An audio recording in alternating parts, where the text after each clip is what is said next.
Deep in the dead of night, inside a long-abandoned warehouse, a young man hangs suspended high in the air above a massive iron cage. This helpless young man is actually the main character of our story. Inside the iron cage below Jiang Xiaoyong, a horde of zombies swarms, just waiting for him to fall.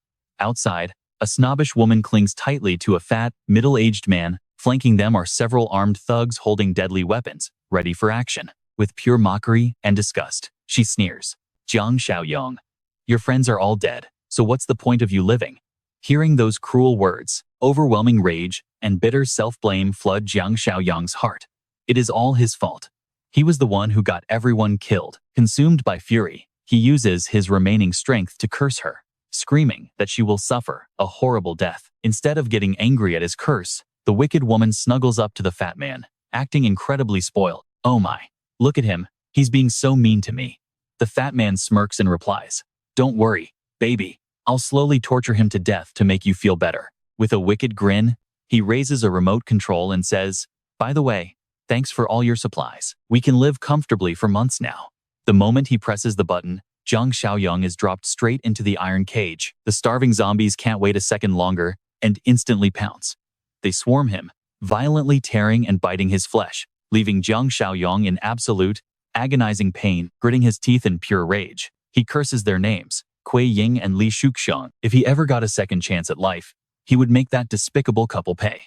Suddenly, a loud voice snaps him back to reality. Jiang Xiaoyong, what is that supposed to mean?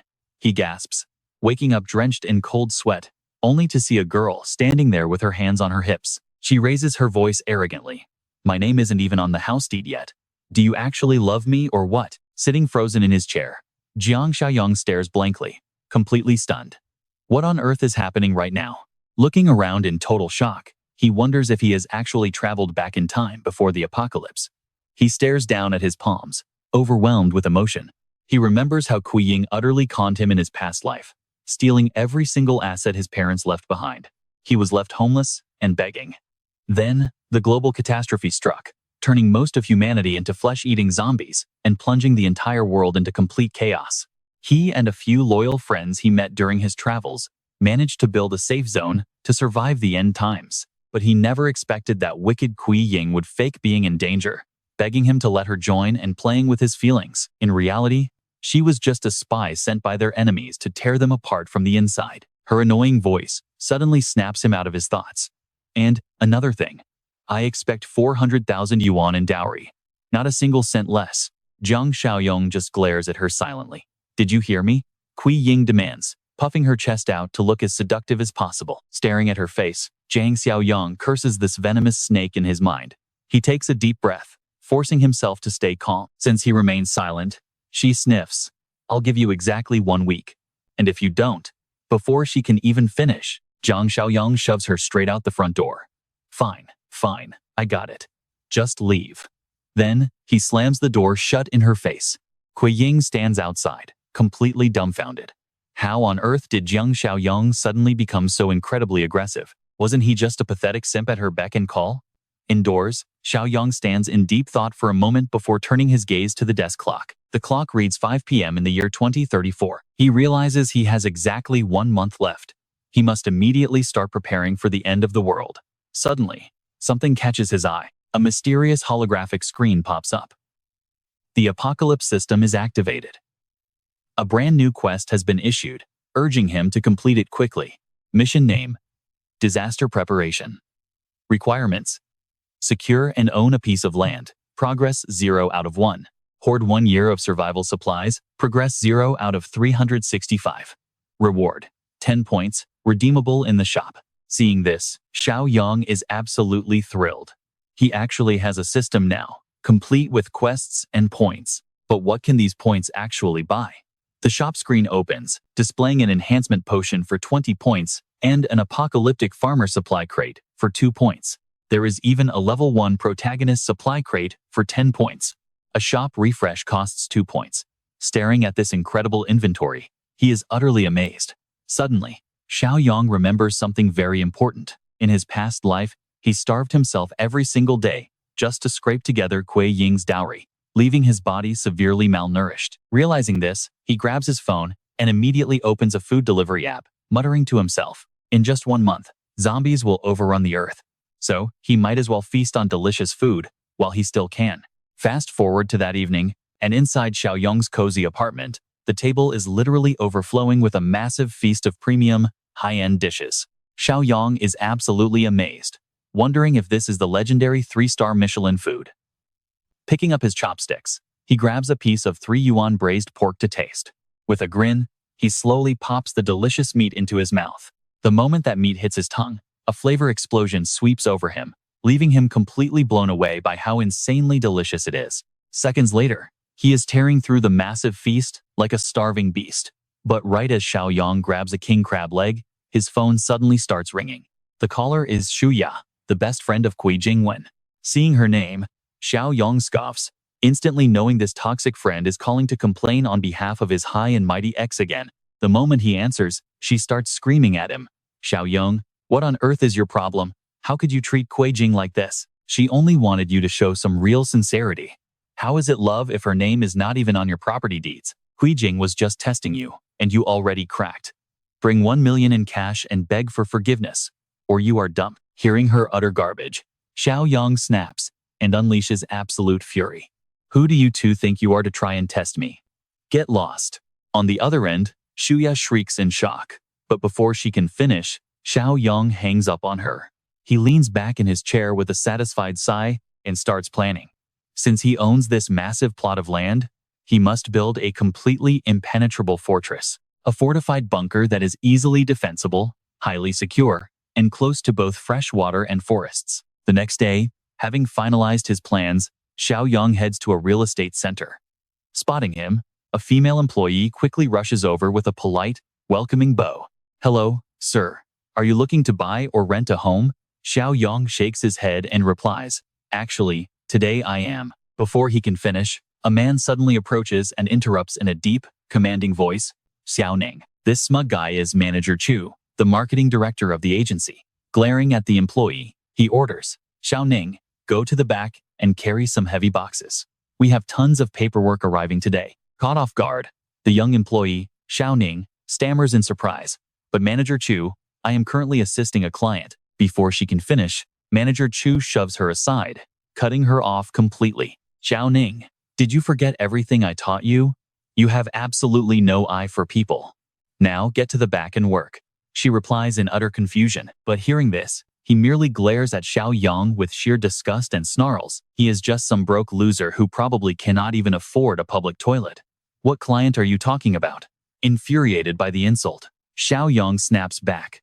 What is that supposed to mean? Are you using those blind dog eyes to look down on people? Manager Chu glares back at him with pure hatred, letting out a sharp scoff. Then, he laughs mockingly and spits, I am just a human looking down on a dog. If you can buy even a single toilet, I will live stream myself eating dirt. Seeing this idiot dig his own grave, Xiaoyong is more than happy to bury him. Smirking, he says, deal. You said it yourself. In a minute, I will make sure to serve you a fresh, piping hot plate. With that, Xiaoyong pulls out a prestigious black card and declares with absolute confidence, Miss, I am not here to rent or buy a house today. I am here to buy land. He thrusts the card directly past the manager's face. The onlookers, who have been watching the drama unfold, gasp in utter shock. Wait, what? Buying land?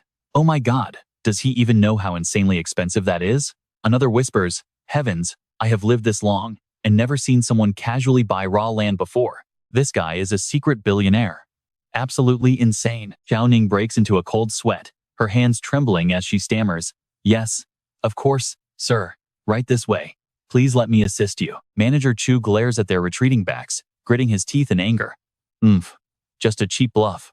I know his type. Just wait until it is time to pay. There is no way a loser like him actually has money. Moments later, Xiaoning presents a large catalog and says, here are our available plots. Xiaoyong waves his hand dismissively and says, no need to go through all that. I will just tell you exactly what I need, and you see if we have it. Please, go ahead, she replies. He begins listing his requirements. Backed by mountains, bordering a river with flowing water, and having convenient transport access. Ideally, it should already have large structures like factories or massive buildings. Hearing these bizarre demands, Xiaoning gasps in surprise. Wait, what? Let me think. Standing nearby, Manager Chu pipes up mockingly. Does that worthless plot in the East District not match his ridiculous demands perfectly?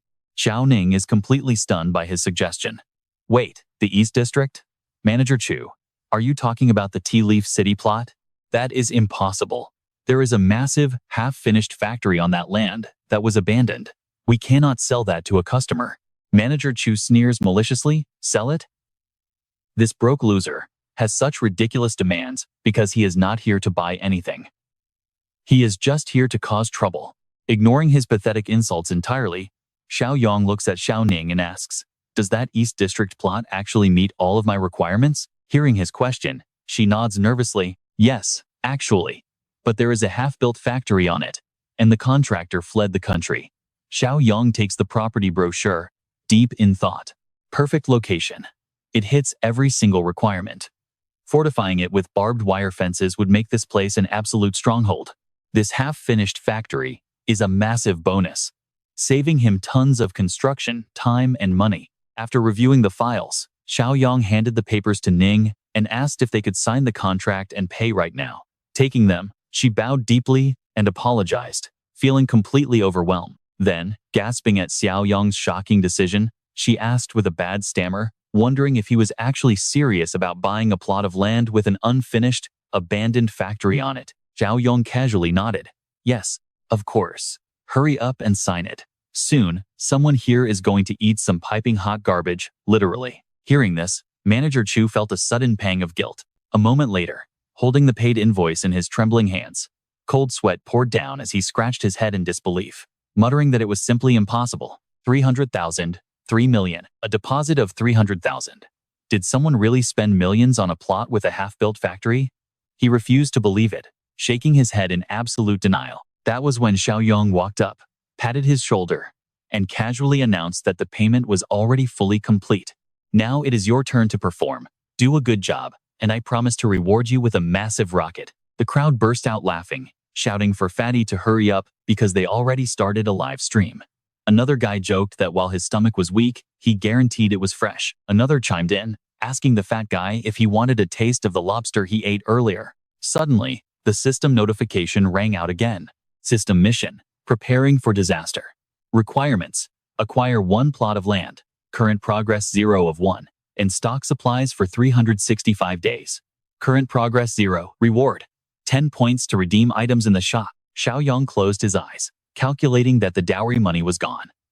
Now, he had to find a quick way to earn money for stockpiling food. Right then, Li Shuhong walked over. Seeing Xiaoyong walking out of the real estate agency, he gasped in surprise, wondering what on earth he was doing there. Before he could think any further, a loud, chaotic noise from inside suddenly snapped him back to reality. Right in front of him, a crowd pinned Manager Chu down, forcing actual feces into his mouth. The manager sobbed in tears, begging for help because he really did not want to eat it. Shocked by the sight, Li Shuhong yelled, demanding to know what they were doing. The scene shifts to Kui Jing, who just finished painting her nails and was blowing on them gently.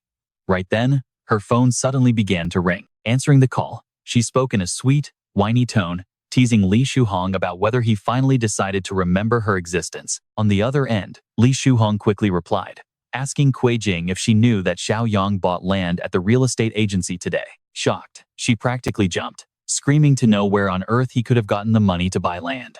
Li Shuhong noted that since the deposit was 300,000, he probably used the dowry. Hearing this, Kui Jing boiled with absolute rage. She cursed him for daring to touch her money. Li Shuhong quickly calmed her down, suggesting she find Xiaoyong immediately to figure out exactly what was going on. Kui Jing snapped, asking what was left to say. That bastard has gone too far, touching my money. I will expose him in public today, no matter what. Meanwhile, Xiaoyong was lost in deep thought. Buying supplies and building a base required a massive fortune. Where could he possibly find that kind of cash? Suddenly, a loud banging erupted at the door. Xiaoyong muttered a curse, wondering what the hell was going on outside. Opening the door, he found Kui Jing and Shuya standing there and asked them coldly what they wanted. Annoyed by his cold attitude, Kui Jing puffed out her chest and yelled, demanding to know why he dared touch her money. Hearing her ridiculous rant, Xiaoyong stood there completely baffled. What on earth is she talking about? He asked her directly, utterly confused by her words, her face twisted in pure rage.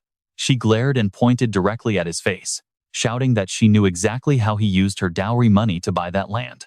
She claimed the dowry belonged to her, meaning any land he bought with it had to be registered under her name. Faced with her sheer stupidity, Xiaoyong asked if she had completely lost her mind. Then, slapping a thick stack of cash right in her face, he made it clear that while he was absolutely loaded, she wouldn't get a single penny from him. He added that he knew about her shameful affair with Li Shuhong. Suddenly, Kui Jing broke into a cold sweat, panicking over how he could possibly know. How could he have found out about her secret affair with Li Shuhong? Seeing the tension rise, Shu Ya quickly stepped in to defuse the situation, telling them to calm down since couples often fight over simple misunderstandings. Xiaoyong fired back, stating there was absolutely no misunderstanding. He made it clear that they were definitely not in a relationship anymore. She and Li Shuhong were the real couple. He ordered them to get lost and stop wasting his time. With that, he slammed the door shut. Kui Jing stood frozen in absolute shock, wondering how he could have possibly found out. Every single secret rendezvous had been kept completely hidden. A moment later, walking toward the elevator, Shu Ya asked Kui Jing why she kept such big news a secret. She wanted to know if Kui Jing was actually dating that middle-aged guy, Li Shuhong. Kui Jing remained silent for a moment before replying, We only went to a motel a few times." Hearing this, Shu Ya held her head in frustration. "Then it is all ruined. Let's go back and figure something out later, all right?" Kui Jing thought about it and agreed. Just as the elevator doors slid open, standing behind her, Shu Ya flashed a wicked smile, thinking, "Oh, Kui Jing, since you and Jiang Xiaoyong are completely done, I won't hold back. After all, aren't we supposed to be best friends?" Ha ha. The scene shifts to Xiaoyong's newly bought land. Holding a blueprint, he says, "I need to renovate this factory. How long do you think it will take to complete?" This man was Foreman Li, from Pern Construction. Hearing this, he replied, "Rebuilding walls, watchtowers, razor wire, adding thick reinforced steel doors, bulletproof tempered glass, and so on." He then turned to ask, "My friend, let me ask you, did you happen to offend some powerful group?" Hearing his question, Xiaoyong replied, "Don't ask too much. Knowing too much won't do you any good. Just tell me the price to finish in 1 month." Hearing this, Foreman Li gasped in shock. 1 month? That is impossible, my young friend." Seeing his reaction, Xiaoyong said, "Cut the nonsense. If you can't do it, someone else in Pern will." He kept whining, "But boss, doing it faster still requires us to survive." Xiaoyong scoffed, "Man, you are way too soft for a construction foreman." At this, he gave a dry chuckle and said, "No boss, what I mean is, more money." Xiaoyong asked, "How much?" Raising 2 fingers, he replied, "Boss, to finish in a month, I have to push all of Pern to work extreme overtime. It will cost at least this much." Xiaoyong asked suspiciously, "Is it 20 million? He replied, "Exactly, but you need to deposit 5 million upfront first, so we can actually survive." Xiaoyong agreed without hesitation. "Deal. I will transfer the money within a week. Get your workers started immediately." The foreman looked worried upon hearing this, but seeing that, Xiaoyong patted his shoulder, saying, "Don't worry, I won't run off with your money. If I don't pay up, you can just take this land."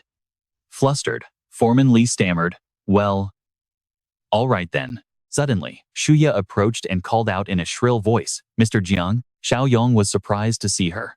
Immediately, she ran over, grabbing his arm and pressing her chest against him. "What are you doing here?" she asked. Seeing this wench, Xiaoyong grit his teeth. "Damn it. In my past life, you were the mastermind who helped Kui Jing steal my entire fortune. This time, I will make you pay tenfold." He then asked what she was doing there. Hearing this, she looked up with a sweet smile. "Mr. Jiang, did you buy this land? The view is so beautiful. Are you planning to build a villa here?" At that, Xiaoyong shook her hand off, saying, "Whatever I build has absolutely nothing to do with you." Seeing his cold attitude, Shuya grit her teeth, thinking, "What is going on? Why is this shy loser acting so strange today?" Usually, just a touch would make his heart race and face turn red. Today, I practically threw myself at him, yet he did not even react.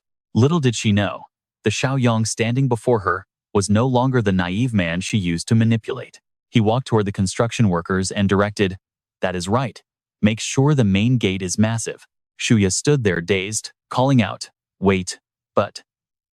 She grit her teeth, thinking, "No, I cannot let this golden opportunity slip away." Now that he and Kui Jing have split, If I can just push her out of the picture, this land will be mine.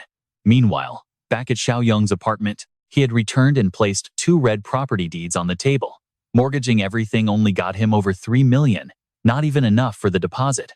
He needed another way to make quick cash. Suddenly, an absolutely wild and daring idea popped into his head. Wait, of course, the apocalypse is coming anyway. So what if I sell the same house to multiple people?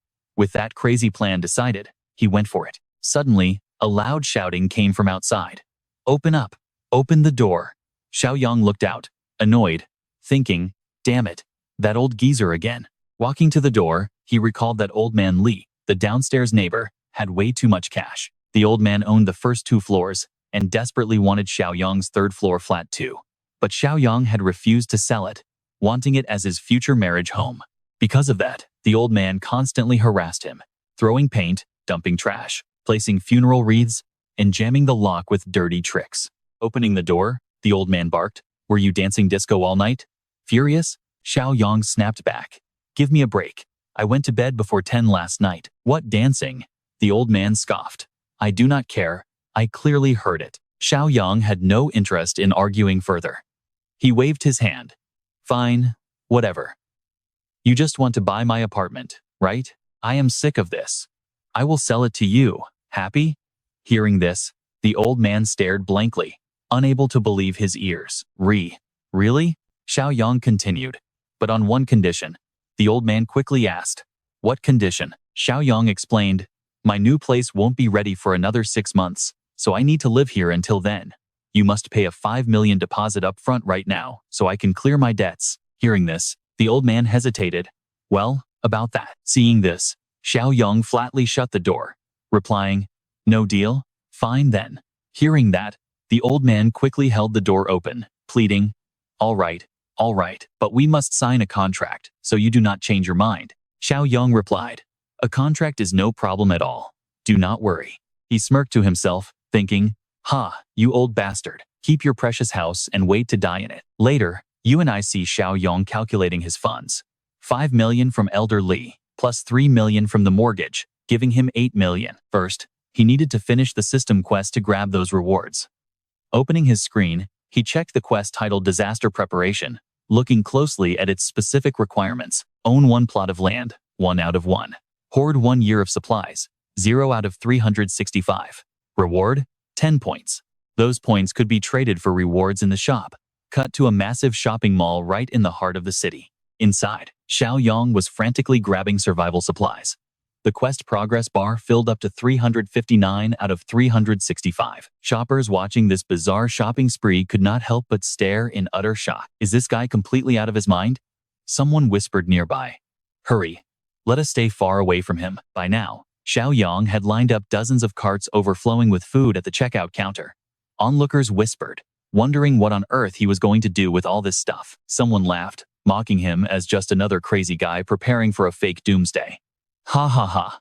Right then, his screen flashed, announcing the disaster preparation quest was successfully completed. 10 points added, total points 10. Xiaoyong immediately opened the system shop, deep in thought. Man, boosting stats is crucial for the apocalypse, but this main character supply chest costs exactly his 10 points. He steeled his resolve. No time to hesitate. He had to maximize his advantage right now. He decisively chose the main character supply chest. Immediately, the system chimed, confirming the purchase.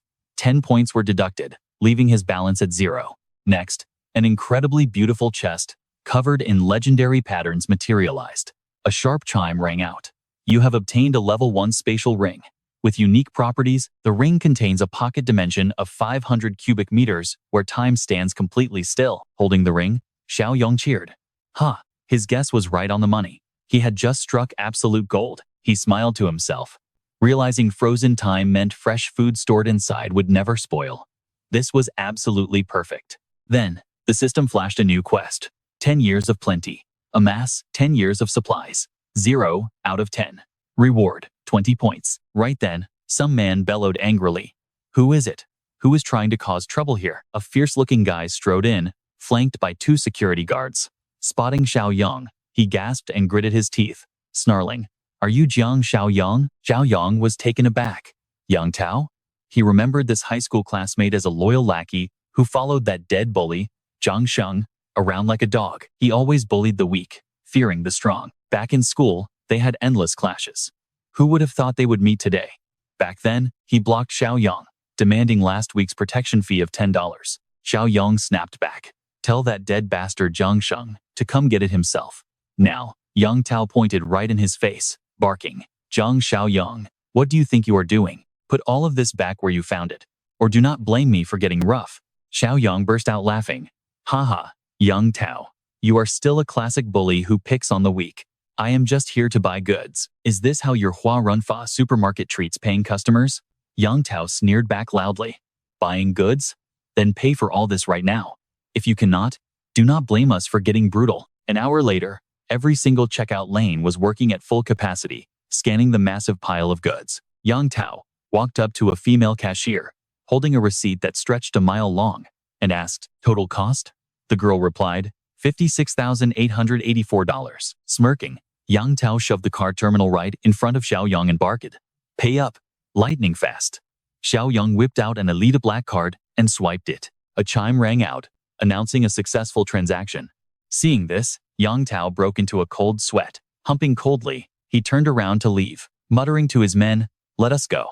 Xiaoyong called out loudly, hold on a minute. Annoyed, Yang Tao spun back around and snapped, now what do you want? Xiaoyong smirked, with that trash attitude of yours, you owe me an apology. Otherwise, I will return every single item I just bought. Infuriated, Yang Tao sputtered, You are pushing it. Are you just trying to pick a fight with me? The crowd watching the drama unfold backed Xiaoyong up, shouting, you look down on him because you are a snob. You were incredibly rude to him earlier, so asking for an apology is completely fair. Yes, apologize already, or we will not let you get away with this. Someone raised their phone, shouting, my Douyin app is open. Apologize now, or you are about to become famous overnight. Sensing his absolute victory, Xiaoyong grinned triumphantly and said, apologize properly, and I will buy 10 times more than this entire pile. Hearing this, Yang Tao started sweating profusely, stammering, are you just bluffing? Xiaoyong raised his black card. Bluffing? Bring that card machine over, and I will show you my balance. After one swipe, Yang Tao stared at the screen, his jaw dropping in pure shock. He stammers out, over 7 million. Yung then cuts in, demanding an apology. If you apologize, I will keep buying. If I lie, I am your grandson. Hearing this, Yang Tao grits his teeth in silence. After a moment, he bows deeply, stammering a quick apology. Seeing this, Yung steps forward, pats his head, and warns him to stop acting so arrogant and show some respect. Hearing this, he turns around, with a forced smile and says, Brother Yung, why are you buying so much anyway? Yung replies that it is none of his business. He is just making a major move. Yang Tao continues, saying city supermarkets won't be enough for big business. He suggests finding a major wholesaler instead. Hearing this, Yung asks if working at the supermarket means he knows a good wholesaler. Yang Tao replies that of course he does, bringing up Xingzai, who is now a major wholesaler. He immediately pulls out his phone to call him. Hey, Xingzai, I found an incredibly rich client for you. Yung silently notes that Yang Tao is still Xingzai's loyal little lapdog. Together, there is no telling how much wealth they have managed to embezzle from the local supermarket. A moment later, Yang Tao leads Yung to a cold storage warehouse. Suddenly, a Mercedes comes speeding towards them in the most reckless way possible. It screeches to a violent halt right in front of them. The sudden move nearly scares Yang Tao to death. Yung, standing nearby, silently mocks the driver's reckless behavior, wondering if they have ever been scammed before. Just then, a long-haired man in a trench coat steps out of the car. Stepping out of the car, he immediately lights up and takes a long, satisfying drag. Walking over, he casually asks if this is the incredibly rich client Yang Tao mentioned. Yang Tao quickly bows, nervously explaining that this is actually their old high school classmate. Xingzai looks completely surprised and asks who that is. Yang Tao explains that it is Yung from high school. Remembering who it is, he takes a slow, arrogant drag and blows a cloud of smoke directly into Yung's face. He smirks, calling him a stubborn dog before stepping closer to touch his jacket, asking if it is just a cheap knockoff. He laughs, expressing his pure disgust for broke people trying to show off. Yung calmly replies that he knows nothing about luxury brands, having just bought it on the street. Sheng Zhe violently grabs Yang Tao by the head, angrily questioning his definition of a big client. He complains about his time being completely wasted, while Yang Tao frantically tries to explain that Yang is the real deal. Sheng Zhe immediately kicks Yang Tao in the butt, cursing at him for bringing such a useless client. He brags about his years of experience on the streets, claiming he can spot a wealthy person with just a single glance. Yang simply smirks at his arrogance. He remarks that his presence must be weak, if even an illiterate fool, who looks down on others, cannot be intimidated. Furious at the insult, Sheng Zhe lunges forward, grabs his collar, and angrily demands to know what he just said. Yung calmly repeats his insult, driving Sheng Zhe crazy. Gritting his teeth, the thug asks if he really called him illiterate. Yung looks genuinely puzzled, asking if calling him a dog-eyed fool was somehow acceptable then. Seeing the tension rise, Yang Tao immediately rushes over to intervene, begging Yung to stop touching on such a sensitive sore spot. He explains that Sheng Zhe really is illiterate, which is why he absolutely hates that word. Talk about a loyal lackey indeed. Hearing his own lackey expose him, Sheng Zhe kicks him hard, screaming at him to shut his mouth if he cannot speak properly. He then turns back to Yung, threatening that if he does not purchase a whole truckload of his goods today, neither of them will be leaving this place standing. Unfazed, Yung simply holds up his phone, telling him to let go of his collar and hand over his bank account number. A moment later, Sheng Zhe stares at his phone in complete disbelief, shocked to see 1 million transferred to his account instantly. Yung scoffs at his reaction, asking if he thinks he would waste time playing games if he did not actually have the money. He explains that was just a deposit for 5 million in goods, promising to send the remaining 4 million once everything is loaded. Sheng Zhe eagerly asks what kind of items he needs. Yung lists off basic essentials like sugar, rice, salt, food, and drinks, claiming he will take absolutely anything edible without inspection. Sheng Zhe flashes a sneaky smirk at the easy deal, gesturing for them to follow him inside. He is secretly thrilled by his incredible luck, thinking he just found the perfect idiot to buy up his entire batch of nearly expired inventory. Inside the warehouse, Sheng Zhe offers a 10% discount if he agrees to take the entire inventory. Yung looks at him, wanting to check the quality first. Yung steps forward, picking up a random package to inspect the goods with a highly critical eye. After a moment, Yung turns around, exposing that aside from the outer layer, everything inside is expired junk, mocking Sheng Zhe for his cheap tricks. This immediately makes Sheng Zhe break into a cold sweat, realizing this guy is actually sharp enough to spot the scam. Thinking quickly, he tries a new angle, offering a 50% discount if he agrees to take all the nearly expired food. Yung flatly rejects the cheap offer, stating that his 5 million is strictly reserved for the highest quality goods. Hearing this, Sheng Zhe breaks into an absolute cold sweat. Yung then adds, with a mysterious smile, that he already has other plans for the nearly expired goods. Sheng Zhe asks, in shock, what he is planning. Xiaoyong replies that he will buy all the near-expired goods at 50% off, but payment is deferred for 1 whole month. Hearing this, a stunned Sheng Zhe stammers, asking if he is actually serious. Sheng Zhe worries the goods will expire by then. Xiaoyong calmly reassures him, offering his own house as collateral for the debt. Sheng Zhe hesitates, warning that taking near-expired food could get their smuggling ring reported. But Xiaoyong just chuckles, asking what ring he is even talking about. He steps closer and pats his shoulder, with a dangerous glint in his eye, saying that near-expired goods are absolutely nothing to worry about. Even food expired by a few days is still extremely valuable in the apocalypse. Hearing this, even a seasoned smuggler like Sheng Zhe breaks into a cold sweat. Shaking, he stammers, asking what that even means. Xiaoyong tells him to stop asking questions and just get the shipment ready. Suddenly, his phone rings. The caller on the other end asks if he is indeed Mr. Jiang.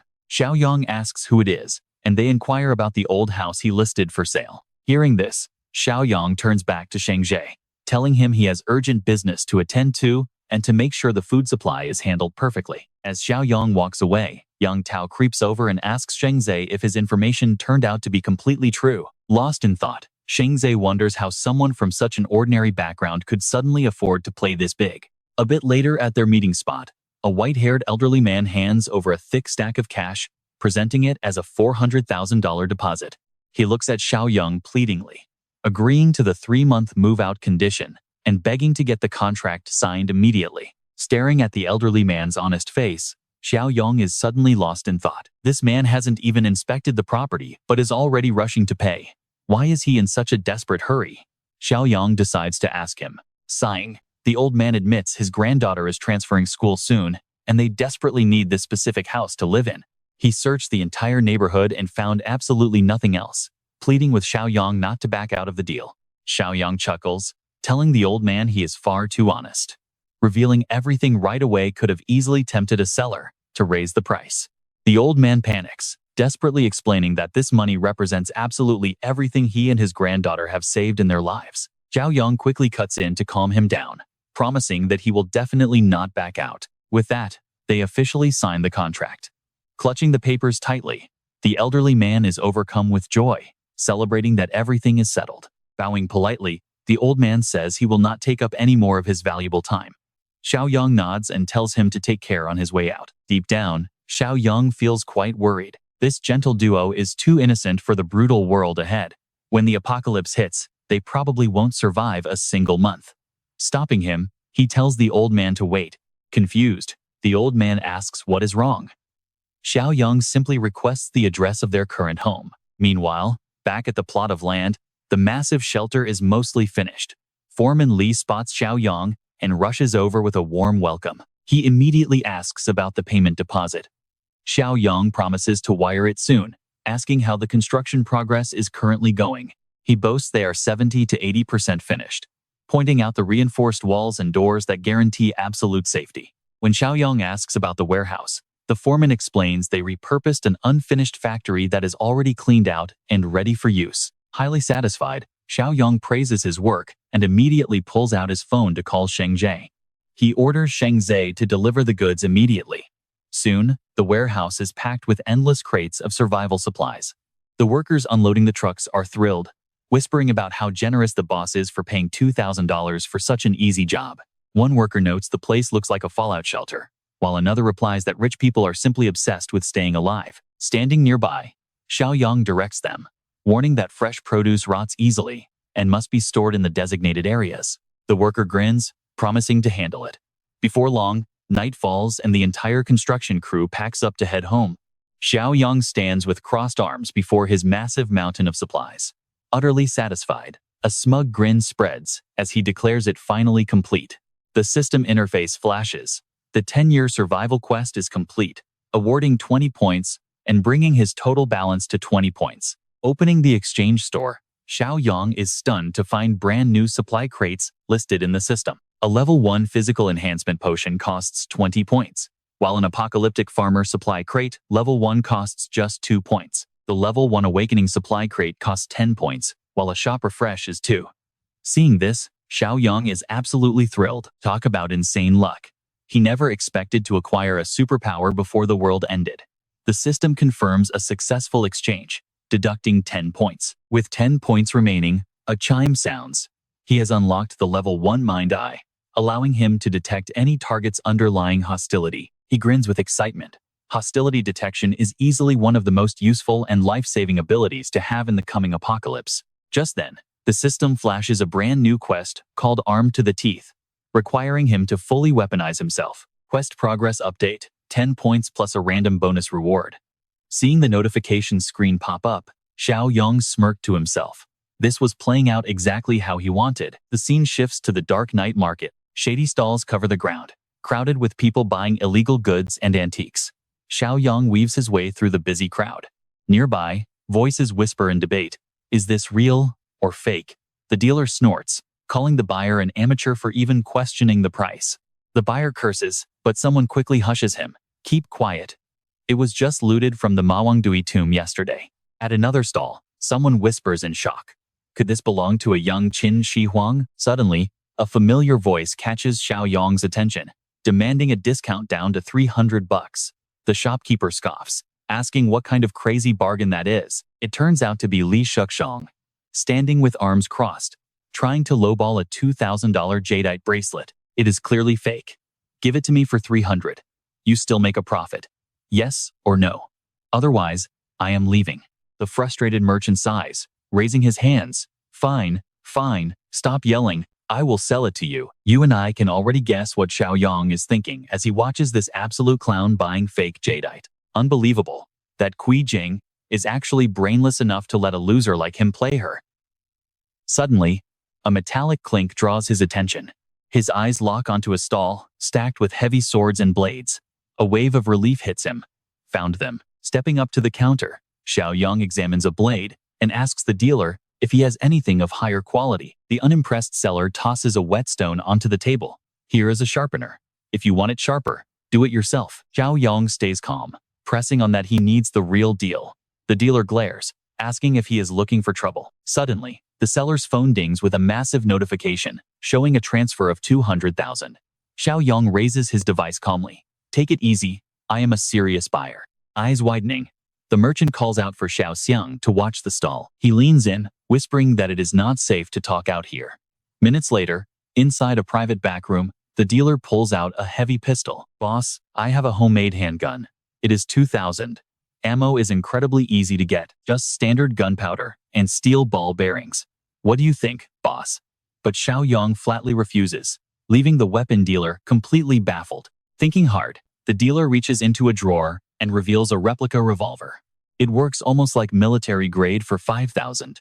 It takes 9mm ammo, which I sell at $5 a round. Xiaoyong crosses his arms and scoffs. Nice try. But does it make sense to offer me this garbage when I already deposited 200,000? Cold sweat drips down the dealer's neck as he stammers. Deposit for what? Xiaoyong grins. 10% down. I am looking for a $2 million shipment. The seller forces a nervous smile. What business are you in, man? Why come to a small-time dealer for an order this massive? Xiaoyong spins a masterful lie, claiming he usually never deals with petty errands like this, leaving it all to his underlings. But things changed recently. Do not ask questions. Just tell me right now, can you deliver or not? The dealer panics and tells him to wait, quickly locking the heavy door before nervously scanning the window to ensure they are not being watched.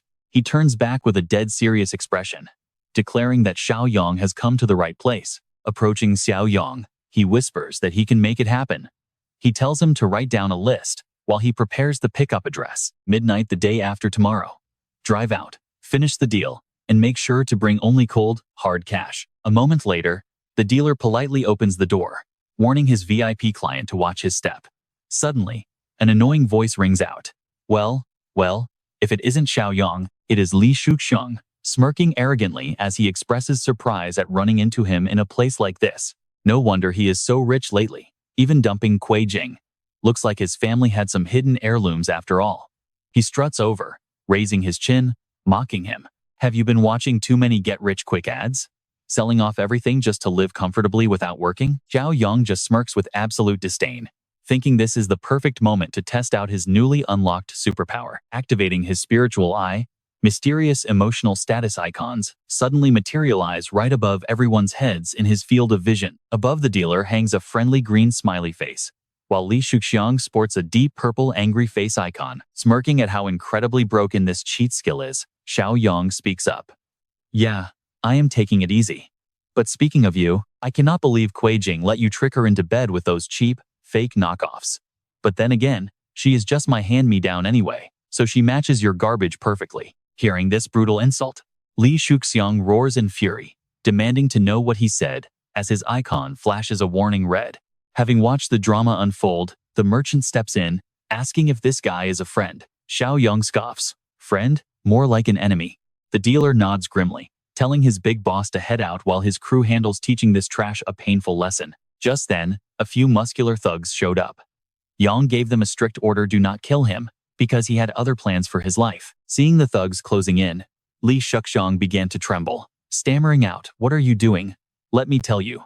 I have." Before he could finish, one of the men pressed a button, and a metal baton snapped open with a sharp click. Absolutely terrified, Li Shuxiang stuttered, "Boss, please, can we just talk this out?" But a moment later, they literally threw him out like a dog, leaving him screaming in pain. Bruised from head to toe, he collapsed onto the ground, gritting his teeth in pure rage. "Jiang Yang, you absolute bastard, just you wait." 2 nights later, over at Yang's personal base, a massive truck pulled up. Yang stood there staring at the cargo bed, when his game system suddenly popped up with a notification. Ding. Quest arm to the teeth completed. Plus 10 points, bringing his current total to 20 points. Inside the truck sat a massive stash of weapons and ammo, ranging from AK-47s to handguns. Then, the system chimed again, time to claim his rewards. His reward was 2 physical enhancement serums. Instantly, a glowing syringe materialized right in Yang's hand. He gasped, shocked to see that the reward was actually a double dose of the physical enhancement serum. That meant it was twice as powerful as the shop version. Without hesitating, he jabbed the needle straight into his bicep, and a wave of agonizing pain hit him. Yang gritted his teeth, letting out a painful groan. Once the pain faded, Yang stared at his fist. A normal adult's physical stat is 5, so adding 2 points gave him a massive 40% boost. With that in mind, he quickly opened up the system exchange shop. A physical booster cost 10 points, while a level 1 apocalyptic supply box was only 2. He figured he should maximize his advantage right now. Instantly, another booster syringe materialized. Smiling, Yang didn't waste a second and injected it immediately. Soon, pure energy coursed through his veins. With 8 stat points, he was now 60% stronger than an average guy. He had to find something to test this power out. Spying a heavy metal bar nearby, Yang smirked, walked over, and grabbed the solid iron rod with both hands. He let out a sharp yell and unleashed a devastating kick, instantly bending the thick metal bar in half. The metal rod flew across the room and slammed into the opposite wall, leaving a massive crack in the concrete. Yang grinned, totally satisfied. He knew that with this level of superhuman strength, no ordinary human could touch him in a bare-handed fight, and even the early-stage zombies wouldn't pose any threat to him anymore. Walking back to the truck, Yang decided that storing the massive arsenal inside his spatial ring would be a much safer bet. With a single thought, he instantly swept the entire cargo into his spatial ring. Looking around at his preparation, Yang realized the apocalypse was starting in just 2 days. He paused to think if he missed anything, suddenly remembering a conversation with an old man. The old man had pleaded that his granddaughter was transferring schools, and they desperately needed a place to stay. He had searched the whole neighborhood, but only Yang's house was available, begging him not to change his mind. Remembering those desperate pleas, Yang made his choice. Despite surviving the brutal apocalypse and knowing how ruthless humans could be, he still couldn't bring himself to abandon them. He slowly turned to leave, letting out a soft sigh. He would bring them some basic survival supplies. How they fared in the end times would be entirely up to them. It was his way of thanking them for providing the cash that funded his survival plans. The next morning, Yang drove over to the old, run-down apartment building. Stepping out of his car, he muttered that without GPS, finding a hidden, run-down place like this would have been completely impossible. Following the directions, he slowly climbed up the stairs. It was clear the old man was struggling financially, having to rent a cheap apartment all the way on the top floor of the building. Reaching the door, Yang paused before knocking, spinning his spatial ring as a sudden realization hit him. He decided it was smarter to pull the supplies out beforehand to avoid having to explain magic storage rings. Instantly, several heavy supply boxes materialized on the floor. Inside, the old man heard the knocking and hurried toward the door, calling out for whoever was there to wait just a moment. Opening the door, he started explaining that he would definitely have the rent ready next week, but stopped dead in his tracks, completely shocked. He gaped at the young man, recognizing him as Mr. Jiang, before his eyes darted to the massive pile of boxes. As the old man stammered in confusion, Yang quickly cut in, promising to explain everything in just a moment. He urged the old man to help him carry the boxes inside quickly before the neighbors noticed anything. Soon enough, all the crates were safely moved indoors. The old man smiled warmly, praising the young man for having such incredible strength and stamina. He was amazed that Yang could carry so many boxes at once without needing a single break. Looking around the apartment, Yang noted that the place was decent, and the front door was sturdy enough to offer some basic security. After taking a look around, Xiaoyong turned to the old man and said, "Grandfather, listen to me very carefully right now. You need to budget these supplies very carefully. If you do that, you can easily survive for at least 6 months, starting tomorrow."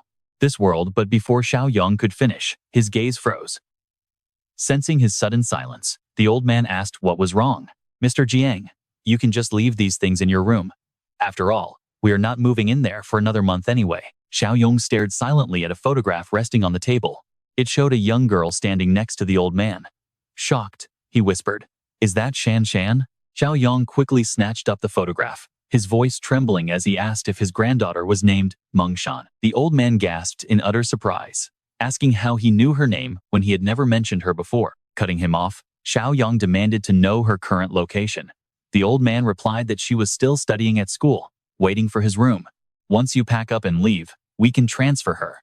The paperwork is already nearly completed. Memories of his past life flashed back. Sean weeping and blaming herself for her grandfather's tragic death. Xiaoyong made a vow. In his previous life, she had told him how her grandfather risked everything, storming a monster-infested high school just to rescue her. Although he managed to get her out safely, he tragically lost his life right there. Setting the photograph down, Xiaoyong swore to himself that he would fix all her regrets in this new lifetime. He turned back to the old man and said, "Grandfather, you cannot move into my room anymore." The old man panicked, stammering and asking if Mr. Jiang was backing out of their deal.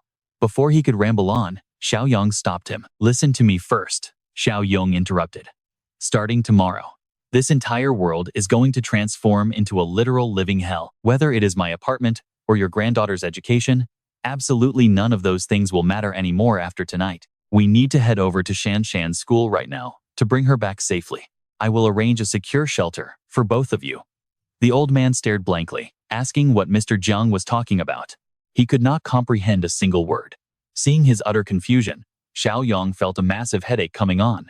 The old man was far too elderly to understand complex future events. How could he possibly explain the end of the world to him? So, Xiaoyong asked if he knew what a real famine was. The old man nodded, saying he definitely did. Twisting his spatial ring, Xiaoyong asked if he could picture the sheer terror and misery people faced during those brutal starving years. The old man stammered, agreeing that he could indeed picture it. But this is a peaceful, modern era. How could a massive famine suddenly strike us out of nowhere? Even if it did, before he could finish, every piece of furniture was instantly sucked into the ring, leaving the old man frozen in absolute shock. He blinked, asking where all the furniture had gone.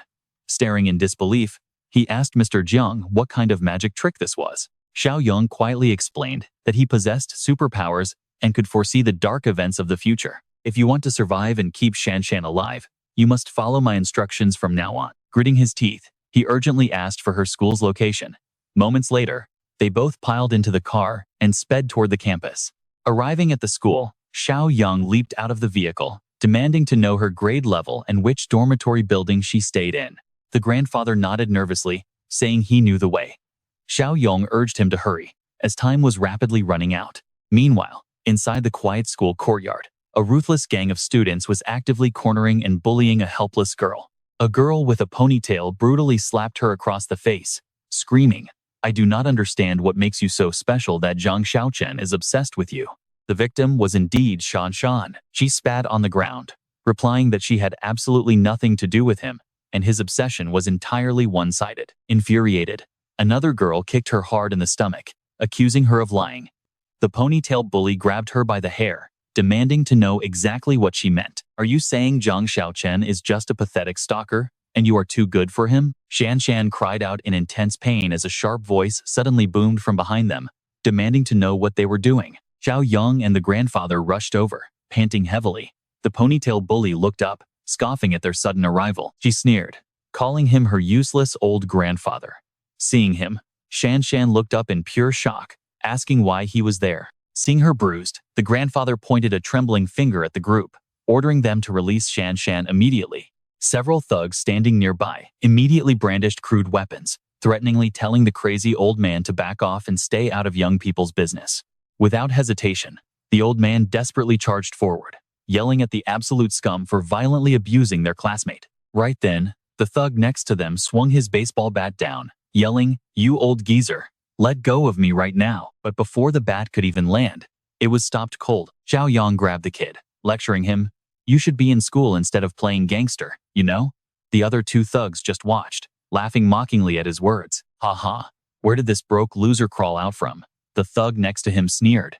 "Hey bitch, I never knew you actually had a brother." Before he could finish, Xiaoyong unleashed a kick, sending him flying 30 meters away. Seeing that, the other two broke into a cold sweat. The dark-haired thug stammered, "Damn, he is a martial artist."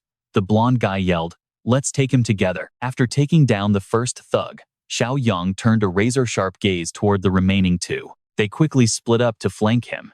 The blonde thug held a knife up front, while the dark-haired guy snuck behind with his bat, locking him in a pincer. Taking advantage of Xiaoyong's split-second distraction, the dark-haired thug swung his bat with blinding speed, but he instantly ducked, letting the bat whistle harmlessly overhead. Xiaoyong smirked, Realizing that his newly enhanced physique had boosted his reaction speed to an entirely different level. In the blink of an eye, Xiaoyong vanished, reappearing right behind the dark-haired thug. With a brutal slam, he crashed the guy into the pavement. The thug's eyes rolled back, snot and tears flying everywhere as he instantly knocked out cold. The blonde thug lunged forward, stabbing with his knife, but with a simple, effortless push of his hand, Xiaoyong completely disarmed him. Immediately after, he raised his leg and delivered a devastating kick, utterly shattering the blonde thug's leg. The blonde guy crashed headfirst onto the ground, completely blacking out. Having dealt with the three thugs, Xiaoyong turned his cold gaze toward the two female bullies. Holding the knife, he slowly advanced toward them. The girl with the ponytail panicked, stammering, "What? What do you think you are doing?" Without hesitating, Xiaoyong swung his hand, delivering a brutal slap right across her face. Stunned by the stinging blow, the ponytail girl stared in utter shock, her eyes wide and completely speechless. Next, Xiaoyong grabbed the other girl by her hair, asking, "You like pulling hair, don't you?" She screamed in pain, begging him to let go. But he calmly pressed the sharp knife against her throat. With tears welling up in her eyes, she panicked and cried out, "What are you going to do to me?" Before she could finish, Xiaoyong swiftly slashed his blade several times. The girl let out a blood-curdling scream of pure terror. Xiaoyong's eyes remained completely ice-cold, showing absolutely no emotion. Watching this terrifying display, the ponytail girl couldn't help but break into a cold sweat. The other girl collapsed to the ground, her long hair now chopped brutally short. She sobbed, My hair." Then, she roared in fury, screaming, "You dared to cut my hair, you bastard! I will make you pay for this." Throwing the clump of hair onto the dirt, Xiaoyong coldly muttered, "Long hair will only get you killed." Enraged, she hissed back, "What did you say?" Xiaoyong replied, "In a few days, you will realize that short hair just saved your life." He then turned away, calling out, "Sanson, let's get out of here." Confused, Sanson asked, "Go where?" A moment later, their car was speeding down the highway as Sanson gasped in utter shock. "Wait, what? No more school," the old man declared. "A massive famine is coming. Forget studying. Staying alive is what matters now." Hearing his bizarre claim, Sanson frowned, asking, "A famine?" Then, realization hitting her, she sighed in annoyance. "Grandpa, how many times have I told you not to believe phone scams? Just tell me, how much money did they take from you this time?" The old man snapped back. "What scam? I am telling the truth." Sanson rolled her eyes. "You say that every single time you get scammed." Watching them bicker through the rear-view mirror, Xiaoyong smiled softly, thinking, Sansan, in this lifetime, I will protect you no matter what." Then he spoke up. "Grandpa actually isn't being scammed, Sansan. I was the one who told him about the coming crisis." Shocked, Sansan stammered, "Who even are you?" Xiaoyong introduced himself. "I am Jiang Xiaoyong. You can just call me Brother Yong." Hearing that, she smiled gratefully. "Brother Yong, thank you for helping me teach Sun Wei and her gang a lesson." Xiaoyong replied calmly, "Do not worry about them. They probably only have a few days left to live anyway." Startled, Sanson asked anxiously, "What do you mean by that? Is there really going to be a famine?" Xiaoyong explained, "A famine was just the easiest way to explain it to your grandfather." Relieved, she sighed, "I knew it. How could a massive famine suddenly happen in times of peace like this?" Xiaoyong continued solemnly, "What is actually coming is the apocalypse." Hearing those words, Sanson could not hide her sheer shock, her eyes widening. The apocalypse?" Xiaoyong calmly continued. "It is pretty much the same thing. Just open your phone and scroll through some videos and news. You will see the clues for yourself." Hearing his serious tone, Sanson wondered if he was joking. Still, she pulled out her phone, growing increasingly anxious. A dramatic voice echoed from her phone, singing of martial world battles, sweeping sleeves hiding the bright moon as winds blew. She swiped to the next clip. "Oh my God, I've never seen anything like this. A rabid person, actually biting someone." On the screen, a wild, crazed man was desperately fighting off two security guards. Watching this, Sanson muttered in utter confusion. "Wait, is this rabies?" She keeps scrolling down her phone. Is that actually fog? Or is she hallucinating? Apparently, the fog smells weird.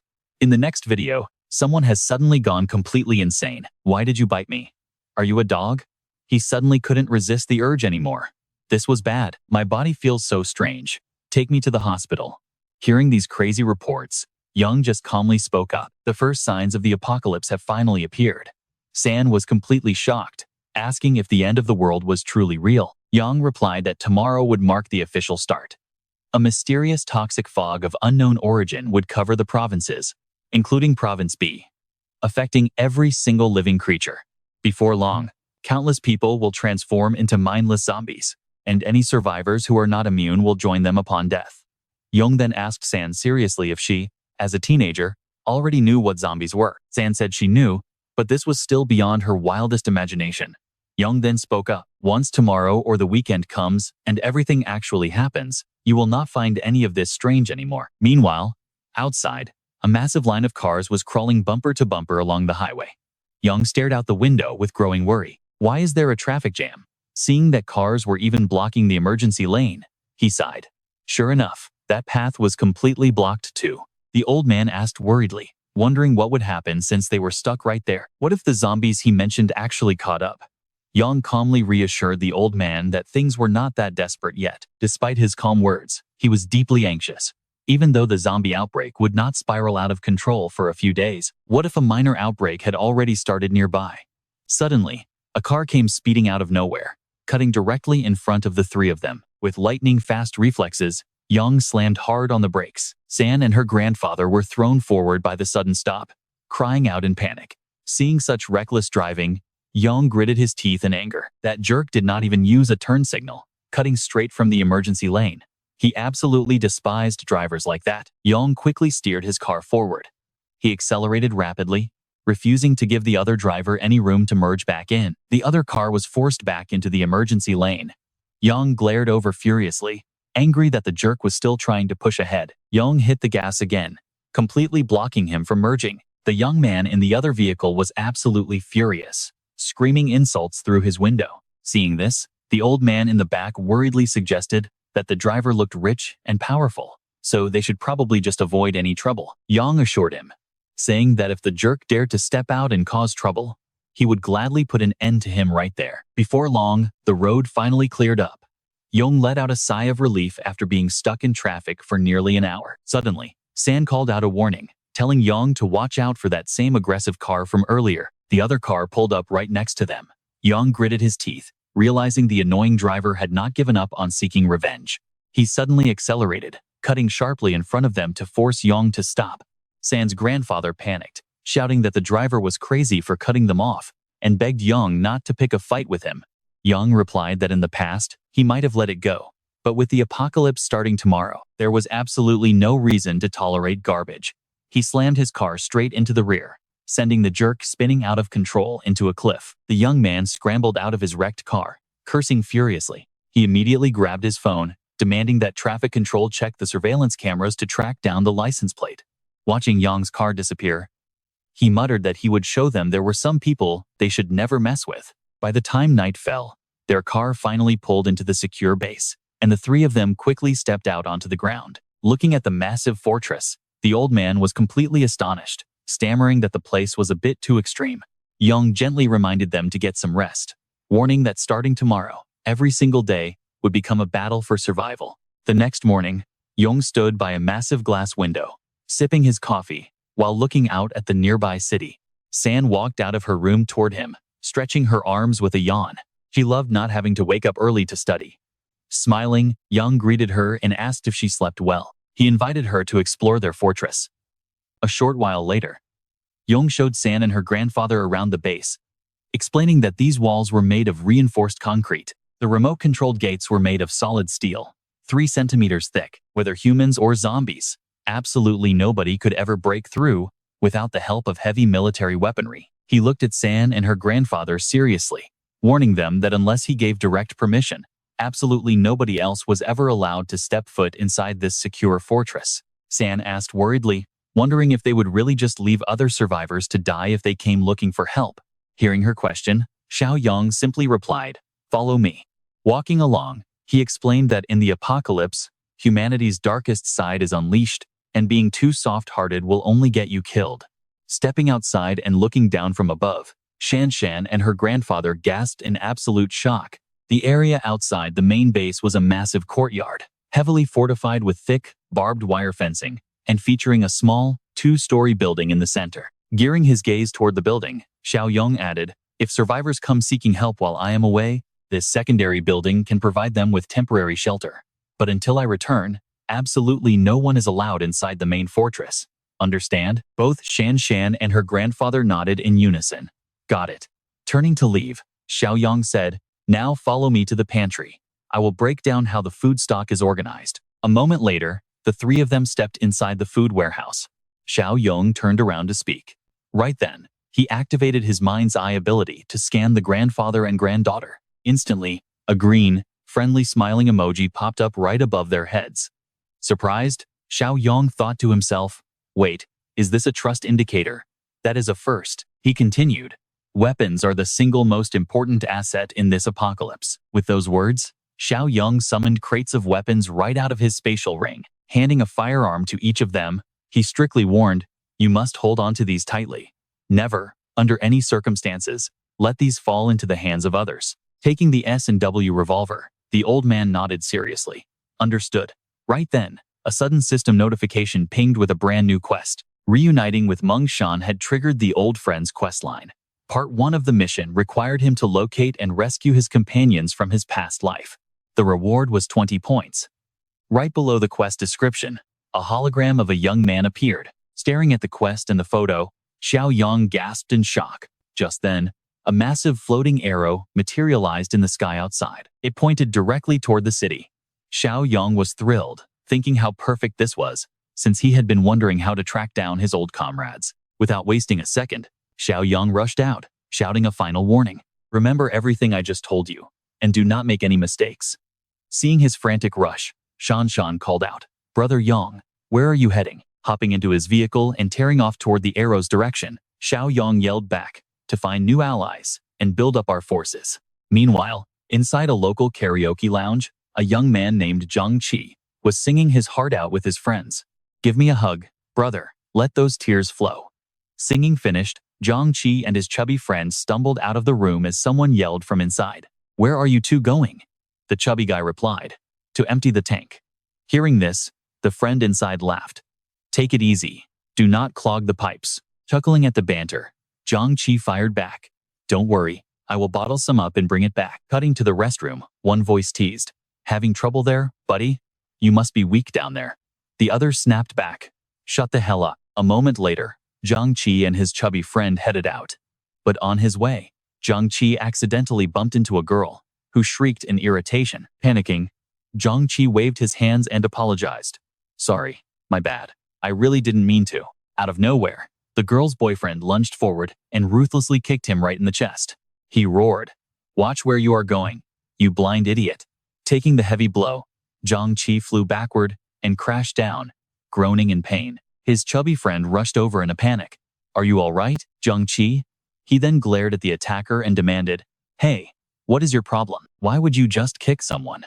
This only enraged the brute further, who spat. Are you seriously raising your voice at me right now? Stepping forward, the brute grabbed the chubby guy and lifted him clean off the ground.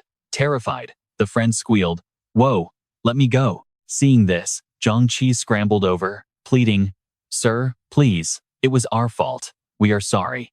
Please do not hurt him. Just then, an employee stepped out of a nearby room. Blowing his nose, he grumbled to himself, Talk about terrible luck. First, a stomach bug, and now a cold. Suddenly, he heard the angry brute shouting, I am going to destroy you too today. Hearing the commotion, the employee sighed. Another fight?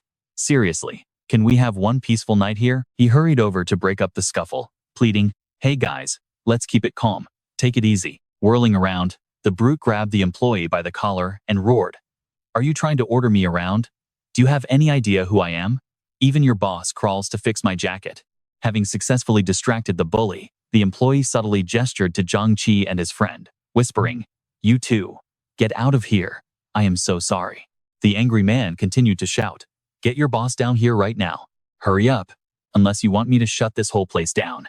The employee kept pleading, Please calm down, sir. My apologies. Seizing the opportunity, Jiang Qi and his friend slipped away, running back to their karaoke room as fast as they could. Seeing them burst in, Buzzcut asked, What is with you two? Did a pack of rabid dogs chase you? Gasping for air, the chubby friend replied, Honestly, it felt just like that.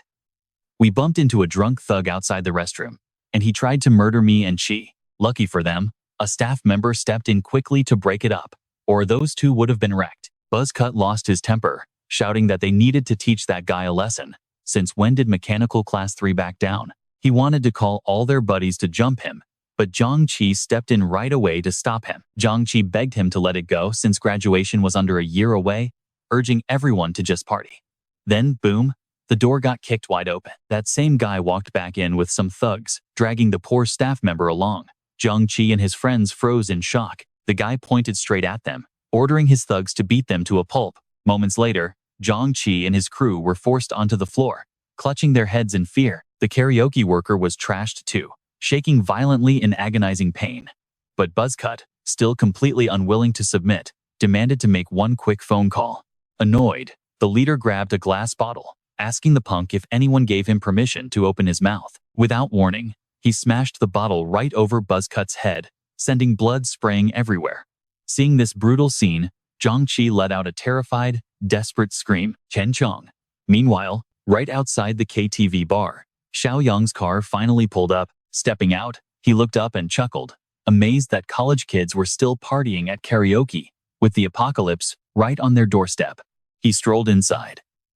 Meanwhile, back in the room, Chen Chong was in terrible shape after that brutal hit, groaning in sheer agony on the floor. Jiang Qi shook his friend frantically, desperately trying to wake Chen Chong up. The brutal attacker calmly turned back to his girl, asking if she felt better now. But she just shrugged it off, complaining that it was still not enough. She claimed someone else had bumped into her, so the thug pointed his bottle right at Jiang Qi, asking if he was the culprit. Jiang Qi froze in sheer panic. But just then, Chen Chong slowly blinked his eyes open. He snatched up a heavy glass ashtray, ready to fight to the death, but the thugs immediately pinned him down.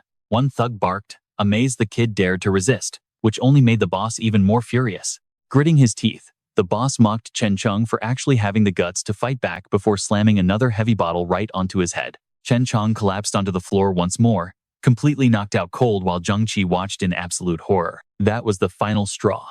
Jiang Qi snapped, jumping up and screaming at the top of his lungs. He swore to kill the guy, as their heavy friend jumped in to back him up. The boss barked, mocking them for still trying to resist. He ordered his men to grab them, yelling at Lao Si to pin one down and finish him.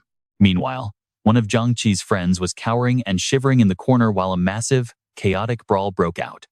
Absolutely no one noticed the karaoke employee lying nearby. The employee was coughing violently, his skin turning a sickly purple hue, while Jiang Qi desperately fought off his attackers. Seeing the struggle, the boss yelled at Lao San to stop holding back and hit him harder. By now, the employee had completely lost all consciousness, his eyes oozing a strange black fluid. Without warning, he lunged straight at the chaotic crowd, letting out a terrifying, bone-chilling roar. He grabbed the long-haired thug and sank his teeth deep into his shoulder. Caught completely off guard, the thug shrieked in agony. Seeing the sudden bloodbath, the blonde girl let out a piercing scream. The long-haired guy yelled in pain, asking what kind of monster this was, begging Ma Day to help him. Ma Day yelled back that he was busy holding the kids down, prompting another thug to step in and try to pull the beast off. He tried choking the crazed employee from behind to drag him away, shocked by the kid's insane strength.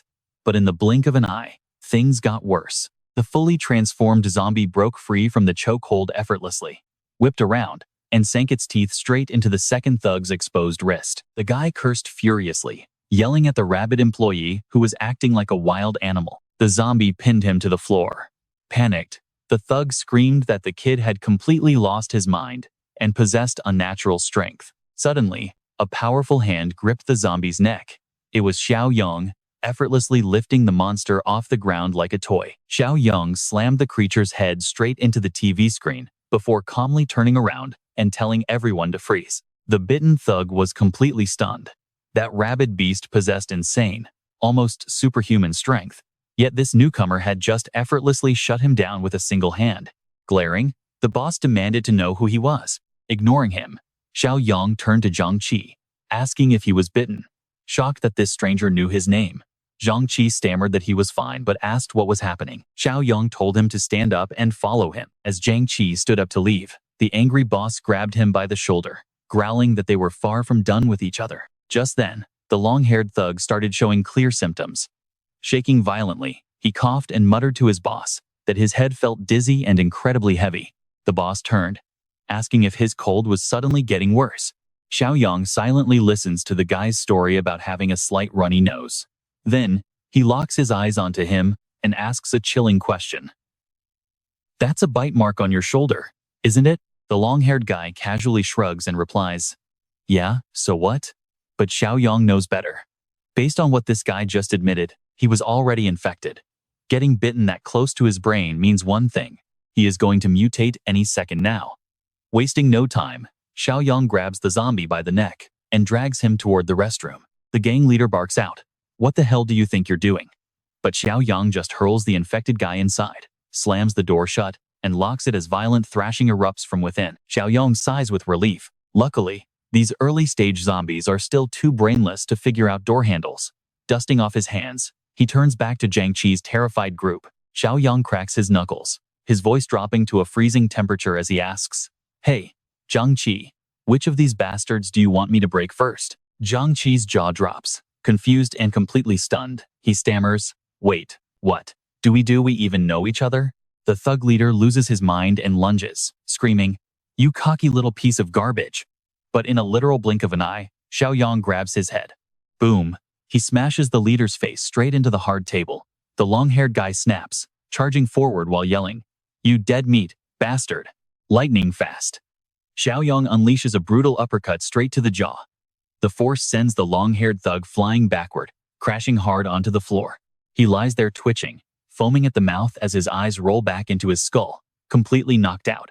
The remaining thug rushes over in absolute panic, shouting, "Hey, wake up! Are you serious right now? Seizing up from just one punch?" Xiaoyong stands tall, looking down at them like a boss.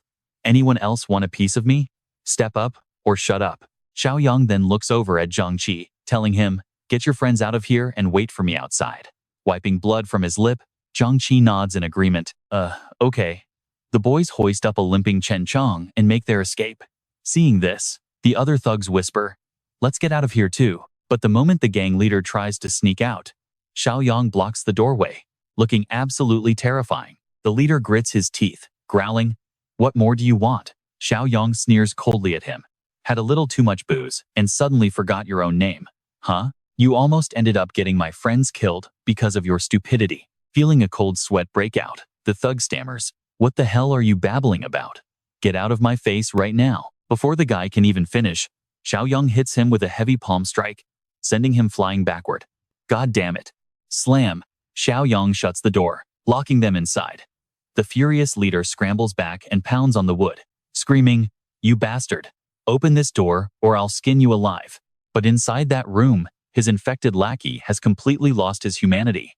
With blood-red, savage eyes, he begins unleashing horrific and primal snarls, growling like a rabid beast. The zombie locks onto his own boss and charges him. The other thugs scream in sheer panic. "What the hell are you doing?" Meanwhile, Xiaoyong is on the outside, bracing his weight against the door to keep them trapped. Utter chaos erupts inside. "Holy crap, what are you doing? Why are you biting me like a rabid dog? Get off! Get off me!" Slamming sounds shake the door as desperate cries echo out. How does the bathroom door open? "Oh God, someone save us! Help!" A karaoke staff member runs over, asking, "Sir, is everything okay? Do you need some help?" Xiaoyong turns to him with a dead serious look. "Lock this door immediately. Do not let anyone open it. Call the police and an ambulance, and tell them someone inside has rabies." The employee's eyes widen as he stammers. You mean the zombie flu?" Seeing him freeze up in panic, Xiaoyong barks out, "Just go and do it." Terrified, the staff stutters. Right away." A moment later, the employee rushes back with a heavy key, desperately trying to lock the door from the outside. While horrific, inhuman groans continue echoing through the thick wood, Xiaoyong signals to Jiang Qi's terrified group, "Time to move. Let's go." Locking the door, the employee mutters in fear. "This is insane. The noise coming from inside is too much." Just then, another staff member walks up. Seeing his pale face, he asks, "Hey, what's going on? Why are you shaking?" The first guy turns, stammering. "A customer said someone locked inside is infected with that crazy zombie flu." The second guy freezes. "Zombie flu? Is that rumor actually real?" The first employee gasps. "Wait, you actually know about this thing?" The other guy instantly bolts toward the security office. I've seen the news. Come on, we need to check the security cameras. Inside the security room, absolute horror washes over their pale faces. The monitors show a gruesome, bloody scene of feral people tearing each other apart. Terrified, they scream, "Call the police. Hurry." Meanwhile, the scene cuts back outside to the parking lot. Xiaoyong urges the group, "Move it. This place is about to turn into a bloodbath." They jump into his car and speed away into the night. Catching his breath, Jiang Qi asks, "Hey man, thank you for saving us. But who actually are you?" "The name is Jiang Xiaoyong. I was hired to keep you safe. And don't bother asking who's paying me." His friend behind him speaks up, asking, "Boss, is this mad flu you mentioned actually real?" After all, online rumors debunked it, claiming it does not exist. But Xiaoyong coldly counters, "So, was everything that just happened in that room a hallucination?" The chubby guy also chimes in, wondering, "So is there a cure for this mad flu?" Xiaoyong answers grimly, "This disaster will not pass. It is only getting worse. The apocalypse is already here." Suddenly, a blood-curdling scream rings out, making the whole group look outside in total confusion. Outside, a victim being savagely attacked by a zombie screams, "Help me. What are you doing?" Yes, that is the mad flu. Watching this absolute horror unfold, Xiaoyong explains to them that this is currently just a small, localized outbreak, meaning most people are still in the incubation phase. Before long, entire regions will spiral out of control. If you want to survive, you must obey my orders from now on. Hearing this, the entire group replies in unison, "Understood, Brother Yang." Suddenly, the system screen pops up. Ding. Stage 1 of the old partner mission is complete, rewarding 20 points. With 20 total points now, Xiaoyong looks at the screen in surprise, murmuring, "Oh, is it already done? Perfect timing. I think I saw some new items in the shop earlier." Xiaoyong immediately opens up his system panel. The system shop lists a level 1 Apocalypse Farmer chest for 2 points, and a level 1 sugar, oil, and protein chest for 5 points. The level 1 armed threat chest costs 5 points, while a manual refresh costs 2 points. Staring at the shop, Xiaoyong wonders why that Apocalypse Farmer chest is still there. To load new items, he realizes he must buy it and spend some points to refresh the stock. These chests actually seem pretty useful, and they are not expensive at all. Once he gets back to his fortress, he plans to redeem all of them. With that thought, he closes the system screen. Xiaoyong then glances over at Jiang Qi's group with a heavy thought.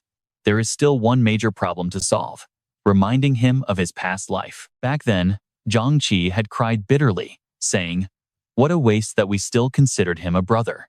We truly wasted our trust on him." He silently reflects. In his past life, Jiang Qi was betrayed by a close doormate, leading to many others being slaughtered by zombies, with Jiang Qi barely surviving with half his life.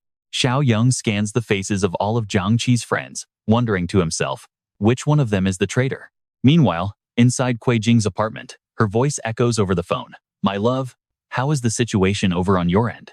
She is speaking to Li Shuxiong with a highly anxious expression, asking, "When are those supplies you promised finally getting delivered here?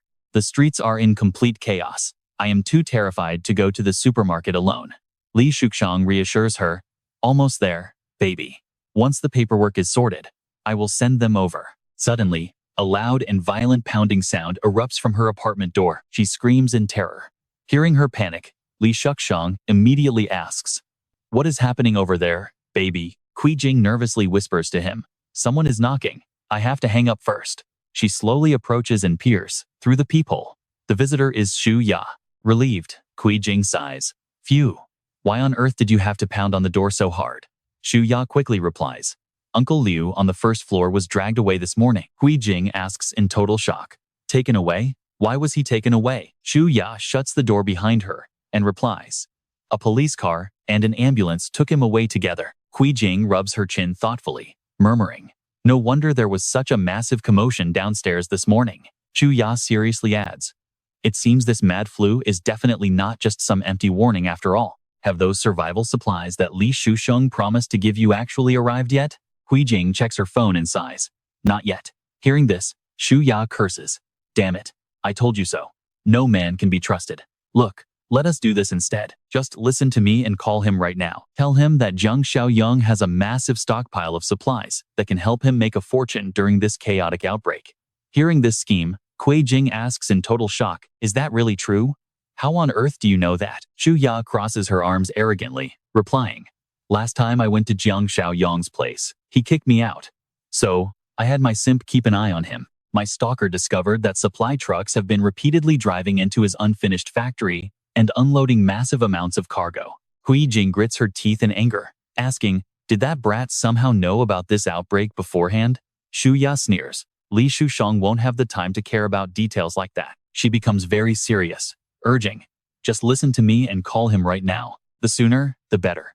Once the profit rolls in, we will demand that Li Shushong gives us our cut. Cutting back to Xiaoyong's hidden stronghold, their vehicle has finally arrived safely at the gates. As Xiaoyong and Zhang Qi's group step out of the car, Zhang Qi gasps in pure awe. Whoa, this is insane. It looks exactly like a fortress. Xiaoyong smiles, saying, as expected, everyone reacts exactly like that on their first visit. Just then, Uncle Sheng and Shan hurried over to greet him. Xiaoyong, you are finally back. Are you all right? Xiaoyong glanced over at Zhang Qi's group and smiled. Don't worry. Uncle Sheng, Shan, come over here and meet our new members. Gesturing toward the newcomers, he introduced them. This is Zhang Qi and his classmates. They are our new teammates now. And these two are Uncle Sheng and Shan. Shan offered them a very warm smile. Since Xiaoyong chose you all as our teammates, welcome aboard. Xiaoyong then turned to old Sheng. Uncle Sheng, please take these new brothers around the place and explain our base rules to them. All right? Old Sheng nodded with a reassuring smile. Leave it to me. Watching this, the chubby guy whispered, man, does anyone else feel like we just landed in northern Myanmar? Right then, one of the classmates raised his hand and spoke up. Could you give us some weapons so we can help defend this place?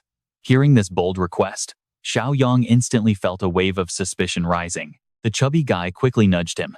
Yiming, why are you in such a rush? We just got here. At least let them learn to trust us first. Xiaoyong spoke up calmly. Don't worry. We will hand out weapons to you guys in a few days. He glanced over at the wounded Chen Chong. Also, his injuries are quite severe. Let's get him to the medical room to treat those wounds immediately. A little later, Zhang Qi and the guys headed over to the showers. After washing up, the chubby guy dried his hair with a towel, sighing in relief. Ah, that felt amazing. Yiming turned to him with a frown. Laosi, why did you stop me back there? The chubby guy blinked in surprise. Wait, what? Yiming scoffed. If you had just kept your mouth shut, he might have actually handed over some weapons. Lowering his voice, he whispered coldly, our current situation here. To put it nicely, we're being protected. But if we are being completely honest, we are basically under house arrest here. Hearing this, Lao Si frowned deeply. How can you say something so ungrateful? He literally just saved our lives out there. Yiming sneered back. Oh, please. What is his real motive? Why would he just save us for free? Zhang Qi chimed in. Didn't he literally tell us that someone hired him to protect us? Yiming rolled his eyes. Hired by who? He wouldn't even say. Only God knows if he's lying or not. Gritting his teeth, he whispered maliciously. And look at how he's treating Chen Chong. He claims he sent him to the clinic for medical treatment, but did you see that clinic? Those windows are sturdier than actual prison bars. For all we know, they're in there harvesting Chen Chong's organs right now. We have to strike first to gain the upper hand. Hearing this, Laosi spoke up in disbelief. But what if we're wrong? That would be pure betrayal. Yiming sneered, trying to sound like some sort of profound philosopher. It's better to betray the world than let the world betray us. Even if Xiaoyong is telling the truth, we should seize this fortress and take total control. With a dark, sinister grin, he finally revealed his true, wicked plan. Think about it. Aside from us, there's only an old man and a girl. We just wait until Xiaoyong leaves, then we take over this base. And that girl is quite a beauty too, so we could easily. His vile suggestions left both Lao Si and Zhang Qi completely speechless in absolute shock. As they stared in silence, Yiming quickly forced a laugh to play it off. Hey, come on, guys. I was just joking. Don't take me so seriously. Zhang Qi let out a massive sigh of relief. Seriously, Lao San, don't do that. You almost gave me a heart attack. The apocalypse has barely started, and you are already thinking of such depraved things. Lao Si agreed. Exactly. If they wanted to steal our organs, they would have just locked us up already. I mean, they're the ones with the guns. Soon after, they finished showering and headed out. Watching them leave, Yiming sneered with cold eyes. Cowards with no ambition. In times of chaos, only the ruthless survive.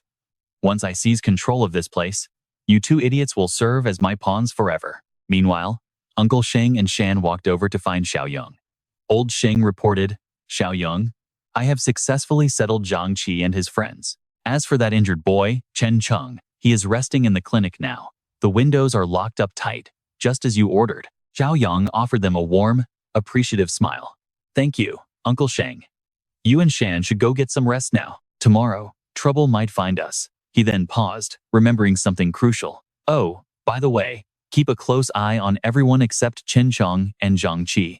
I have a strong feeling there is a traitor hiding in that group. Hearing this, Uncle Sheng and Shan grew deeply concerned. Later that night, Xiaoyong headed to the warehouse alone. He pulled up his system interface, browsed the shop, and immediately selected a supply crate to purchase. The system chimed, Level 1 Doomsday Farmer. Supply crate successfully purchased. 2 points deducted. Current points. 18. Successfully purchased sugar, oil, and protein supply crate. Deducted 5 points. Your current points. 13. Successfully purchased the Level 1 Armed Deterrence supply crate. Deducted 5 points. Current points remaining. 8. A flood of system notifications immediately filled his screen. Level 1 Doomsday Farmer supply crate opened. Received 50 corn seeds.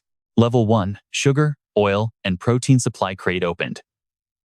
Received 200 kilograms of flour, 100 kilograms of braised pork, and 50 jars of pickled cabbage. Level 1 Armed Deterrence supply crate opened. Received 1,500 rounds of 9mm ammunition.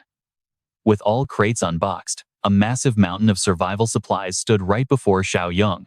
Looking at the supplies, Xiaoyong could not help but admire how decent even a common chest could be. It could not compare to the days of spending money freely, but, with things getting scarce, this ordinary crate was incredibly generous. The next morning, a fleet of loud vehicles came roaring right toward the entrance of the base. Screeching to a halt right at the gates, the leader shouted over his phone, Yeah, I am here.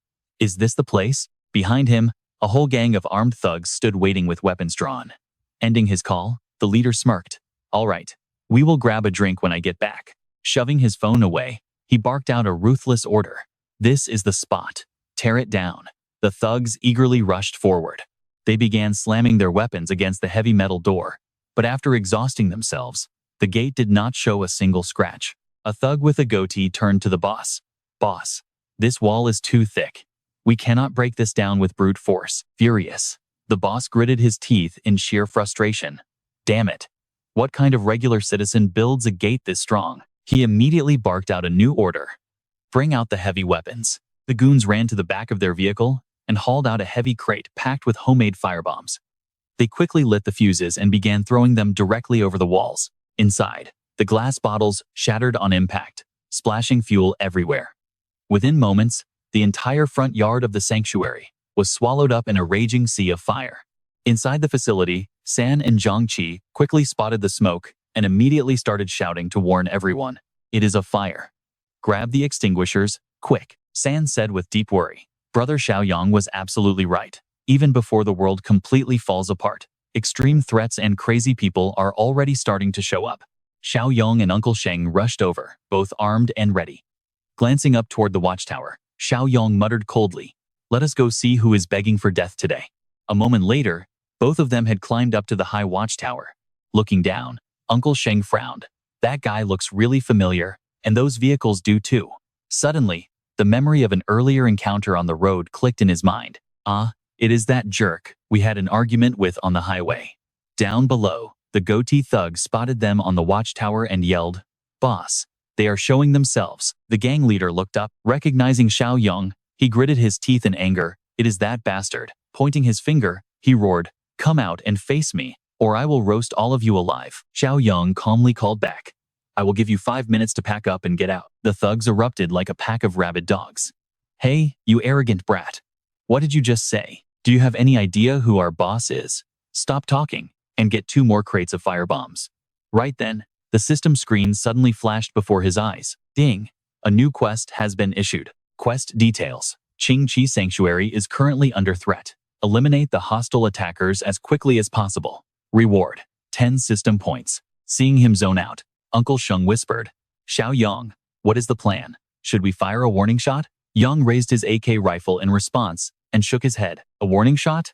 These lowlifes are acting like ruthless gangsters, and society has not even fully collapsed yet they are already throwing firebombs, completely heartless about whether they burn innocent people to death. Aiming his AK rifle down at the crowd, he added, allowing this trash to survive into the apocalypse will only put more innocent lives at risk and threaten our own safety. A loud gunshot instantly echoed.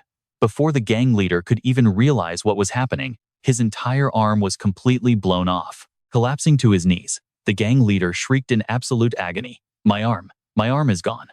Looking down at his target, Xiaoyong sighed with disappointment. Damn, I actually missed his vitals. I have been living in peace too long. My shooting skills are getting rusty. Below, the entire gang fell into utter chaos, screaming, holy shit, they have guns. That is an assault rifle. The thugs began scrambling away in sheer panic. The bleeding boss screamed, hurry up, fall back and cover me right now. Just you wait, you bastard, he cried, as his terrified goons scrambled to pull him back to safety. Young adjusted his aim once again, murmuring, I prefer to finish my chores today. I absolutely hate waiting. He pulled the trigger, raining down a lethal hail of bullets that shredded the fleeing thugs. The few survivors scrambled into their vehicles, their leader screaming, start the engine, drive. Seeing this, Uncle Shang warned him, they are starting up the cars to escape. Young replied calmly, do not worry. That is exactly why I brought an automatic rifle. With that, another devastating spray of bullets tore through the metal. Up on the tower, Xiaoyong unloaded clip after clip, swapping magazines with mechanical precision. Uncle Shang broke into a cold sweat. Such a flawless, natural flow of shooting and reloading was shocking. It reminded him of elite soldiers back during his active military days. Who on earth was this young man? Down below, a chorus of agonizing screams filled the air. Within minutes, the vehicles were riddled with holes and completely mangled. Inside, there was absolutely no sign of life left. Xiaoyong turned around to leave, telling Uncle Shang to go grab Jiang Qi and the others so they could head out and clear the area. Suddenly, he stopped and told him to wait. He realized they were still in the very early stages of this global disaster. It would actually be much better to let these guys turn into zombies so Jiang Qi and San could use them for combat practice. So he called out, never mind Uncle Shang, let us hold off for now. Confused, Uncle Shang asked if they should really just leave those guys lying out on the street. Xiaoyong nodded, telling him to leave them there because he had other plans for those soon-to-be zombies. Cut to the highway, where Li Shushang was speeding down the road. Extremely impatient, he demanded to know if they were almost there. Hearing his impatience, Shuya smiled sweetly and told him it was just past the very next intersection. Seeing her act so fake, Kui Jing scoffed in disgust. She knew exactly what Shuya was trying to do, putting on that pathetic little show the second Li Shushang was around. Approaching the base, Li Shushang pulled over and stopped. He told them he would wait in the car, right here. He told his sweetheart to text him once she got inside. Stepping out of the car, Kui Jing ordered Shuya to move. A shocked Shuya asked if she had to go too. Kui Jing snapped back, calling her an idiot, pointing out that she would have no idea which factory it was without her. Shuya forced a smile, arguing that anyone could easily recognize the place just by walking straight ahead. Besides, walking 2 whole blocks in these heels was going to be absolutely exhausting. Losing her patience, Kui Jing grabbed her and asked who even told her to wear high heels. She told her to shut up and start walking. Shuya kept resisting, whining that her phone was still inside the car. Kui Jing dismissed it instantly, telling her to leave it because she already had her own phone. With that, the 2 women began walking toward the base. The moment they were out of sight, Li Shushang grabbed his phone and called his men. He ordered them to get ready, telling them to charge in the exact second they heard his engine roar. Inside a vehicle parked further away, a group of heavily armed thugs sat waiting, ready to strike at a moment's notice. One of the thugs confirmed the order. Meanwhile, the scene shifted back to the 2 girls, with Shuya complaining about why they had to do this. She asked why she was being dragged along, but Kui Jing scoffed, telling her they were both sly foxes and there was no way Shuya could trick her. Caught red-handed, Shuya immediately started making excuses, claiming she was being deeply misunderstood. She argued that dressing up so beautifully was actually the perfect way to lure Jiang Xiaoyong out of hiding. After all, he already knew about her and Li Shucheng anyway. But suddenly, Kui Jing froze, noticing something strange just ahead of them. Hearing this, Shuya gasped in shock as well, staring at the absolute destruction and the bodies scattered across the ground. A terrified Shuya wondered if there had been some massive shootout. Shaking with fear, she clung closely to Jing and begged her to turn back, pointing out that everyone there was completely dead. Jing noted that the fresh blood meant they died recently, wondering if other groups had fought over Jiang Xiaoyong's stockpiles of supplies. With those thoughts, both of them turned their eyes toward the base. Shuya nervously wondered if Jiang Xiaoyong had already met a gruesome end. Jing coldly replied that she did not care if he died, as long as his massive stash of supplies was still there. Shuya kept trying to back out. She suggested letting Li Shusheng and his men handle it instead. Jing hushed her, whispering to keep quiet while they crept up to check if the factory gates were locked. Meanwhile, in one of the vehicles behind them, one of the thugs was already transforming into a zombie, staring at them with bloodshot eyes. Oblivious, the two women finally reached the front gate. Shuya pounded on the metal, marveling at how insanely solid it felt. She cursed, absolutely shocked by how heavily fortified it was, blocking any view of the inside. Since the gates were tightly shut, it meant Jiang Xiaoyong was probably still alive and well inside. Suddenly, a voice called out to them from high above, causing both of the startled women to look up immediately. Standing at the top, San demanded to know who they were and how they found this place. Shuya quickly waved, claiming they were actually close friends of Jiang Xiaoyong. Jing quickly spoke up as well, boldly claiming to be his girlfriend. San immediately turned around and shouted inside, telling Xiaoyong that there were two girls outside, and one was claiming to be his girlfriend. Jing gritted her teeth in jealousy, muttering that she finally understood why Xiaoyong had suddenly gone cold on her, accusing him of finding a new woman. Shuya tried to calm her down, telling her to keep it together. She reminded her that timing was critical, pointing out that the woman above was armed with a crossbow, and wondering if Li Shuxiang could actually handle her. Jing told her not to worry, because he brought handguns along, confident that once they opened the gates, they could easily take Jiang Xiaoyong down. A moment later, Xiaoyong walked up to the watchtower, glared down, and spoke. He demanded to know why Jing and Wen Shuya were there. Activating his mental vision, he saw two glaring red markers of absolute rage hovering right above their heads. Shuya looked up, flirting with a playful wink. Well, if it isn't Brother Xiaoyong, we are all friends here. Can't we just visit you? With all this chaos, we were actually worried about you. Aren't you worried about us? Xiaoyong scoffed in response, laughing with pure disdain. Worried? Haha, I knew it. That scumbag Li Shusheng is hiding nearby, isn't he? How many people did he bring along? What kind of weapons is he packing? The two girls gasped, in complete shock. How did he know that? Without a single moment of hesitation, Xiaoyong fired off several rounds. The two girls screamed in absolute panic. Jing shrieked at him in a total rage. Jiang Xiaoyong, are you insane? Why are you shooting at us? Shuya broke out in a cold sweat and quickly tried to hold her back. Jing, he has a gun. Speak nicely. Do not make him mad. But Jing kept screaming. What is there to fear? He does not actually have the guts to kill me. Hearing her foolish words, Xiaoyong chuckled coldly. Haha, I would not dare kill you. Well, that actually works out perfectly for you too. Just then, low, chilling growls began to echo from right behind the two terrified girls. They spun around and froze in sheer terror as corpses slowly stood up behind them. Jing trembled, stammering. What on earth is that? Is that those people who caught the mad flu? Shuya gasped in disbelief. Wait, since when does the mad flu bring the dead back to life? Looking down with a cold, ruthless gaze, Xiaoyong muttered, I want to watch you two get eaten alive by them. The monsters let out savage, guttural roars and lunged directly at them. Terrified out of their minds, the two girls turned and sprinted for their lives. Meanwhile, Li Shusheng was sitting comfortably in his car when he suddenly heard screams calling out his name. Startled, he looked out to see Shuya and Jing running toward him, completely covered in tears and crying as they sprinted frantically. Falling behind, Jing screamed in pure terror. Li Shusheng, save me, help. Seeing the horrifying sight, Li Shusheng bellowed in shock. Damn it. How are there infected maniacs roaming around this area? He grabbed his radio and barked, turn around, turn the car around right now. Infected ahead, retreat. When zombies are practically biting your heels, romance and loyalty immediately go right out the window. Without another thought, Li Shusheng sped off, leaving the two desperate girls running for their lives behind him. Seeing him abandon them, Jing screamed in absolute rage. Li Shuxiang, you absolute coward. You miserable bastard. She swung her heavy handbag, screaming that she refused to die like this, and hurled it right at Shuya, calling her a bitch. The bag tangled around Shuya's legs, sending her crashing hard onto the pavement as she shrieked in pain. The ravenous monsters immediately swarmed her with terrifying shrieks. Shuya cried out in sheer panic. No! Wait! Before she could even finish, the horde tore into her flesh. She screamed in pure agony, her bloodshot eyes filled with absolute hatred. Kui Jing, you miserable bitch. I hope you die a horrible death. She choked on her own blood, gasping for air. Running for her life, Kui Jing sneered with a wicked smirk. You had that coming.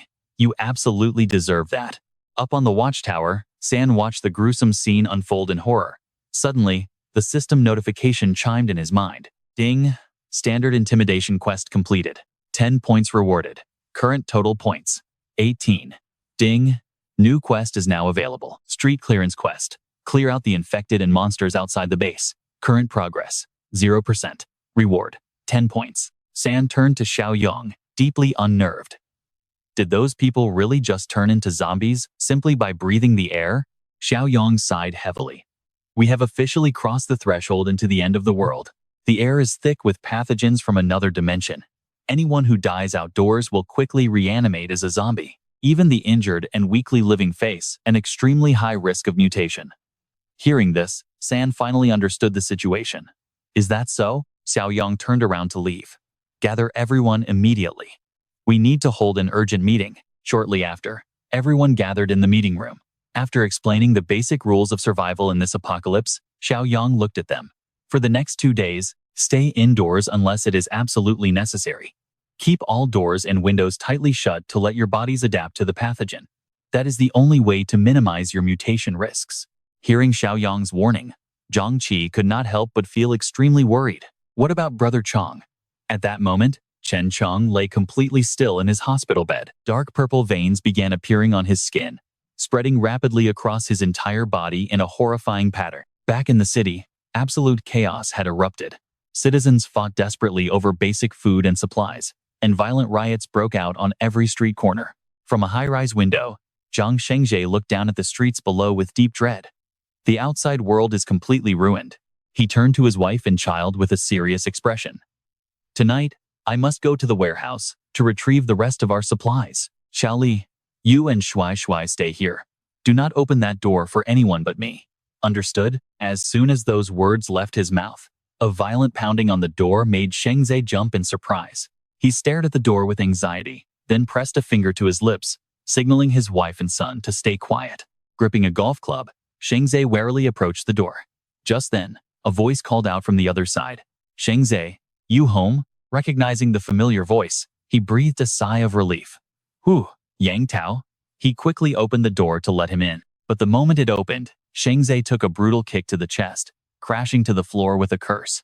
A group of thugs barged in, immediately pinning him down and locking his arms. Glaring at Yang Tao, Shengzhe snarled, "Let me go." Getting no response, Shengzhe roared in fury. Yang Tao, you bastard. What is the meaning of this? Damn it. I treated you so well. Yang Tao smirked in contempt and spat back. Oh really? Good to me? To you, I was nothing but a loyal dog. Hearing this, Shengzhe snapped. Do you have any conscience left? Without me, could you even afford rent? Yang Tao spread his arms and laughed mockingly. Sure, I got a few rent bucks, but you made enough to buy multiple houses. Cut the crap. Hand over the warehouse keys and the address right now. Hearing this, Shengzhe grit his teeth, completely speechless and paralyzed with rage. Seeing his stubborn silence, Yang Tao walked over to Xiaoli and her son, wearing a sinister grin. Too stubborn, huh? He grabbed Xiaoli by the hair and yanked her forward. Get over here, she shrieked in pain. Seeing his mother hurt, tears welled up in Xiao Shuai's eyes as he screamed, I will kill you. The boy lunged forward and sank his teeth deep into Yang Tao's hand. Wincing in pain, Yang Tao roared, You little brat, have you gone mad? With a fierce backhand, he slapped the boy, shouting, Get off me. Xiao Shuai cried out, flying backward from the impact. Seeing his son brutalized, Shengzhe screamed in agony, You bastard, fight me like a man. Let my wife and son go. Yang Tao sneered and replied, Relax, as long as you cooperate, they will stay safe. Now, take us to your warehouse. Moments later, Shengzhe was forced to lead Yang Tao's gang straight to his storage facility. Looking around at the empty shelves, Yang Tao frowned, clearly displeased. Is this all that is left? Sheng Zhe replied. Did you not find a big buyer? Everything is sold out. Even the nearly expired stock is completely gone. Yang Tao rubbed his chin, deeply lost in thought. Jiang Xiaoyong, yeah. He looked at Sheng Zhe with a wicked grin. If we can seize the massive stockpile inside Xiaoyong's factory, we will live like kings without a single care. Sheng Zhe warned him immediately.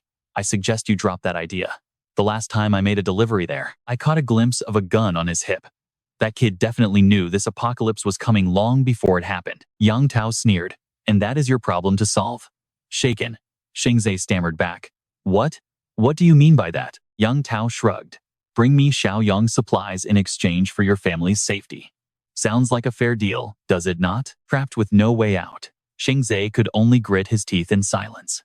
Meanwhile, over at Xiaoyong's base, low, chilling growls echoed continuously. Inside the medical room, Xiaoyong and his friends stared at Chen Chong with sheer dread. Chen Chong had fully turned into a zombie, thrashing violently against the ropes to break free. Groans escaped his throat constantly. Seeing their dear friend reduced to this monster broke Zhang Qi and the others' hearts. Hearing those wild, savage growls from his brother in arms, Lao Si could no longer hold back his tears. Witnessing Chen Chong's horrific state, Yi Ming grit his teeth and said, "Kill him." Hearing this cold suggestion, Xiaoyong narrowed his eyes, closely studying his reaction. Unable to stand those heartless words, Zhang Qi snapped. What did you just say? Yi Ming crossed his arms. He is already dead. If we do not handle him now, he might break free and endanger everyone. Lao Si protested angrily. He is our brother. How can you just abandon him without even trying to save him once? Seeing the heated argument, Xiaoyong finally spoke up. He is right. Once the infection takes hold, there is zero chance of recovery. Lao Si looked at him with desperation. Boss, Xiaoyong. Xiaoyong then pulled a sharp knife from his belt and handed it to Yi Ming. Take this. Panicking, Yi Ming stammered. What is this for? Xiaoyong replied in a low, cold tone. Put him out of his misery. Staring at the blade in Xiaoyong's hand, Yi Ming felt a cold shiver run down his spine. Seeing his fear, Xiaoyong leaned in closer. You always wanted a weapon, right? Take it and put him out of his misery. Suddenly, another hand grabbed the knife from Xiaoyong's grip. It was Zhang Qi. He spoke softly. Boss Xiaoyong. His eyes were filled with deep sorrow, yet resolved. Let me do it. Xiaoyong reached out and firmly gripped the blade in Zhang Qi's hand. He asked, seriously, have you thought this through? What if everything I told you guys before was a lie? Once you plunge this knife, you become a killer. Zhang Qi looked back firmly. I trust you, Xiaoyong. Hearing that, Xiaoyong let go of the blade, nodded with a laugh, and said, do it. Zhang Qi approached the hospital bed, clenching his fists and gritting his teeth as he stared down at his brother. After hesitating, he gritted his teeth, swallowed his tears, and raised his knife to free his friend.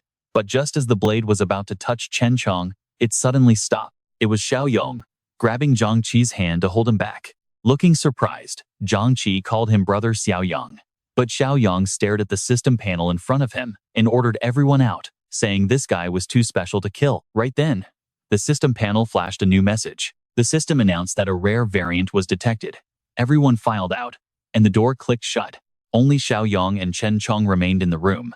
As Xiaoyong whispered Chen Chong's name, the infected man on the bed could only reply with monstrous, guttural groans. Xiaoyong leaned in closer, whispering that he had a highly important mission for him. Meanwhile, inside the city, Zhang Sheng was speeding down the road on his motorbike, rushing toward Xiaoyong's base. The bike hit scattered rocks on the road, making his handlebars wobble violently.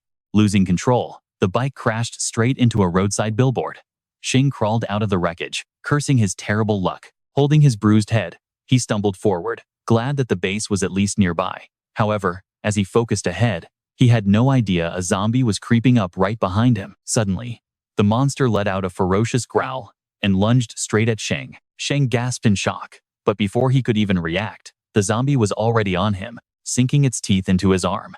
Sheng screamed in sheer terror, using every ounce of his strength to desperately shove the monster off. He scrambled back toward his crashed bike, desperately grabbing a heavy club from the wreckage. Sheng spun around and bashed the zombie's head, screaming curses at the bastard.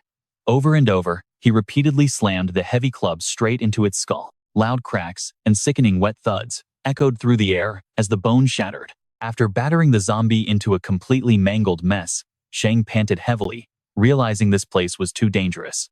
Clutching his badly bitten arm, he limped toward the base. Meanwhile, back at the base entrance, the zombified thugs were still mindlessly wandering around. Xiaoyong cracked the door open to scan the area before leading San, Zhangqi, and the others outside. Looking down at his hands, San complained that all this protective gear was far too bulky and uncomfortable. Xiaoyong quickly shut him down, warning that brainless zombies possess terrifying, superhuman strength, making them extremely dangerous. With their lack of real combat experience, they would easily get torn apart. They had to wear protection until they became seasoned fighters. Only then could they ditch the armor. Slipping around to the back, the group slowly and quietly closed in on the zombies. Raising his hand to halt the group, Xiaoyong warned them to prepare, as they were now in detection range. Old Thang nodded in agreement. Behind him, the rest of the guys hushed their voices, confirming they were ready. Right then, a zombie whipped around, locking its dead eyes onto them. Xiaoyong immediately yelled out, warning the group that they had been spotted and to prepare for battle. He turned back to command them to work together and strictly maintain their distance. The bloodthirsty zombie charged forward like a bullet, lunging wildly to grab Xiaoyong. But with lightning-fast reflexes, the leader easily sidestepped the deadly attack. He yelled out that a missed attack was their best opening, telling them to strike the temples or the back of the neck. Right on cue, Lao Si charged forward with a shout, swinging his heavy knife with all his might. He chopped straight at the zombie's forehead, but the skull didn't even crack. Instead, Lao Si recoiled, clutching his numbed wrist in pain. Xiaoyong quickly pointed out that the upper skull is the hardest bone. Striking it there does 0 damage and only numbs your hands. Lao Si was the perfect example of what not to do.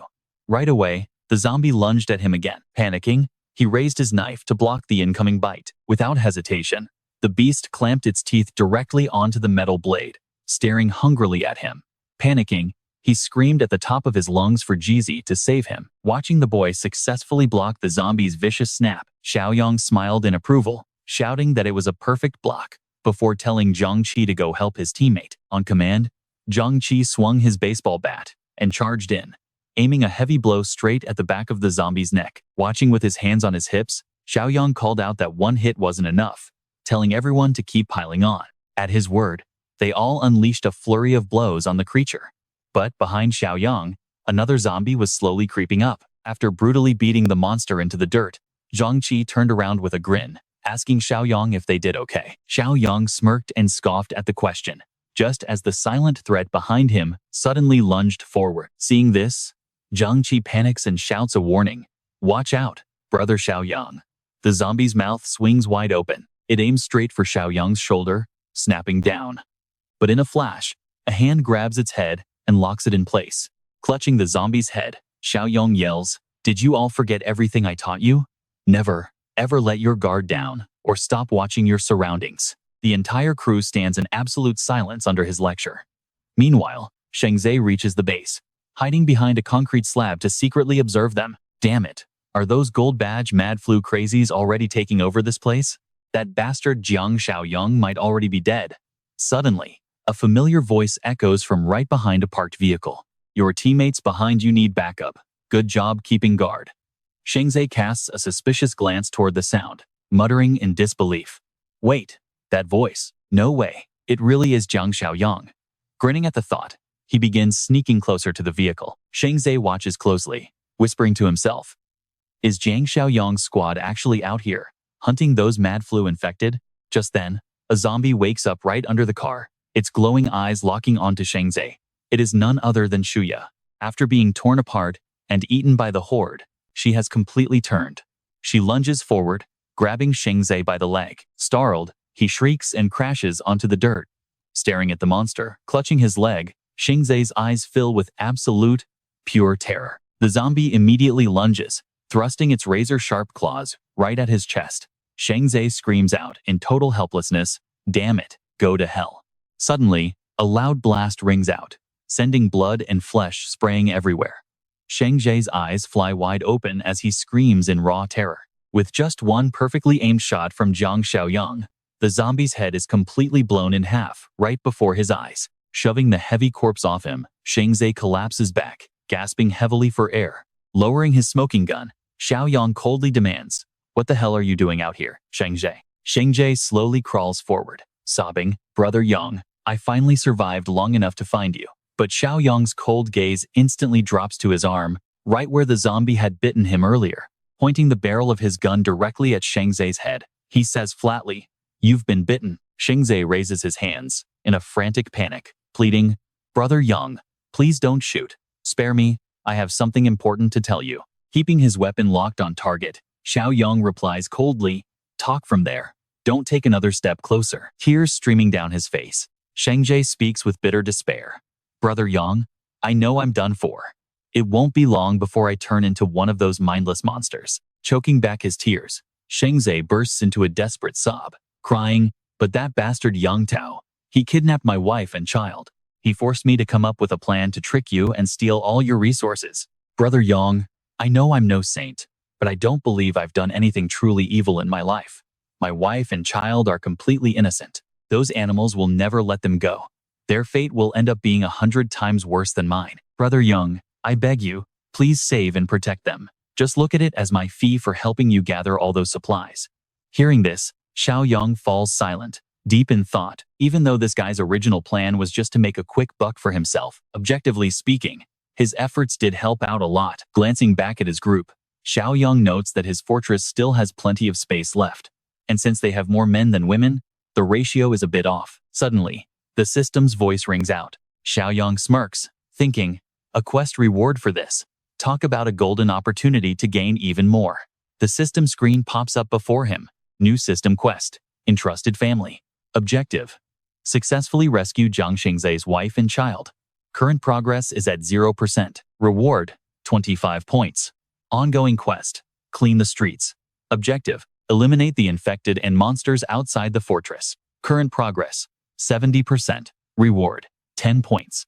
After reviewing the screen, Xiaoyong reassures him, "Don't worry, I will take care of your family." Hearing this, Shengzai stammers in disbelief. "Really, Brother Yang? Is that true?" Instantly dropping to his knees, he bows his head, crying, "Brother Yang, I, Jiang Xiaoyong, can never repay your kindness in this lifetime. In the next, I will be your loyal servant." With that, he kneels in place, completely giving up and waiting for death, muttering, "Brother Yang, do it." Confused, Xiaoyong asks, "Do what exactly?" Closing his eyes, Shengzai whispers, "End it. I don't want to turn into one of those mad flu monsters and threaten my own family's lives."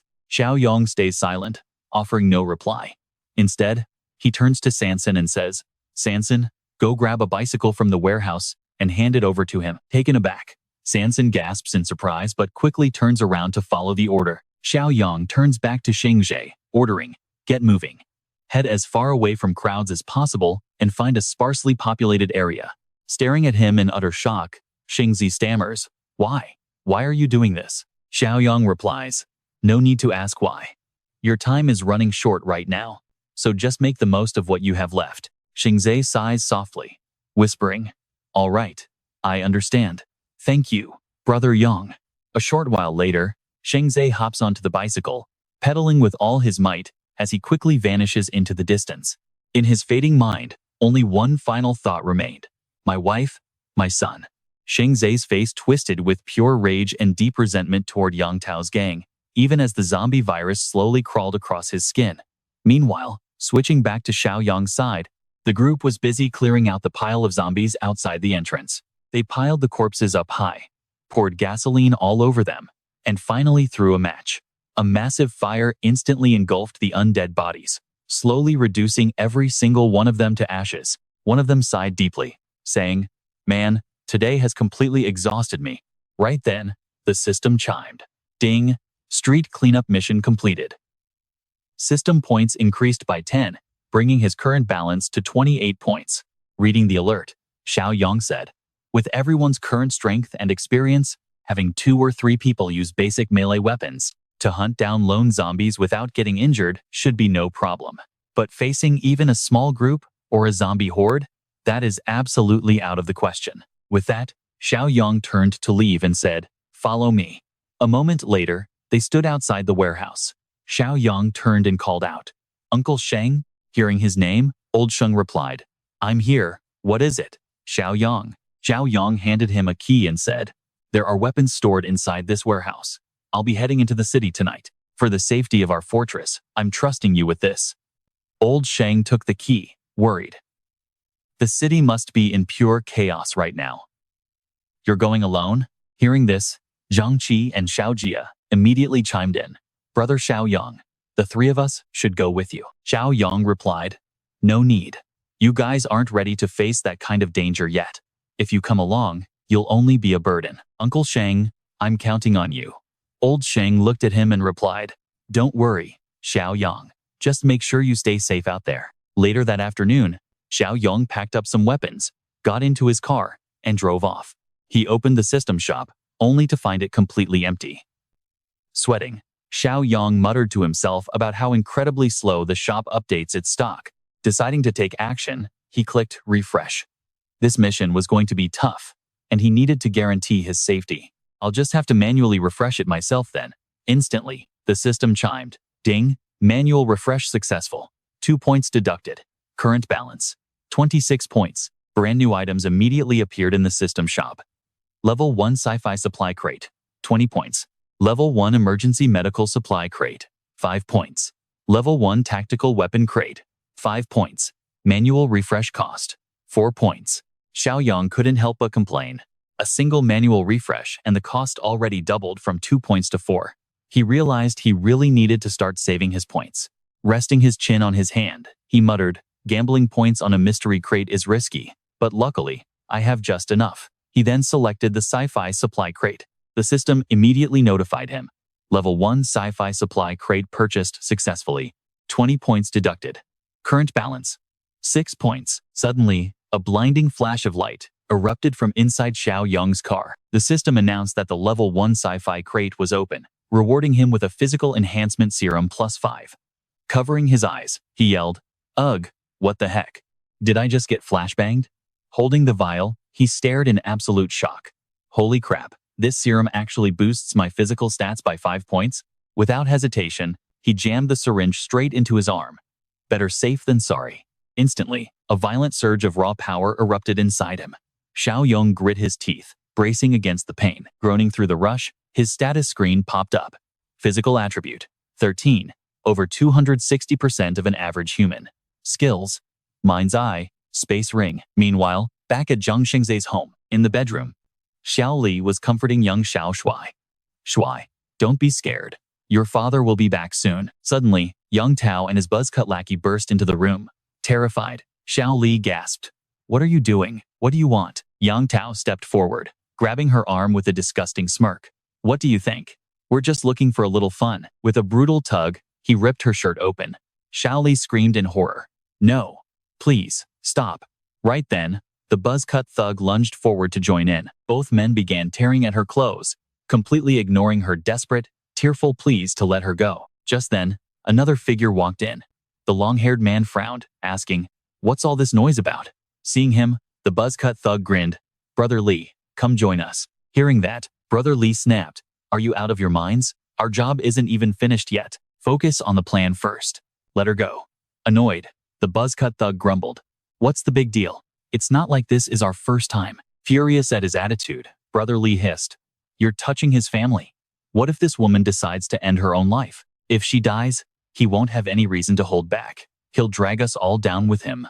Nobody wins. Got it? Lowering his voice, he added, once we handle him, we can all have our turn. She won't get a single day of rest. Reluctantly, the two men let go, muttering, damn it. Fine, way to ruin the fun. Yang Tao turned back, mockingly sticking his tongue out. Just wait for me. The door shut slowly, leaving Xiao Li and young Xiao Shuai sobbing in terror, clinging to each other. Time flies. The scene shifts to a dark night on the highway. Zombies are still wandering around, hunting for the living, when a car suddenly comes speeding by. Xiaoyong sits inside, calculating. 13 stat points means his strength has doubled, and his reaction speed has shot up. Wrecked cars are littered all over the road. With reflexes nearly 3 times faster than any normal human, Xiaoyong easily weaves through them. This feeling is absolutely amazing. Soon, he enters the city, where a horde of zombies blocks the street ahead. Xiaoyong steps out of the car and looks around. The downtown area is ahead, and driving is just too noisy. Time to proceed on foot. With that, he quietly shuts the car door. Suddenly, a series of low growls from behind catches his attention.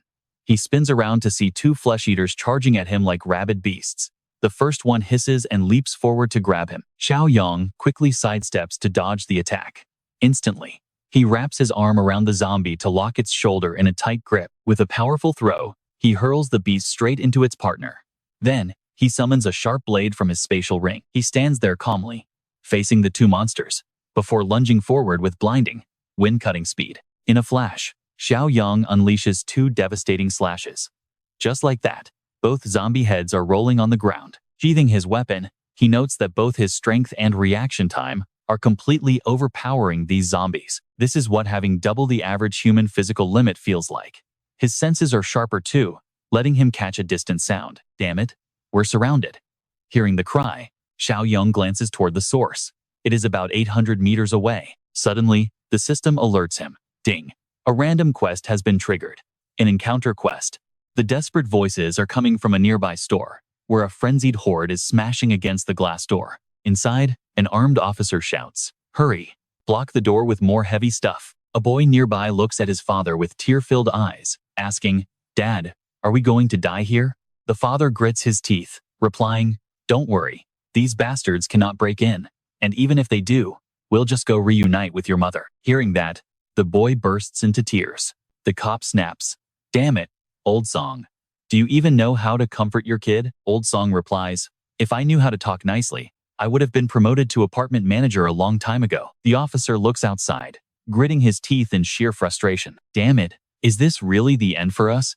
But suddenly, violent slicing sounds echo from outside, and dark blood splatters across the glass door, throwing the terrified group into a total panic. What is that noise? Next, a corpse with half its head missing slams face first against the glass. The terrified boy falls backward, screaming in pure horror. The body slowly slides down, leaving a long streak of blood on the glass. Soon, absolute silence falls over the area. The officer watches this in disbelief, panting heavily as he tries to catch his breath. "Old Song," he gasps out. "You and Zixuan move these heavy things out of the way. Use the elevator, and do not make a sound," he orders while keeping his gun aimed. Old Song nods quickly. Once the barrier is cleared, the officer pokes his head out to investigate.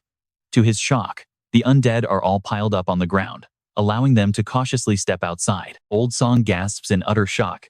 Who did this? His terrified son, Zixuan, stammers, "It's a mutant. It has to be a mutant." Old Song looks puzzled. "A mutant? What on earth is that?" Zixuan explains. "They are way faster and much stronger than regular zombies. That is how they always set it up in games and novels." Hearing his son's response, Old Song gets furious. "Novels and games. You waste all day reading that junk. No wonder your school grades are always at the very bottom." Seeing them bicker like this, the officer turns around, saying, "Old Song, you have zero emotional intelligence. Is this really the time to lecture him? Just follow me and watch our surroundings.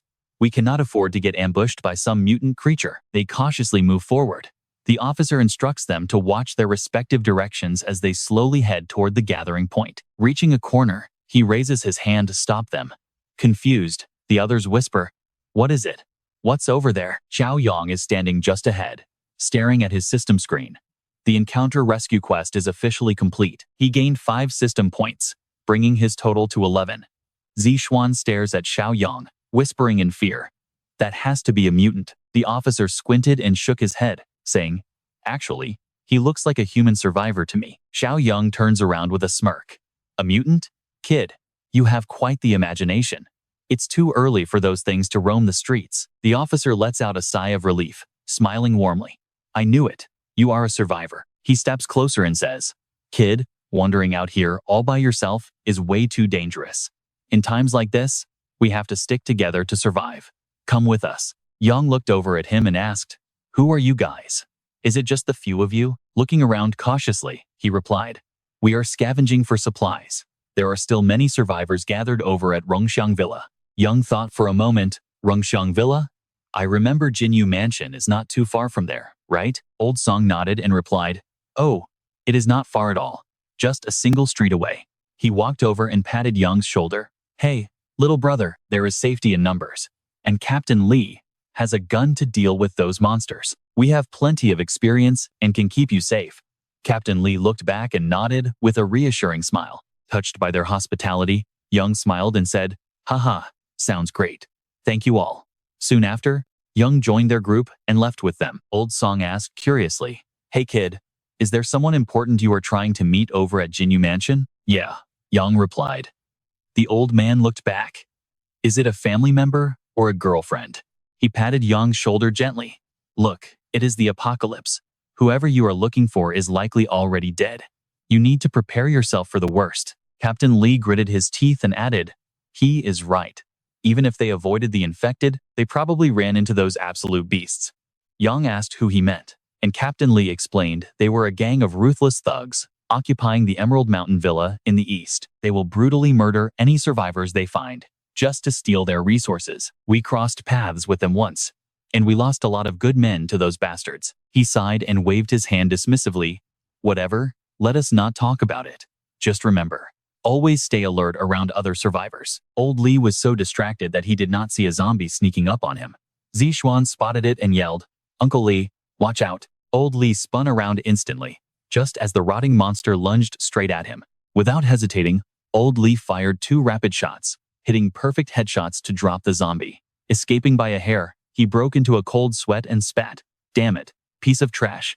The loud gunshots immediately alerted the surrounding horde of zombies. Their dead eyes locked onto the noise, drawn right toward Old Lee's frantic swearing. Looking around in absolute panic, the captain stammered, "What do we do now? Where do we go?" Trying to stay calm, he spotted an old bus parked nearby and gasped, "Over there."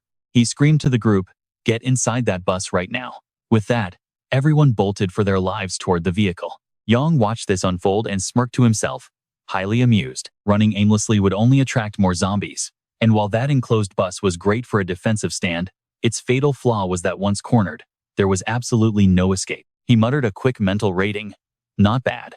I will give this emergency decision a 70% score." Seeing Young standing there completely unfazed, Old Lee urged, "Hey kid, get on the bus already." Young instantly leaped inside with incredible speed. The moment Young climbed aboard, Old Lee slammed the door shut and barked, "Kid, check under the seats to make sure no zombies are hiding in here." Zixuan peered outside, shouting, "They are not giving up. They're heading right for us." Old Lee looked outside and gritted his teeth, growling, "Damn it. Were we still too slow?" Outside, the horde pounded frantically on the doors, their numbers growing by the second until the bus was completely surrounded. Old Lee spat out another angry curse. The glass doors groaned, ready to shatter as Old Lee desperately threw his entire body weight against them. In absolute panic, he yelled, "I cannot hold this much longer." But right at that moment, a hand reached out. With one effortless, gentle shove, Young forced the door back into its locked frame. Old Lee stared in absolute shock, whispering, "How is he so ridiculously strong?" Young looked back calmly and said, "Do not worry. I will hold the door. Tell the others to smash the windows and fight back from there." Snap out of his daze, Old Lee scrambled backward, stammering, "Right, got it." Within seconds, they shattered the glass of the side windows. The zombies immediately flocked toward the broken windows, but a sharp metal rod instantly pierced clean through the skull of the leading monster. Old Song kept stabbing wildly, roaring, "Go to hell." Behind him, Zixuan and a young girl held onto him tightly so he would not fall out. Holding his gun, Old Lee gritted his teeth in despair. "There are too many of them. My remaining ammo will not last." Right then, Young called out, "Use this instead."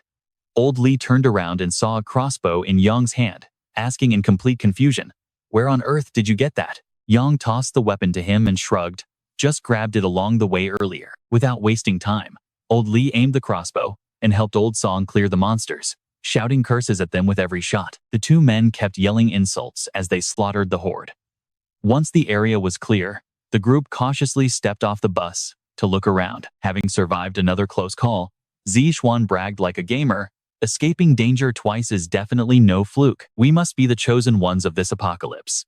Hearing his nonsense, Yang reminded them calmly, "Stay alert and do not make any more foolish mistakes." The scene shifts back to the base as a transmission crackles to life.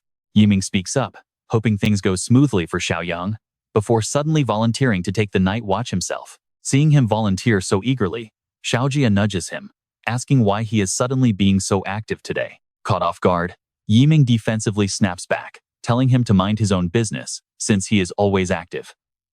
Seeing this sudden outburst, Xiaojia cannot help but find his behavior extremely suspicious. What is up with that massive overreaction? Lao Shang steps in, deciding that since Yiming volunteered, the rest should go and rest. He warns Yiming to stay alert on guard duty and wake everyone if anything goes wrong. Hearing this, Yiming simply replies, "Do not worry." Night falls quickly. Sitting alone on the watchtower, Yiming mutters to himself that everyone must be fast asleep by now. Turning to leave, he mutters that there is no time to lose. He must finish this before Jiang Xiaoyong returns.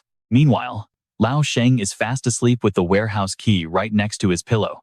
Suddenly, the door creaks open, letting in a thin sliver of light from the hallway. Standing outside, Yiming peers through the gap, silently watching his target. Creeping up to Lao Sheng's bedside, Yiming slowly reaches for the key on the pillow. But in that exact moment, Lao Sheng suddenly bolts awake. Sitting up, the old man demands to know what he is doing, leaving Yiming completely panicked. Yiming throws a hard punch right into Lao Sheng's face.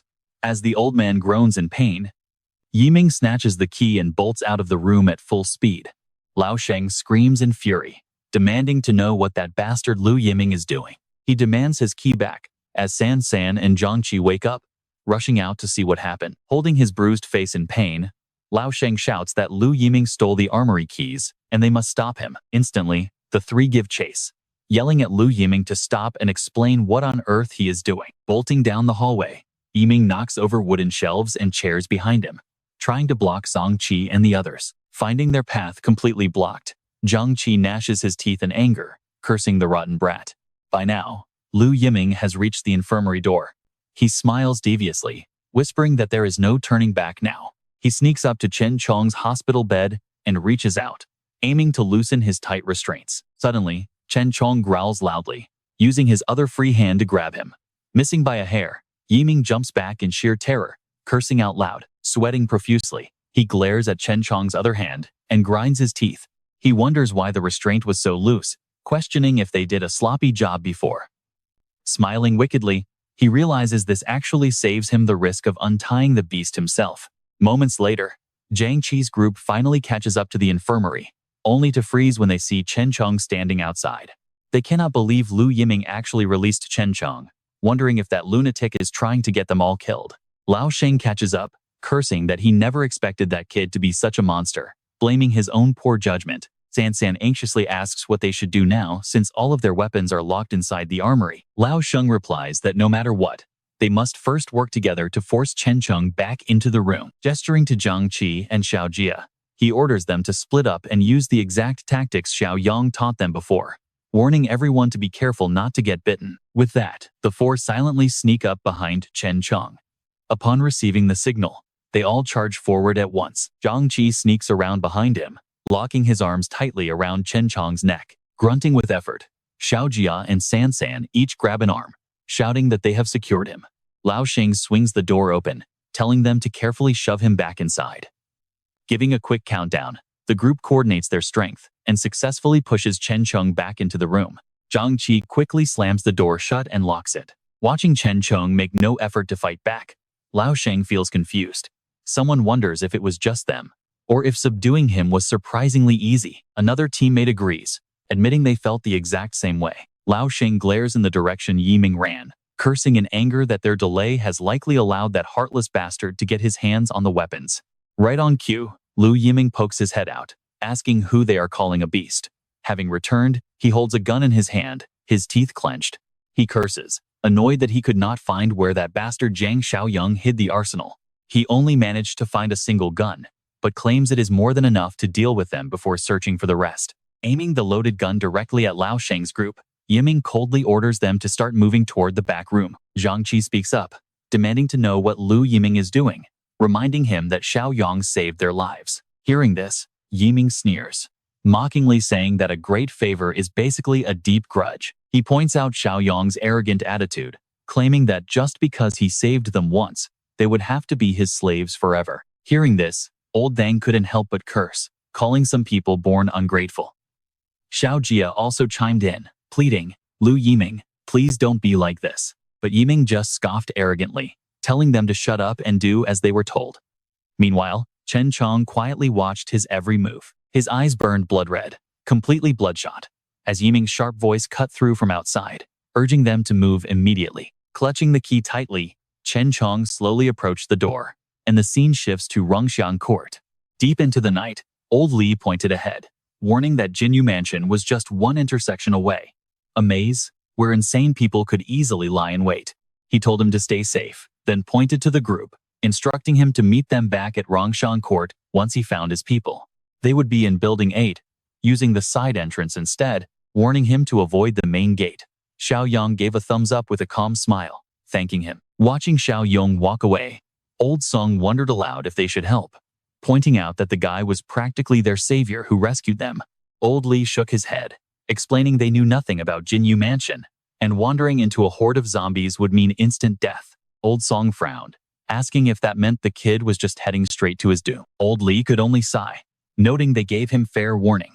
Though it was a shame to lose someone with such skills. The scene shifts to Jiang Xiaoyong's apartment, where a massive horde of zombies crawled like ants below, while an anxious voice echoed from within the building. The power was completely cut, and there was zero phone signal.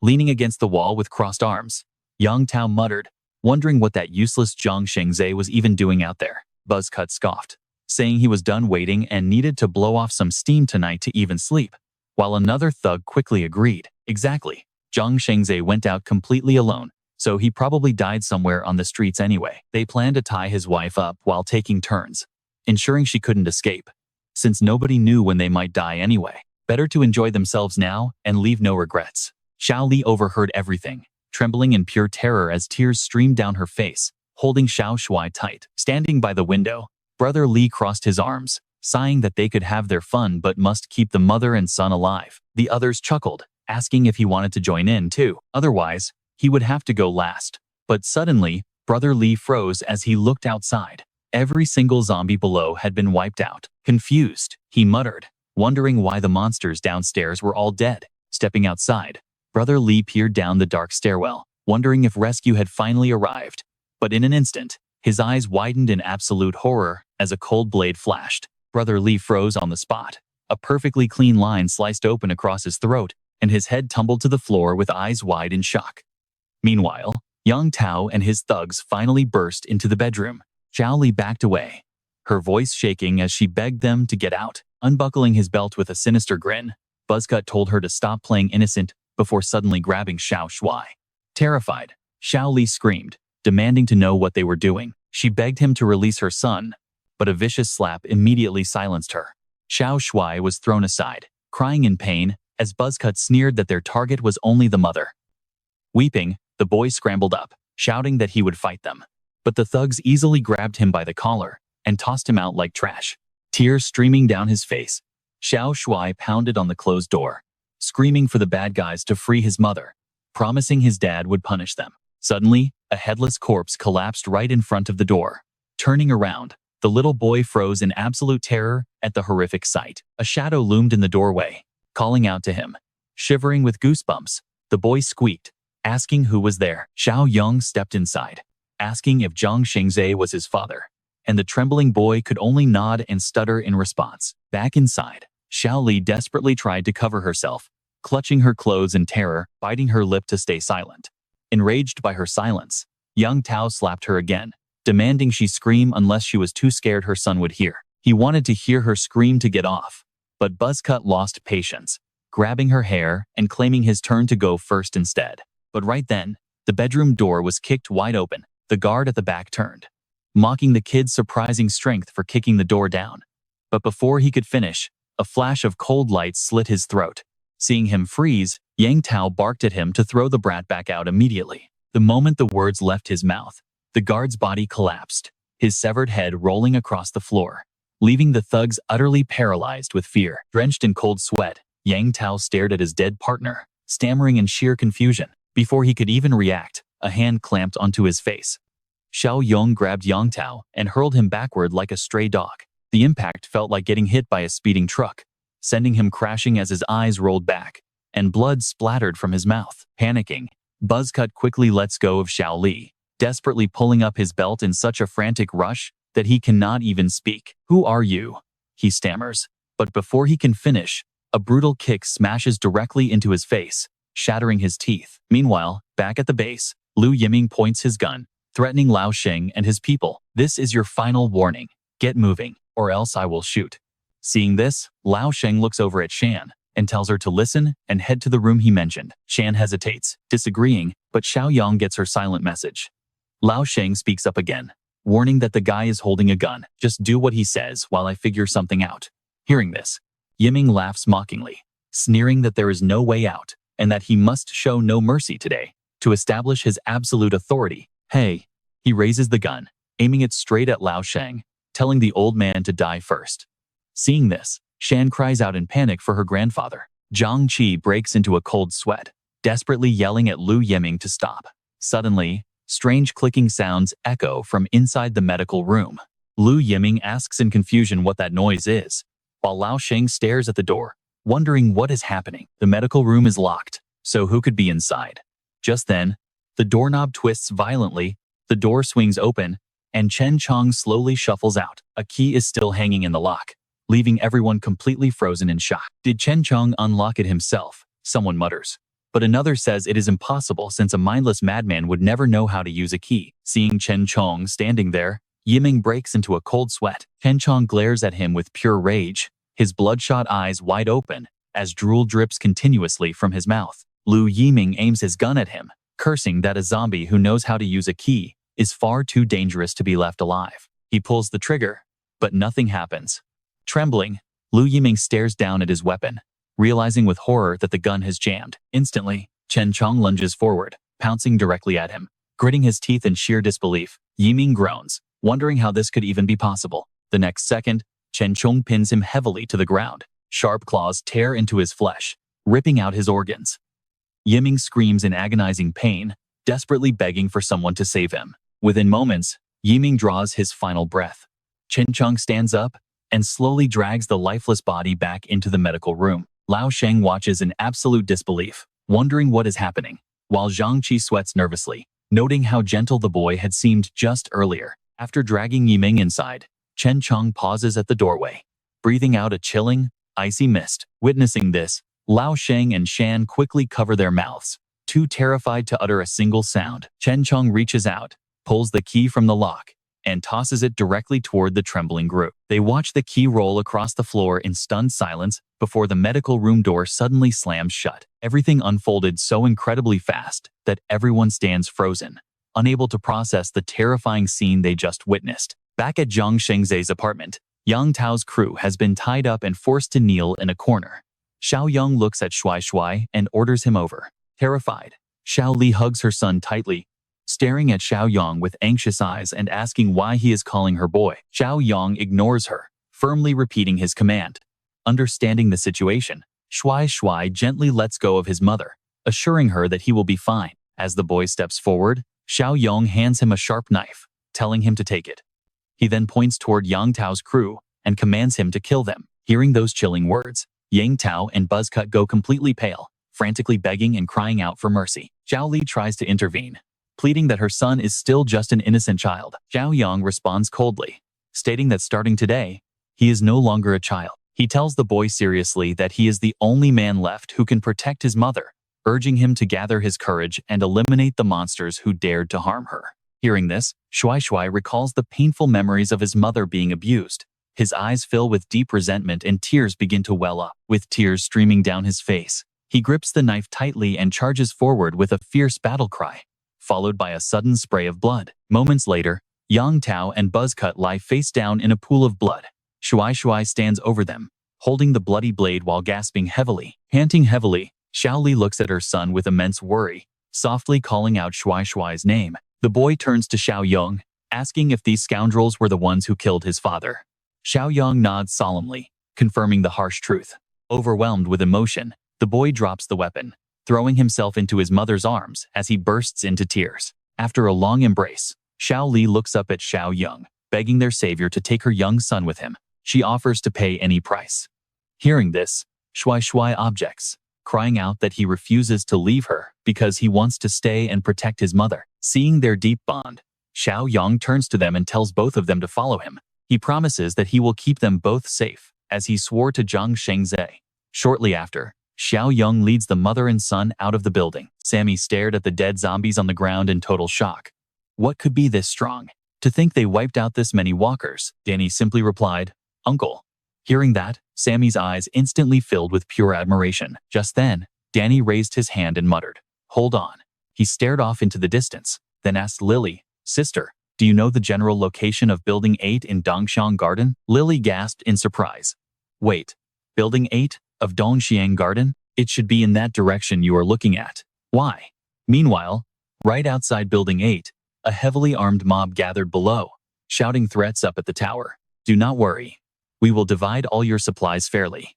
Oh, and one more thing, send out every woman under 40 to join us." Inside on the third floor, Lee and his group huddled close, preparing for a fight. Cheer asked nervously, "What should we do?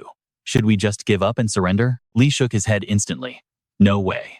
Those scumbags will never keep their word. If we do that, none of us survive, except you, Yueron, and He Fang." The hostile thugs outside kept shouting, "You have 10 minutes. If you refuse, we will wipe you all out." Behind them, a woman suggested in panic, "Maybe we should go out and beg them to spare you guys."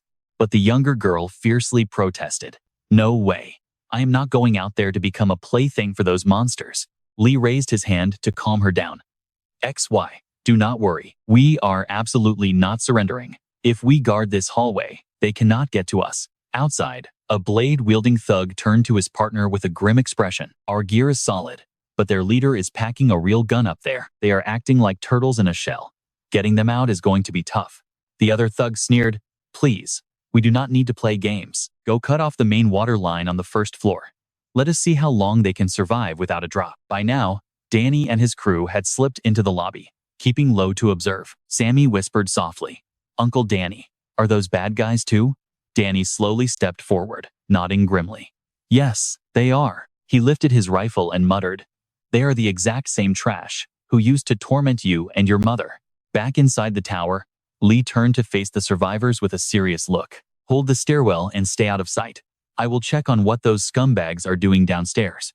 Song nodded and warned him, "Stay safe out there." Lee crept over to the window, cautiously looking down to inspect the courtyard. Crap, 7 heavily armed guys, and 3 of them are packing real heat. Damn it. Suddenly, a loud blast echoed, forcing Lee to duck instantly as he cursed under his breath. Hearing the sudden gunshot, Song and the others also panicked. Below, Danny pulled the trigger, scoring a clean headshot. The enemy gang panicked instantly. What just happened? They scattered immediately, diving for cover while shouting wildly, "Who is shooting at us?" Looking down, Lee recognized a familiar figure walking out. He gasped in total disbelief, his voice shaking. "No way, it is that kid." Danny stepped forward holding his AK-47, his eyes ice cold. He unleashed a barrage of bullets, and in an instant, another thug took a bullet straight to the skull. Letting out a brief groan, the man collapsed dead on the spot. Realizing they were dealing with a monster, the surviving thugs panicked and blindly returned fire, spraying bullets all over the place. Thanks to his enhanced reaction speed, Danny slipped through the hail of gunfire with absolute ease. Smirking, he muttered, "Ha, amateurs." The leader watched in absolute horror, panting heavily as he cursed, "Damn it, where did this crazy bastard come from?" Instantly, Danny sent a burst of bullets his way, forcing him to duck and grit his teeth. He clutched his head in fear, then yelled at a nearby ally, "Damn it, what are you doing? Shoot him while he is focused on me." The thug roared in anger and leaped out of his hiding spot, aiming his weapon straight at Danny. Sensing the threat instantly, Danny spun around, like a flash of lightning, aiming his rifle. With just 2 flawless shots, he sent the gunman straight to the afterlife. As the gunfire died down, the leader smirked. "Aha, out of ammo? Are you, you piece of trash?" With that, he leaped from cover, raising his gun with a grin. "Go to hell." But Danny was already standing right in front of his face, smiling calmly. Terrified and dripping in cold sweat, the leader tried to pull the trigger anyway. "Just die." Like lightning, Danny simply tilted his head to the side, effortlessly dodging the bullet. In a flash, he grabbed the leader's wrist. With one smooth, effortless twist, he redirected the gun muzzle straight up under the boss's own chin. A loud blast echoed. The boss's skull shattered as he collapsed lifeless to the ground, a thick pool of blood quickly spreading across the floor. Danny knelt down to strip the corpse of any useful gear. A moment later, he walked calmly into the building. Inside, the final 3 thugs stood waiting with blades and axes. Reaching the entrance, Danny glanced warily to both sides. The crowd waved their weapons and charged at him together. Bang! Bang! Bang! 3 gunshots rang out. Instantly, the other 3 men fell to the ground. Xiaoyong called out softly, "You can come out now."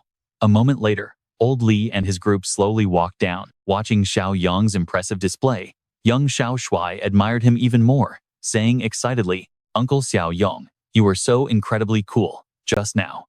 Suddenly, the system chimed again in his head, issuing a new quest: recruit and reform the residents of Dongshang Court. Requirements: over 5 survivors recruited. Reward: 20 years of system points. After reading the quest, Xiaoyong asked, "Who are these guys?" Old Li spat in disgust. "They are the beasts from the villa up on Bikui Mountain." Xiaoyong asked in confusion, "Bikui Mountain? They came from the south city side." Old Li replied. He turned around and called over the 2 brothers, Lu Chao and Chen Ji. Hearing their names, they rushed over, asking, "We are here, Brother Li. Did you call us?" Old Li said, "You 2 came from South City. Tell Brother Xiaoyong what is happening over at Bikui Mountain." The 2 brothers quickly began explaining. It turned out that those people were a dark faction. They held massive resources and plenty of weapons, occupying the villa area on Bikui Mountain. Most of the survivors in South City have already been recruited by them. Listening to their story, Xiaoyong closed his eyes and calculated. Wasn't the shelter where Li Shushong and Kui Jing were staying located in South City? Could it be them? He turned back to ask, "So, does that mean this Bikui Mountain gang is the only survivor shelter in all of South City?" One of them replied, "Not originally, but they have guns in their hands. The other small shelters had absolutely no way to fight back against their attacks."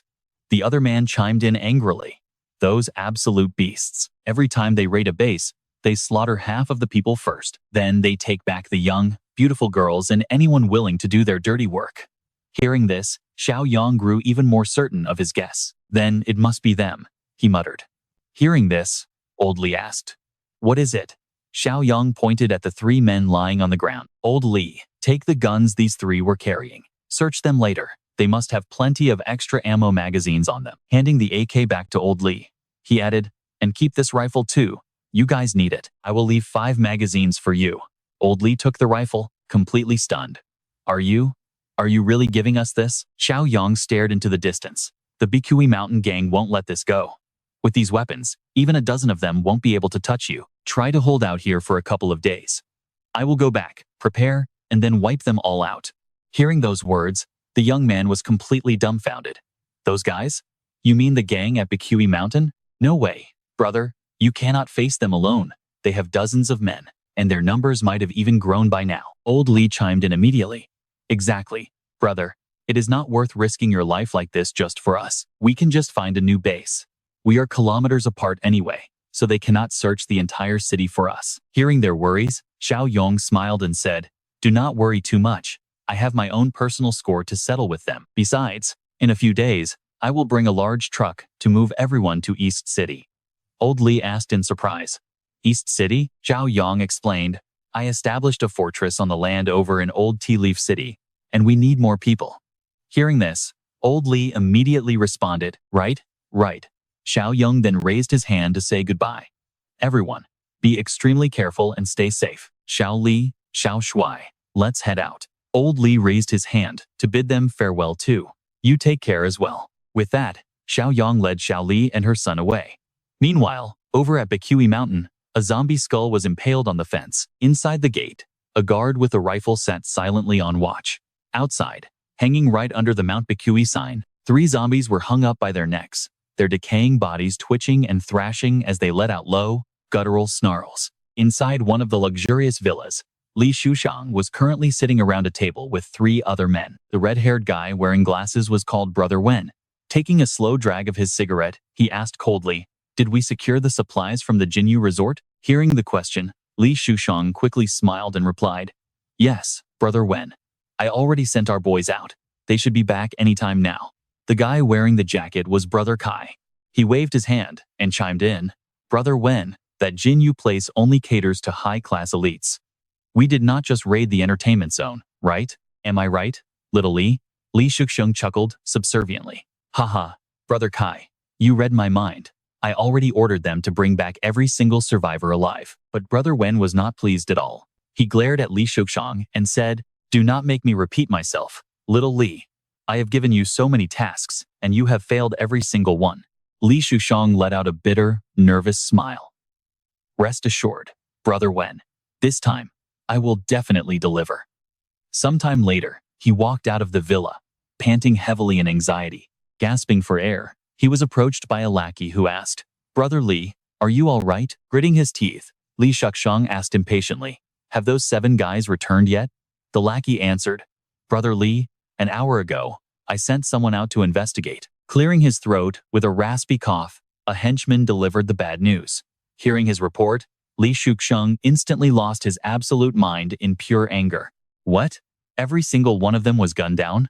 Wait, weren't those survivors over at Dongxiang Villa supposed to be just ordinary civilians? How did they have 3 guns and still fail to capture them? Furious, he ordered Daozi to gather every single person who could handle a gun. This time, he was not going to tolerate any mistakes. Now, as we cut back to the base, Xiaoyong had finally returned. Hearing an engine rumble, San excitedly shouted that he was back. As his vehicle rolled into the yard, San and the group rushed out to greet him. Just as a system notification chimed, the family custody mission was complete. The system awarded 25 points, bringing his total score to 36 points. Stepping out of the vehicle, he was greeted by San, who sighed with relief that he was finally back. Looking at the familiar faces, Xiaoyong chuckled, realizing Lu Yiming was indeed involved. Stunned by this sudden reveal, San could only stammer, asking if he knew all along. Pointing towards Xiao Li and her child, Xiaoyong told Zhang Qi to lead them to their room, then meet up with them in the medical bay. Zhang Qi nodded in agreement. A short while later, right outside the medical room, Old Tang gasped in total disbelief at what Xiaoyong revealed. Did this mean Xiaoyong already knew Lu Yiming had terrible intentions from the very beginning? Bending down to pick up a gun from the ground, Xiaoyong admitted he wasn't entirely sure it was him. But I did know there was a snake among Zhang Qi's friends, he recalled, remembering meeting Zhang Qi before his regression. With that, he handed the weapon to Zhang Qi. Ejecting the magazine to check it, Zhang Qi looked at the rounds inside and stared in pure shock. Rubber bullets. Glancing nervously back toward the medical room, Old Tang hesitantly asked, Wait, what about the kid inside? Xiaoyong stepped closer and asked, What was his name again? Oh, right, Chen Chong. He's not a normal zombie, but a very rare variant. Xiaoyong explained that when they left the room, he leaned in and told Chen Chong to blink 3 times if he understood him. Right after that, Chen Chong let out a grunt and blinked exactly 3 times. Seeing this, Xiaoyong asked, Great, what's 2 times 3? Blink the answer to me. Seeing him get it right, Xiaoyong grinned and said, Perfect. Back in the present, Xiaoyong explained. After the apocalypse began, those infected by the virus from the other world have a tiny chance of turning into a rare, unique variant. They usually possess far higher intelligence and potential than normal zombies, often retaining some of their past memories. Opening the door, he added, Thankfully, Chen Chong is an exceptionally rare type. Inside, Chen Chong was currently stomping directly on Lu Yiming's head. Seeing the door swing open, the zombie groaned and turned around to wave his arm in a friendly greeting. The group stared, completely speechless. Amused, Xiaoyong told him, All right, you can stop stomping now. Go clean this mess up. Nodding, Chen Chong dragged Lu Yiming out. As they passed, Zhang Qi stammered in shock. Bro Chong, do you actually still remember us? Hearing him, Chen Chong stopped, turning his dead eyes back with a series of low, deep growls. Staring back, Zhang Qi had absolutely no idea what to say next. Suddenly, Chen Chong swiped his hand right at Zhang Qi's crotch. Dodging in a panic, Zhang Qi yelled, Holy crap, now I finally believe him. He pointed at Chen Chong, shouting, Damn, he definitely still remembers. Even as a zombie, his hands are as grabby as ever. Seeing his reaction, Chen Chong couldn't help but grin smugly. Later, Xiaoyong returned to his room, laying flat on his back as he pulled up the system interface to check the hidden achievement. Recruit a variant ally quest completed. System points increased by 10, bringing his total to 46 points. Seeing the prompt, Xiaoyong gasped, utterly surprised to have triggered a hidden achievement so easily. Thrilled with this unexpected bonus, he opened the exchange store to see if there were any new goodies. The shop interface loaded up. Level 1 Survival Supply Chest, 5 points. Level 1 Armed Threat Supply Chest, 5 points. Level 2 Dark Technology Supply Chest, 50 points. Manual Refresh, 4 points. Staring at the shop, you can imagine how hyped Xiaoyong gets. A Level 2 chest, It's my first time seeing one. Stroking his chin, he muttered, but 50 points is incredibly expensive. After a moment of hesitation, he decided to purchase the other 2 chests first, before they disappeared. Tapping the screen, the system immediately confirmed the level 1 survival supply chest purchase, deducting 5 points. Current score, 41 points. Next, the level 1 armed threat supply chest was successfully purchased, deducting another 5 points, leaving him with 36 points in total. As more notifications chimed, the level 1 survival chest opened, rewarding him with an effective antidote against the otherworldly infection. It offers a chance to prevent infection from otherworldly sources, but already completed mutations cannot be reversed. Ding.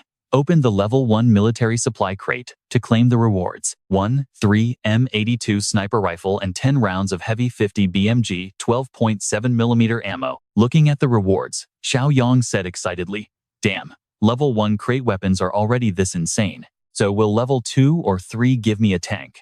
And this vaccine, does it mean I can cure someone who got bitten before they actually turn into a zombie?" With that, he pulled up his quest panel again. The current quest is to recruit survivors from Dongxiang Garden. Progress is 0 out of 5, with a reward of 20 years of life. Xiaoyong looked at the reward and said excitedly, "I cannot wait to open that level 2 crate. Let us get this quest done tomorrow." Meanwhile, Chen Chong had already dragged Lu Yiming's lifeless body and thrown it outside.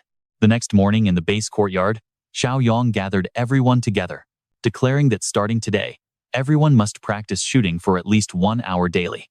Now, fully armed with guns, the whole group fired simultaneously at a line of bottles and cans set up just a short distance away. Xiaoyong walked over, patting old Sheng's shoulder, saying, "Uncle Sheng, have Zhang's group clean up some rooms later. There are survivors at Dongxiang Garden, and I am heading out to bring them here today."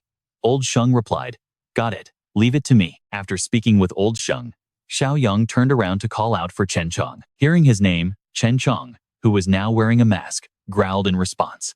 After a few grunt sounds, Xiaoyong gestured and told him to follow along. Shortly after, on the highway outside the base, they found a massive bus completely surrounded by a horde of the undead.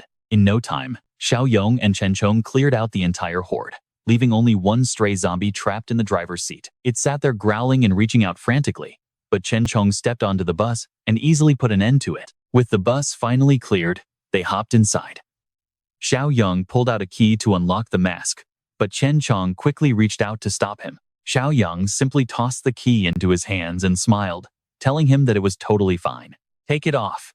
You do not need to wear that thing when it is just the two of us." Chen Chong complied, inserting the key into the lock. Xiaoyong reminded him to put it back on at Dongxiang Garden, so he would not scare anyone, and Chen Chong growled in agreement. Meanwhile, over at Bichui Mountain, a thug named Li Shushang had gathered his armed gang onto the back of a pickup truck. He barked out, asking if everyone was ready, and his eager henchmen quickly assured him they were good to roll. Holding a submachine gun and taking a deep drag of his cigarette, Li Shuxiang cursed, vowing that they would absolutely conquer that damn Dongxiang Garden this time. With a loud shout to move out, the pickup truck roared to life and sped off. Further down the highway, a group of ravenous zombies was tearing into some poor soul when Xiaoyong's bus came barreling in. Without hesitating, he slammed on the gas, crashing straight through the horde and sending bodies flying into the air. Driving like a true road warrior, Xiaoyong effortlessly weaved through the abandoned cars scattered across the ruined highway. Back at Building 8 of Dongxiang Garden, Old Li and his group were huddled near a window, eating their dry rations. Suddenly, the loud roar of an engine echoed from the street below. Hearing it, Zixuan jumped up joyfully, shouting that it must be Xiaoyong coming back to rescue them. Old Li quickly held up a hand to quiet him, warning him not to run out before he checked first. Peering cautiously through the glass, he slowly leaned forward to get a clear look at the street below. Down in the courtyard, Li Shushang and his crew had just arrived. One thug ordered the men to check their gear before asking which building it was. Pointing to the back, Li Shuxiang identified it as Building 8 before raising his hand and signaling his gang to move out. Recognizing the armed intruders, Old Li broke out in a cold sweat, realizing it was the ruthless gang from Bichui Mountain instead of Xiaoyong. Clutching his rifle, Old Song sneered in disdain, questioning how those scumbags still had the guts to return after their previous defeat. The young guy beside him agreed, pointing out they were armed and ready to fight, but Old Li quickly held them back. "Do not underestimate them. They have brought a massive group this time, far outnumbering us, and everyone is heavily armed. Take your positions as planned, while I head to the rooftop." With that, he turned and rushed away. Down below, Li Shusheng halted his men just outside the building, muttering that this distance was safe enough. If they pushed any closer, those useless amateurs inside might actually manage to land a shot. On his command, the entire crew aimed their submachine guns at the windows. Peeking out, Old Song saw the barrels and yelled in panic for everyone to get back. Immediately, Li Shusheng's gang unleashed a devastating hail of gunfire, completely shattering the glass windows into a million pieces. Shielding his face from the shards, Old Song cursed in absolute terror. After exhausting their first round of ammunition, Li Shusheng ordered his henchmen to hand him the megaphone. He instructed the others to keep their weapons aimed at the windows and fire at anyone who peeked out. Raising the megaphone, he began to shout. Before the words even left his mouth, a bullet tore through his buddy's skull, dropping him instantly. Panic erupted as they screamed about a rifle. Suddenly, another guy took a round to the leg, shrieking in pure agony about his ruined limb. They scrambled wildly, desperately screaming to take cover. Up on the rooftop, Old Li peered down through his rifle sights, ignoring their frantic shouts echoing from below. "Watch out, it's an automatic rifle." Ducking behind cover, Li Shusheng gritted his teeth in anger, wondering why the intel only mentioned a single firearm. Even with the weapons taken from the 7 scouts sent earlier, they should only have 4 guns. Where did this automatic rifle come from? Hiding behind a nearby tree, a henchman anxiously asked what the plan was. Li Shusheng snapped back, ordering an immediate retreat.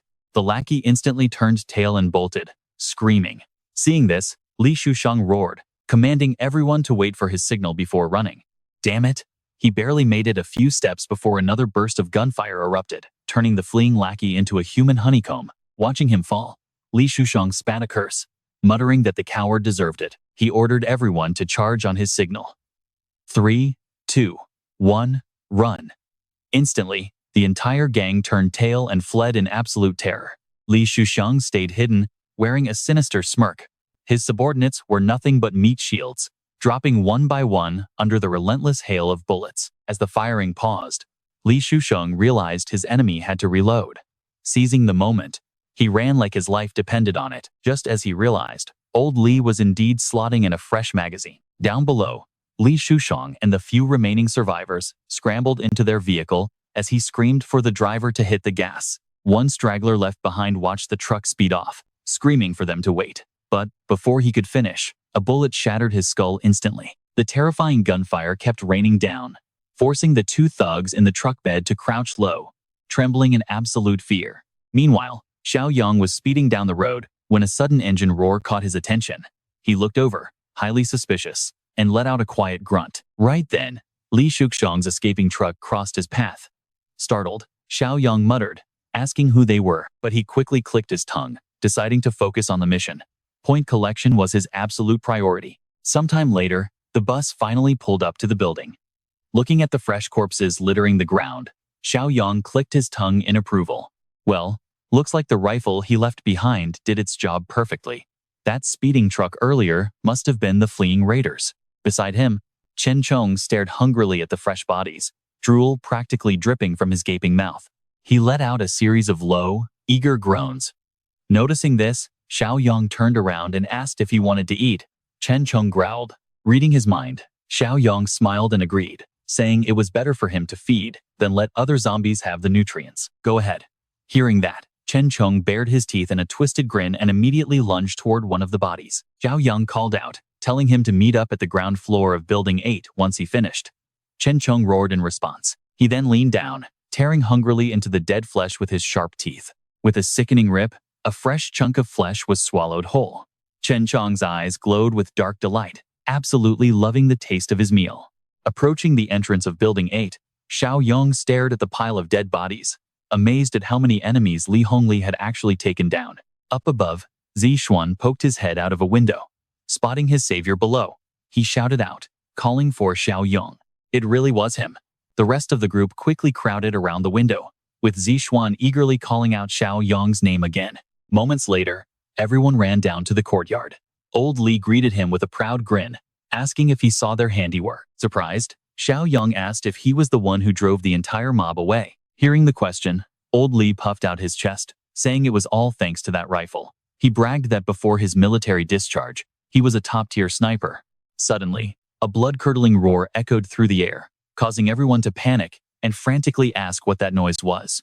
Chen Chong was slowly shuffling toward them, his mouth dripping with fresh blood as he swayed unsteadily on his feet. Terrified, Old Li quickly raised his rifle, warning everyone of a zombie. But Xiaoyong quickly stopped him, explaining it was one of them. Old Li stared in sheer confusion. One of them? Meanwhile, Xiaoyong pointed to a nearby body, telling his ally to go eat. Chen Chong glanced at the corpse and let out a growl. Shocked by the bizarre interaction, Old Li asked what was happening. He asked if Xiaoyong could actually communicate with zombies. Xiaoyong replied that Chen Chong was special, though it was hard to explain right now. Let's get in the car. I will explain everything to everyone on the road. Turning to leave, Xiaoyong told Chen Chong to finish eating quickly and meet them back at the vehicle. The half-zombie gestured with an OK sign. A short while later, Chen Chong returned to the vehicle and naturally put his muzzle back on himself, leaving the onlookers completely stunned. Zixuan stared in awe, amazed that he actually knew how to muzzle himself. Hearing those words, Yang quickly warned him, "Watch your mouth. If he hears you, he'll beat you to a pulp." Xuan just shrugged. He is pretty dumb, though. Yang chuckled at that. Now, that line, you can actually let him hear. Once his mask was secured, Chen Chong slowly climbed into the back of the vehicle. Under his immense weight, the car visibly swayed. Old Li could not help but gasp in shock. Damn, did the vehicle just tilt right there? Chen Chong extended the keys toward Yang, struggling to utter a few broken words. Keys? Seeing this gesture, Yang was completely caught off guard. Wait, you can talk? Chen Chong nodded, slowly repeating the words in a very clumsy, robotic voice. Staring at the keys in Chen Chong's hand, Yang realized that after devouring 6 corpses, this zombie must have triggered a brand new evolution. He needed to head back and convert his points into raw strength. The ultimate powerhouse of their base could not be outperformed by a zombie. Shaking off the thought, he yelled, "Hold on tight, let's head home." He slammed on the gas, sending the car roaring forward. Meanwhile, over at Emerald Mountain Villa, Brother Kai pointed directly at Li Shushang, roaring, "Damn it! What did I tell you? Hell, the guy cannot get a single damn thing right." Li Shuxiang stammered nervously, "Boss Lin, please, you cannot blame me. Those guys had automatic assault rifles." Brother Wen, who had been silent, finally spoke up. "What absolute garbage! A low-level cop with military-grade rifles? Do you seriously think we are that stupid?" Li Shushang desperately tried to explain himself. "No, it is the truth. If you do not believe me, send your own men to check." Lost for patience, Brother Kai snapped, kicking him squarely in the face while barking, "Get lost." Li Shushang crashed to the floor, groaning in sheer agony. Scrambling back to his feet, he wiped the dirt off his bruised face and silently headed toward the exit. Watching the pathetic man walk away, Li Cage narrowed his eyes and growled, "I have been sick of this useless garbage for a while now. Since his squad got wiped out, why do not we?" He ran a finger across his throat, signaling a swift execution. Hearing this, the mustachioed man beside him chuckled. "You are still just eyeballing that hot woman he keeps around, are not you?" Brother Kai grinned. "Come on, Boss Su. Do not put it like that." He spread his arms wide, laughing. "We will share the prize, obviously." Brother Win let out a sinister chuckle. "Do not rush, Kai. Just let me find the perfect opportunity." Standing right outside, Li Shushang overheard every single word of their scheme, his face twisting into pure darkness. Clenching his fists in absolute rage, he grit his teeth and glared with deep venom at the 3 men inside. Shortly after, back at Kui Jing's apartment, a furious Li Shushang began smashing furniture to pieces while roaring in anger. "Damn those bastards." Kui Jing rushed over anxiously, trying to calm him down. "What is wrong, honey? Why are you so angry?" Li Shuxiang snapped. "Start packing your bags. We are leaving right now." Kui Jing stared at him blankly. "Leaving? But where to?" Li Shuxiang gritted his teeth. "We cannot stay here anymore. We have to make a move before they do." Shouting out, he called for his loyal subordinate, Qingzi. "Get in here, Qingzi." Qingzi immediately rushed inside, asking, "What are your orders, Boss Li?" Li Shuxiang commanded, "Gather every single one of our remaining men. We leave at the crack of dawn." Watching his frantic behavior, Kui Jing could not help but feel extremely suspicious. Cutting back to the shelter, Yang and the survivors from Dongxiang Garden had finally made it back, stepping out of the vehicle together. Gazing at the massive base, Zixuan gasped in sheer amazement. "Holy crap, this is a literal doomsday fortress." As Old Li stepped down, A system notification suddenly flashed. Quest complete. Recruitment goals reached for the survivors of Dongsheng Garden, with 8 out of 5 spots successfully secured. Over-fulfillment rewards granted. You have received 25 bonus points plus 5 extra points, bringing your total score to 66 points. Reading the prompt, Yang was thoroughly impressed. Wow, so surpassing the target actually grants additional bonus rewards? Stepping off the ride, he directed Chen Chong. Tomorrow night, you are coming with me to the South City. Hearing his name, the zombie grunted in confusion. Huh? Old Li, overhearing the conversation, chimed in. Heading to South City? For what? Yang smiled coldly. Those bastards at Emerald Mountain Villa and I have some deep history. It is high time we settled the score. Later that night, in his room, Yang pulled up the system trading shop interface. Right there in slot 1 sat a level 2 technology supply chest.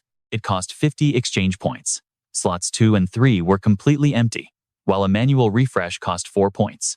Without hesitating, Yang tapped the screen. He bought the level 2 technology supply chest, muttering that this was his very first high-tier box.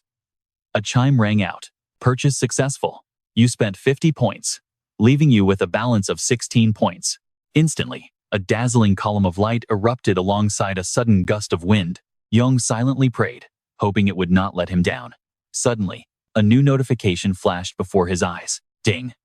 Level 2 supply chest opened. Congratulations, you have received a physical enhancement potion granting plus 20 stats. A glowing syringe materialized right before him. Clutching the tube, Yang marveled at the item.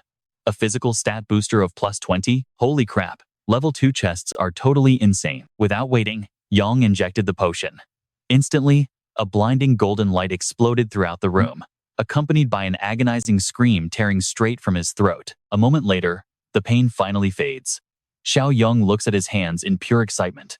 With 33 physical stats, he is now over 6 times stronger than any average human. He can feel the power. Just then, a mosquito buzzes right beside him. With one impossibly quick, gentle flick of his hand, Xiaoyong casually catches it by its tiny leg, bringing it close to inspect the tiny bug. The insect senses immediate, mortal danger. It panics, desperately struggling and buzzing in absolute terror. Xiaoyong simply flashes a gentle smile, opening his hand to let the little creature fly away unharmed. Later that afternoon, down at the base, Xiaoyong and Chen Chong slowly head toward the bus. Spotting them, Old Li calls out, asking if brother Xiaoyong is heading to South City. Xiaoyong nods, confirming that is indeed their destination. When Old Li asks if there are any special instructions, Xiaoyong tells him that since he is the best marksman around, he needs to train the rest of the group. Old Li flashes a confident, proud smile, assuring him that training people is his specialty and that he has got it completely covered. Giving a quick wave, Xiaoyong tells Chen Chong it is time to move. Soon, their vehicle speeds out of the base, tearing down the road. That night, inside Li Shusheng's apartment, he asks how things are going on Qingzi's side. His henchman tells him not to worry, since their man is already in position. With a cold nod, he orders everyone to move out.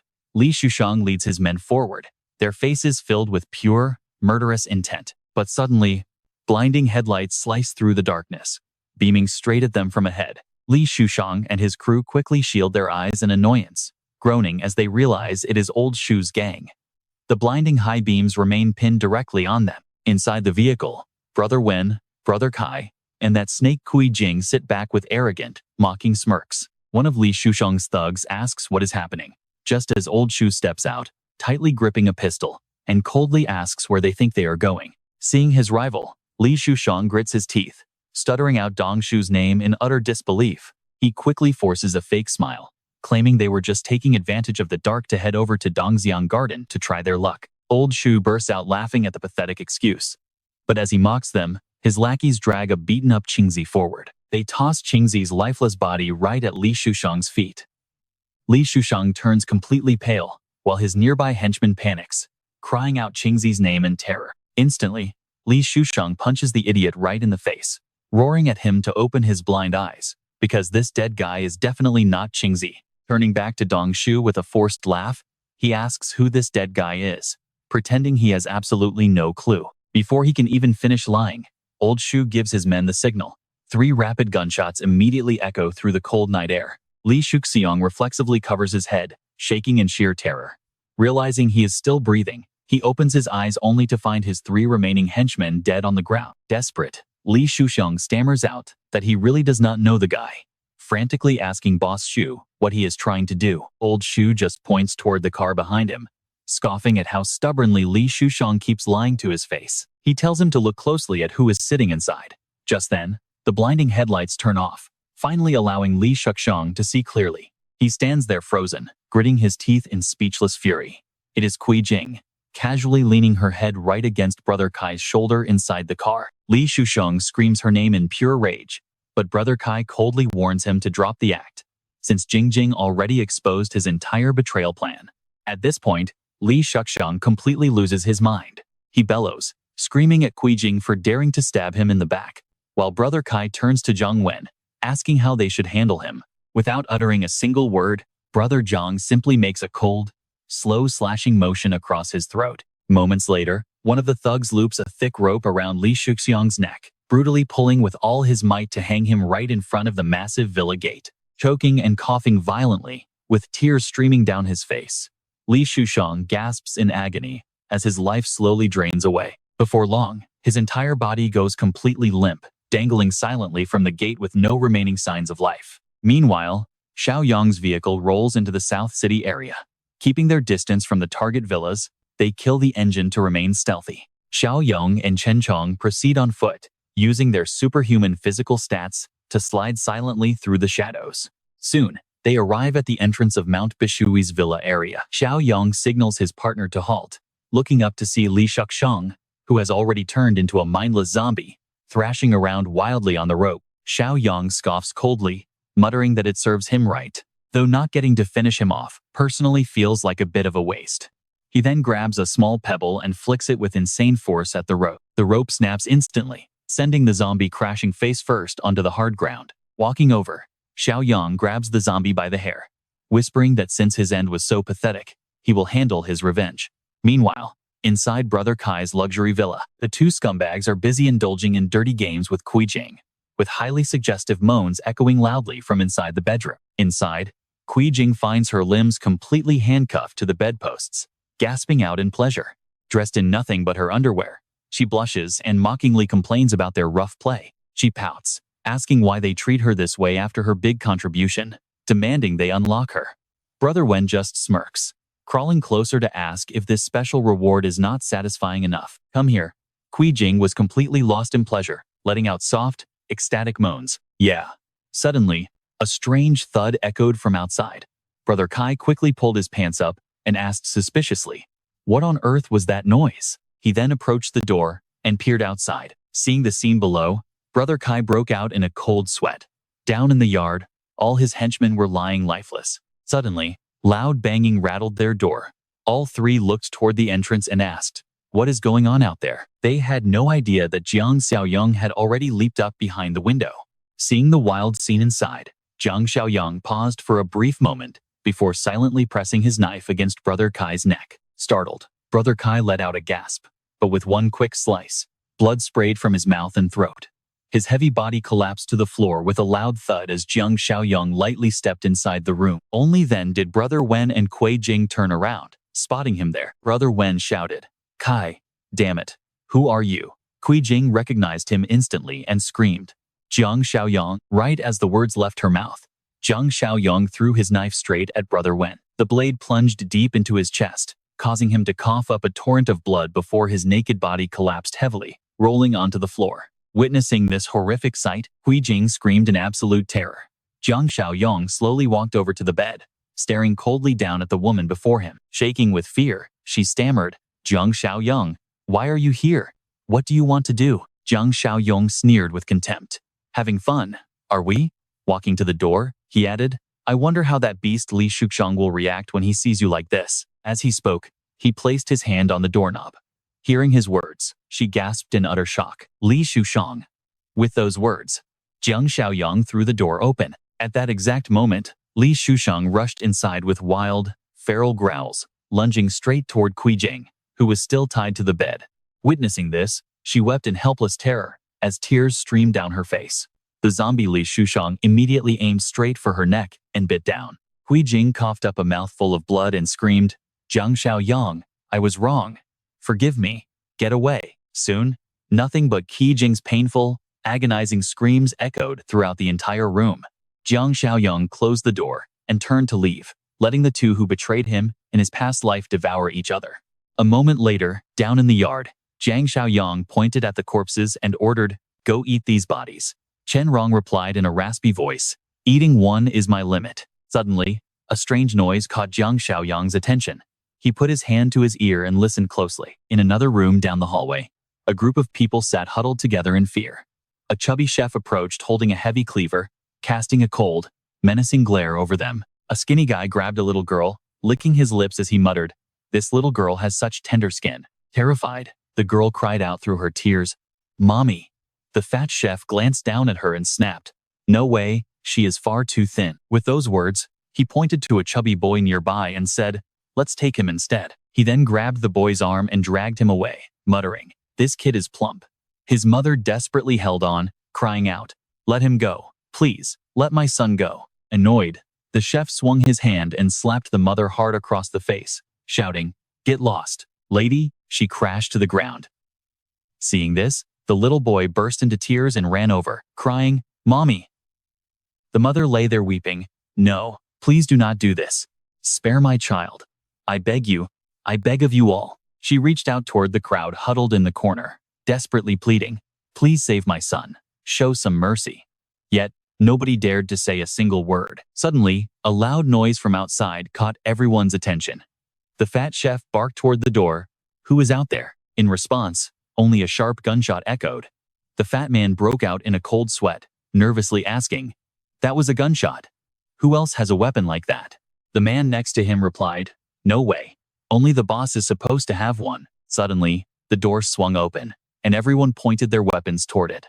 The fat chef looked at the man next to him and ordered, "Go check it out." The man asked nervously, "Me?" The fat chef snapped, "Cut the crap and move." Hearing that, the man reluctantly walked forward, holding his weapon. As soon as he reached the entrance, a hand reached in, grabbed him, and dragged him outside, leaving him with only enough time to shriek. Seeing this, the gang inside panicked, shouting, "It's a zombie! Shoot! Fire now!" They then began spraying bullets wildly toward the open doorway. Moving with incredible agility, Chen Rong darted past the windows that were reinforced with heavy wooden boards. Spotting him, they yelled, "Watch out over there," and quickly aimed their guns to open fire on Chen Rong. Suddenly, Chen Rong leaped forward, smashing through the wooden boards with a ferocious roar. The fat chef watched in utter horror, his eyes filled with pure terror. Before he could even react, Chen Rong flew in, grabbing his head with both hands. With a quick twist, the fat chef was dead. The moment Chen Rong's feet touched the ground, he bolted forward like an arrow. Inside, pure chaos erupted as one guard shrieked in terror, "It is coming right at me. Save me, save me," before screaming in pain. In no time, Chen Chung wiped out the entire gang. A girl in the crowd broke into a cold sweat, stammering, "It did not kill us?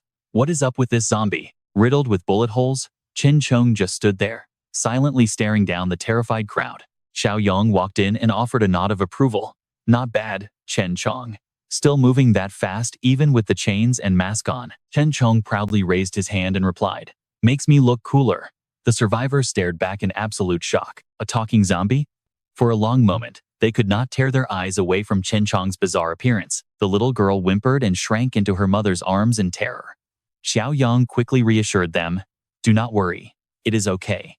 He will not hurt any of you." Tears streaming down her face, the little girl stammered, "But he is a high-level monster. A cold-blooded killer." Hearing her words, Xiaoyong let out a surprised hum. His curiosity instantly piqued. Squatting down in front of the little girl, he gently asked, "Have you seen someone like him before?" Her mother nodded. "Yes." Xiaoyong pressed, "Where did you see them?" The mother replied, "At the home decor market in East City." Hearing this, Xiaoyong grew deeply concerned. "Already? I thought those variants would not appear for another month or two. What is worse, that home decor market is not far from Laoche City at all." Confused, Chen Chong stammered, "What? What are you talking about?" Xiaoyong turned to him. "I mean mutated variants just like you." He went on to explain, "Depending on your individual traits, you mutated types retain different levels of sanity and memory. That makes you much more efficient hunters than regular zombies. But because your mutations are unstable, Most of your kind are extremely violent and dangerous. Chen Cheng grew anxious hearing this and muttered, "Then, am I?" Xiaoyong cut him off. "I get what you are worried about." Xiaoyong patted his shoulder reassuringly. "Relax. You are one of the lucky ones. Besides, with me here, I will not let you lose your mind." Xiaoyong then turned to the survivors, asking, "Are there any other survivors left here in this Bitch Thui Villa district?" One survivor replied, "They still have quite a few people locked up over at the sales office." Another girl added that there might even be survivors trapped in the basement. Moments later, Xiaoyong led the group down into the dark cellar, where the basement door was covered in horrific, splattered bloodstains. As they pushed the door open, sheer horror struck everyone. Xiaoyong gasped in shock. These monsters. They have been capturing local survivors every single day just to slaughter them. Dozens of mutilated bodies hung from the ceiling like butchered meat. Shaking at the sight, Xiaoyong muttered, "Is this why there is not a single survivor camp left in South City?" Staring at the horrific pile of corpses, he could not help but wonder out loud. But with so many victims slaughtered, can they actually eat all this? The man behind him replied, "They haul the meat away on a regular basis, so we do not even know how many of them there actually are." Looking at the remains, Xiaoyong thought to himself, "I have a good idea of their numbers. They definitely cannot consume this much. Could they be breeding zombies?" Snapping out of his thoughts, he turned back to the group. "Tell me everything about that sales office you mentioned earlier." The man quickly explained, "The sales office is right by the south gate, nearly 1 kilometer from here. Anyone they capture gets locked up over there first.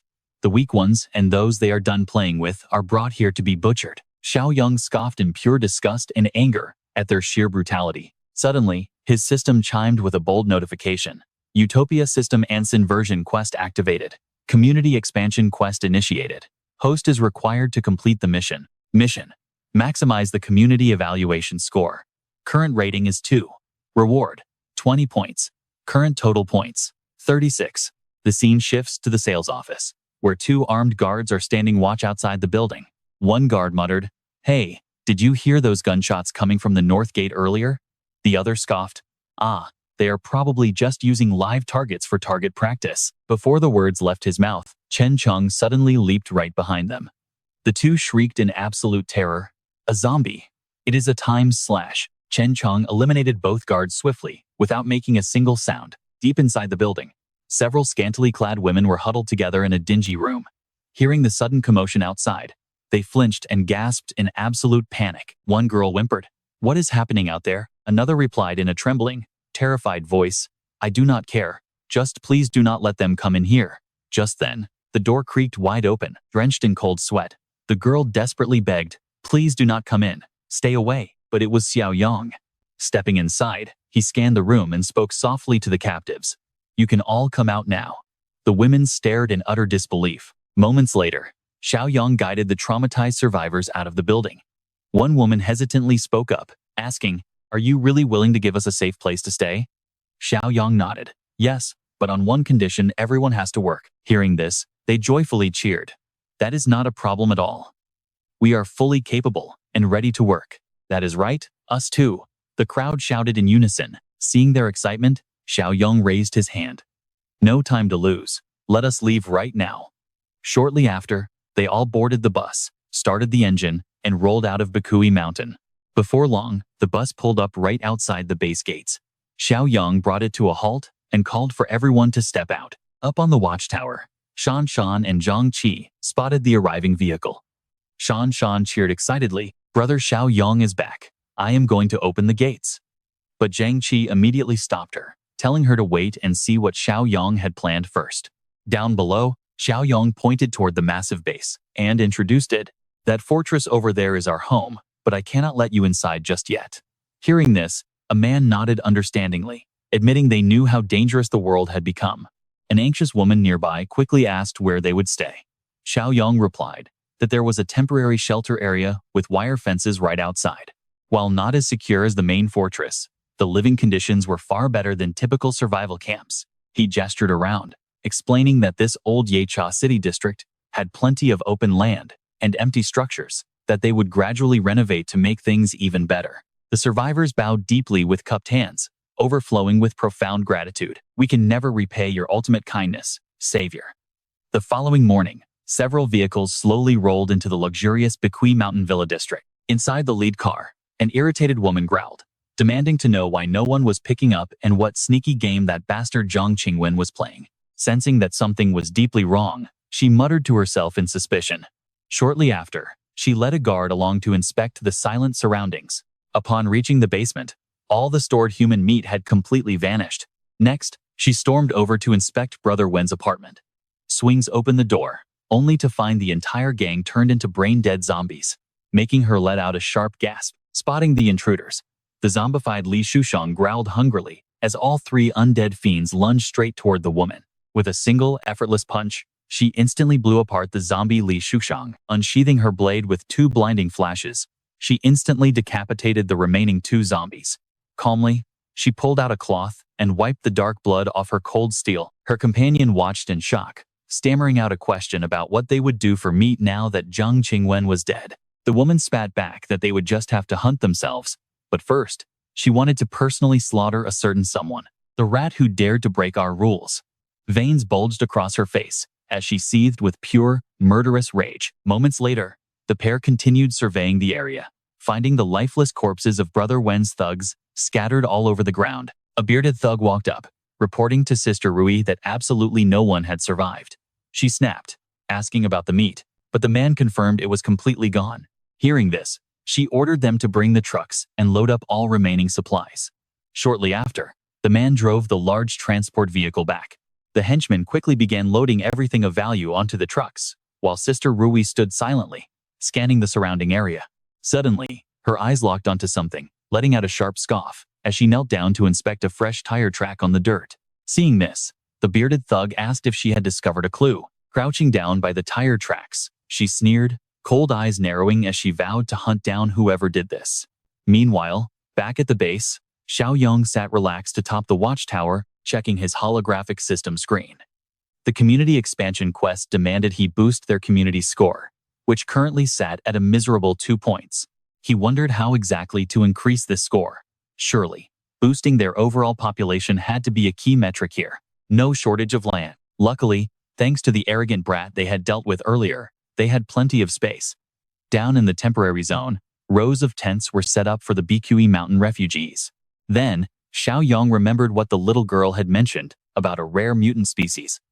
Shortly after, he led Zhang Qi and Shanshan into the camp. The moment the refugees spotted him, they cheered in absolute joy, shouting that their savior had finally arrived. A grateful woman rushed forward, clasping her hands to thank him. Xiaoyong quickly waved his hands, dismissing her grand gestures with a humble smile. He turned to the little girl's mother, asking for the exact location of the super mutant they had encountered earlier. The woman answered that it was lurking inside the Hua Runfa store over near the Home Decor Plaza. Their group had originally gone there in search of much-needed supplies, only to run straight into that horrifying beast, which instantly slaughtered several of her companions. In the chaotic panic, everyone got separated before being taken in by the Bequi Mountain group, never expecting those people to be complete monsters. Tears welled up in her eyes as she spoke, leaving Xiaoyong deep in thought as he quietly repeated the store name, Hua Runfa. Standing right behind him, Shanshan spoke up in concern. "We still have plenty of supplies, so there's really no need to provoke such a dangerous beast." Zhang Qi countered, arguing that even mountains of food would eventually run dry if they just sat around, so more supplies were always better. Xiaoyong turned to look at them, explaining that the Home Decor Plaza was less than 2 kilometers away. They simply could not leave such a deadly threat lurking so close, risking their safety. Hearing this, Xiaoyong turned back and replied that the Home Decor city was less than 2 kilometers away, meaning they couldn't just leave a monster that close to threaten their safety. Hearing his words, the woman immediately dropped her laundry basin in shock. Panicking, she rushed over to stop him, pleading, "Benefactor, don't go. That monster kills in cold blood." Xiaoyong smiled. "Don't worry, we have a plan." Then he turned to Zhang Qi. "Zhang Qi, call Brother Xiang. It's time to meet this guy." Meanwhile, over at the local shopping center, a group of survivors was slowly approaching. A man in a black suit bragged, "Told you guys. I knew there was a massive supermarket around here." The young guy next to him kept it real. "Warning, don't get too excited. Other scavengers might have cleaned the place out already." The girl leading the way chimed in, "Hey, don't be so negative. We've hit plenty of stores before, and didn't we still find plenty of loot? Another guy agreed. Wanwan is right. Honestly, how many people actually have the guts and skills to survive out here like us? With a cheer, the entire squad headed right inside. Stepping through the entrance, they fell silent, scanning the pitch-black interior of the abandoned store. Looking at the shelves, someone whispered. Looks picked over, but they definitely missed some good stuff. Right then, the girl started banging a metal pan against the wall, creating a loud noise to draw out any nearby zombies. Raising her frying pan defensively, she yelled, "Hello, anyone home?" Then, they all went dead silent, listening for any movement. Moments later, a few infected stumbled out from the dark corners. The girl instantly warned the group, "There they are. We've got company." Right on cue, 3 furious zombies suddenly accelerated, sprinting straight for them. She shouted a warning as they braced for impact. The dark hallway exploded with heavy blows and bone-crushing sounds. In no time, the 3 zombies were dealt with. Looking at the bodies, she smugly grinned. Well, that was incredibly easy. The guy next to her looks down, noting, "Yeah, but there aren't many of them here. The previous scavengers probably lured most of them away when they raided this place." Another teammate cheered, saying they basically hit the jackpot today. The young leader cautioned, "Keep your guard up. Let's keep moving forward." They slowly pushed deeper inside, completely unaware of a dark figure watching them from the shadows. It was a terrifying, high-level evolved zombie, its glowing red eyes locked onto the unsuspecting group. To him, they were just fresh, delicious prey. Walking deeper into the storage aisles, the sheer amount of supplies took their breath away. They cheered in excitement, shouting, "Jackpot, pack it all up. This is enough food to last us for years." Thrilled, the girl pointed toward a corner and gasped, "Hey, look over there." There sat a perfectly intact, comfortable-looking bed. A bed. She instantly jumped on it, sinking into a soft comfort she had not experienced in ages. With a huge smile, she declared, "I don't care. I am staying here." The whole group was buzzing. One suggested they should just live here, and another agreed it was a fantastic idea. Seeing the others so happy, the man in the suit turned to his buddy and said, "I am grabbing a quick smoke." His friend joined him. A moment later, the two stood by a railing, smoking. The guy with the backpack asked if they were actually staying. "Do you think we are actually staying here?"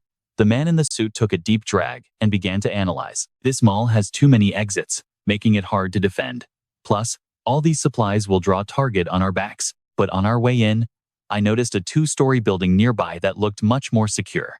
But mid-sentence, a massive, razor-sharp claw suddenly ripped straight through his chest. His friend froze in absolute horror as blood splattered everywhere. The high-level zombie lifted his victim, snarling, "Ah, such tender skin. This one is going to taste absolutely delicious." He giggled creepily. Terrified, the surviving companion spun around and fled for his life, screaming wildly for help. Back inside, the rest of the group heard his desperate cries and asked, "What is going on out there?" Before the runner could escape, the beast drove its sharp claws deep into his back. He shrieked in agony as the monster lifted his bleeding body high into the air. With a sickening rip, the poor man's body was instantly torn completely in half. The lead girl stood frozen in sheer shock, her body trembling as she stammered, "What is that thing?" Suddenly, another survivor screamed, "Run! We need to get out of here right now." The survivors scrambled in pure terror, fleeing for their lives. But the deadly zombie immediately gave chase. Leaping through the air, it pounced on them with a sadistic laugh, cackling, "You can't run. Nobody leaves here alive." With a brutal strike, it skewered the girl trailing at the back. The remaining survivors panicked, screaming, "Please, no, I do not want to die." A split second later, the guy right behind her was instantly skewered through. Only the lead girl was left, sprinting desperately toward the exit. Seeing the bright sunlight outside, she gasped with hope. "The exit! I am almost there." Just when she thought she had escaped, a loud crash echoed. She shrieked in pain and collapsed to the ground.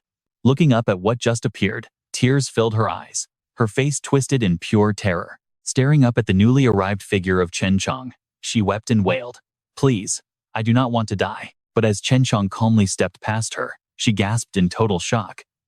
Suddenly, another voice echoed nearby, telling her, "Do not be afraid." The girl turned her eyes back in surprise. Seeing Xiaoyong and Zhang Qi, she stammered, "You are the land buyer." Xiaoyong reached out to help the girl up. She quickly grabbed his hand and stood up, still trembling. Then, Xiaoyong seemed to recognize her and said, "Oh, are you that real estate agent?" He scratched his cheek, trying to remember if her name was Ning Wanwan. right? Ignoring Xiaoyong's words entirely, Ning Wanwan panicked and shrieked out in sheer terror. Ah, there are monsters. There is a horrible monster inside the mall. We must run. But Xiaoyong quickly calmed her down. It is fine. The monster is being held back. Only then did Wanwan finally turn her head to look back, and her eyes instantly filled with pure shock. Right before her eyes, Chen Chong was casually blocking the massive arm of a high-level zombie. The creature grinned wickedly and hissed, "Do you want to keep this for yourself? Hehehe." Xiaoyong then raised his voice, shouting, "Hey Chong, can you handle this thing by yourself?" Chen Chong calmly replied, "Let us see about that." With those words, he swung his arm, and the powerful zombie was immediately thrown flying backward through the air. It braced itself upon landing, its entire body trembling slightly. "So this is what meeting my own kind feels like," it muttered. "How wonderful." Immediately after, it leaped into the air, lunging straight toward Chen Chong. But as its sharp claws swiped down, Chen Chong casually leaped backward to dodge the strike. Giving him no time to catch his breath, it kept clawing wildly while cackling, "Hee. I wonder if eating my own kind will help me evolve much faster? Hee. But before it finished speaking, Chen Chong's fist slammed right toward its face. Right after that, it took the blow headfirst, crashing straight into the ground. Rising back up, the zombie's red eyes burned with rage. "You bastard.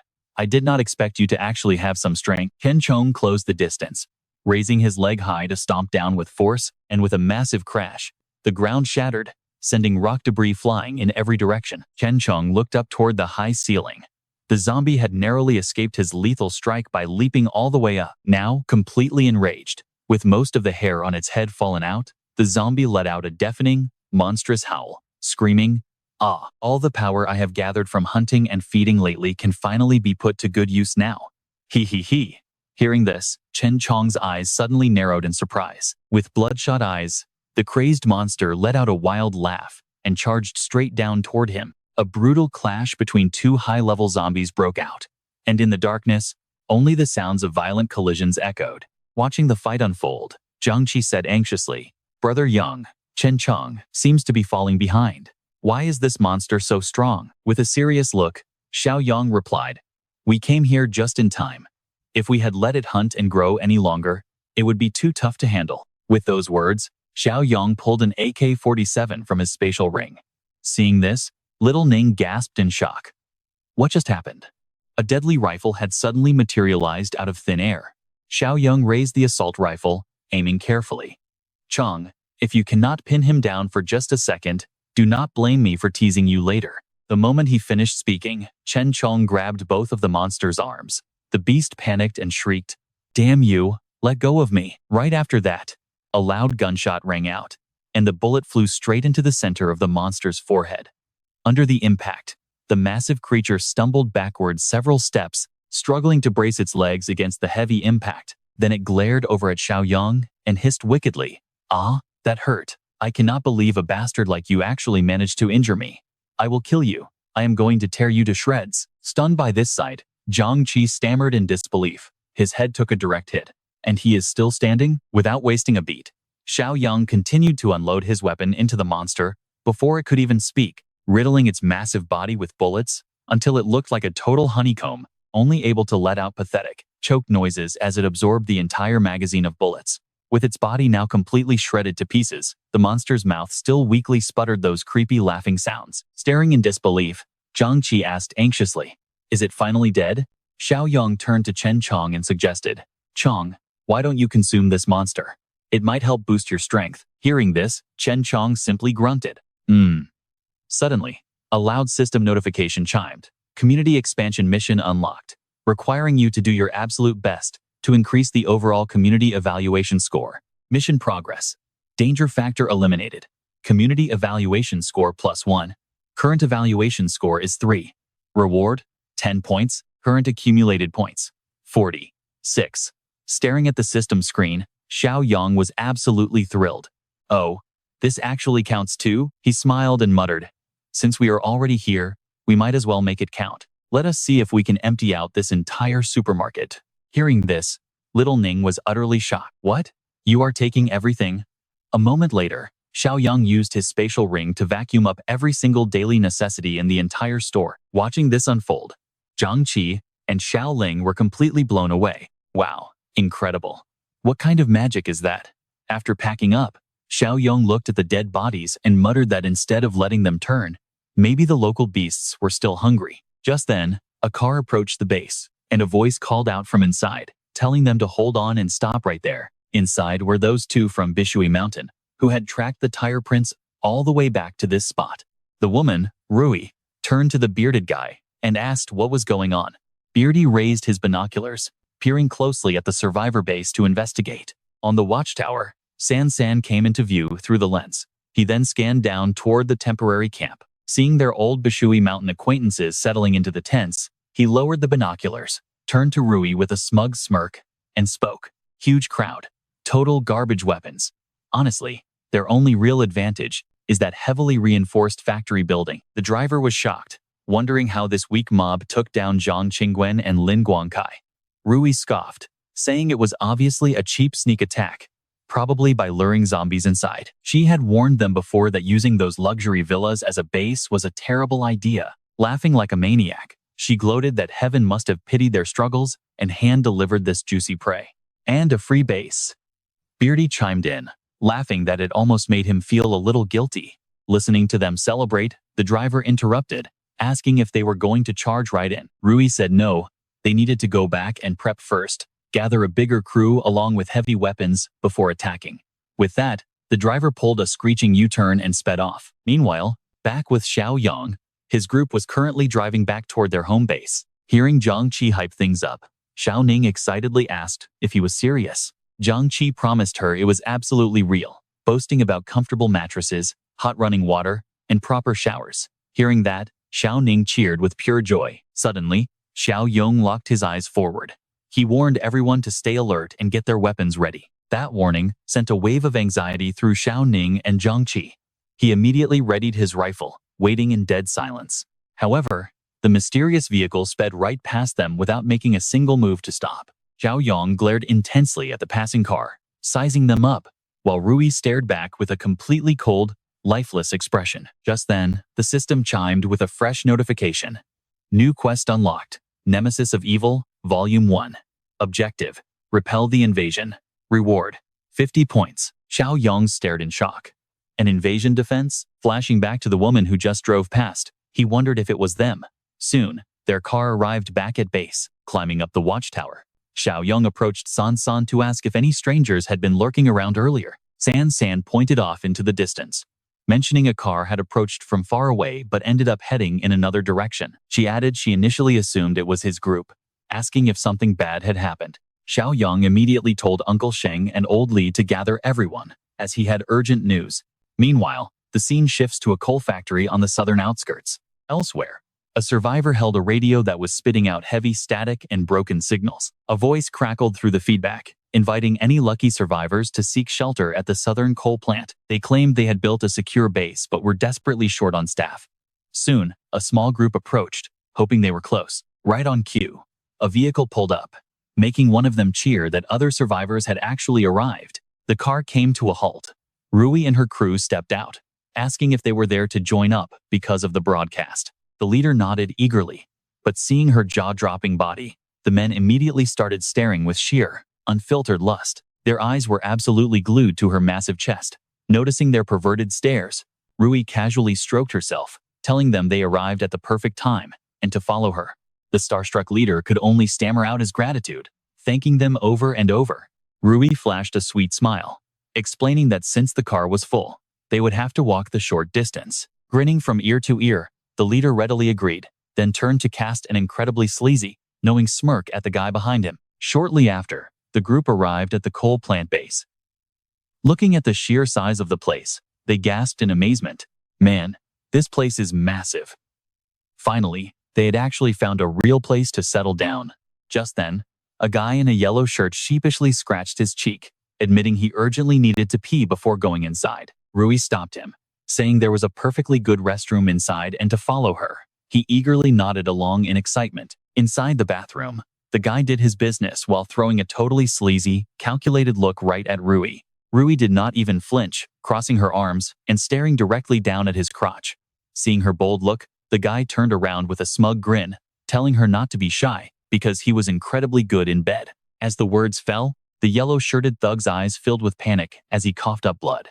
Sister Rui stared back with freezing, lifeless eyes, driving her blade straight into his throat without a single trace of hesitation. A moment later, his body slumped to the ground, eyes still wide open and frozen in pure disbelief. Wiping the blood from her blade, Sister Rui sneered with utter disappointment, saying she expected a real challenge. Not this. Leaving the body behind, she stepped outside. Her henchmen quickly reported that their cleanup of the others was finally complete. She nodded coldly and ordered him to drag the survivor out of the bathroom. Glancing at the corpses on the floor, she added that they needed to call second and third brother over. Meanwhile, back at Xiaoyong's base, the entire team had already gathered inside the main meeting room. Old Li listened to Xiaoyong in absolute shock, asking who was targeting them.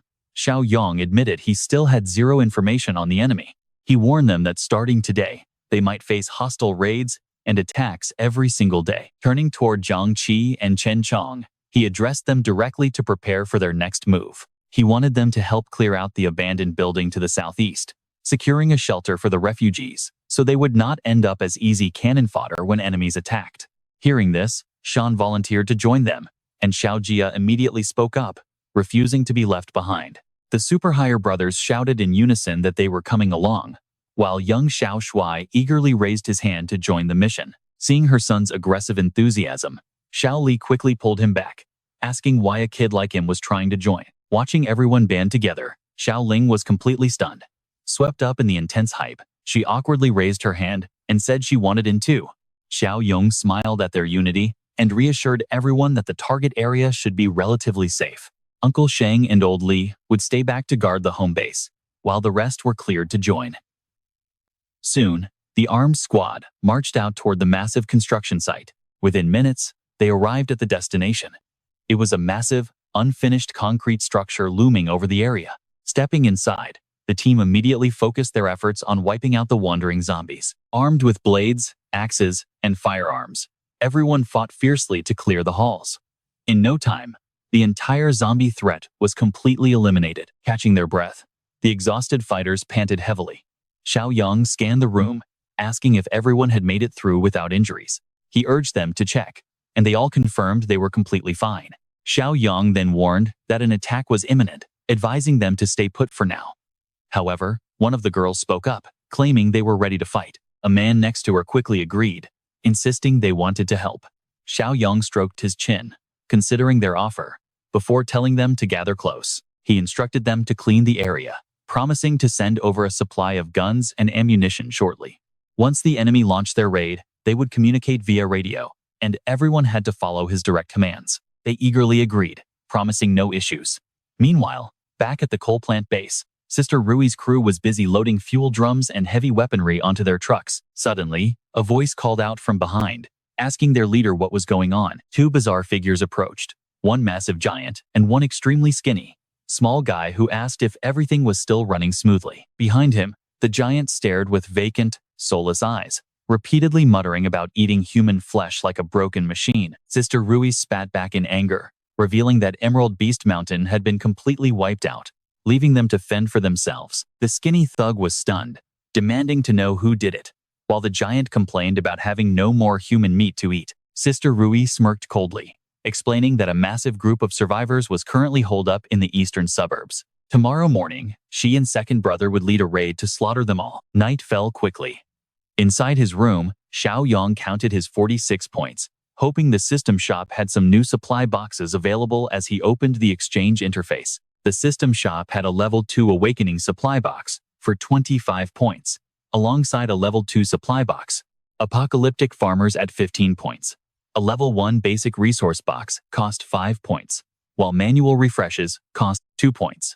Seeing this, Xiaoyong was absolutely thrilled to find some brand new items in stock. He immediately decided to purchase both of the level 2 boxes, spending 40 points in total, while excitedly wondering what kind of amazing loot he would get. Right after purchasing the level 2 superpower box, the system flashed a notification confirming his new skill. The skill, Physical Overdrive Level 1, boosted his core attributes by 25% before leaving him weakened.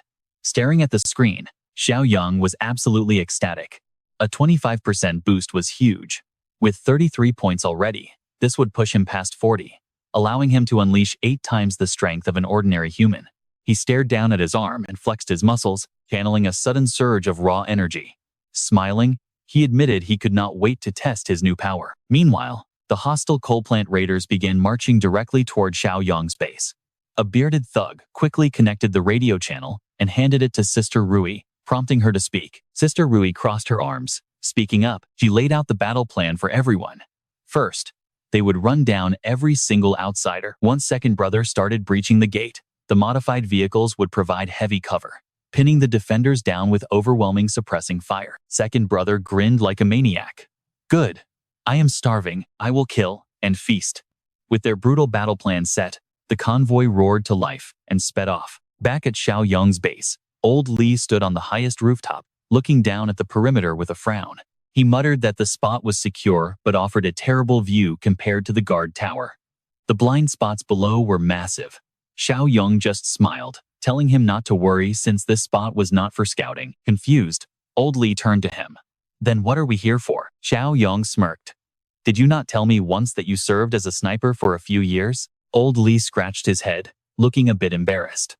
Ah, you remembered wrong. Not years, just a few months. Actually, he added that he was just a temporary substitute back then. But Xiaoyong pressed on, asking if he could hit a target from 1 to 200 meters out. Old Li thumped his chest proudly. Now, that is insulting. Without any strong winds, I can hit anything within 500 meters. No problem. Xiaoyong nodded in satisfaction. That is more than enough. Just then, a voice called out from behind them. Brother Xiaoyong, the gear is here. They turned to see Jiang Qi lugging a heavy case. Holy cow, what even is this thing? It is ridiculously heavy. Dropping the case, Jiang Qi leaned over with his hands on his knees, gasping for air. Old Li stuttered as they popped the lock. Inside sat a massive, heavy sniper rifle. The veteran marksman gasped, his eyes nearly popping out of his skull at the sight. Damn it, Xiaoyong. This beast is not something civilians can just get. Where did you find this? Xiaoyong looked at him calmly. We only have 2 magazines.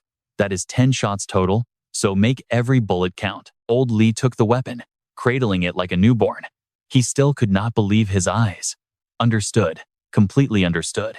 Unreal. Xiaoyong turned his attention back to Jiang Qi. Is everyone else set? Jiang Qi nodded. All units are in position. Good, Xiaoyong said. Tell everyone to stay sharp. The enemy could hit us at any moment now. Over at the watchtower, San spotted movement and keyed her radio. Attention, we have movement. Static hissed back through her earpiece. Copy that. Staying alert. Old Li cradled the Barrett, peering intently through the high-powered scope. I have eyes on them too, he muttered. A crackling voice warned them all. Hostiles approaching. Get ready for a fight. Meanwhile, just a short distance from the base gates, a bearded thug peered through his binoculars. This is weird, he muttered. All the refugees outside the walls are completely gone. Did those bastards slaughter and eat them too? The driver glanced over, nervous. Maybe we should pull over and scout first? Sister Rui snapped back instantly. No way. Just charge ahead. We are already close enough. If they spot us out in the open, breaking in won't be so easy. The driver nodded quickly. Understood. Sister Rui barked into her radio. All units, charge. Get right up to their walls and take cover. At her command, the entire convoy floored it, engines roaring as they sped forward. Up on the tower, San saw them closing in fast and screamed into her radio. Target in range, open fire. Instantly, defenders hiding in the abandoned buildings unleashed a relentless hail of bullets on the incoming cars. Down on the road, Sister Rui's charging convoy was utterly shredded by the incoming gunfire. Under the relentless assault, one of the vehicles was heavily hit. The driver lost control, and the car swerved wildly off the main road. It slammed headfirst into a concrete wall at full speed and erupted into a massive fireball. Panicked voices crackled over the radio. We are compromised. They were waiting for us. Sister Rui broke out in a cold sweat, gritting her teeth in sheer disbelief. Damn it, how did they know? Her pinned-down men screamed back through the radio, desperately asking for their next move. Sister Rui screamed, keep pushing, get underneath the walls and hold your ground. Spurred on by her command, the survivors gunned their engines, barreling straight to the wall. As soon as the lead vehicle screeched to a halt, a massive foot stepped down, and second brother emerged like a giant beast. He brandished a monstrous chainsaw, letting out a blood-curdling roar to kill.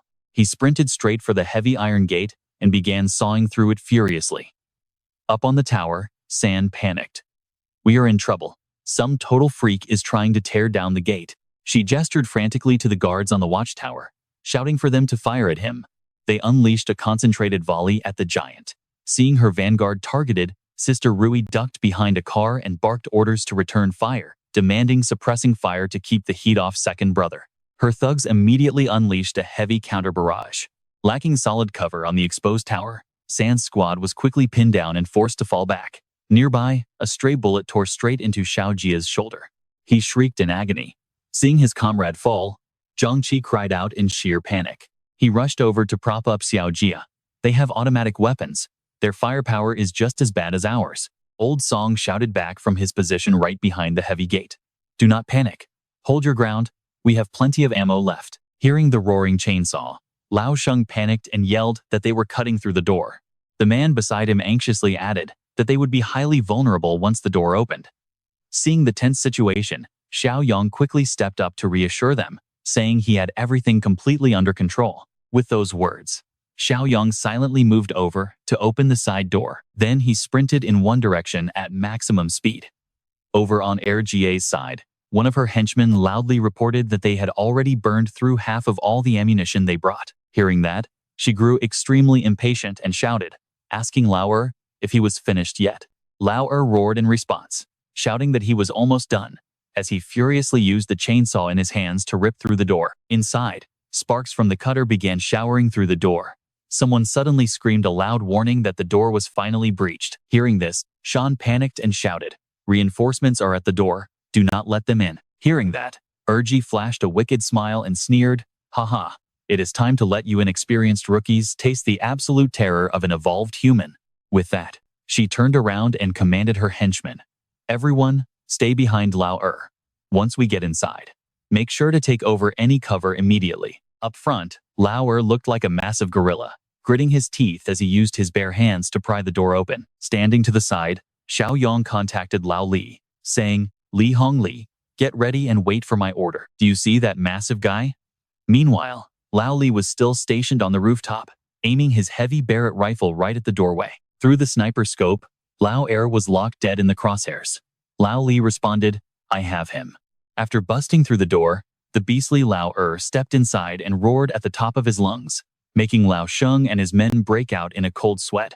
The middle-aged man standing behind him stammered in complete disbelief, "Is that thing even human anymore?" Right after that, all three of them opened fire, unleashing a barrage at him. Advancing step by step, Lao completely ignored the hail of bullets hitting his chest. It was like mosquito bites on steel, and every single bullet wound healed up almost instantly. Witnessing this, Lao Sheng panicked and yelled, "Can that monster actually heal himself?" Seeing his shocked reaction, Urga could not help but feel extremely smug. She thought, "Shocked, are you? It is clearly your first time laying eyes on an evolved human." Meanwhile, Lao Li remained focused, waiting for the command. Through his earpiece, Lao Sheng's warning came through with heavy static. "That giant brute has self-healing abilities, so your regular guns will not kill him." Hearing that warning, Lao Li scoffed with pure disdain and muttered, "Then, let us see him try to heal from this." With that, a deafening bang erupted from the barrel as a sniper bullet tore violently through the air. In an instant, Lao-er's entire head was completely vaporized into nothingness, and his massive body crashed to the ground as blood sprayed from his neck like a fountain.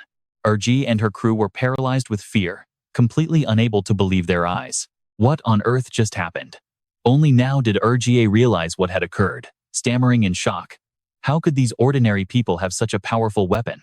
It is completely impossible. Right then, Xiaoyong suddenly made his appearance. He quietly raised his rifle and unleashed a heavy barrage of bullets right at them from behind. The panicked henchman screamed, "Oh no, there is an enemy behind us. We are completely surrounded." Hearing this, Urji whipped around and cursed, "Damn it, I completely miscalculated our plan. I completely underestimated these people's capabilities." With that, she turned and sprinted toward the entrance, firing back while screaming at her men to retreat toward the getaway vehicle. Spotting the person standing in her way, Urji gritted her teeth and hissed, "It is him, that brat from the vehicle." At that moment, the sharp image of Xiaoyong, holding an AK with cold, piercing eyes locked onto her. Suddenly, Urji reached out and grabbed one of her startled henchmen, pulling him in front of her to use him as a human shield to block the incoming bullets. Before the poor guy could even understand, he let out a brief groan. Witnessing this, Xiaoyong muttered in shock. Her reactions are incredibly fast. Is she also an evolved human? Right after that, Air Ji threw the henchman's body directly at him. Xiaoyong reacted instantly, leaping to the side to dodge the incoming projectile. Taking advantage of this momentary distraction, she scrambled toward the getaway car parked just outside. Xiaoyong yelled in absolute panic. Damn it. She is getting away. Meanwhile, Lao Li peered through his scope and growled. Trying to run, are we? You will have to ask my heavy sniper rifle if it agrees first. Right as he spoke, another thunderous shot echoed, instantly blowing off one of Jia's legs. She screamed in pure agony, and immediately afterward, her body lost all balance and crashed heavily onto the ground. Seeing that, Lao Li reloaded his gun and muttered in disappointment, "What? I actually missed." The bearded man inside the vehicle hurriedly reached out to grab her hand. Seeing their desperate situation, she suppressed her extreme pain and screamed at the top of her lungs, "Drive! Move the car now!" Hearing the order, the driver slammed on the gas, accelerating at maximum speed to escape, while bullets from the base continued to rain down heavily behind them. Someone yelled out in absolute frustration, "Damn it, we actually let her escape." On Xiaoyong's end, someone contacted him through the earpiece with heavy static, asking, "What are we going to do if they bring a larger force back here later?" Xiaoyong smiled and responded that it was fine, just as a system notification chimed in his head, announcing that the Villain's Nemesis Part 1 quest had been completed. Mission requirement: resist the invasion. Standard reward is 50 points. Mission details: expand the community. Give it your all to raise the community score and push back the relentless attacks from the invading forces. Member trust has skyrocketed, giving the community score a +2 boost. Current score is 5, with a 20-point reward. Total points hit 76. While watching their car drive away, a massive glowing arrow suddenly lights up the sky. Xiaoyong grins, saying, "I know exactly where they are." Right on cue, the system screen pops up again. New mission unlocked. Scourge of Evil. The task is to raid the enemy stronghold, eliminate the cannibals, and earn a reward of 50 points. Moments later, back at the base, everyone is celebrating after successfully repelling the enemy assault. We won. Returning to the base, Xiaoyong immediately asks about their condition, checking if they took any casualties. Someone replies, "No deaths, but we have a few wounded." Hearing this, Xiaoyong orders them to get the injured straight to the clinic, disinfect them quickly. As for the enemy bodies, drag them to the cold storage for Chenchong. Looking over at the abandoned building, he tells them to bring the refugees back, noting that it is temporarily safe for them now. Checking the system panel, Xiaoyong is thrilled to see he has racked up 76 points already. He definitely needs to go on a shopping spree tonight. Meanwhile, over at the coal plant base, Sister Rui's car pulls up. The bearded thug and the driver help her down from both sides. Seeing her rough shape, third brother walks up and asks what happened. Gash her teeth, she spits out, "Damn it, we totally underestimated them. Who knew those guys were packing heavy weapons?" Seeing his blank expression, Sister Rui barks angrily, "What are you just standing there for? Hurry up and bring me some human meat." Instead of moving, third brother just gives her a cold, mocking smirk without saying a single word. This reaction sends Sister Rui into a total rage. Pushing her two lackeys forward, she snaps, "Go get it. You useless trash. You are not even worth second brother's pinky toe." At this point, third brother lets out a sinister grin, pointing a finger at the dirt. He sneers, "Listen, you piece of trash. You are totally ruined, and you still dare talk to me like that?" Stunned by his defiance, Sister Rui stutters in shock. Are you trying to start a rebellion?" Trying to stay composed, she clenches her fists and orders, "Men, grab this traitor and lock him up." But both the bearded guy and the driver immediately look away, avoiding eye contact entirely. A heavy silence fills the air as nobody reacts. Gritting her teeth, Sister Rui looks desperately at her inner circle. Third brother steps forward with an iron pipe, sneering, "Look at you, you are badly hurt. Second brother is dead, making me the strongest now. Besides, the boys have been putting up with your crap for way too long." Turning his gaze to the crowd gathered around them, he barks, "Why don't we ask the guys, am I right?" Right on cue, the thugs grin maliciously and slowly close in on her. Terrified, Sister Rui snarls, "Back off, you bastards. Get away from me. Are you all rebelling? Do not think for a second that I cannot put you in your place. Ignoring her empty threats, the angry mob only grows larger, completely trapping her.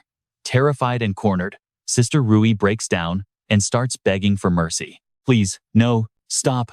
Seeing her beg, third brother aims the sharp end of his iron pipe at her and bursts out laughing. With a wave of third brother's metal pipe, the bloodthirsty crowd immediately lunges forward to beat her down.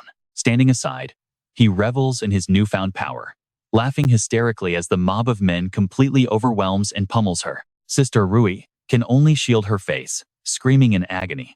It does not take long before she loses consciousness, her eyes rolling back into a lifeless stare. Once they finish her off, third brother proudly wipes the blood off with a rag. One of the thugs walks up, calling him Boss San. Whipping his head around, he glares fiercely and snaps, "What did you just call me?" Terrified, the thug drops to his knees, frantically bowing. "Ah, boss. I am so sorry. I spoke without thinking." Satisfied with how quickly the man learned his place, he grunts, "Fine, speak your mind." The thug slowly looks up, whispering, "Now that this crazy bitch is dead, second brother is gone too, and we lost a lot of men. Our fighting power is heavily depleted. What if we run into that guy?" Hearing this, Boss San recalls the blurred image of the creature, murmuring, "Are you talking about the tentacle guy?" Pondering for a moment, he turns to leave and waves it off. "Nah, we will be fine. We can just go join the group over in Shijiang." A short while later, Xiaoyong's car arrives at the coal plant. Even though it is broad daylight, he keeps his high beams on, looking incredibly flashy. Stepping out, Jiang Qi says with a mix of shock and anxiety, "Damn, brother Xiaoyong, you were right. This really is their base." As the three of them creep inside, Xiaoyong puts a finger to his lips, whispering a warning. "Shh, keep it quiet. Try not to make a sound." Sneaking deeper inside, they are completely taken aback. It is dead silent. Is nobody here? Where did they all go? Shortly after, they arrived at the execution site of the second sister. Spotting her, old Li pointed and said, "That is the woman I shot." They actually execute their own people. Xiaoyong kept a straight face at old Li's words, giving a faint smile as he replied, "Haha, I am not surprised at all." Jiang Qi then turned to ask, "By the way, brother Xiaoyong, that giant we fought earlier was totally different from Sung." Recalling Lao Er's monstrous form, old Li also chimed in with curiosity. "Indeed, Xiaoyong. I think I heard them yelling something about an evolver. What is that? How does someone even become an evolver?" Seeing their curiosity, Xiaoyong crossed his arms, looking deeply thoughtful, and dropped a bombshell. "By eating humans." Old Li and Jiang Qi immediately broke out in a cold sweat. "Eating humans?" Staring off into the distance, Xiaoyong replied, "Exactly. If someone wants to become an evolver and gain powerful, zombie-like abilities, the fastest and most direct way is to consume human flesh. It is cannibalism, pure and simple." Jiang Qi began to stammer. But brother Xiaoyong, do we?" Old Li interjected. "Wait, if we want to survive this apocalypse, do we have to eat people too?" Seeing their terrified expressions, Xiaoyong reached into his pocket and pulled out a strange object. "Do not worry. While cannibalism is the absolute quickest shortcut, it is definitely not the only way to evolve." Seeing the object in his hand, old Li and Jiang Qi gasped in sheer disbelief. "What on earth is that?" Xiaoyong began to explain. In the end, both evolvers and zombies are classified as mutants, and for mutants to evolve further, they must absorb cosmic energy. In regular humans, this cosmic energy is scattered throughout their flesh and blood, and though it is a pitifully small amount, it is still better than nothing. As for evolvers and rare mutants, their energy is far richer, eventually condensing into a solid core as this apocalyptic disaster intensifies. Even ordinary zombies will stand a chance of forming these cosmic cores. Old Li rubbed his chin, pondering the explanation. "So, basically, zombies have cosmic energy inside them too. Does that mean we can just directly eat these monsters instead?" Hearing this insane suggestion, Jiang Qi was completely horrified and cried out, "What the hell? Uncle Li, if you want to eat zombies, go ahead, but leave me out of it." Xiaoyong replied flatly, "Normal humans cannot eat zombie flesh. You will get infected instantly. Only mutants can grow stronger by devouring other zombies." Suddenly, a system notification flashed before his eyes, announcing that the quest, Scourge of the Wicked Part 2, was finally complete. The objective was to raid the enemy stronghold and eliminate all the active cannibals. 50 bonus points awarded. Current total, 126. Looking at the panel, Xiaoyong was quite surprised. Wow. That took care of itself. It seems even if they have survivors left, they are no longer any real threat to us. While he was lost in thought, a sudden warning voice echoed. Look out! Startled, Xiaoyong spun around to see a zombie lunging at him. He quickly whipped out his knife and drove it straight into its skull. Staring at the corpse on the ground, Xiaoyong felt a chill of surprise. You actually managed to sneak up on me silently? With that, he stepped closer, slicing open the zombie's chest with his blade. A faint red glow emerged, and he extracted a shining crystal core from its body. Xiaoyong stared intently at the glowing gem, whispering, "There really is one. Looks like it is time to start hunting." He turned and offered 2 crystal cores to Old Li and Jiang Qi. Sweating heavily, Jiang Qi waved his hands in panic. I do not need them. Give them all to Uncle Li." Old Li accepted the 2 crystal cores, an intense inner struggle raging in his heart. After a moment, his eyes hardened with determination. Time to risk it all. With that, he shoved both crystal cores into his mouth. Instantly, an overwhelming surge of energy coursed through his veins, forcing a painful scream from his throat. Arg! A moment later, Old Li flexed his arms, admiring his muscles with pure excitement. This feels amazing. Seeing this, Xiaoyong quickly warned him, even though you feel invincible right now, you have only just joined the ranks of the Evolvers. Your strength is still far from enough to conquer this brutal apocalypse, so do not get ahead of yourself. Old Li nodded seriously. I completely understand this. With everything sorted out, they turned to leave. Xiaoyong said, all right, the immediate crisis is over. Let us head back to base. Meanwhile, over at the Shifeng steel mill, Lao San and his gang had finally arrived. Suddenly, a guard barked from the inside. Halt! Who goes there? Seeing the guard, Lao San raised his hands with a warm smile. Ah, it is me. I am the 3rd brother from the coal plant. The guard looked skeptical. The 3rd brother from the coal plant? Hold on. I will go report to the higher-ups. Lao San nodded eagerly like a chicken pecking for food. Soon, the guard led Lao San and his men deeper inside, where a bald man and a middle-aged woman walked out to meet them. The bald guy laughed. Haha, 3rd young master. Why is it you visiting this time? The woman immediately chimed in. Where are the 2nd sister and Lao Er? Hearing their names, Lao San broke out in a cold sweat, stammering nervously. Well, we were ambushed. To cover our retreat, Big Sister and Lao Er, they did not make it out alive. That is how it is.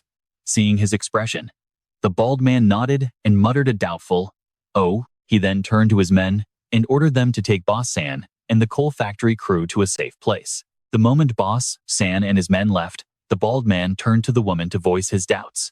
She just covered her mouth, laughing in amusement. Yeah, I thought so too. A little while later, inside the safe zone, a subordinate called out to Boss San. He snapped around, demanding to know what they had just called him. The subordinate scratched his head in confusion and apologized, explaining in a worried tone that he could not shake off a very bad feeling about this entire setup. Hearing this, Boss San snapped back, calling him overly paranoid and brushing off his stupid bad feeling. The subordinate gestured toward the window, urging his boss to look closely at the iron-reinforced doors and windows, saying it felt exactly like a prison cell. Suddenly, the door was slammed open as a guard barged in aggressively, glaring at Boss San and his group before ordering them all to get outside. Moments later, they were led right before the bald man and the woman, surrounded by a heavy crowd of armed men. Cold sweat dripped down Boss San's face as he forced a weak smile, asking what was wrong, while the glasses-wearing woman casually twirled her hair. She asked with pure contempt, what fate awaits someone who kills their own leader? Boss San began to tremble all over, desperately waving his hands and asking what on earth she meant by that accusation. He desperately pleaded to Dapeng and Sister Ling that there must be a misunderstanding, but she simply scoffed, waving over her subordinate to explain. She ordered Li Cheng to lay out the facts, and he stepped forward to recount exactly what went down. He explained that upon reaching the coal factory, they found Li Jingyi dead in the courtyard, with Lao Er missing entirely. Crucially, there were absolutely no signs of a struggle. Hearing this, Boss San broke into a heavy cold sweat. Li Cheng pointed directly at Boss San and his men, shouting his conclusion. The only logical explanation was that they took advantage of Jingyi's vulnerable state to rebel and murder her, which prompted the terrified Boss San to desperately argue back. He protested that they had absolutely no real proof, but Dapeng just burst into loud laughter at the very mention of evidence. He mocked him, asking what kind of world he thought they were living in to still be demanding evidence. He made it clear that if he had not valued the abilities of Jingyi and Lao Er, they would have been dead long ago. With a cold glare, Da Peng immediately ordered his men to execute every single one of them, but the driver who once worked for Jingyi fell to his knees, begging desperately while promising vital information. Intrigued by his desperate plea, Sister Ling asked what kind of information he had. The driver quickly blurted out that there was a massive shelter in the eastern city packed with survivors and supplies. He added that Jingyi and Lao Er were defeated there, begging them not to kill him so he could lead the way. Sister Ling locked her cold gaze onto him, demanding to know how their military strength compared to theirs, to which the driver nervously replied that they were roughly equal. She noted to Da Peng that this could pose a very real problem, but the driver quickly raised a finger, explaining that the enemy still had no idea how to become evolved. He claimed that he did not spot a single evolved human in their entire shelter. Hearing this, Li Cheng could not help but wonder how exactly one triggered that powerful evolution process. Da Peng stepped forward to aggressively question how on earth they managed to lose if the enemy had no evolved fighters. The driver gestured frantically, explaining that the enemy possessed some extremely heavy military weaponry. While normal bullets could never pierce Lao Er, they managed to take him down with a single heavy blast. Sister Ling nodded, acknowledging that this was highly valuable intelligence. Seeing her satisfied expression, the driver felt a surge of hope. He hesitantly asked about their fate, but Sister Ling just smirked with cold disdain, ordering her men to kill them. The captives gasped in absolute horror as their desperate pleas for mercy began to echo outside the steel factory walls. The driver screamed that he had given them everything, begging them desperately to spare his life. Moments later, Boss San and his men lay completely lifeless. Depeng stared down at the corpses, asking what their next move should be. A major threat of this scale had to be eliminated as quickly as possible. Sister Ling cautioned that facing heavy weapons was far too risky right now, suggesting it would be much safer to first focus on raising their own evolution levels to guarantee victory. Da Peng agreed, deciding to send scouts first to confirm whether the enemy truly lacked any knowledge of how to undergo evolution.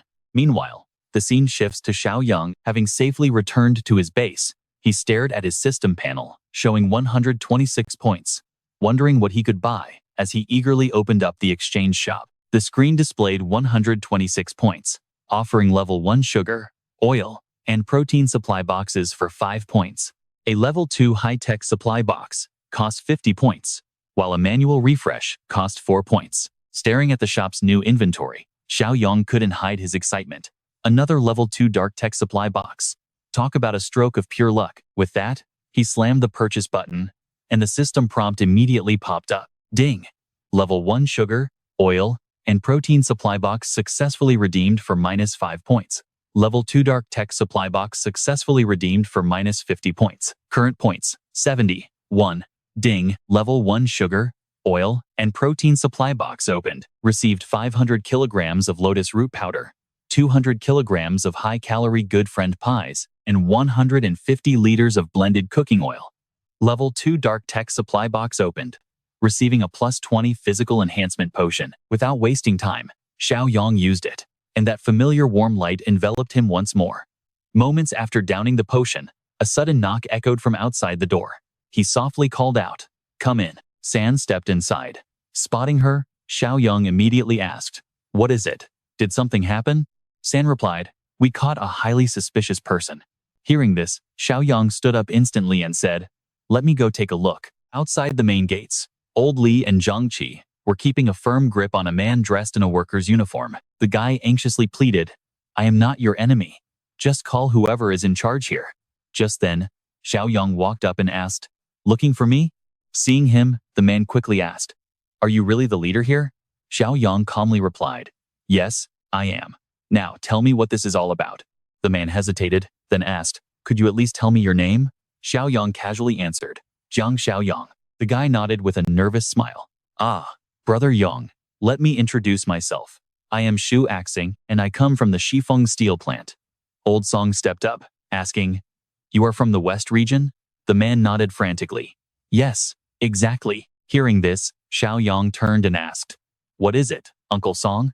Do you know something about that place?" Old Song replied, "The West region lies southwest of Namo. It is the biggest steel plant around here, and just like the Nanjiao coal mine, it has turned into a survivor sanctuary. Xiaoyong then asked, "How far is it from us?" Old Song answered, "It is 3 kilometers past the Nanjiao coal mine." Hearing this, Xiaoyong stepped right up to the captive. "That is quite a distance.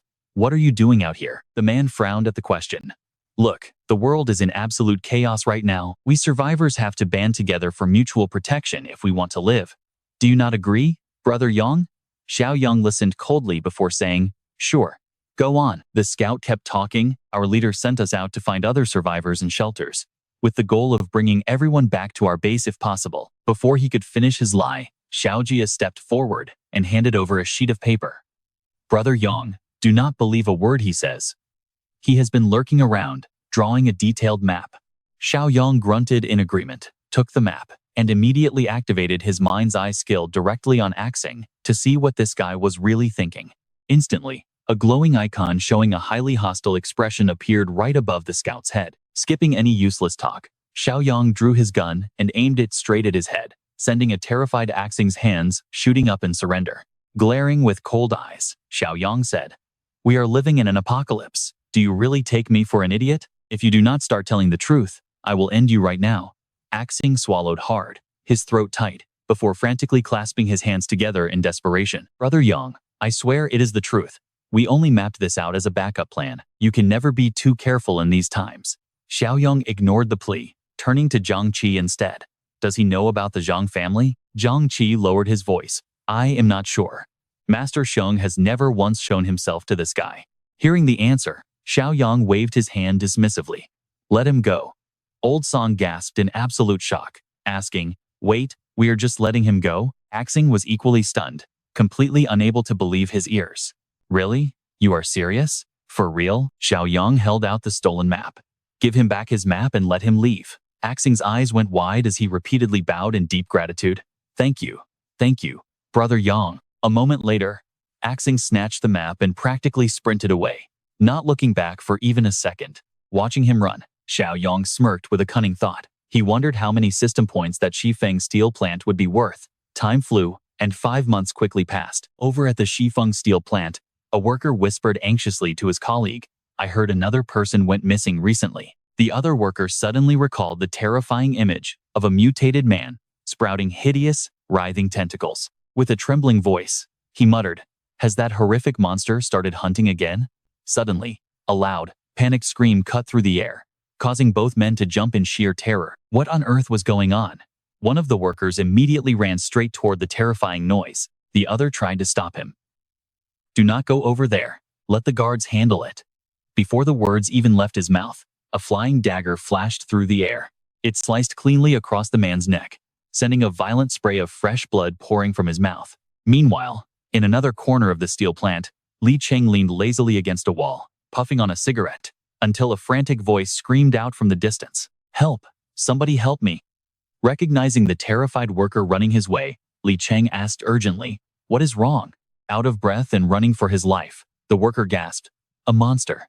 A monster just killed Xiao Chen."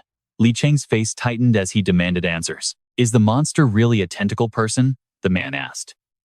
The other replied, "Yes, absolutely a tentacle person. No doubt about it." "But where?"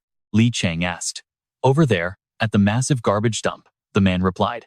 Hearing this, Li Cheng gritted his teeth, growling.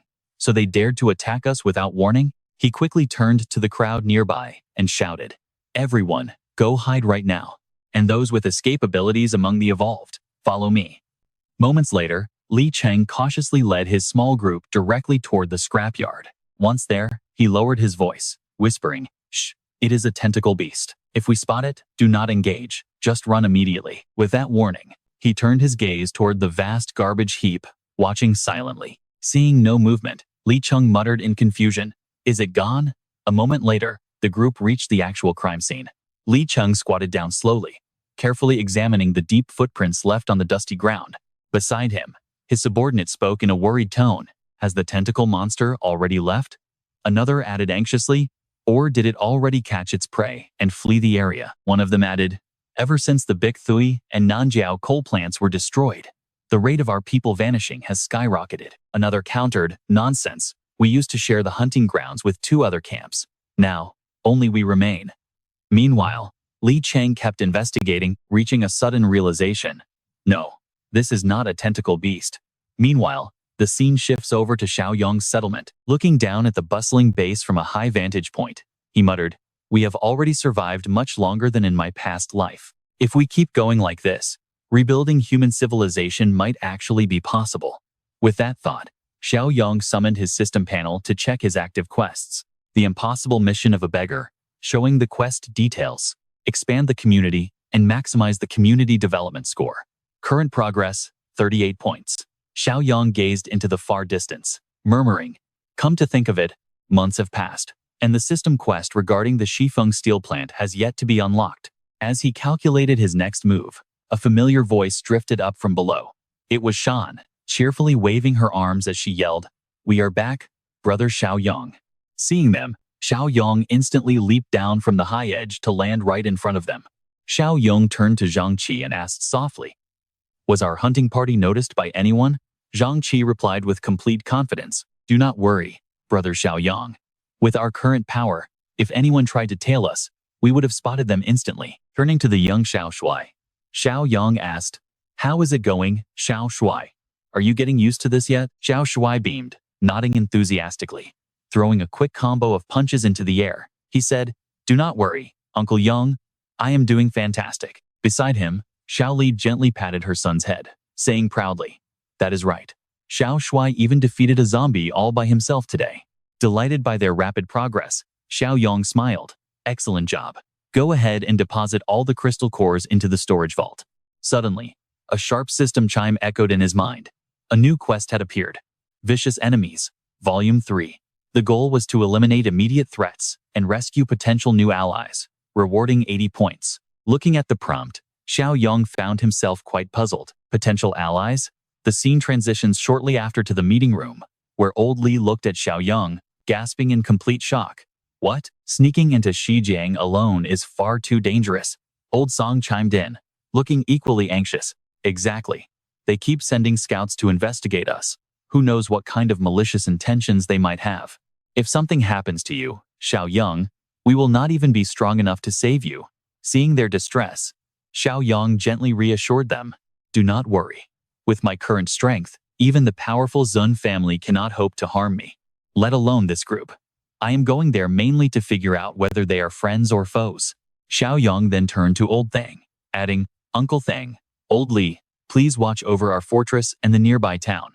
Old Thang nodded in understanding. "Do not worry about this place. Just be extremely careful, because this community cannot survive without you." Meanwhile, over at the Shifeng steel plant, a man pleaded desperately at the entrance. "Please, let me inside.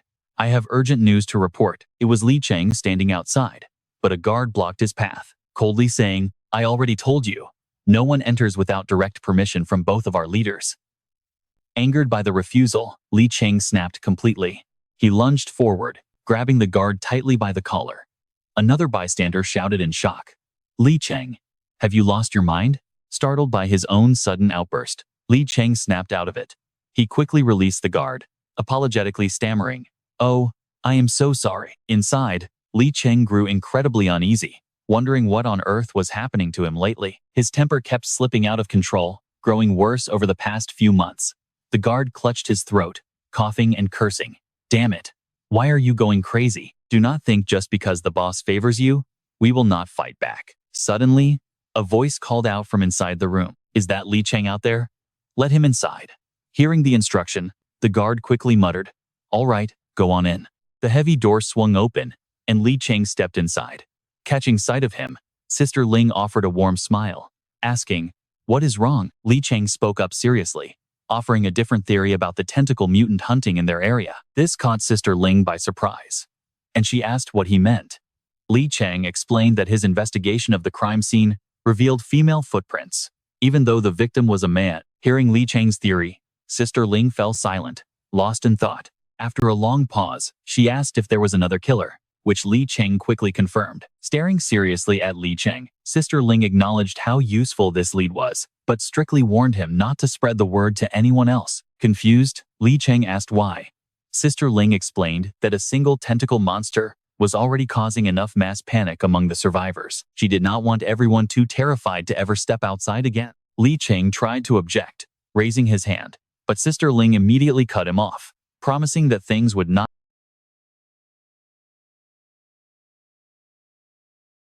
get any worse than this. With nothing left to say, Li Cheng reluctantly stayed quiet. Seeing him sulking, Sister Ling leaned in close and teasingly asked what was bothering him. She playfully asked if he had other plans. Flustered and blushing, Li Cheng hurriedly turned around to leave, stammering an apology to Sister Ling. He practically sprinted out the door, slamming it shut behind him, completely embarrassed by her sudden teasing. Scratching his head in frustration, Li Cheng cursed his bad memory for forgetting to ask her about that other important matter. Meanwhile, back in Sister Ling's room, a man laughed mockingly from the shadows, teasing her about being so careless with her footprints. Glaring toward the voice, Sister Ling snapped back, telling him that if he was so careful, he could handle the hunting duties himself. Inside, a blood-drenched man holding a massive meat cleaver tossed a heavy object into the trash can with a cold shrug. He agreed to handle the killings as long as she did the cleanup. Shockingly, the item he just discarded was the severed head of the junkyard worker. Meanwhile, in another part of the city, a swift and brutal struggle ended in absolute silence.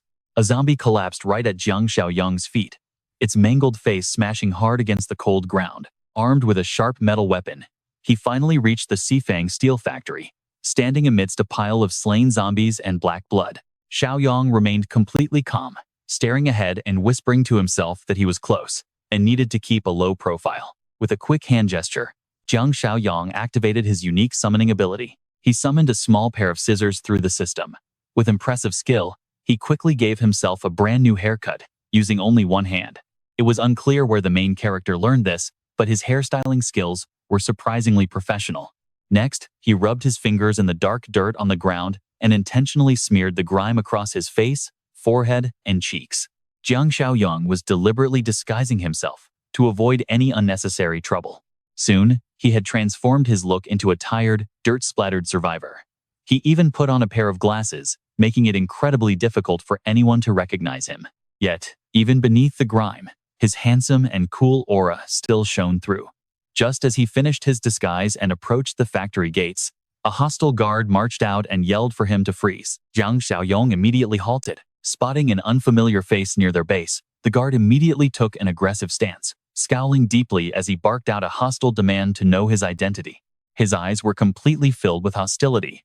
Instantly switching into actor mode, Jiang Xiaoyong put on a warm, innocent smile to disarm the guard, claiming he was thrilled to have followed the signs of survivors to this very spot. He acted absolutely overjoyed by his discovery. Easily fooled, the guard relaxed his tense expression, his hostility turning into disappointment as he muttered that the kid was nothing but a wandering, helpless survivor. Pointing accusingly, the guard arrogantly asked how a weak kid like him had managed to survive so long, already trying to assert dominance over the main character. Maintaining his harmless act, Xiaoyong paused for a brief moment, lowered his head, and began weaving a completely fabricated tragedy. He claimed his group of over 10 people was wiped out by zombies, leaving him as the sole survivor. Wearing a deeply sorrowful expression, he played the victim perfectly. Taking in this story, the guard arrogantly asked if the boy possessed any special combat abilities. Jiang Xiaoyong feigned surprise at the unexpected question, since he was only pretending to be a normal survivor in distress. He innocently asked what kind of abilities the guard meant.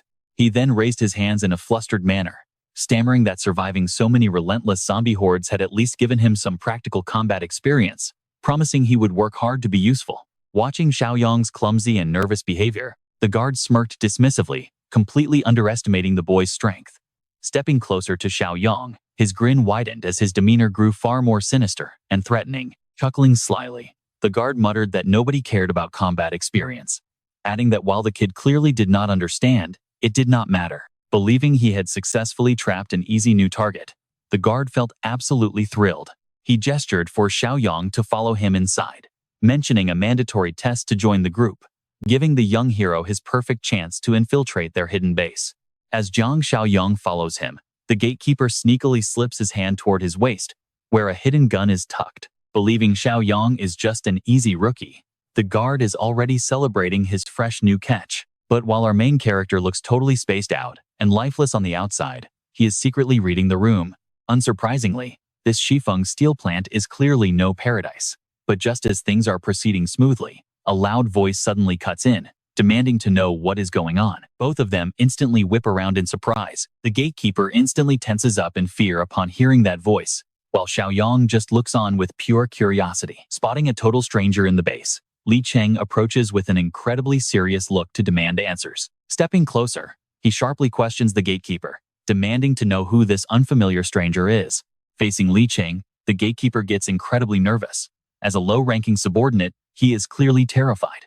His face tenses up as he tries to deliver a very awkward report. He nervously tells Master Li that the kid is just a wandering survivor, and that he is only performing a search. Hearing this, Xiaoyong secretly laughs. A search, right. But Li Cheng is not buying it. Feeling highly suspicious and annoyed, he addresses the gatekeeper. He questions why they need a quiet spot for a search, suggesting they do it right here, creating immediate tension between two members of the same base. Jiang Xiaoyong instantly realizes exactly what the gatekeeper is trying to pull. He knows for a fact that this guy was going to lure him away to murder him. Li Cheng turns to confront Jiang Xiaoyong directly, telling him to step forward and hand over all of his weapons. Remaining completely calm, Xiaoyong plays the innocent card, asking why he should trust them not to just trick him inside and kill him. Unlike the usual brutes in this wasteland, Li Cheng actually handles things with a strict but surprisingly humane approach. He does not force Xiaoyong, calmly explaining that human nature is evil in this apocalypse.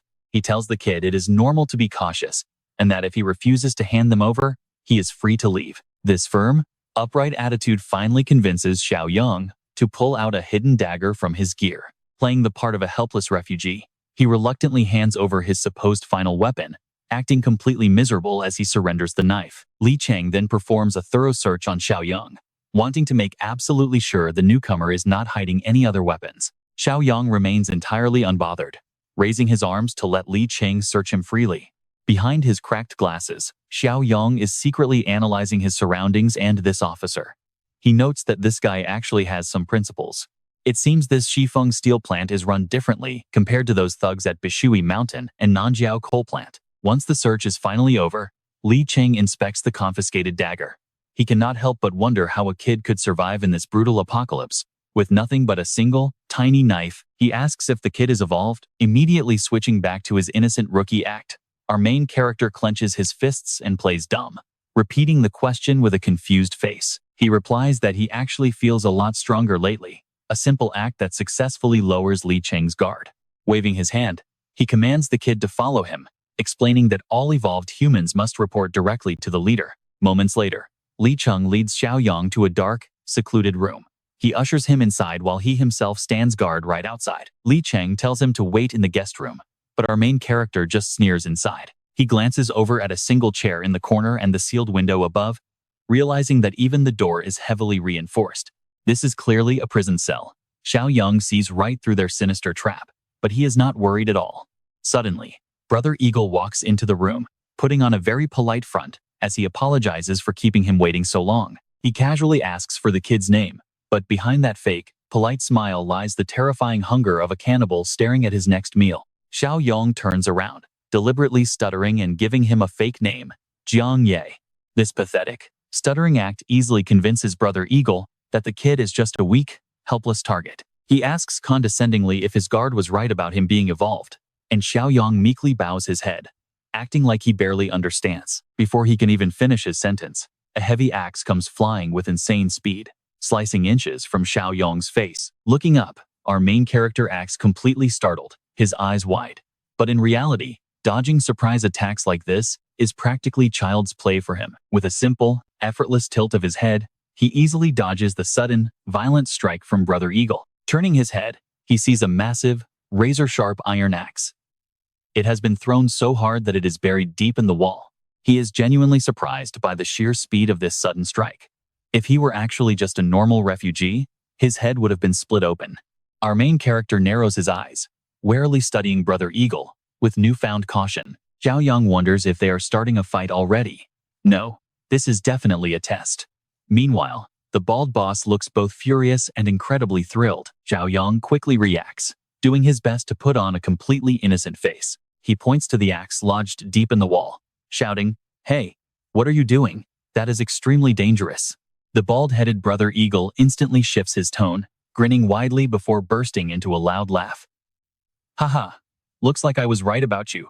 A powerful, evolved human indeed. I completely underestimated you.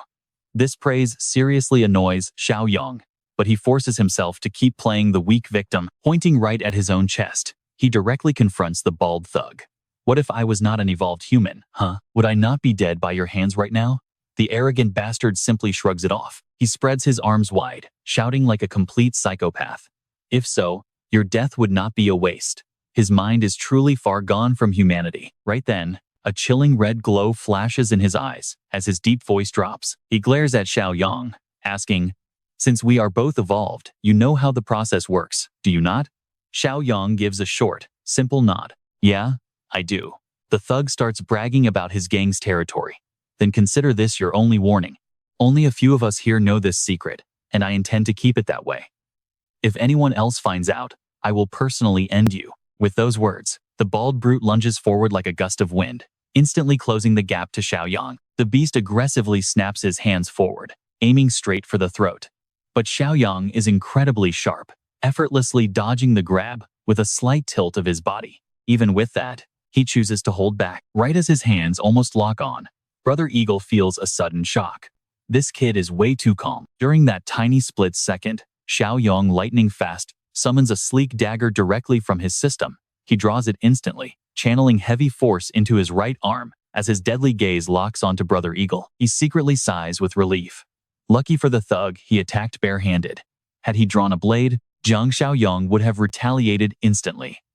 Letting the bald thug wrap massive hands around his neck, he keeps playing terrified and weak. Behind that mask, he calculates, if he slaughters this fool now, who knows if that 80-point system quest will fail. Noticing the weapon in Xiaoyong's hand, Brother Eagle narrows his eyes, focusing entirely on that sharp little dagger. Xiaoyong acts terrified and quickly pulls back, while the boss chuckles.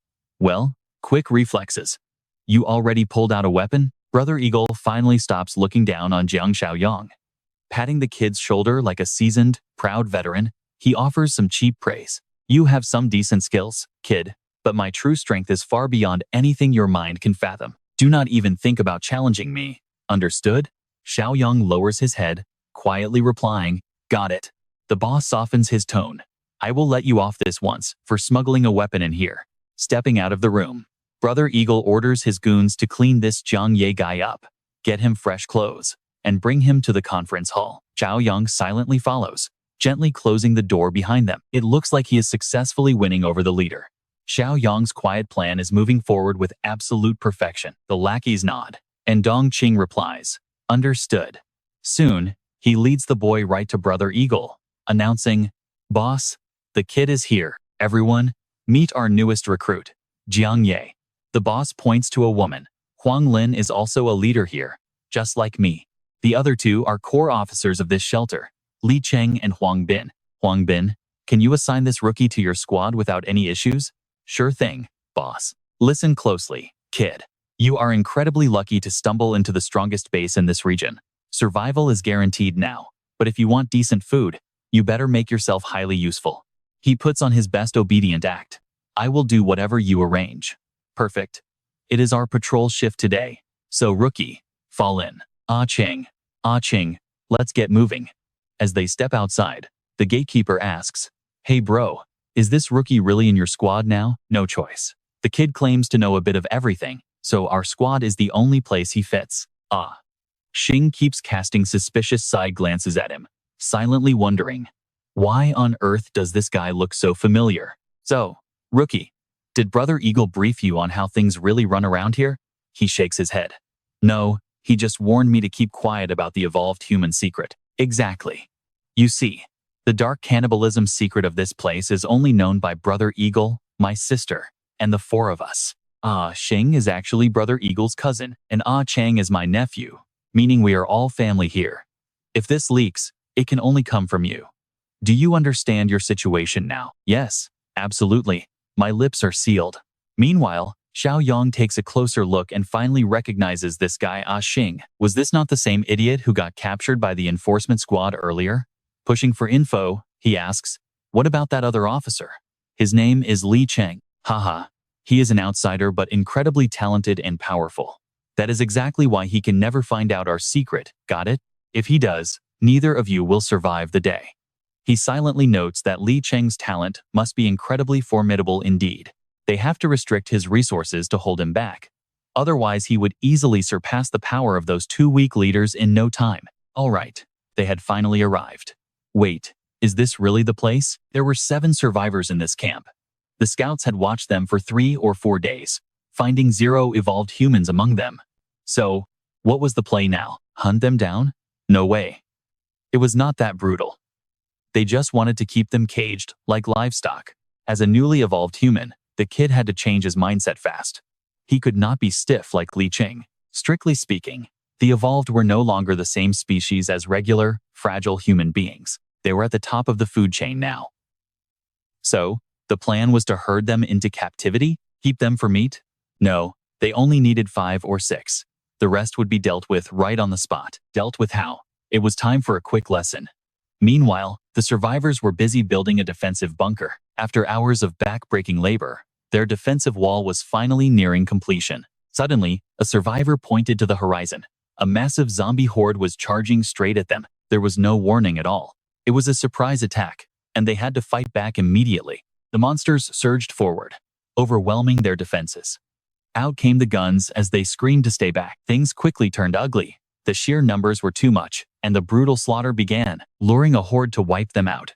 So, this was their brilliant plan all along. Just then, Xiaoyong sensed a creepy presence watching from above, its figure hidden behind several reflecting mirrors on the building. Was it just an illusion? As he stood there dazed, someone barked, "Hey Jiang Ye, what are you doing? Come, help me clear this out." He agreed quickly, unaware of the mutated monster hiding inside the building. Meanwhile, the other scavengers noted that there were still valuable supplies left inside the warehouse.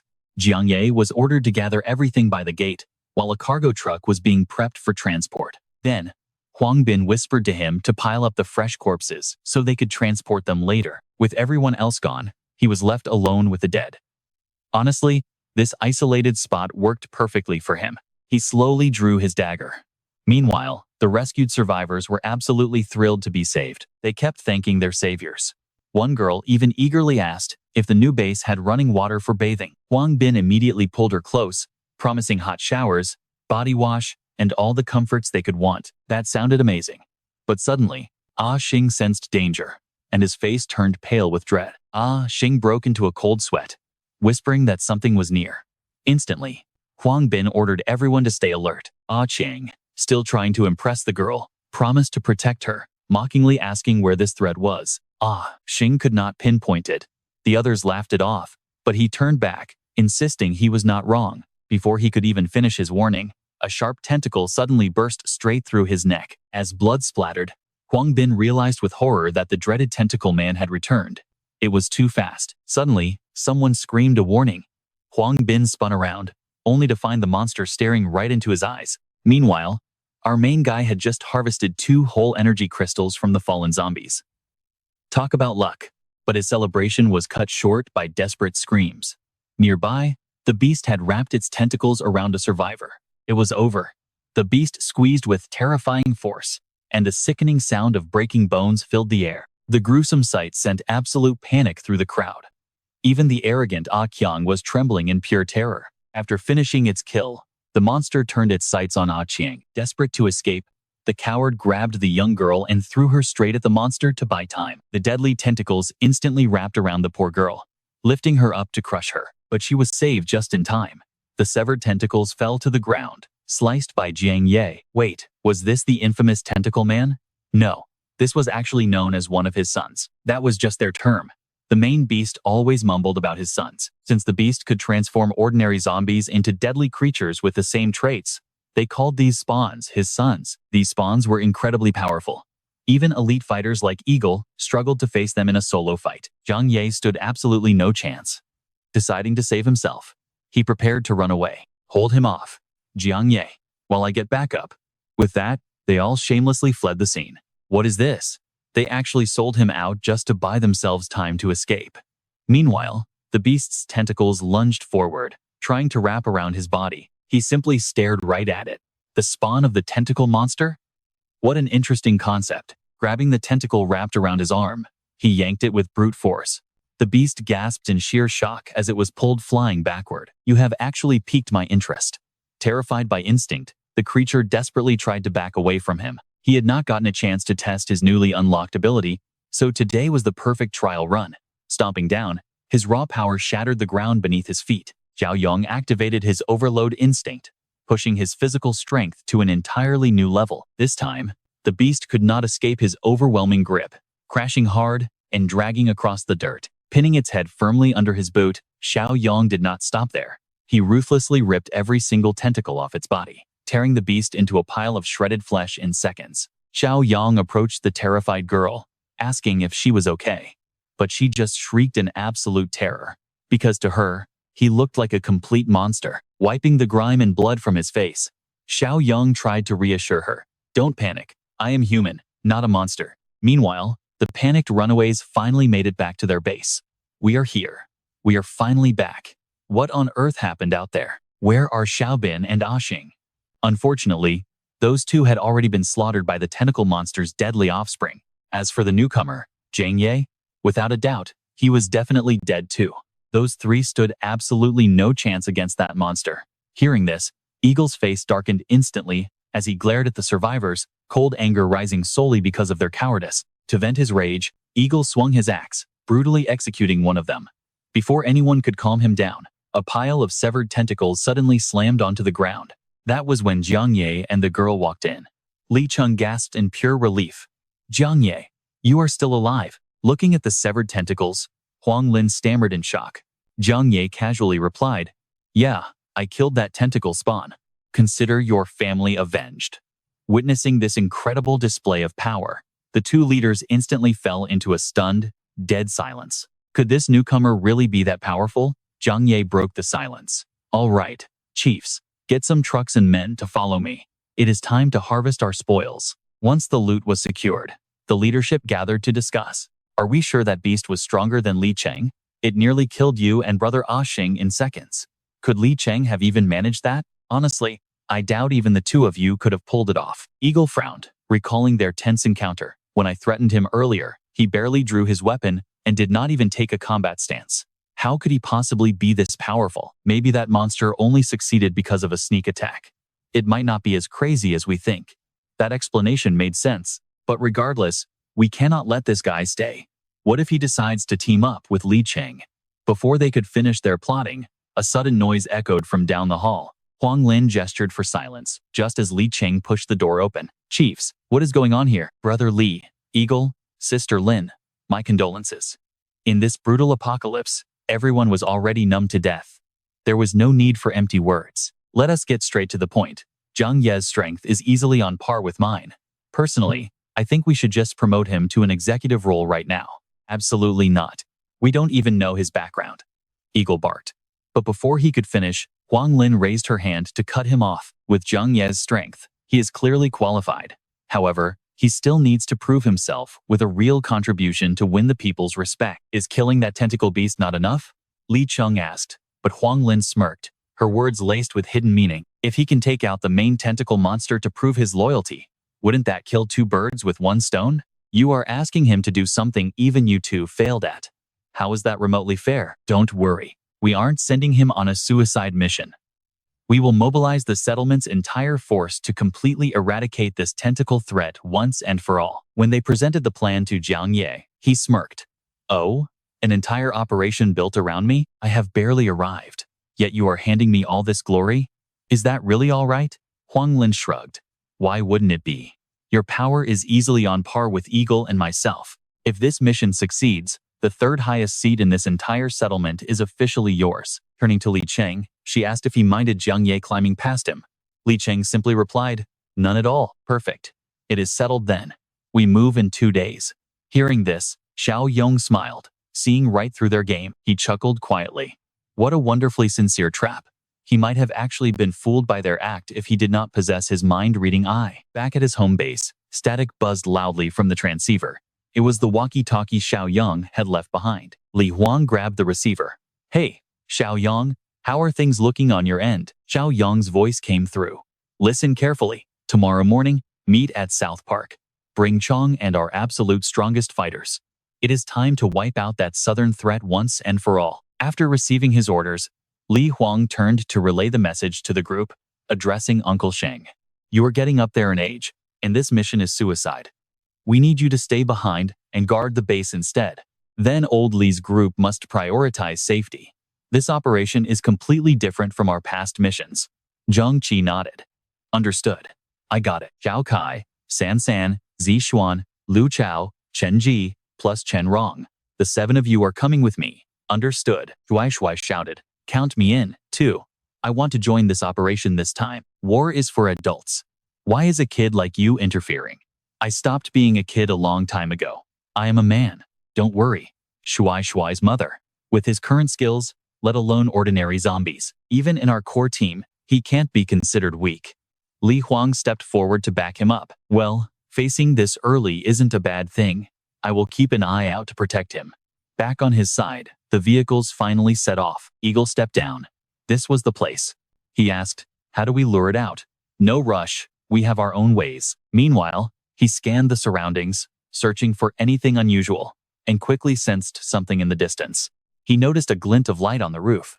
Up there, Li Huang was scouting with binoculars, while the others prepped their gear. Can you see clearly, Uncle Li? Do we need to get a bit closer? Xiaoyong asked carefully. Don't get too close to the suburban park before striking. Get the ropes ready. We will infiltrate from the flank. Down below, Huanglin stared at a young boy. Hey kid, come here. Boss, what are your orders? A dark smirk appeared on her face. Go inside the park. But, wasn't it agreed that we were only here to carry the loot? Li Cheng turned to Huang Lin. Sister Lin, what is going on? That monster won't stop rambling about his son. So, we are going to give him a son. Don't worry, the moment that tentacle monster shows up, we will capture it. This kid won't be in any danger. Hearing this, the boy waved his hands in terror. Boss, please, I won't go. I do not want to be bait, but Eagle stepped up and grabbed the boy by his neck. Stop whining. Keep delaying and I will kill you myself right now. Before the boy could even react, Eagle threw him inside. Watching through binoculars, Li Huang signaled, things are moving. Everyone, prepare to act. Instantly, ropes were dropped from above, and the team members began sliding down one by one. As for the boy used as bait, he desperately cried out for help from afar. Please, save me. Just then, a voice echoed from inside. My son. Suddenly, the tentacle monster leaped down from high above right behind him. No, I do not want to die. The monster glared with terrifying eyes. Li Cheng grew anxious. All right, the beast has taken the bait. We have to save him now. But he was immediately stopped. We already agreed not to steal the credit from Jiang Ye. Seeing through her scheme, Jiang Ye simply smiled back. Haha, I get it. With that, he charged straight into the fray. He reached his hand out toward the boy, desperately trying to save him from the lunging tentacles. Instantly grabbing the boy's collar, he threw him back toward the group.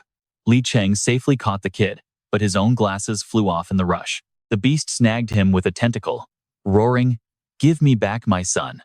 Li Cheng watched, utterly consumed with worry for him. Jiang Ye, hang on. But out of nowhere, Eagle and Huanglin pinned his arms back. Hey, what are you doing? If we don't act, Jiang Ye will die. Exactly. That's the plan. We expected him to fight the beast, so both would get hurt. In the end, he is just prey to be slaughtered. So, you never had good intentions from the start. But why? Suddenly, Jiang Ye's voice echoed through the area. Let me tell you exactly why. Because I know your secret. You are cannibals. Sea cannibals? Then, Jiang Ye gave the order to fire, and heavy gunfire suddenly erupted from a distance. The thugs hastily retreated. An ambush. Who is doing this? Turns out, Li Huang and his sniper squad were taking shots from afar. Meanwhile, Shuai and the others rushed toward the tentacle monster, holding Molotov cocktails. Uncle Xiaoyong, we are here to help. He hurled the Molotov cocktail from a distance. On pure reflex, the monster whipped its tentacle, smashing the incoming bottle mid-air. The exploding flames quickly spread, landing directly on the monster's body. It locked eyes with Shuai and muttered, my son, my son. Shuai cursed in frustration. Damn it. I did not expect this beast to be so strong, but the monster scolded him like a father, no swearing. Watch out, everyone, this thing is definitely not a normal zombie. Chen Chong immediately charged forward to clash with the beast. Brother Chong, be careful. Its tentacles kept lashing out, but Chen Chong dodged them effortlessly. Meanwhile, the enemy group was getting pinned down by relentless gunfire from Xiaoyong's men. What on earth is that? Another mutant? A mutant actually fighting side by side with living humans? Multiple tentacles quickly lunged toward Chen Chong, wrapping tightly around his body in seconds. But relying on his sheer muscular strength, Chen Chong instantly tore the thick tentacles into shredded pieces. Yet, even more tentacles rapidly regenerated and lunged forward. Brother Chong, watch out. Spotting the warning just in time, Chen Chong blocked the brutal impact with both hands, but the force still pushed him back several meters. Seeing this, Jiang Ye burst out laughing, taunting his friend. Haha, Brother Chong, looks like you finally met your match. Dabong was absolutely fuming. How was this kid still laughing? That was when Jiang Ye unleashed his true strength, effortlessly ripping it apart. Wait, what did he just shred? The actual main tentacle of that monstrous beast. Hold on a second. Didn't that brat just call him Uncle Xiaoyong? What is going on here? Didn't Xing mention that the big boss of the Chase City outpost was named Jiang Xiaoyong? Damn it. Could it really be him? That is right. It is indeed Jiang Xiaoyong. Damn it. We just got played big time by that little brat. If that is true, then these guys must be the elite combat force of that base. Both the adults and these kids. Their strongest fighter is roughly on par with Li Cheng, but their high-tech gear is insane. And the most ruthless? Definitely Jiang Ye. Actually, scratch that, it is Jiang Xiaoyong and his terrifying mutant ally, whose raw strength easily rivals the giant tentacle monster. I have a plan. Dabang, hold them off and cover me. Got it. With a roar, Dabang hurled his heavy battle axe straight toward the crowd. Spotting the deadly weapon spinning through the air, someone screamed a warning. Watch out. Instantly, a barrage of high-speed stones rained down from a distance, forcing everyone to dive behind massive tree trunks for cover. Damn it, what are those pests trying to do? Right then, Huang Ling sprinted out of nowhere, charging straight toward young Shuai. Shuai, get back. One of Xiaoyong's men bravely threw himself in front of her. Leave the kid alone. Fight me instead. But Huang Ling completely overpowered him, sending him flying backward with a brutal kick. Unbelievable, she is an advanced, evolved human. Huang Ling snatched Shuai by the collar, lifting him completely off his feet. Listen up, brat, make your choice. But Shuai refused to yield. Don't you dare use me as a hostage. Oh, this little brat actually has some spine. She immediately began beating the poor kid mercilessly. Seeing this, the tentacle monster roared in panic, desperately calling out for his son. Seizing the distraction, Chen Chong leaped into the air, wrapping his arms around the monster's head while growling like a hungry beast. Xiaoyong just smiled calmly. All right, Brother Chong, let him go. Chen Chong froze in confusion. Wait, why? Xiaoyong pointed toward the enemy squad. Because he is about to risk his life. Right now, standing in his way is definitely not a wise move. But the ruthless woman sneered. Drop your weapons if you want him alive. Do not touch that boy. Let him go. Take me as your hostage instead. Haha, seeing how panicked you all are, I knew I grabbed the perfect bargaining chip. Damn it, if anything happens to Shuai, how am I ever going to face his mother? Everyone drop your weapons and back up over 100 meters right now, she barked. Terrified, Li Huang ordered his own men to comply immediately and tell that beast to come with. But before she could finish, a massive tentacle came whipping out of nowhere. Sister Ling, watch out. Her face paled as she quickly threw the kid aside, leaping high into the air to dodge the deadly strike. Her allies nearby were not so lucky, they got smashed instantly, totally wiped out. Ah Chang. Dabang screamed in horror. Huang Ling landed, completely bewildered. What?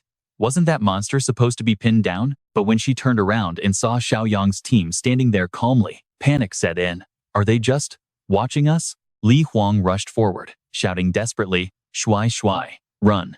But before the boy could take a step, a tentacle wrapped tightly around his leg. Xiaoyong just shrugged, assuring everyone, he's fine. Shuai isn't in any danger. Wait, no danger? The boy was lifted high into the air toward the creature, completely unharmed. The beast's rumbling voice echoed. My son, Shuai. Shuai stammered in shock. Xiaoyong walked up behind the giant creature with a smirk. How does it feel, Jiang Shengzhe? I kept my promise. Your family is safe and sound.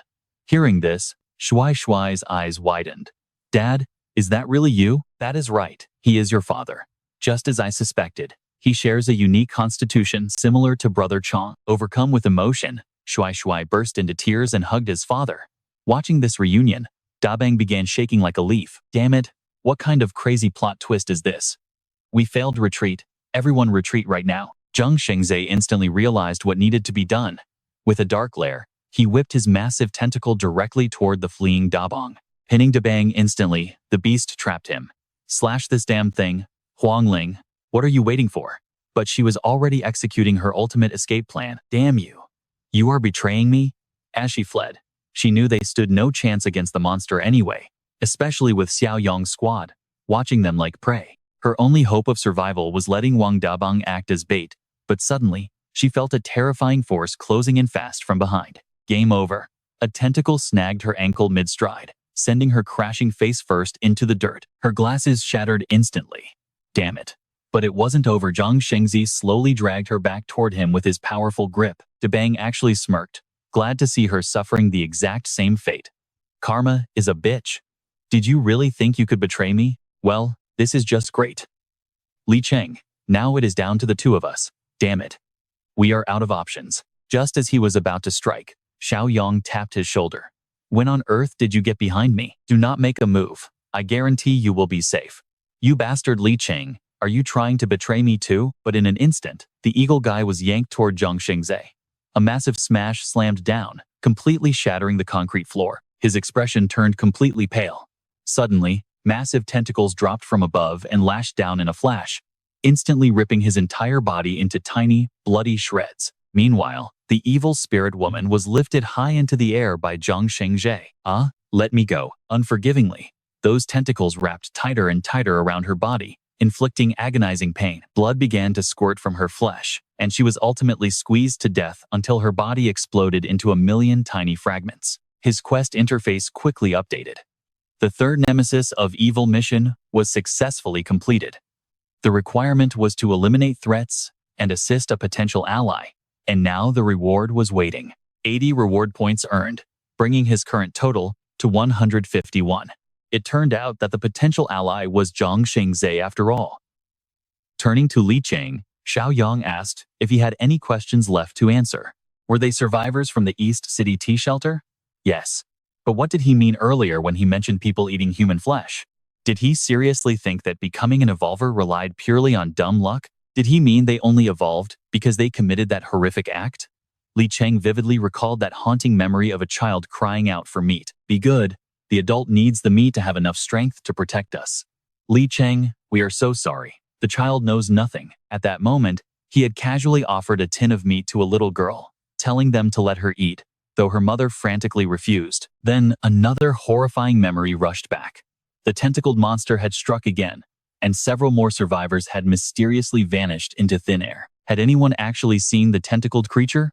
Nobody did, or they would not be alive. A panicked father screamed out, searching for his missing daughter. At that agonizing thought, Li Cheng felt sick to his stomach. Filled with pure rage, he charged at the evil woman's corpse and brutally hacked her remains into unrecognizable pieces. You goddamn beasts. After finally avenging his fallen comrades, he collapsed in exhaustion. He then asked if they also relied on eating human flesh to gain their strength. Li Huang spoke up, asking what he thought of them, clarifying they would never resort to such evil. Xiaoyong reassured him, explaining that they possessed far more knowledge and had found alternative methods to acquire incredible strength without committing atrocities. He then tossed a strange stone directly into Li Cheng's hand, revealing it was a mutant core harvested from the bodies of zombies and other powerful evolvers. While these cores were harder to find, they were far more effective than cannibalism, with zero dangerous side effects. Curious about the side effects, Li Cheng listened as Xiaoyong pointed out his recent emotional instability and uncontrollable outbursts of pure rage. Worse still, raw violence and slaughter started giving him a twisted rush of pleasure. Li Cheng worriedly asked about his future. The damage was permanent, but stopping the consumption of human flesh now would at least halt his descent into complete madness and sadistic violence. Xiaoyong then shifted his gaze toward the massive Jiang Xiaoyong, questioning if he could still speak coherently after his wild mutation. He struggled out words, thanking his boss, which sounded incredibly awkward to everyone present. Flustered, he tried to explain he meant director Jiang's son, completely mixing up his words in a hilarious, awkward stutter. Realizing the confusion, Xiaoyong raised his hand to cut off the rambling, assuring him that he fully got the message. Just like Brother Sung, the mutation had scrambled his speech centers while leaving his mind perfectly sharp. However, His monstrous appearance was too terrifying to bring back to the shelter. Jiang Xiaoyong gestured that he preferred to stay in his familiar territory. Knowing his beloved son was completely safe, all of his worries completely vanished. Sensing their understanding, Jiang Xiaoyong immediately gave them a massive thumbs up. He muttered praises about great wisdom, making them laugh. Turning back, Xiaoyong noted that the main threat was finally cleared. The surviving members of the West Wind Steel Factory would now need a capable leader to guide them. He vehemently refused, knowing his past cannibalistic actions made him a dangerous threat to the safety of everyone in the factory. Xiaoyong paused in deep thought before proposing a solution, suggesting that Li Hongli step up to take over leadership of the factory instead. As for Li Cheng, he would return with them to the tea shelter. Patting his shoulder, he promised to help him keep his dark inner demons fully under control. Meanwhile, a neighboring border city was descending into utter chaos. Screams for help echoed out, but terrified bystanders held each other back, warning that the poor soul was already far beyond saving. Hideous zombies slowly closed in on a helpless young man, while his so-called friends turned a blind eye and bolted for their lives. The abandoned survivor watched in horror as strange, predatory leaves began wrapping tightly around his body. He was relentlessly dragged into the dark depths of the mutated tree creatures, ignoring his agonizing screams. Once the wooden monsters finished, barely any trace of him was left behind. Creeping leaves slowly wrapped around the remaining bodies once again. This time, the vines tried to take control of his body. Meanwhile, the escaping students collapsed, gasping for breath. One guy panted, saying he could not run anymore, but the girl snapped back that stopping was not an option. Getting caught meant getting torn to shreds. But suddenly, one of them stopped the group and told everyone to listen closely. The faint sound of wind rustled from a distance. Yes, real wind. They were finally hearing actual wind again. It meant the forest edge was close. But right then, a bone-chilling rustling sound echoed from the dark shadows behind them. Panic set in again as they bolted forward. The monsters were catching up, and they could not afford to slow down. Victory was so close. They had not come this far just to die here. Finally, they burst through the trees and saw an urban area. Gasping for air, they pointed toward the glowing lights just ahead, knowing safety was near. One woman cheered, pointing ahead. They had actually made it.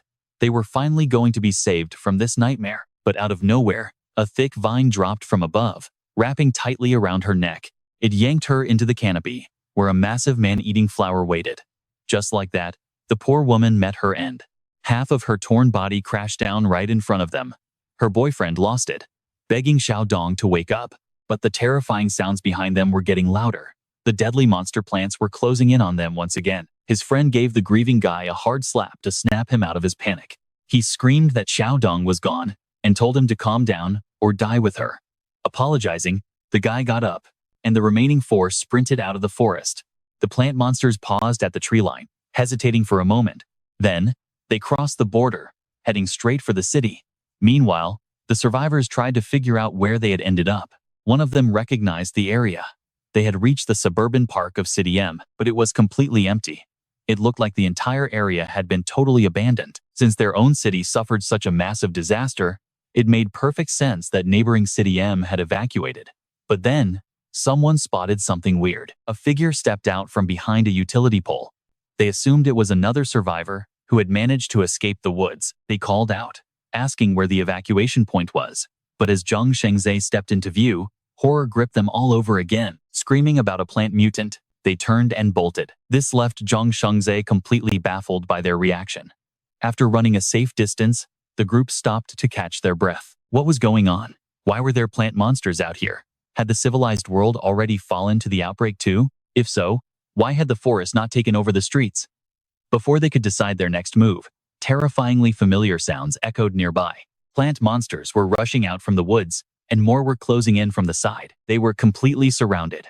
One of the guys lost all hope and slumped to the ground, crying that they were finished. He regretted escaping, arguing that staying in the forest might have bought them a few months, and Xiaodong would still be alive. Watching the monsters close in, he completely gave up on surviving. The desperate teen raised his knife to end his own life, refusing to be torn apart by those creatures. But before he could do it, Jiang Xiaoyong's tentacle whipped out, instantly killing the plant monster. Before he calmly walked toward the group gasped in shock. Meanwhile, back at his fortress, Xiaoyong stood on the roof, surveying his surroundings. Feeling the strong breeze, Xiaoyong received a notification that his ongoing Utopia community quest was updating. The quest to expand his community by establishing the Shifeng Steelworks branch was now fully completed. He gained 20 evaluation points, raising his score to 62, along with 80 credits, bringing his total to 231. He smiled at the extra 80 credits, eager to see what new high-tier items were available in the shop. The screen displayed a level 2 military supply crate for 20 credits. There was also a level 3 awakening crate for 100 credits, and a level 2 high-tech crate for 50. Refreshing the shop would cost 4 credits. Staring at the level 3 chest, Xiaoyong gasped. Since a level 2 crate gave him an overload card, he was dying to see what level 3 held. Without hesitation, he bought all 3. Opening up the level 1 military crate rewarded him with a heavily armored combat jeep. Next, opening the level 3 awakening crate rewarded him with a level 1 enslavement mark. This special skill allowed him to brand his enemies, turning them into completely loyal servants. With a limit of 1 servant, he then opened the level 2 high-tech crate, receiving a physical enhancement serum. He can only enslave 1 person at a time. For now, Xiong, Jiang Xiaoyong, and Li Cheng are looking stable. Better observe them for a bit. Suddenly, Xiaoyong receives a new quest. The Utopia Society mission is now underway. Mission details: expand the community, progress the settlement to become independent, and defend against a single foreign invasion. Currently rewarding 10 evaluation points. A new quest, weed out the roots, is active. The requirement is eradicate the threat posed by those weeds for a reward of 100 points. Wipe out the grass and destroy all weed threats. So, the system basically wants him to go out and help pull weeds. Just then, the walkie-talkie crackles. Brother Xiaoyong, can you hear me? Shuaishuai's dad says there is trouble, and they are heading back. Is that a zombie? What on earth is happening? Could this be just like that other zombie, belonging to the same faction as leader Jiang? This time, Jiang Xiaoyong dragged a strange plant monster back. Dad? Shuai shouts, running from afar. Dad? The elder, Jiang Xiaoyong, stammers hesitantly. Something about his son, and your wedding. Wait, your wedding? Xiaoyong quickly explains. He probably means his wife. The mutation damaged his language center, making him behave like someone suffering from severe aphasia. The couple embraces tightly, crying tears of longing. Meanwhile, Xiaoyong turns back to examine the body of that strange monster. So it is this thing? A staple borderland food. Vegetables stewed with meat. Or meat stewed with vegetables. Meat stewed with vegetables? Big brother, let me explain. We came from Frog City, and right now, that entire city is completely swallowed by the jungle. Not only that, but many people have mutated into plant-like life forms, just like them. Plant-like life forms? But honestly, big brother, I see your city is not exactly peaceful either. Since you made it all the way here, you must have seen it on the road. Almost everyone has already turned into zombies. Yes, Uncle Sheng, behind the ruined wall, just 2 streets east of the base, there is an armored jeep. In a bit, send some men to drive it back. Understood. Next, you guys follow me to the border between the 2 cities to check the situation. Shortly after, they return to the exact spot where they had just escaped from the forest edge. Xiaoyong looks down at the ground, noticing these vines have grown taller than they were just a short while ago. Let us head into the forest. Huh? But big brother, it is extremely dangerous in there. Otherwise, why would we have gone through all that trouble to escape? But if we leave this unchecked, the Zhifeng steel plant will be completely swallowed up before we know it. By then, both daily survival and production are going to be severely affected. But before that, we have a more pressing matter. What is it? Helping you guys acquire the strength to handle these dangers on your own. Call old Li and the workers from the Zhifeng steel plant. For the next few days, we are going to focus entirely on hunting. A few days later, while some zombies are busy tearing into flesh, they suddenly hear a strange sound. It immediately whips its head around, but the surroundings are completely empty. Not a single soul is in sight, but it has no idea that Xiaoyong has already sneaked up behind it, sword in hand, slicing it in half before it can even react. The others take the field as well, unleashing their skills and firing a relentless hail of bullets to tear down the surrounding zombies. As empty shell casings rain down, zombie corpses pile high. Xiaoyong steps forward, searching through the bodies for valuable crystal cores. Elsewhere, oh shit, more zombies. But this giant is different. He looks like a zombie, yet clearly possesses human intelligence. Where are all the living people? Is there really no one left alive? Just then, another zombie rushes over screaming, but the giant easily blocks it. Die. I am sick of roasting zombie meat to eat. Can I please just run into some actual living humans? Right then, he catches a strange movement nearby and begins sniffing the air to track it down. A familiar scent. Living humans. The scene shifts back to the group, hunting zombies. When a guard yells, "Hey, do you want to die?" Our leader specifically warned us not to open the gates during this time. What? It is fine. Boss Jiang's group already cleared out most of the zombies around here anyway. Stop talking nonsense. Get inside. Hiding in the shadows, the giant grins. Indeed, they are living humans, and pure ones, who have never eaten their own kind. Untainted living humans. But those weapons in their hands make things tricky. If he moves now, it might not end well. He must hold back, even though drool is dripping from his mouth. But he can only swallow his anger. How incredibly annoying. Meanwhile, back in his room, Xiaoyong successfully refreshes the system shop and exchanges his points. Another successful refresh and exchange. Now, he only has 3 system points left. Uncle Sheng, tell everyone to come to the meeting room immediately. Soon, they all gather. Thanks to their team hunting, they earned a massive haul in just 3 short days. Li Hongli, Zhang Qi, splitting these mutant cores equally between the two of you doesn't seem quite right, does it? After all, this was mostly thanks to our brother, Xiaoyong. Exactly, and everyone worked incredibly hard. But Xiaoyong insists they take them. We have plenty of weapons and ammo.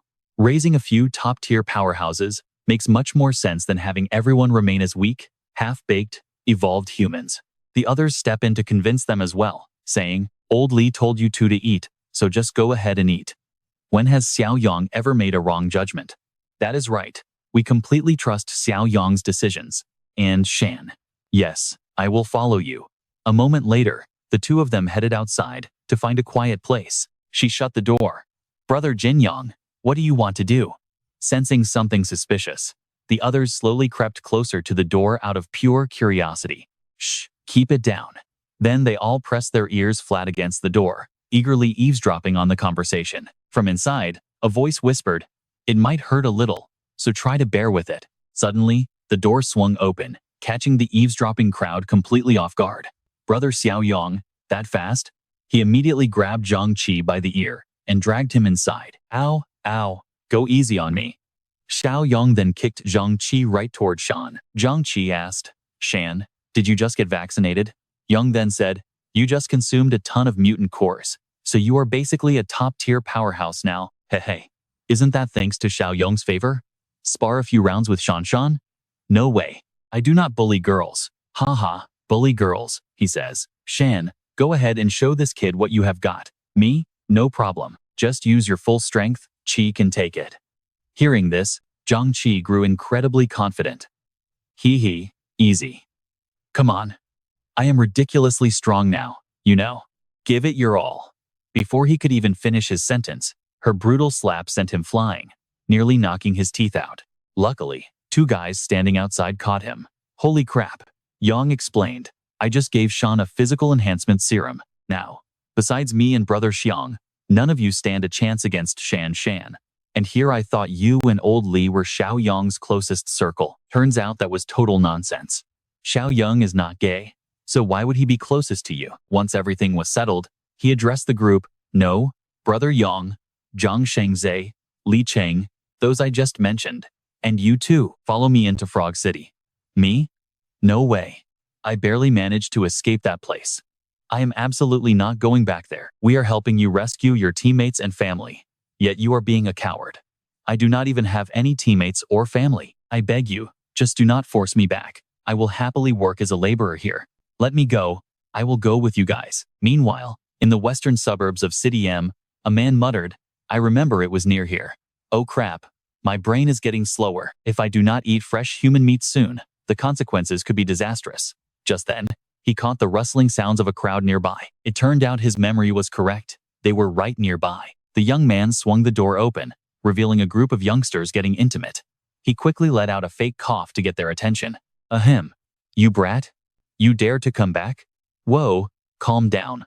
I did not come to steal this time. I am here to share some news." "Sharing news? Since when are you so nice? We are all half monsters, so do not try to trick us." It is true. There are many pure survivors. However, they are heavily armed, and I cannot handle them alone. That is why I came to find you guys to team up. Hearing that, the four thugs stood right in front of him, staring intensely before breaking into a friendly smile. Fine, we will trust you once, but if you dare to trick us, you will be our next meal. Of course not. I would never trick you. In that case, you are one of us now. Come inside and join the fun. Yes, let us enjoy ourselves. I am coming in. Meanwhile, the scene shifts to Xiaoyong and his crew. Be careful, everyone. Dangerous threats could be hiding behind any pile of leaves around here. By the way, what is your name? My name is Zhou Xingkai. Haha, you are indeed a brave man. Your teammate was absolutely terrified. Yet you still dared to follow us back here. A plant monster killed my girlfriend, and I want revenge. Plus, my parents are still in this forest. If there is a chance to save them, I must try. I will lead. Li Cheng covers the rear. Brother Xiang and Jiang Xiaoyong cover the flanks, keeping Zhou Xingkai safe in the middle. He is our only guide through this place. If he dies, our entire mission here will be completely in vain. Thank you for helping me. Haha, do not misunderstand. Our goal is not just to help you, but to stop this forest from spreading further. Suddenly, a thick vine dropped from above, brushing against his face. What is this? It feels incredibly sticky. Xingkai gasped in terror. Brother Xiaoyong, stay away from that thing right now. The vine wrapped around his neck, pulling him high up toward a massive, gaping mouth. We are doomed. No one has ever survived escaping from its deadly grasp. But to everyone's surprise, Xiaoyong tightly grabbed the vine, yanking it with immense force to stop it from retracting. He pulled so hard that the monster's tongue ripped clean out of its body, along with a massive purple core. That was absolutely insane. The massive vine that tried to grab him crashed right onto the ground. The creature's headless body frantically tried to slither away. Want to run? I cannot believe this thing can still move. Do not let it escape. Jiang Xiaoyong, are you seriously going to let this tentacle monster slide? Realizing they could lose it, Xiaoyong quickly unleashed his own powerful tentacles to attack the man-eating plant. His tentacles wrapped tightly around the creature, completely halting its movement, before he used all his strength to drag it right back. This time, the beast lay completely motionless at Xingkai's feet. But suddenly, a strange blue smoke began drifting from its mouth. Instinctively inhaling a bit, he caught a surprisingly sweet aroma, but his expression instantly turned sharp with sudden caution. Realizing this strange-smelling smoke was dangerous, he turned to warn his team only to find the entire area empty, leaving him completely alone. Where did everyone go? As the smoke took effect, Xingkai's head began to spin. What on earth was happening to him? It was a bizarre sensation. Looking closely, he saw his four teammates standing frozen like stone statues, wearing highly disturbing, twisted expressions. He called out, asking what was wrong. Right then, a rustling sound came from the nearby bushes, and a dark figure stepped out. To his shock, it was his lover, Xiaodong. Stunned, he could only gasp her name, wondering how she could possibly still be alive. Waving him over, she warned that his side was too dangerous. Since everyone was apparently with her, he eagerly agreed to join them. Meanwhile, a group of half-human mutants was pointing toward the distance. Spotting their target, one of them caught a scent and began drooling with anticipation. Human flesh? Yes, that sweet scent of fresh prey. He was told to stay calm. Unable to control his hunger, one mutant lost all reason and charged straight ahead, ignoring the curses of his companions. Viewing the unguarded humans as nothing more than delicious snacks, he laughed wildly, ready to devour his helpless, unsuspecting prey. Just then, a guard spotted the approaching shadow and shouted a warning. Another guard quickly yelled from behind, telling him to watch out. Instantly, the mutant lunged forward and sank his teeth into the guard's shoulder. Terrified, the guard screamed about zombies and opened fire. Hearing the commotion outside, Li Huang rushed to investigate. He found his men shaking with fear, their guns trembling. What was this thing? The incoming bullets seemed to do absolutely no damage, only fueling the mutant's excitement and making him wilder. As he charged at the gunman, Li Huang delivered a devastating blow that sent the creature flying several meters back. The beast quickly regained its footing, but Li Huang opened fire relentlessly, terrifying the half-mutant and forcing it to flee. Damn it! Get the wounded to the infirmary to stop this bleeding. Panting heavily, the wounded mutant collapsed nearby. His companions soon caught up, laughing at his pathetic state and mocking his failed hunt. See what happens? Now stop mocking me and get me some meat to recover, he snarled, only to be asked who he thought he was ordering around. Before he could argue further, a female mutant stomped violently on the back of his neck, leaving him choking in shock. One less mouth to feed was always a good thing.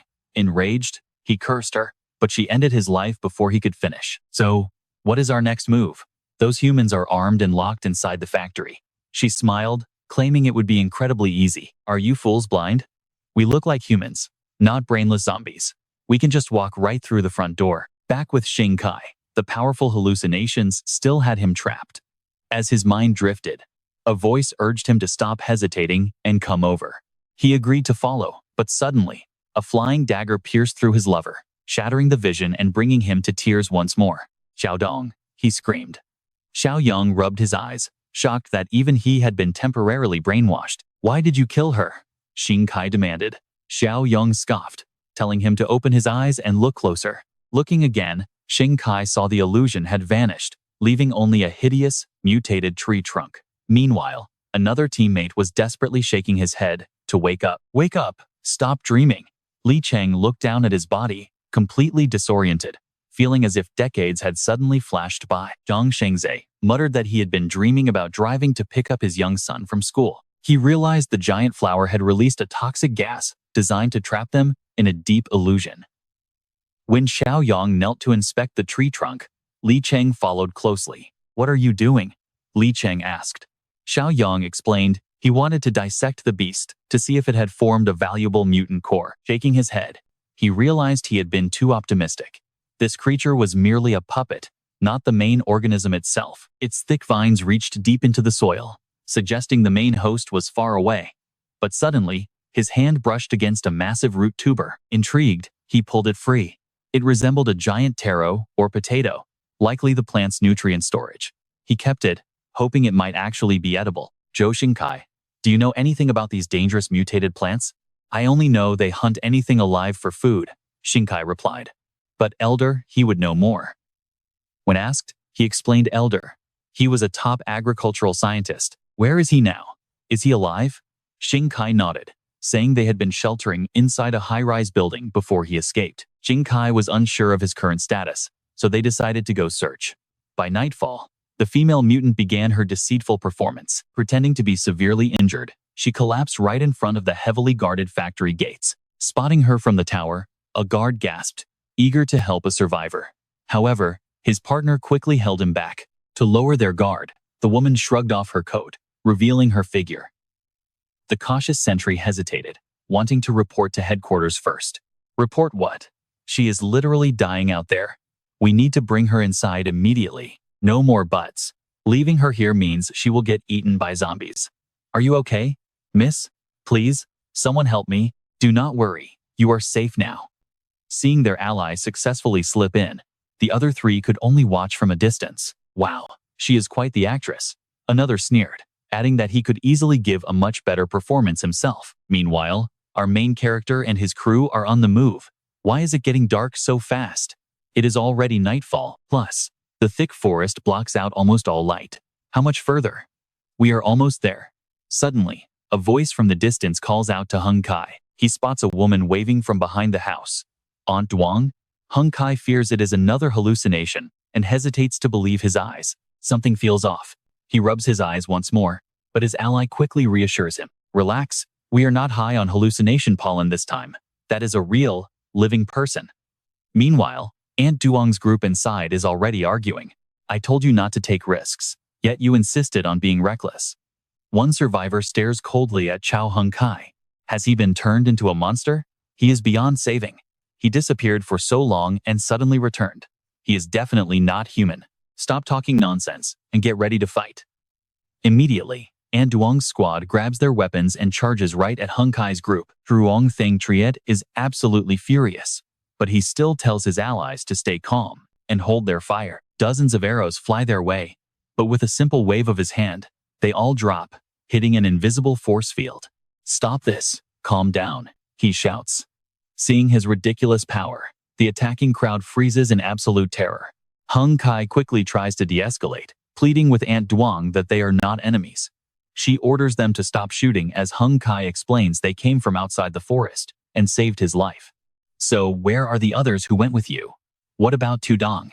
Almost half of our group was killed or injured, and Tudong did not make it. Luckily, the rest of us managed to escape. How is the situation out there? This is not the place to talk. Let us head back and discuss the details. Still, staring at Truong Feng Triat and Sung Jia, the group remains uneasy since the two look exactly like horrifying zombies. Do not worry, they are on our side.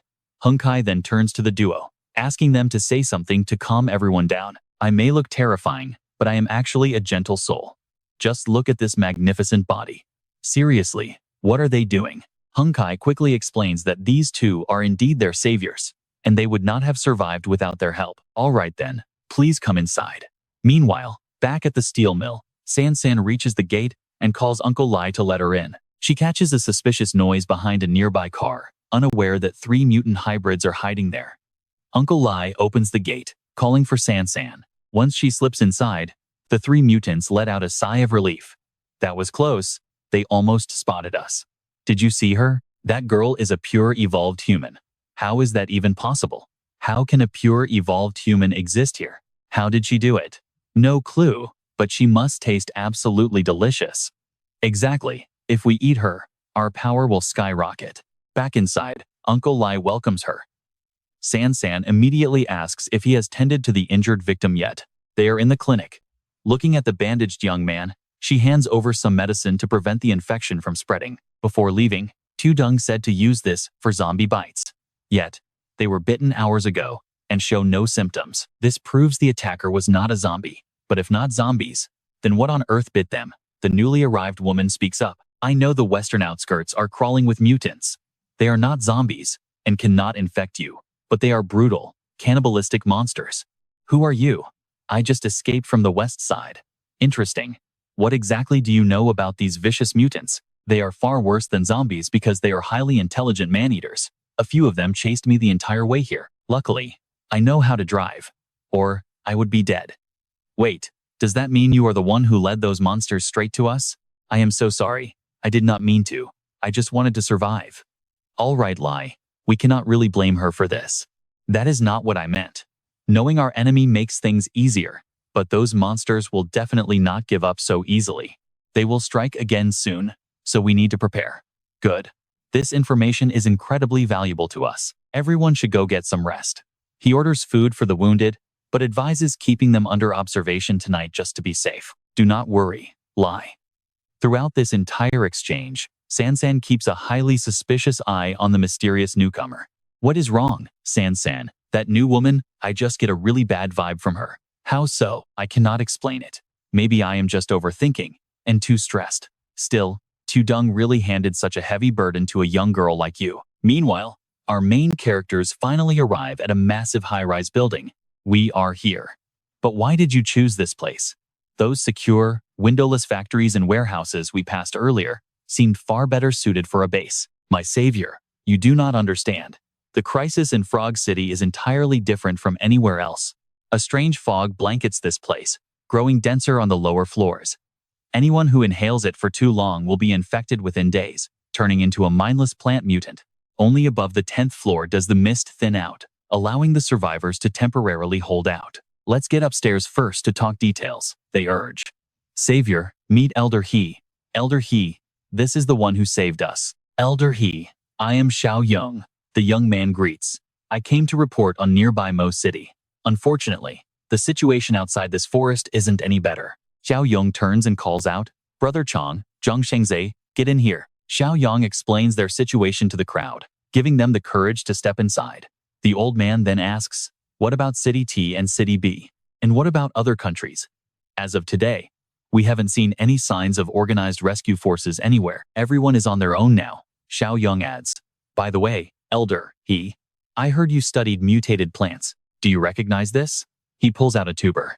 This is a plant mutant's bulb, and it's edible. Auntie Yang only went out to find this. He smiles. Just as he thought.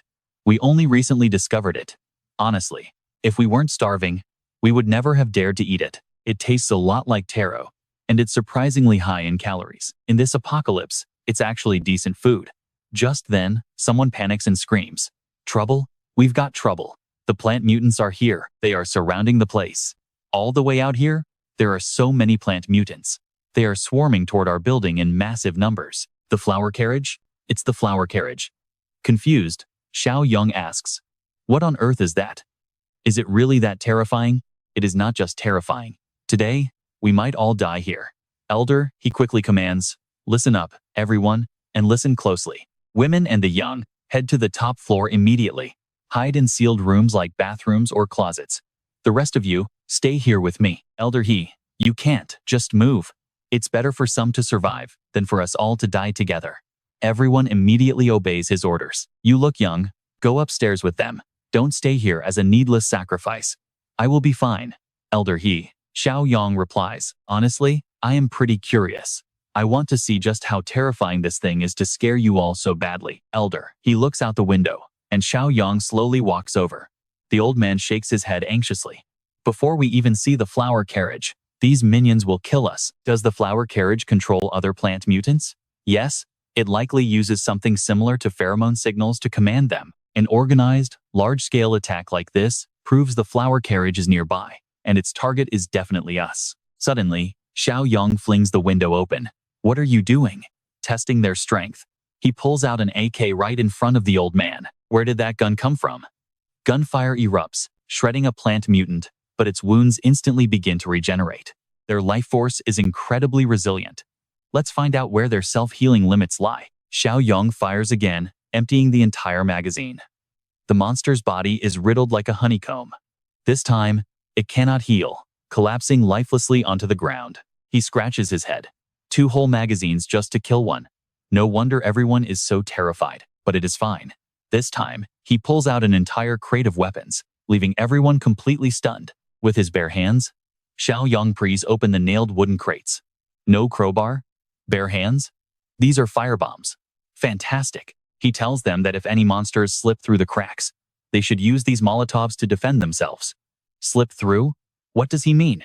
Before anyone can answer, he leaps right out of the 16th floor window. Hey, that's the 16th floor. Yet, all 3 of them land safely. Sensing living prey, the monsters swarm them. Xiaoyong grabs one mutant's head with his bare hands and violently rips it off. Brother Chong charges forward with crushing punches, tearing them apart. Meanwhile, Jiang Xiaoyong whips his tentacles, slicing the plant mutants clean in half. Good heavens! What on earth are those 3? Li Cheng rallies the remaining survivors. Stop staring and get ready for any stragglers. If you trust your combat skills, grab a firebomb and guard the hallway entrance. The rest of you, quickly move all flammable materials away from here. Understood? We are on it. Filled with burning determination, they take action, and the surrounding monsters are finally wiped out. Tossing a carcass aside, he sighs. Finally done. Brother Chong, Jiang Xiaoyong, stay here and check if these things have mutant cores in them. I will go investigate this so-called flower carriage. Meanwhile, inside the hallway, the invading monsters have been burned to ashes. With fire, dealing with them is much easier. Yes, but we mostly owe it to Brother Li and the Jiang brothers. Tell the others to come down. The danger has been cleared. The situation on the lower floors is finally settled too. Wait, where are the Jiang brothers? Meanwhile, he has ventured deep into the forest, staring at a twisted entity. This must be the flower carriage. Is that its true form? Suddenly, his gaze turns serious as massive roots erupt from the ground, lashing out directly at him. He swiftly dodges the attack. Impressive strength. It is easily on par with Jiang Xiaoyong. Watching it rush toward him, he smirks. Too bad for you. Lately, I have had plenty of experience dealing with annoying tentacles like yours. He binds the monster tight with his threads, rendering it helpless. The beast spits toxic gas from its spiked mouths. Totally useless. He already saw that move from its kind. Taking a deep breath, he completely ignores the toxic cloud swirling past. The beast staggers as one of its massive legs suddenly buckles. Seizing the moment, he charges straight toward its main body. Activating his enslavement seal skill, he slams his glowing hand directly into the central flower. Dark energy blankets the area. Back with Elder He, panic strikes. The flower carriage, its true form is still here, and it is heading straight for them. He peers out the window and confirms it. That twisted, horrifying shape is something he will never forget. Where is Xiaoyong? Was he got by the flower carriage? Right then, a voice calls out from the distance. Jiang Xiaoyong, what is the situation down there? Do those plant monsters have any mutant cores inside them? Jiang Xiaoyong stammers his reply, but Rongjia has to translate, explaining that while not every single monster has one, the yield is still pretty high. One speaks in stutters, the other in riddles. It is absolutely exhausting to follow. An anxious elder, he asks Xiaoyong if the flower carriage is down there, wondering if that terrifying thing is actually on their side now. Xiaoyong walks down, gesturing casually as he reassures everyone that it won't hurt a single soul. Elder. He edges closer, swallowing hard as he reaches out. He touches the beast, and it does not react. It is tamed. How did he do it? He asks Elder. He, as a botany expert, what his thoughts are on this creature. Even though this thing mutated into a beast, its core plant instincts probably remain. Just like the law of the jungle among animals, the survival struggle between different flora is utterly brutal. They constantly fight for sunlight in an endless, silent war. Trees stretch higher and higher to seize the light, while the smaller, shorter species slowly wither away. In dense forests, massive trees choke out the weeds. Elder, he guesses this flower carriage turned vicious because it lost the growth race during mutation. Losing the height advantage, it could not compete for precious sunlight. So, it mutated to hunt animals for nutrients instead. Suddenly, the monster's tentacles flare up again. Li Cheng draws his blade to strike, but Xiaoyong stops him, urging him to hold back. He controls it now and wants to see its next move. Everyone panics, but Xiaoyong lets the tentacle coil around his neck. It pricks him, carving a shallow scratch across his skin. He grits his teeth, his expression serious. Elder, his botanical theory was completely spot on. The entire city has transformed into a brutal survival arena for mutated plants. The ones starved of sunlight are forced to hunt flesh for nutrients, but now that this beast serves him, he will take care of its survival. Its true form emerges from the cocoon, slowly crawling directly onto his outstretched palm. The eerie creature slowly dissolves, absorbing directly into his flesh. A puzzled Li Cheng asks if they are now in symbiosis. Xiaoyong extends his arm to test it. Their minds sync instantly. He shoots out vines that wrap a nearby tree, snapping the massive trunk in half in a split second. A stunned Jiang Xiaoyong stammers that it is way stronger than his own. Suddenly, the system rewards him 150 points, bringing his total to 153. It is his first ever achievement unlock. With the job finished, they head back, leaving the carcasses behind. Meanwhile, at the steel mill, a knock on the door makes the imposter smile. Another fool takes the bait. When she asks who it is, a man offers late-night snacks, but she plays hard to get. He claims he did it voluntarily. Her eyes flash with danger, but she keeps up the seductive act and thanks him. Lust-driven, he lunges forward. She acts completely innocent, asking what he is doing as he nervously clears his throat. Apologizing, he notes the walls are thin here, suggesting they head outside the factory for something far more exciting. She agrees, and soon, highly suggestive sounds echo from inside a car. Afterward, the exhausted man slowly gets dressed. He praises her beauty and asks for her name, but then notices a discarded jacket in the nearby trash. Recognizing it as Zhao Chen's jacket, he opens it up, only to freeze in absolute horror at the personal belongings of the missing victims inside. Before he can even process the shock, her sharp claws materialize right behind him. She locks onto his neck with absolute malice. Elsewhere, a sleeping half-monster mutant is rudely awakened by his comrade. His boss snaps at him for sleeping on guard duty, pointing out that if he cannot spot allies, he will miss her signal. Demanding to know how long he has been out, the guard claims it was just a quick 10-minute nap. They grumble about taking shifts with 0 signals coming in, suspecting that she might be trying to keep all the spoils for herself. They set off to scout the factory perimeter for her, but when they stumble upon her fresh crime scene, they are absolutely furious. I told you I smelled human flesh. That woman is keeping it all to herself. But hey, if she can sell her beautiful face to sneak in, why can't I do the exact same thing? As another woman in the group speaks up, their leader instantly grabs her throat. You want to hog the food too? I know exactly what you are, just like her. Boss, calm down. Please don't do this. If you strangle her, we lose our shot at getting inside. He finally lets go. But if you copy her, I will charge right in. If I die, I'm taking you both with me. Got it? Now, the second woman starts her act, screaming, help, please, save me. The iron gates swing open, and armed guards march out.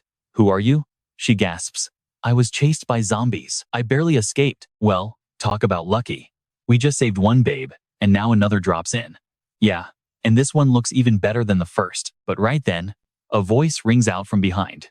It's the first woman, exposing the trap. Wait, Don't trust her. She is a mutant, an accomplice of the spy who infiltrated us. Shoot that bitch. Open fire now. Gunfire erupts. The second woman scrambles to flee, but she can't dodge the hail of bullets. As she collapses, the first woman screams to bring gasoline. But when they return with fuel, the corpse is gone. Where did she go? She took that many bullets and still managed to run away? Damn it, we should have left someone to guard her. Quick, I will report this to Brother Li and Shanshan. Bleeding out, the wounded woman stumbles back to her crew, crying, "Don't kill me. Please, save me. I swear I'll obey your every command from now on." Humph, we're the same kind. We both know how worthless our loyalty is. One of the thugs lifts a massive boulder, muttering, "As for the food inside, we will just have to find another way." Adanba stares in absolute despair, but out of nowhere, another ally swings a blade, decapitating the man holding the boulder. His head rolls as the boulder crashes down. "Thank you. Haha. An arm and a leg are enough to heal you. The rest of him is mine." She realizes the bald man was absolutely right. They know their own kind's cruelty best. If they shared his corpse, this betrayer wouldn't have gotten a very big piece. But by ambushing the bald leader, he takes full control. Now, he gets to decide exactly how much meat she gets. Inside the factory, panic rises. Has anyone seen Chen Zuo? Li Huang asks. Wait, Chen Zuo is missing too? What is going on? Yang Hai is still gone, and now another has vanished. Shanshan speaks up. It is fine, I will search around the factory for clues. Shanshan begins her patrol. Suddenly, her gaze locks onto the trash bin where she previously spotted those discarded personal belongings. The group gathers around the bin. A chill runs down their spines. Yes, these are definitely Chen Zuo's clothes. I recognize those shoes. They are Yang Hai's. He's the only one with this brand. The female imposter's heart begins to race. Oh no, did the bald man and Cao Wen dig up where I hid the bones? Meanwhile, Shanshan's sharp gaze locks onto her. No one heard a sound inside or out, and there are absolutely no signs of a struggle. What does that tell us? The woman trembles, stuttering. Why are you looking at me? Suddenly, Shanshan's arm morphs into a deadly blade, striking with blinding speed. She barely dodges in terror as the blade slices deep into a nearby tree. Finally, her vicious, monstrous nature is fully exposed. Shanshan remains cold and silent. Damn it, I am exposed. Panicking, the spy grabs a nearby young man, holding him hostage. Nobody move, or I will end him. Shanshan fires back. If you lay a finger on him, you aren't leaving this place alive. A little brat, who hasn't even grown up yet, dares to threaten me? If I don't walk out of here, I'm taking you down with me. Backing away to a safe distance, she barks out an order. Throw me your gun. Right now, hurry up. Don't anyone move, or I'll slash his throat. Once she grabs the weapon, she shoves the hostage aside, shoots him in the leg to prevent any chase, and bolts into the woods. With cold, ruthless eyes, Shanshan aims and fires 2 shots right through her body. The spy grits her teeth through the pain and keeps running. Shanshan, what are you doing? Li Huang shouts as she prepares to give chase. I am taking the motorcycle to hunt her down. Let her go, Shan. We don't know if her pack is waiting outside. For our safety, lock the gates and secure the perimeter first. Realizing he's right, she nods. Yes, that makes sense. From now on, all newly arrived survivors must be quarantined in the secure holding cells. Uncle Li, I'm leaving you in charge here. Grandpa, Zhang Qi, and the others don't know about this yet. I need to go to Yecheng. All right, please be safe out there. Li Huang marvels at how brave and mature Shanshan has become. Meanwhile, in another part of this wasteland, the main character's squad is wiping out tree monsters. He and Zhang Shengzhe unleash their powerful abilities, completely tearing the creatures to pieces. The rest of the squad uses gasoline to incinerate the remains. Elder, he watches, muttering, is this a feeling of safety or pure dominance? The system suddenly chimes. Utopia quest is now in progress. Community expansion underway. Task completed. Defended the independent settlement against invaders. Reward, 10 evaluation points. Current evaluation score, 72. A bonus of 40 points is added, bringing the total to 193. Haha, Zhang Qi and San's team did not disappoint his expectations. Before long, his team finally made it back to the base. Brother Xiaoyong, you are back. You are finally back. Something went wrong at the steel factory, and San went to reinforce them. Was there any chaos? No, just a few members got bitten. San already brought the inhibitors over there. But who are these other people? Xiaoyong introduces them as survivors from Frog City. This is Elder He, a botany expert from the Agriculture and Forestry Science Institute. Nice to meet you. Welcome to our team. Sorry for the trouble. We are truly grateful. Elder He, this place is only temporary. In a few days, I will escort you to the edge of the city forest. To the forest edge? For what? To establish the third gathering point. Right then, the sound of San's car engine returned. Brother Jin Yong, when did you get back? Once they met, San explained everything that happened at the steel factory. That is the situation. We cannot trust any new members right now. Elder, he pointed to himself, hoping they were fine. Don't worry, I know your backgrounds well. He then turned to San, saying it was good news. How is that good news? There are more rewards to earn. So of course, it is good news. The system just showed a new quest, Villain's Bane, requiring him to eliminate the threat in the western suburbs for a reward of 120 points. Meanwhile, the injured woman managed to run a bit further, before collapsing from exhaustion against a wall. Suddenly, she heard metal scraping the ground as a figure emerged from the shadows. What is wrong? Abandoned by your new teammates. Please, this is just a misunderstanding. I have a plan. A plan? Your plan almost got me killed. Kill her. Another voice commanded from the darkness. Though this mission did not go smoothly, eating that bald guy and the other girl made it completely worthwhile. It is useless. As she finished speaking, she coughed up blood, stabbed straight through by her own teammate. You bastard. Are you pulling this trick again? What are you whining about? You should not have lived this long anyway. She turned to the other woman, warning her not to trust him. Last time I was injured. He used this exact trick to ambush the bald guy. He does this to ensure he always benefits. He will betray you without hesitation later. The other woman did not reply, only saying, now that I am injured, you have the upper hand. Do not kill me, kill her instead. We ended up in this mess because of her. A wench like you dares judge others? Aren't you the same? All right. This is all a misunderstanding, so stop blaming each other. Your suggestion is not bad, the man said. Haha, right? We have been together so long. There must be some feelings between us. Could it be I am not as good as that wench? The man replied. Unfortunately, I prefer the red-haired girl. With those words, he finished her off. Turning to the red-haired woman, he said, one arm and one leg are enough for you to recover. The rest belongs to me. Meanwhile, back at the steel mill, they discussed the cannibals in the western suburbs. Indeed, one red-haired girl among them disguised herself, snuck in, and killed some of our men. Xiaoyong questioned Li Cheng. Li Cheng, you must be quite familiar with them, right? Not just familiar, I was once considered one of them, he replied. Although my level of mutation is not as severe as theirs, I can easily predict their savage nature. Eating human flesh makes us gradually lose our minds, becoming extremely selfish, highly volatile, and narrow-minded, easily angered, reckless, and bloodthirsty. They sound dangerous. I must go to the western suburbs. But we have more urgent business first. Old Li, tighten security at the factory. If anything happens that you cannot handle, report via walkie-talkie immediately. Understood. 2 months later, on a rooftop, a group of survivors is anxious. What should we do? Should we leave? That strange sound keeps echoing every night, and it is getting closer. Who knows what kind of monster is making it? Think of something fast, or we will die here. Pack your bags. We are moving out tonight. As they move through the dark night, plant mutants suddenly attack. Watch out. They are plant mutants. Damn it. That strange noise was so loud it drowned out their approach. Nobody heard them coming. One survivor is quickly captured. The others flee in absolute panic. There are more ahead. We are trapped. Damn it. I said we shouldn't travel at night. There is still one path leading toward that loud noise. Are you suicidal? We are dead anyway, so let us risk it. What if it is the army coming to rescue us? They run until they are exhausted when suddenly, a massive tree crashes down before them. Watch out. What kind of monster could knock down a trunk this massive? Shh, keep quiet. They spot a group using chainsaws to cut down trees. It is humans. Someone is cutting wood. Wait. One of them recognizes an old teammate, Zhou Kaixing. Ah Liang, you are still alive? How are you guys doing? We were saved, and we are now living in Mo City. Just then, the plant mutants catch up. Run fast. Yet Ah Liang remains unusually calm.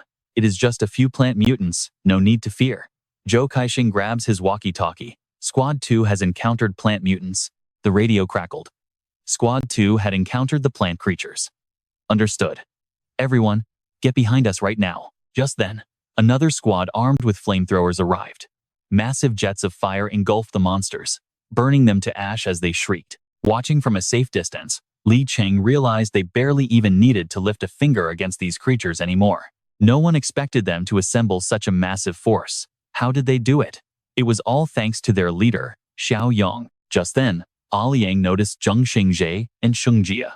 Wait, are there still survivors over there? Don't worry. They aren't monsters, they're our protectors. Since we're short on people right now, I'll take you to meet leader Xiaoyong. A short while later, they headed deep into the forest, arriving at a massive farm.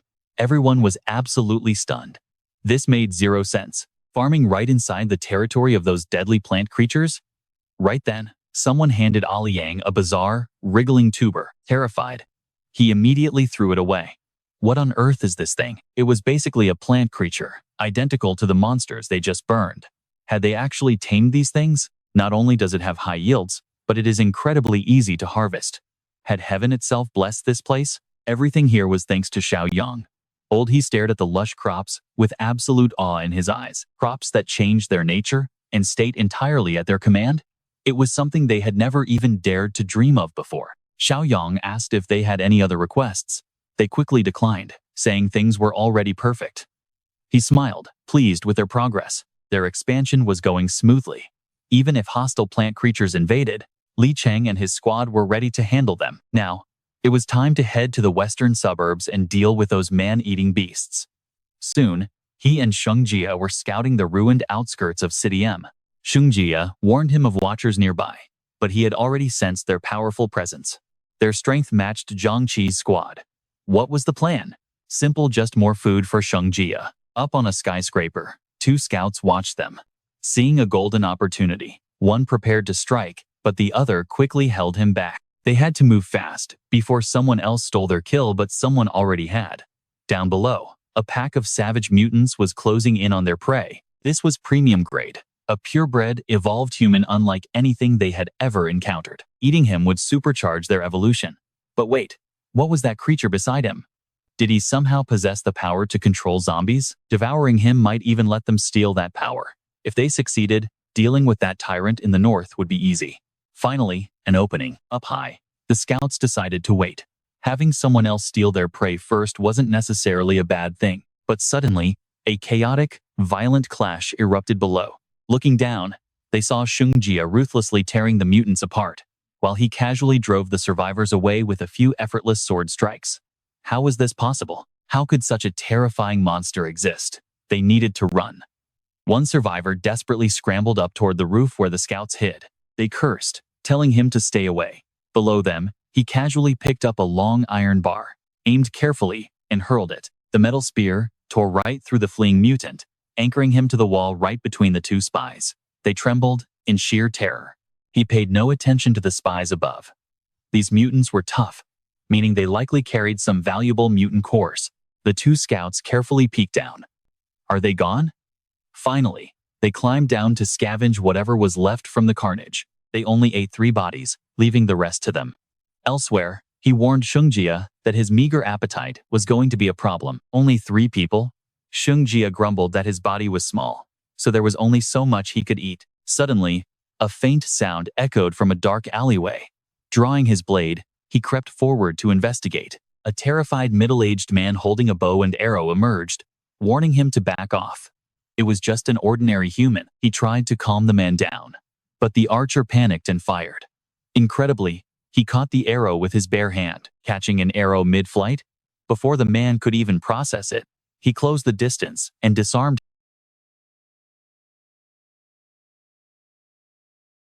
him instantly. He told the rest to come out, reassuring them they weren't cannibals. Slowly, the remaining survivors emerged from hiding. After some quick explanations, they were overjoyed to learn there was a way to fight zombies without resorting to cannibalism. When asked about their destination, they revealed their plans. They were heading toward the Shifeng steel factory in the south. It used to broadcast invitations for all survivors, but reality was harsh. A group of ordinary citizens stood absolutely no chance of surviving the ruthless cannibal factions along the way. Did they know of a safer place? Rumor had it that a strong human community in the north actively hunted cannibals. They planned to seek refuge there. They had only dared to make the journey after overhearing the cannibals mention this sanctuary. Word was their leader was an absolute powerhouse, capable of taking down 5 or 6 cannibals completely on his own. But could a single man really protect them all? After all, the cannibal faction in the West had dozens of members. Cannibals usually hunt alone and rarely pack up. But another survivor quickly objects, saying that is not true. Just the other day, I saw a bunch of them gathering with my own eyes, clearly plotting something. You are talking crazy again. Your mind has been a mess lately, probably mistaking dreams for reality. Do not listen to him. He only wants to reach Shifeng Steel Factory because his older brother might be there. How many times do I have to tell you? His chances of survival are basically zero. Going there is suicide. Can the Shifeng plant even block those monsters? Or are we just walking into death? For all we know, they might be man-eaters themselves. Hearing this, Xiaoyong steps up and says, "You are actually right. The original leaders of the Shifeng steel plant were indeed cannibals, but I already killed them. So, what is your brother's name? Maybe I know him." Filled with hope, the boy says his brother's name is Li Cheng, a former police officer. Have you heard of him? Is he still alive? Well, what a crazy coincidence. Li Cheng and I actually go back a bit. Is that really true? Yes. He is currently at Shifeng Factory, helping me manage the farmland. Farmland? You mean they actually restored agricultural production in this wasteland? Awesome. I told you, we absolutely have to get to the Shifeng Factory right now. But another guy instantly jumps in, highly suspicious. Hey pal, who even are you? There is no way a coincidence like this is real. Spill it. Are you trying to lure us over there just to turn us into dinner for your gang? He just shakes his head. If I wanted to kill you, why on earth would I waste time tricking you? Right then, a gunshot rings out. With lightning reflexes, he dodges the bullet instantly. What the hell are you doing? I am sorry. My finger slipped on the trigger. That loud gunshot immediately attracts attention, and the terrifying growls of nearby monsters echo through the dark streets. We are doomed. The gun alerted the cannibals. Everyone, hide. But our main character just stands there, completely calm and unbothered. Hey, get inside right now. Are you crazy? No matter how strong you are, you cannot take on an entire pack of those cannibals alone. He only smirks. Didn't someone just say that when cannibals group up, they end up fighting among themselves? Sure, but only after they rip you to pieces first, and then fight over who gets to eat your remains. Fine, stay out there and die. I do not care anymore. Everyone, get inside and lock the door. Head to the second floor and hide as best as you can. Move it. We are out of time. They scramble upstairs and barricade the doors, praying the crazy guy outside does not sell them out. Meanwhile, a massive horde of cannibals quickly surrounds him and Chen Chong. These guys look pathetic. Why is there only one human? Did you eat the rest yourself? Shut up. I just got here too. But look closely. This guy is definitely not some ordinary survivor. Eating this guy alone is like feasting on 10 normal humans at once. Upstairs, the survivors watch in absolute terror, wondering what on earth is happening out there. Almost 10 monsters have gathered already, and more are coming. There is no way that kid survives this time. They will pick his bones clean. Below, one impatient monster rushes forward, eager to grab the first bite of the night. I cannot wait anymore. The first bite is mine. But with a single flash of his blade, the monster is instantly decapitated. The beast drops dead instantly. Our hero does not even blink, leaving the rest of the horde frozen in complete shock. He is too fast. To save time, he calmly taunts them, telling the whole pack to attack him at once. That completely triggers them, and the horde roars in fury. How dare you look down on us?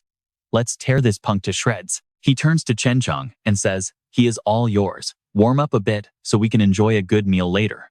Okay. As a beast lunges, he anticipates the move perfectly, ducks low, and leaps incredibly high into the air, leaving the monster grabbing nothing. The survivors watching from upstairs cannot believe their eyes. Holy crap. How did he jump that high into the sky? What kind of freak is this kid? Even the bloodthirsty cannibals are starting to feel a wave of deep unease. His physical strength is far beyond ours. This guy is a total monster. We cannot defeat him. We need to run away now. Suddenly, a gunshot fires from above, dropping one of the escaping monsters instantly.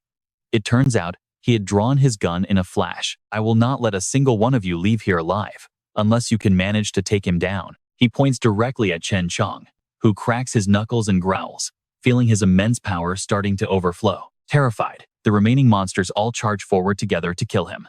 Chen Chong immediately gets serious, his hands moving at a completely dizzying, lightning-fast speed. He frantically unleashes a barrage of heavy punches on the attackers before spinning on his feet, kicking the rest away. Moments later, the monsters who tried to flee are completely beaten and covered in wounds, covered in blood. Their faces are pale, with pure terror. They cannot even defeat his partner, but he fires his gun, taking out 2 more of them. Just like that, they wiped out an entire pack of bloodthirsty cannibals. He called out to those hiding upstairs, "You can come out now." They stepped out to a spectacle both magnificent and horrifying. "Oh my God," the man wearing glasses muttered in shock. "We have thought it over. We want to join the West Ward. Will you take us in?" "Fine, but first I must head to that northern suburb shelter you mentioned." "What are you going there for?" "To personally confirm if those people you mentioned truly deserve to be completely wiped out." Meanwhile, in a different location, the suburban shelter was already under a brutal attack. 7 cannibals are raiding us. What should we do? Several panicked soldiers yelled, rushing to report the situation directly to their leader. "Brother Feng, Dad, even if it is you, this is just too much to handle." He strictly ordered the gates shut, letting no enemy slip inside, while forbidding anyone from leaving. "Right, yes, sir." He immediately leaped down from the high wall, standing alone against the monsters. The cannibals laughed wickedly, staring at him like he was a delicious piece of meat. "Haha, that is him. Kill him, and all the meat in this shelter belongs to us. Charge." Just like venom, his body began to warp and mutate, transforming into a horrific beast covered in sharp spikes. The cannibals froze in utter shock, staring at his massive, mutated body. Is this his true power? This guy looks way more grotesque and mutated than we do. Attack together and bring him down. The younger cannibals charged forward, some throwing heavy rocks, while others unleashed a flurry of punches. Thinking they had won, they charged again, only to be easily wiped out by the beastly warriors' devastating counterattack. A few survivors were left gravely wounded, as the raging beast continued to growl, completely losing control. Soon, the cannibals lay dead all over the ground. "We won. The monsters have all been wiped out, but Brother Feng is dying. Is it really okay to just leave him like that? We have no choice. In this state, he cannot control himself. Forbidding us from going out to help was his way of keeping us safe. He can't move. If we don't help, he won't be able to feed on those corpses, and he will surely die. Open the gate. We are ready to risk it." "Yes, open it." His daughter wept, deeply touched by their concern for her father. "Since everyone is willing to take the risk, let's do it." The gates opened, and everyone rushed out to help, but the mutated man growled in worry. "What are you doing? Go back. We can't just stand here and watch you die. If you die, we won't survive anyway." They quickly began throwing the dead monsters' bodies over to Feng. "Don't get too close, just toss them over." Savage mouths sprouting all over Feng's body began tearing into the offered flesh. It was an absolutely gruesome sight, but they kept bringing food, desperate to help Feng regenerate his strength. "Hey, watch out. Get any closer, and you're dead.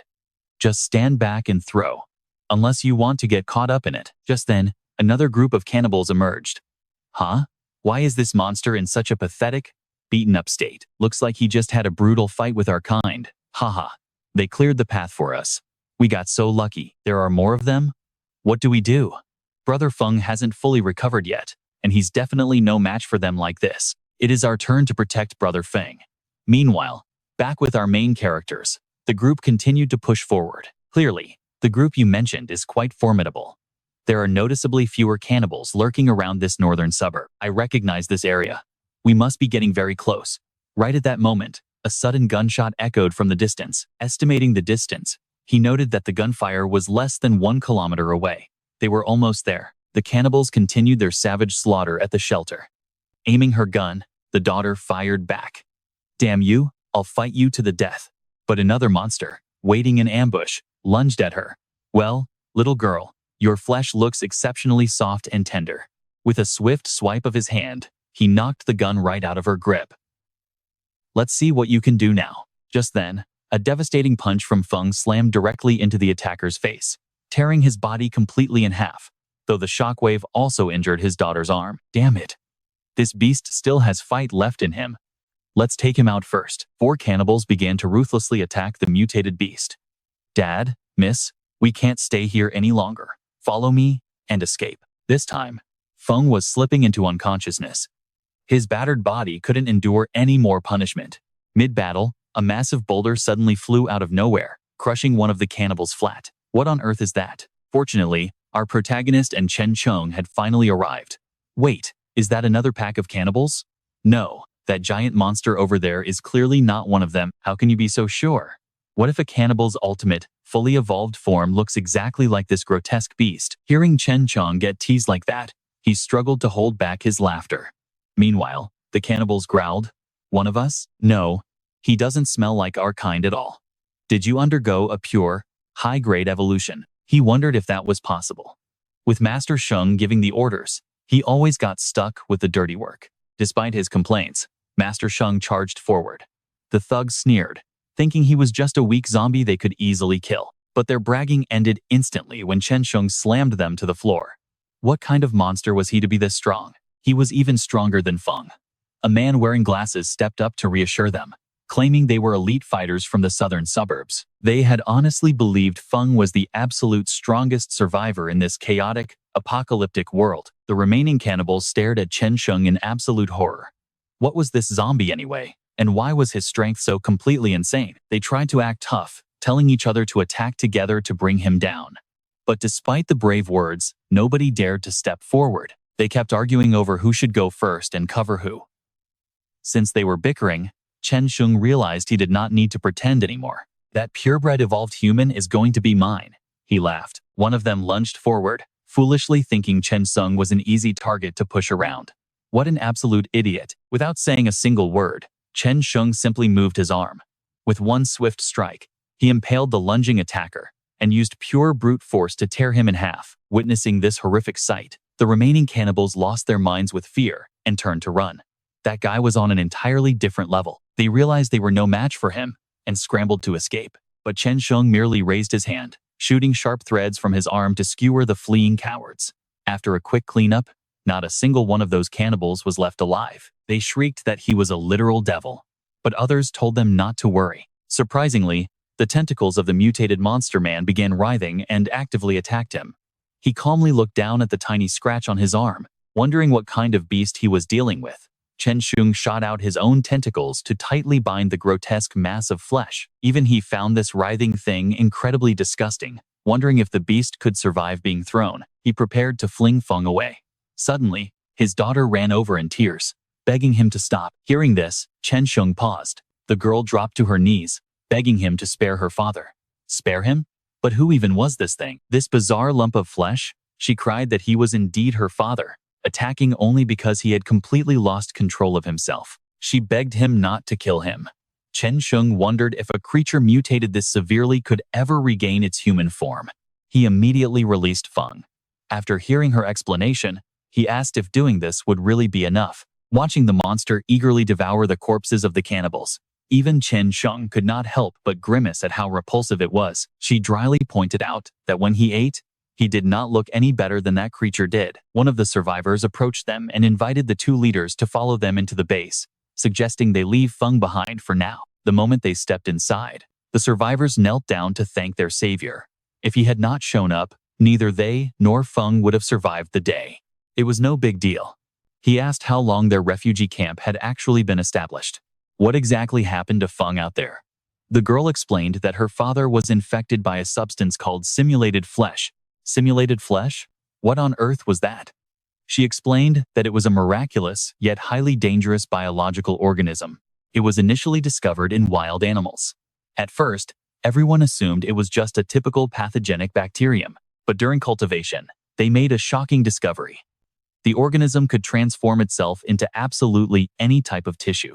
This terrifying creature was capable of mimicking every single cell it consumed. It did not just copy their appearance, but also acquired functions far superior to actual stem cells. Even though this completely violated basic ethical rules, her research professor still chose to bypass the law and secretly conduct human experiments. Reports soon showed that within less than a single week, the cancer cells were almost completely wiped out. They believed they had found the divine cell.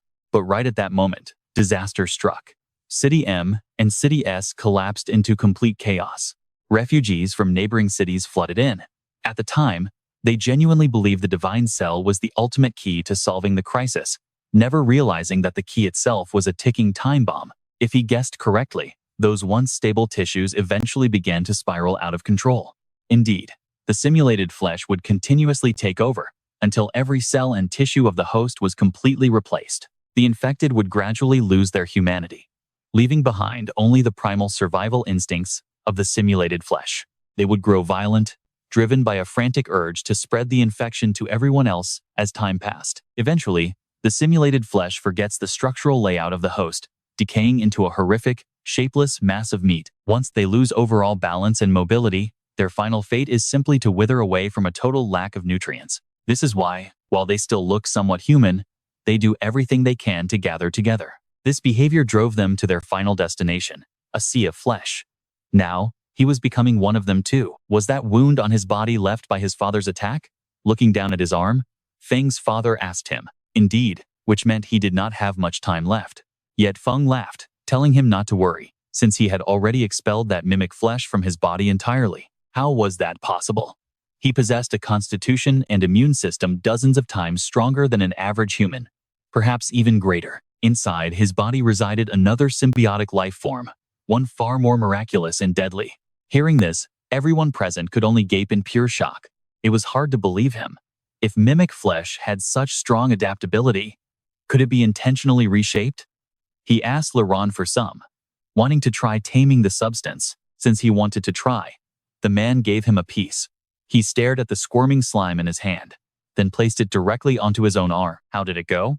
It was useless, as the substance refused to be controlled, immediately attempting to invade his body the moment they fused. He had to destroy all of it. When asked how he controlled them, Feng replied that he did not control them. He simply was them. At this point, all the flesh on his body was made of mimic flesh. Biologically, Feng had ceased to be human long ago. When asked how he still maintained his human shape, he admitted his humanity was already entirely gone. The only thing keeping him going right now was a deep sense of responsibility. Driven by pure willpower, the neural structures in his brain had likely avoided complete destruction so far. This was why he could still think as Zhou Jiaofeng and resist the basic instincts of the mimic flesh, though he felt his remaining sanity slowly slipping away. Before long, he feared he would not even be able to maintain his human form. He begged the young man to protect Xiaoping and the other survivors, promising to do everything in his power to help. He would obey any order while his mind remained intact. Hearing her father's final wishes, the girl could not hold back her tears. Just then, a system notification appeared, tasking him to gather information on at least 2 distinct types of calamities. This unlocked the Calamity Collector questline. Wu Ming received a brand new mission, which tasked him with thoroughly investigating various categories of apocalyptic threats. His progress updated, listing the superphage virus, mutation spores, and mimic protozoa. He needed to gather 300 superphage virus samples, likely from the zombie outbreak in City M, while mutation spores referred to the plants in City S. But what about the mimic protozoa?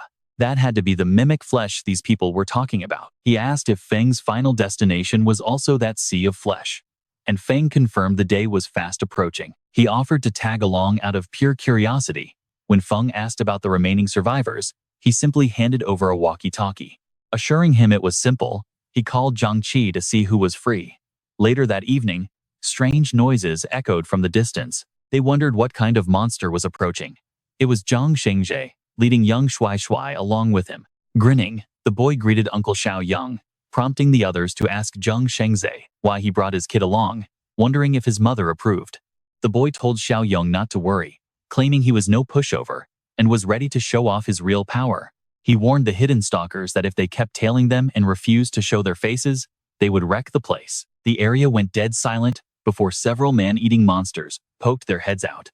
Surprised at being spotted, they all emerged from the shadows together. They mocked the legendary shelter and demanded to see which powerful warrior was hiding inside, laughing that it would take their combined strength to finally defeat him. Pointing directly at Zhang Xiaoyong, one of the monsters clicked his tongue and addressed him. He asked if Zhang was the one rumored to single-handedly defeat several of their new human fighters. Jiang Xiaoyong looked around blankly, pointed at his own face, and gave a completely unrelated response about being an out-of-towner who spoke no English. By that, he basically meant he was just an outsider who had absolutely no clue what they were talking about.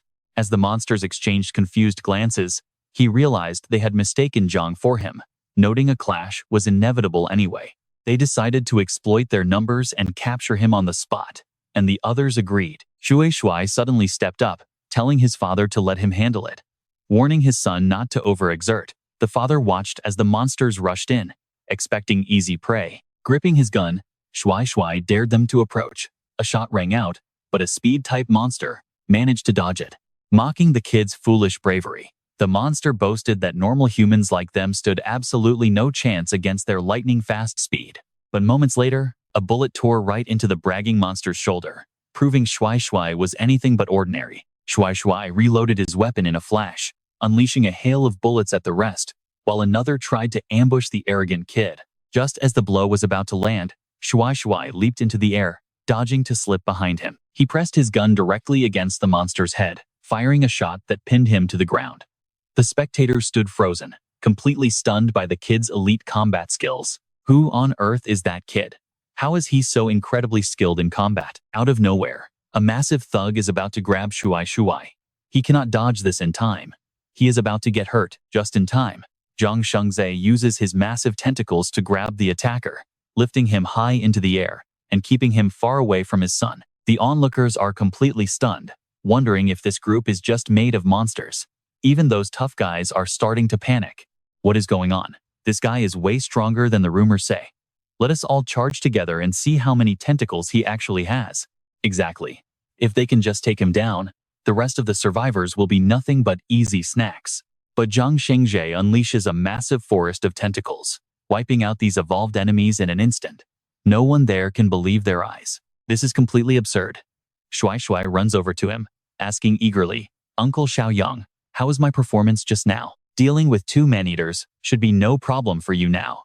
It looks like you have been training incredibly hard during this time. Fortunately, thanks to the crops grown in the field Uncle Xiaoyong created, everyone who ate them experienced a massive boost in strength. Even he is surprised. In essence, the crops grown in the flower cart field are actually plant-based lifeforms, although they are not quite as powerful as the wild plant-based lifeforms roaming S-City to hunt. They still contain genuine evolutionary energy, making this an unexpected bonus. Uncle Xiaoyong, what is going on here? Regarding this current disaster, he already has a general picture of the zombie future in his mind. Plant-based lifeforms, and then this particular creature, a lifeform they named Mimic Flesh. It seems every region has its own unique, terrifying disasters.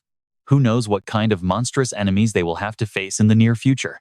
Meanwhile, in another location, survivors are forced to use flamethrowers to burn massive swarms of giant mosquitoes and insects. We cannot hold the line anymore, there are just too many. Open the side doors and run. Save whoever you can. Abandoning their base, they climb onto massive vehicles and speed away as fast as possible. Unfortunately, some unlucky trucks are flipped by an army of giant ants, completely trapped.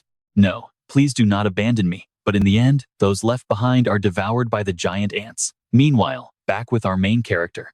It is not a problem. With them guarding this area in his place, even 20 to 30 man-eaters will not pose any real threat. Right at that moment, his gaze shifts in another direction. Is that guy a man-eater? Oh, yes. He is the tool I use to identify people infected with the mimic flesh, the man explains. He accidentally discovered that these man-eaters have zero desire to devour anyone who is already infected with the creepy mimic flesh. Not everyone can resist the primal instincts of the mimic flesh like he can. In fact, they are far more dangerous than the man-eaters. Instead of showing themselves, they silently infect healthy humans. That is exactly why they need the prisoner to help point them out. Suddenly, the captive prisoner flashes a sinister, wicked grin. He tells them there is no need for threats today, as he will gladly reveal who is infected. Hearing this, Zhou Zhaofeng's face instantly grows tense. The prisoner asks with twisted curiosity, once he completely loses his humanity, will he still mourn his daughter? Zhou demands to know what he means. The daughter he risked everything to protect has already been infected with the mimic flesh. He mockingly adds that there is no need to explain how it happened. Right then, the young girl remembers the wound on her arm from back then. Her father tried so hard to protect her, yet still accidentally hurt her. Was it then? Zhou Zhaofeng's face is completely drained of all emotion. Our main character gently pats his shoulder, telling him to stay calm. But Zhou Zhaofeng mutters that the most terrifying and despairing part of this is how incredibly calm he actually is. Knowing Xiaoping is infected should tear him apart inside, yet he feels absolutely nothing. He truly believes that as Zhou Zhaofeng, his journey has reached its end, and it is time to plunge into the sea of flesh. Even so, he begs brother Xiaoyong, stating that every story needs a proper closure. He begs him that if there is a way to purge the mimic flesh from his own body, could he please do the same to save Xiaoping? That is simply not realistic. After all, he cannot just share his unique immune system to heal other people. Hearing this, Zhou gives up. Nearby, someone else asks the girl in worry, will Xiaoping eventually transform into that monstrous state just like Feng did? But she weakly replies that it is fine. Since the world has already fallen into this state, she has nothing left to hold on to. Once she completely loses control, she hopes they will put her down, but our main character interrupts, telling her not to give up just yet, handing her a syringe and telling her to inject it. What is this? It is an infection-blocking drug highly effective against the virus in M-City, and he guesses it might actually work against the mimic flesh too. Without any hesitation, she injects it directly into her arm. Everyone watches, asking, "How is it?" Meanwhile, the locked-up man-eater scoffs, mockingly telling them to finally get some basic common sense. Mimic flesh is completely different from a virus, and even a fool knows this cannot work. But suddenly, his smug expression turns to pure shock. How is this even possible? Judging by his reaction, the cure is actually working. That is amazing. But then, what about her father? Can this be injected to turn her father back into a human? Sadly, no. His condition is on a whole different level. Since she was recently infected, there is still time. But for him, his human parts are already completely devoured. Now, he is nothing but pure simulated flesh, barely holding onto his human form by a thread. He asks if they are still heading to the Flesh Sea. His time is running out. The answer? A definite yes. Cut to City C. He and Zhaofeng Zhou walk down the street. The Flesh Sea is close, meaning danger is lurking everywhere. Suddenly, a voice calls out to them. They're begging for food, desperately asking if they have anything to spare. Though caught off guard, he remains cautious. Kids? Out here? In a place like this, there should be absolutely no survivors. They plead, starving for days. Meanwhile, back at the survivors' camp, a sudden gunshot echoes through the air. A massive insect drops dead. Shuai Shuai steps up to inspect it, wondering why these bugs are suddenly everywhere. They are fast and massive, with several killed since last night. Strangely, no one has ever seen them before. Spawning yesterday, their numbers are multiplying fast. Could they have been drawn here by her and her father? Suddenly, engines roar in the distance. Shuai Shuai raises her weapon, getting ready to face some highly dangerous, uninvited guests. Right on cue, 3 heavily armored vehicles rumble into view. Those are real humans. They are absolutely thrilled to finally find living souls at this camp. Their leader barks an order, telling everyone to disembark and cooperate. He calls out, telling the kid not to shoot. They aren't enemies or cannibals. No evolved humans here, either, just regular folks. He reassures them they mean no harm. The man reminds his followers to lower their weapons so they don't frighten them. Don't worry, they aren't cannibals or bad guys. He raises an eyebrow at the young girl, asking if she's actually the leader of this base. She shrugs, claiming she just protects them for now. Behind the leader, someone snorts and bursts out laughing. A kid in charge of protection? Ridiculous. But Shuai Shuai's ally quickly snaps back, demanding some respect. They're actually offering them shelter. The man apologizes, introducing himself as Yang Bing and asking where they came from. Fleeing south, Yang Bing explains they came from City B after their previous stronghold was completely overrun by a massive swarm of insects. 5 vehicles originally made it out, but they ended up getting separated along the treacherous journey. Their leader headed to City K. A swarm of insects? Is it this species? He wonders if the bugs here are only this small. Relieved, they realize the insect plague in this region is far milder than what they faced back home. Don't celebrate too early. The swarm will eventually invade here, but at least their slow movement buys these survivors some highly precious time. He warns them not to get it twisted. This place never had any insect problems. These bugs just arrived yesterday, adding to their own nightmare. Their own troubles? Meaning those creepy, mindless zombies? He is shocked. Did these newcomers really manage to drive all this way without seeing any?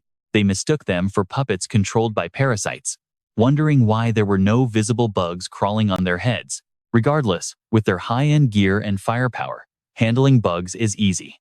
As for those slow-moving zombies, a total piece of cake. Xiao Bing urges them to head inside the sanctuary quickly. Staying out in the open is pure suicide. If cannibals attack, keeping everyone safe will be impossible. But the newcomers insist that protecting the camp is strictly their job now. Absolutely. Compared to the massive insect tides they survived back north, this place is basically a walk in the park. Meanwhile, he easily clears out monsters along his path, leaving a trail of lifeless bodies in his wake. Zhao Fengzhou is completely stunned. The sheer, overwhelming dominance of this man's power is mind-blowing. He confirms over 20 of his kind are nearby, all turned into mindless, simulated flesh, unable to even shapeshift. It is terrifying to imagine the horrific fate awaiting any ordinary human who accidentally wanders into this nightmare zone. He urges them forward, sensing they are finally close to their destination. Standing on a rooftop, they look down at a colossal, squirming sea of flesh.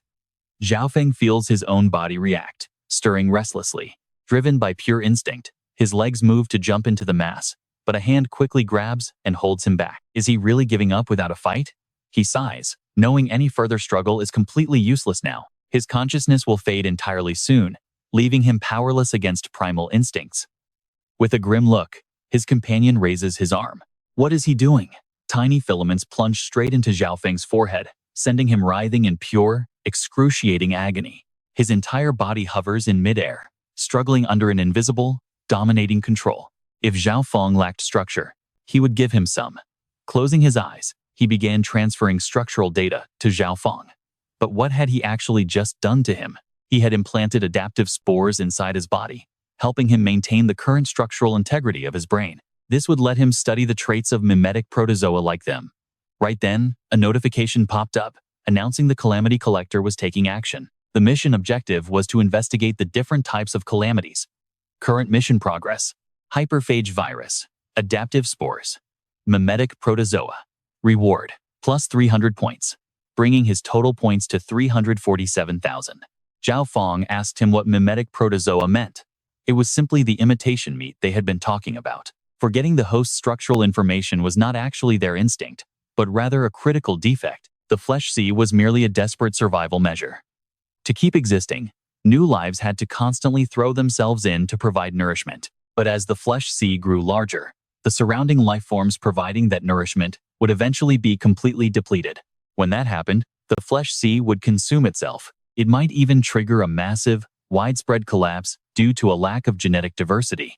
Zhao Feng then asked if those spores could actually help him regain his lost humanity. Not quite, but they would help him maintain his current state. The adaptive spores would constantly use his existing structure to analyze and regenerate, while locked in a stalemate with the protozoa inside him to reach a perfect balance. As long as he kept supplying structural data, he could prevent himself from fading away. So did that actually mean he could survive forever under the identity of Chu Zhao Feng? Barring any unforeseen surprises, yes. Zhao Feng thanked him. Still, even though it kept him stable, this was ultimately just about maintaining his present state. Fighting off his primal instincts was still a massive struggle, and he feared he wouldn't hold out. Suddenly, he leapt onto the wall. He announced this was the second test he wanted Zhao Feng to try. Jump down? What?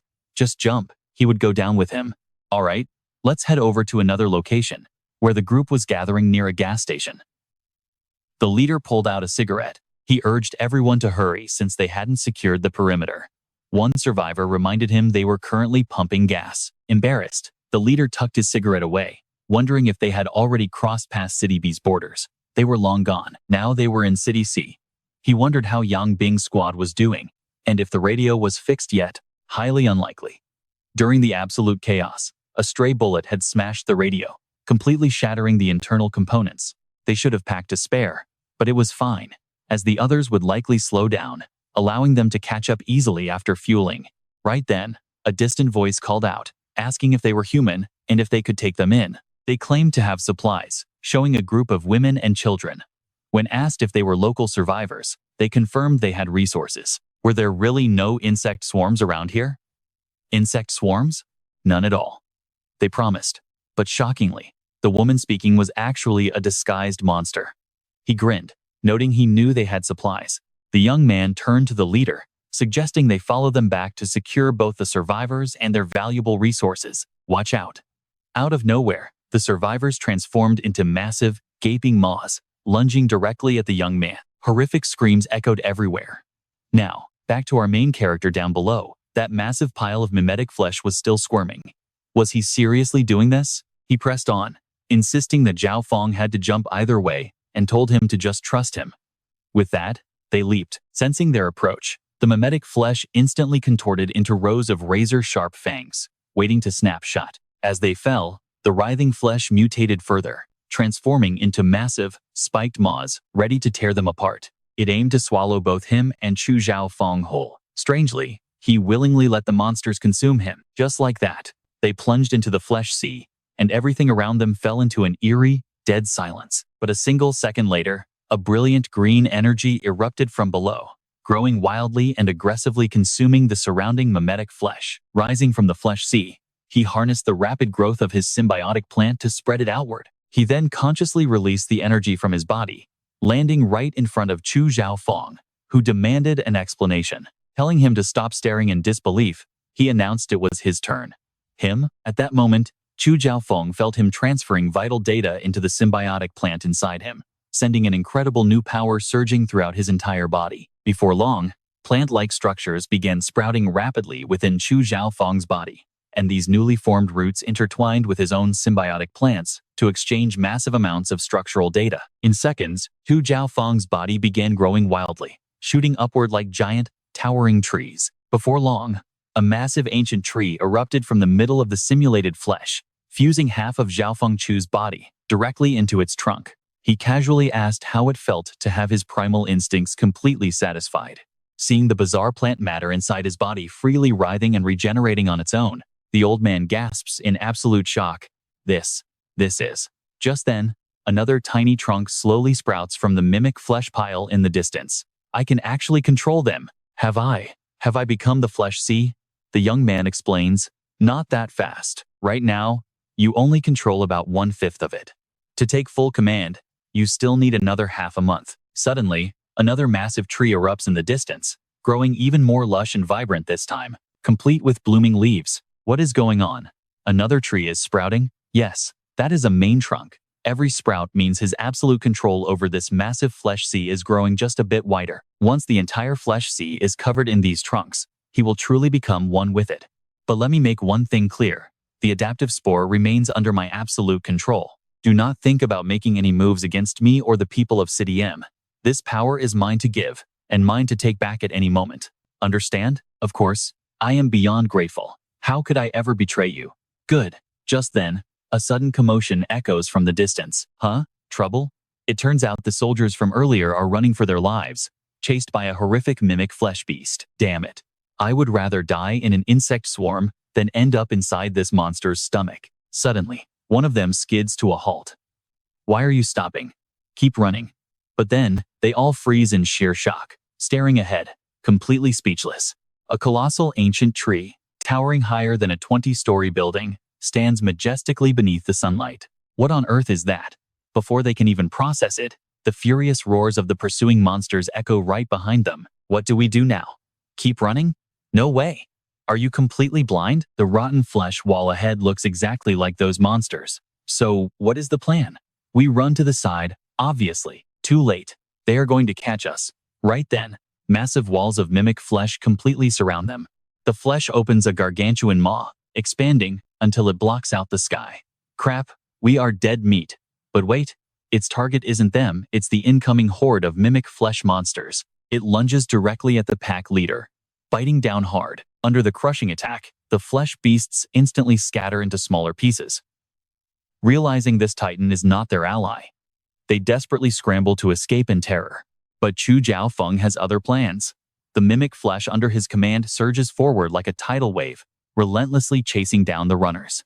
In the blink of an eye, it catches up, transforming into massive, spike-filled jaws, devouring the stray mimic flesh whole, slowly absorbing and assimilating them into its own massive body. With the monster horde completely wiped out, Chu Zhaofeng casually commands the flesh to safely retreat. We actually survived. Shh, be quiet. Maybe it hasn't noticed us yet. Suddenly, a booming voice echoes from the massive tree. Don't be foolish. I can see your every single move. The sudden voice terrifies the duo. Where is that coming from? Who is speaking? From beneath the pile of flesh, Chu Xiaofeng's upper body emerges. The two survivors shake like leaves. What? What on earth are you? Our main character appears right behind them, explaining, he is this entire sea of flesh. Ah, and who the hell are you? When did you get right next to us? Why don't you talk first? Where did you guys come from? The scene shifts elsewhere. The bug tide. Yes, the bug tide. Vicious walking insects and flying bugs that move like lightning. Gigantic bugs capable of spitting corrosive acid from dozens of meters away. And even brain parasites that turn humans into loyal slaves. They coordinate and fight together with far better teamwork than we humans ever could. That sounds like a true eusocial species. Hearing Xiaoping say this, everyone looks utterly skeptical. A true eusocial species? Xiaoping continues. Ants, bees, and termites all share these traits. They have zero individual desire, sacrificing everything entirely for their colony's survival. Species like that are absolutely terrifying. They possess levels of coordination and control that humans can barely even begin to comprehend. Another survivor shakes his head in dread. You can only imagine how utterly nightmarish our enemy truly is. Right at that moment, a sudden commotion in the distance catches everyone's attention, forcing them to look. What is that noise? Atop a nearby skyscraper, a group of vile cannibals suddenly appears. Cannibals? Real human eaters? Do those freaks really eat people? Yes. Now, you get to witness our brutal enemies with your very own eyes. The cannibals look incredibly smug and confident, seeing that our main character isn't around to protect them. One of our guys spotted your precious leader heading off towards City C. Heh, so who is going to protect you losers now? Listen up. Resist, and we will slaughter every last one of you. But that would be a waste of good meat, wouldn't it? How about we protect you? And in exchange, you just feed us one person every few days. Sounds like a deal, right? Hearing this, Shuai just bursts out laughing. Haha, you want to keep us as livestock. The leader sneers, 30 minutes to decide. No, and you all die. One old soldier shakes his head, laughing. These fools clearly have no idea what they are up against. Do you cannibal scum even recognize this? Our group suddenly pulls out heavy firearms, making the monsters' faces turn incredibly pale in an instant. What? Threatening us with a bunch of broken guns? This brat definitely is not from around here, is he? Suddenly, the four monsters leap straight down from the high rooftop. Holy cow, are they jumping off a building? Yet they land completely unharmed. The soldiers quickly group up in shock. Did those monsters really survive jumping down multiple floors without a single scratch? They are not human, so open fire. But the cannibals just stand there, letting the bullets tear through their tough bodies without flinching at all. Are these monsters immune to bullets? The soldiers panic as they keep firing. What on earth should they do now? Hold the line and retreat in an orderly fashion. But before they can move, those ravenous cannibal monsters close in rapidly. Damn it! Out of nowhere, a massive tentacle bursts forth and pierces straight through the stomach of one cannibal. Fresh blood splatters right onto a shocked soldier's face. The other fighting cannibals freeze in their tracks, utterly confused about what is happening here. At that moment, Jiang Xiaoyong slowly walks forward, dragging the dead cannibal behind him. What kind of monster is this now? The remaining cannibals begin to panic and argue. What is going on? Weren't they told that guy had already left for City C? Damn it, you lied to us. One of them points a trembling finger, telling the others to look closely. This monster is not him. Without hesitation, the remaining three turn and run. They have to escape right now, or they are dead meat. But Jiang Xiaoyong does not even need to move. Chen Chong leaps over the crowd from behind, leaving the soldiers completely speechless. There is another powerhouse here? In a flash, Chen Chong intercepts the fleeing trio, blocking their path. What is this guy? With a ferocious growl, he immediately charges straight at them. With his current terrifying strength, a single swipe of his claws completely shreds their bodies. Moments later, our group gathers around the corpses. The newcomers look on in utter amazement. Shuai smiles and asks, "Are the insects tough?" "Sure, but compared to them, humans are definitely way more terrifying." The soldier nods in agreement. Meanwhile, our main character finally begins to piece the situation together. An insect swarm? It seems the disaster plaguing City B is completely different. Suddenly, a new mission notification pops up, urging him to identify all the different disaster types. The system shows his progress on the super-devouring virus, adaptive spores, and mimetic protozoa. The count can increase 8-fold, awarding 400 points. New mission, Pest control. The objective is to eliminate the insect threat, rewarding 300 points. As expected, it is another brand new type of disaster. Moreover, as the variety of disaster classes increases, the reward for each category becomes significantly greater. He asks the soldier if his squad was heading toward the southwest. Yes, they planned to bypass the city center and take the highway south. But Zhou Zhofeng intervenes, noting that is exactly where their base is located. The soldier is quite surprised. Do they actually have a shelter there? What do they need? He answers that there are still a few things worth looking into. Right? He then turns to look at Zhou Zhaofeng. Zhou Zhaofeng replies that he has already merged with the Flesh Sea, making it impossible for him to return. He begs Xiaoyong to take care of Xiaoping, but Xiaoyong declines, explaining he intends to move everyone from their shelter right here. What?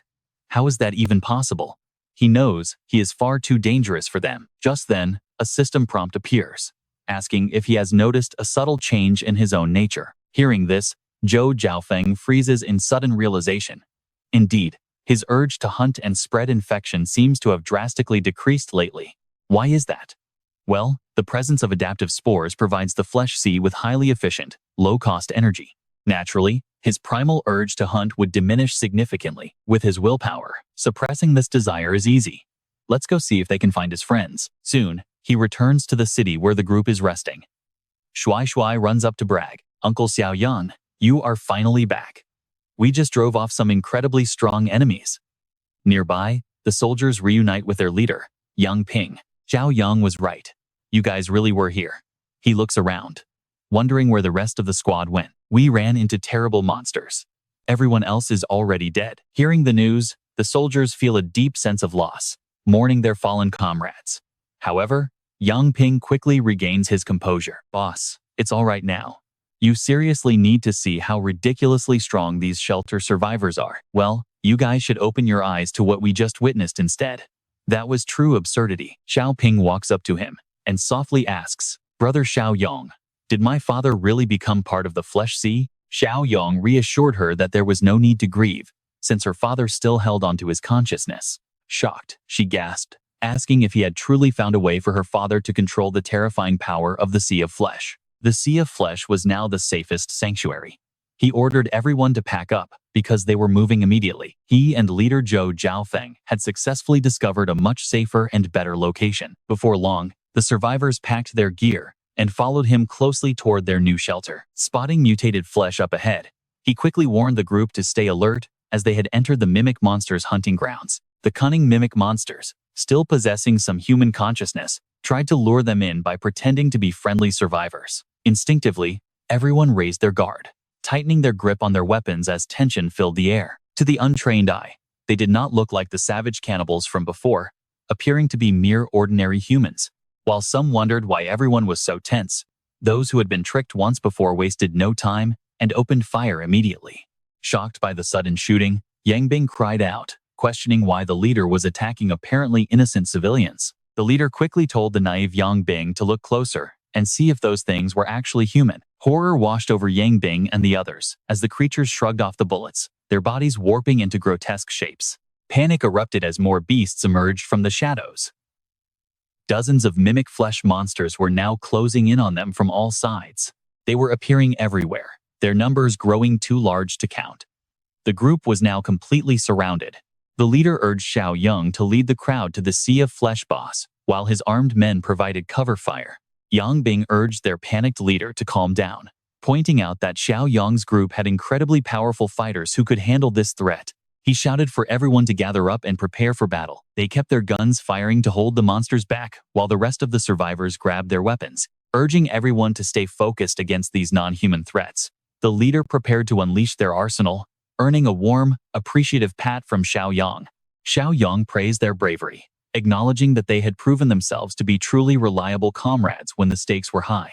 Telling them to fall back to avoid accidental crossfire, he pulled out a small flare gun and fired a round straight into the sky. A bright red flare soared into the sky, leaving a trail of smoke behind. Shuai Shuai asked in confusion, wondering if Sister San's team was coming. Xiaoyong shook his head, saying it was a different group of elite fighters. Turning to Zhang Shengzai and Chen Chong, he instructed them to move out without exerting too much effort. He told them just to protect their people from getting killed, as someone else would arrive shortly to clean up.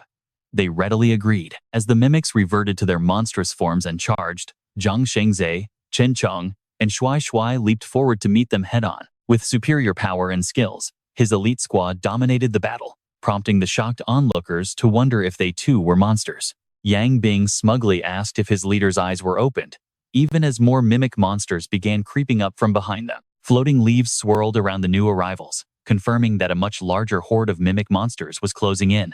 Shouting that more were coming, the leader panicked, realizing Xiaoyong's group was tied down and wouldn't be able to save them. He ordered everyone to raise their weapons for defense as a massive wave of flesh sea monsters charged forward relentlessly. Terror gripped the survivors as they desperately screamed to hold the line. Amazingly, instead of lunging at the terrified humans, the charging monsters bypassed them and violently clashed with the rival mimic beasts. The survivors stared in shock, wondering if the beasts were actually wiping each other out. Realizing these were the helpers Xiaoyong mentioned, the leader explained they served the master, leaving Yang Bing to wonder which boss. Chuckling, he promised Yang Bing an eye-opening reveal as the mimics were swiftly slaughtered, their corpses soon littering the ground. Once the dust settled, massive, root-like tendrils of flesh suddenly began slithering directly toward the trembling survivors, triggering alarm. Amazingly, the terrifying flesh roots simply slithered right past them, without inflicting a single scratch on anyone present. Instead, they targeted the fallen mimics, completely ignoring the humans to feast on the corpses. The roots sank into the carcasses, draining their nutrients to feed the main host before peace finally returned. Leading the way, he advised everyone to simply follow the fleshy vines to reach their destination safely. Upon arrival, newcomers gaped in terror at a massive tree sprouting from the sea of flesh, leaving Xiaoping panicked about her father's whereabouts. Reassuring her that her father was close by, he called out loudly, telling him that his daughter had finally arrived. Suddenly, a massive mound of flesh bubbled up, while the local leader eagerly told his men to watch closely. He told them to watch closely as the mass reformed into Zhou Xiaofeng, prompting his daughter to cry out in recognition. But as Xiaoping tried to rush to him, Xiaoyong quickly stopped her, leaving her confused. Zhou Xiaofeng explained that the flesh sea was simply too massive for him to fully control yet, warning them to stay back so they would not get hurt. He added that everyone should set up camp here and avoid touching the flesh altogether. As long as they kept their distance, Zhou Xiaofeng could suppress the flesh sea's urge to attack and infect them. Then he turned and asked Zhou Xiaofeng if he had found a spot for their gathering zone yet. Xiaofeng nodded, pointing southwest. About 1 kilometer away, right where City C met City Q, there was an old factory. He had already cleared the mimic flesh inside, so everyone could head over there safely. Elsewhere, plant creatures were being dumped into a massive pit. At the camp, Zhang Qi turned to Li Jie, wondering if these plant invasions were starting to happen way too often lately. Elder, he stroked his chin, speculating. This meant another rogue flower carriage was likely drifting close to their territory. A flower carriage? Had not Brother Xiaoyong already tamed that beast? But there was definitely more than one flower carriage in this deep forest. Soon, the group arrived at the campsite Zhou Xiaofeng had scouted out for them. The survivors immediately began clearing out the area, prepping the land so they could finally settle down and build. Right then, his walkie-talkie crackled to life. After a brief, tense exchange, he nodded and replied that he understood the situation. He told Zhou Zhaofeng that trouble was brewing in southern City M, so he had to head back. Zhaofeng assured him that everything was under control here. He called out to Xiao Shuai, who was currently lugging a massive iron bar. The young boy looked up, asking what was wrong with Brother Xiaoyong. There was trouble at the flower carriage field, so he and Uncle Xiong had to head back, leaving the boy and his father to guard the camp. The boy told Xiaoyong not to worry. Before long, the two made it back to the food base, where everyone cheered their return. Xiao Kai scoffed, claiming their small group was more than enough to handle any threat, especially with Brother Cheng backing them up. Elder, he warned them not to underestimate the enemy, noting that only Xiaoyong's presence guaranteed safety.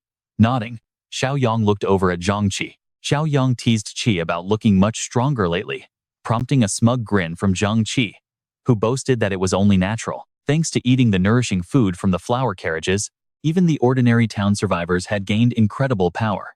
Besides, Zhang Qi boasted that he was still one of their absolute top-tier fighters. Amused, Xiaoyong challenged them to follow him deep into the forest of City S tomorrow to put their skills to the test. Deep in the forest, defeated tree men lay scattered everywhere.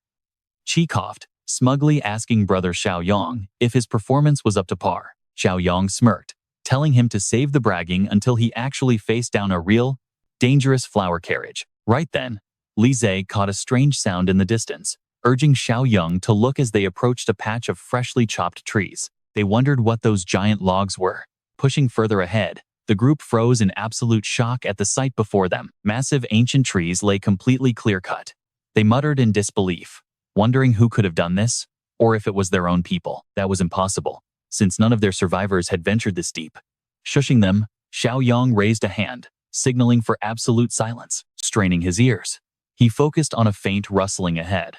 He whispered that there was movement nearby and suggested they investigate. Deep in the woods, a group of strangers was busy hacking away at massive trunks with chainsaws until a giant tree began to topple. The workers scattered in a panic to avoid being crushed, but one clumsy man tripped over his own feet, falling flat on his back. He stared at the falling trunk, unable to dodge in time.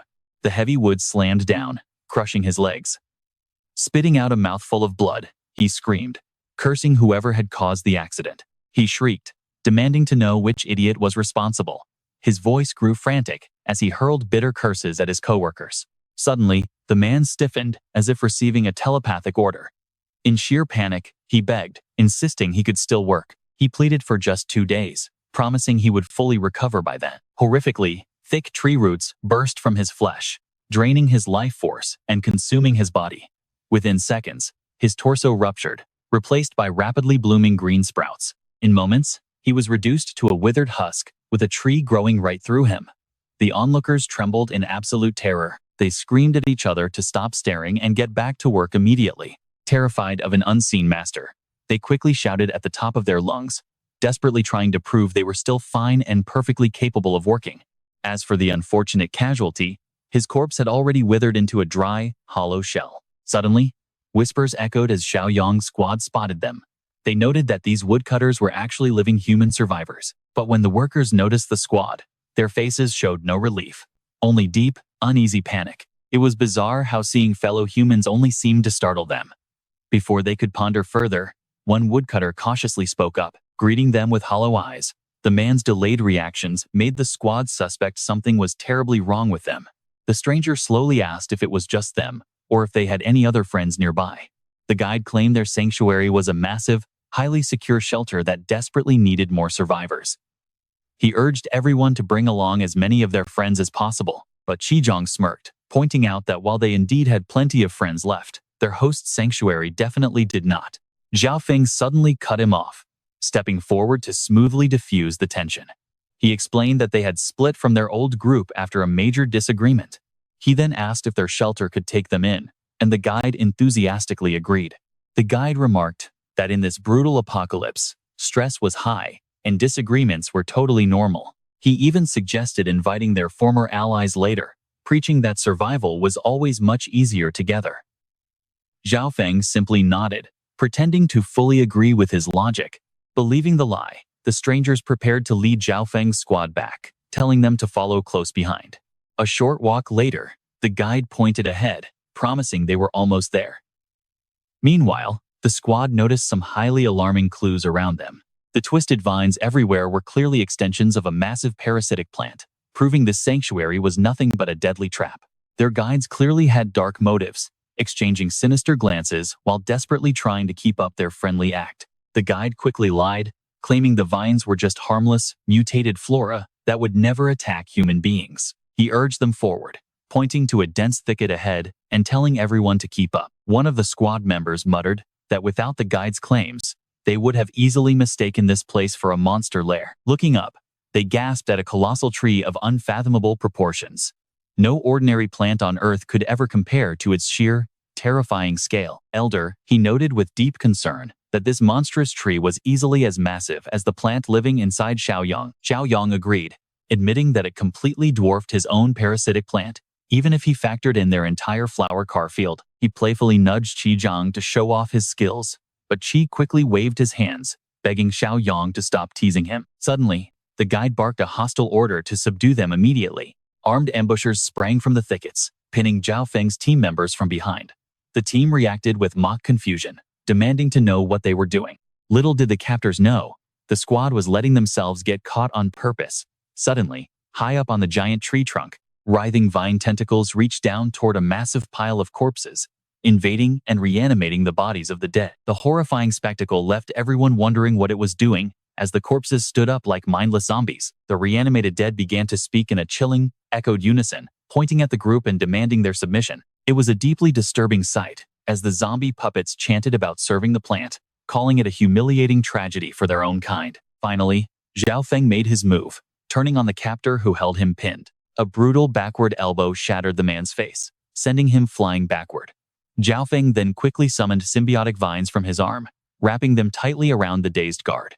Seeing their comrade effortlessly neutralized, the remaining guards stared in sheer disbelief, demanding to know what kind of monsters they were dealing with. Recognizing they were only acting under threat, Zhao Feng decided to spare their lives for now. As the parasitic plant ordered the zombie horde to charge, Zhao Feng glanced back calmly, dropping the guards safely to the ground. Meanwhile, his elite teammates threw themselves into the fray, their sheer physical power completely outmatching the monsters, smashing them to pieces with every single strike. The watching guards realized these intruders were anything but ordinary, marveling at how easily they dominated the mutated plant beasts. Yet despair still loomed, as the endless pile of nearby corpses served as an infinite reserve army for the monstrous plant. Unfazed, Zhao Feng calmly raised his right hand. Thriving tentacles erupted from his palm, slicing through the entire horde in a single sweep. The spectacular display of power left the remaining guards shaking in terror. They cried out that they were all monsters, just as the parasite host suddenly began slaughtering its own infected puppets. One of the lumberjacks trembled with dread, voicing a terrible feeling about their chances of survival. A split second later, a vine brutally skewered him, completely ignoring his desperate pleas that he could still work. Elder, he warned that none of them would survive at this rate. But Zhao Feng remained confident that killing the source would end it all. Without wasting a second, Zhao Feng charged directly at the colossal tree, dodging massive roots that whipped down from above. He sliced through the incoming roots with ease, but a stray, hidden vine suddenly lunged at him from the shadows. Caught off guard, Zhao Feng blocked the strike with his bare arms, absorbing a brutal smash that sent him crashing down, though he quickly recovered his footing. Its colossal size made it impossible to defeat in a single strike. Dragging out the fight would only drain his stamina, while the remaining hostages lay completely paralyzed, their bodies slowly dissolving into the bark. They wept, fearing their end, as they cried out in panic. Zhao Feng commanded all the infected survivors to immediately gather around him. What exactly was he doing?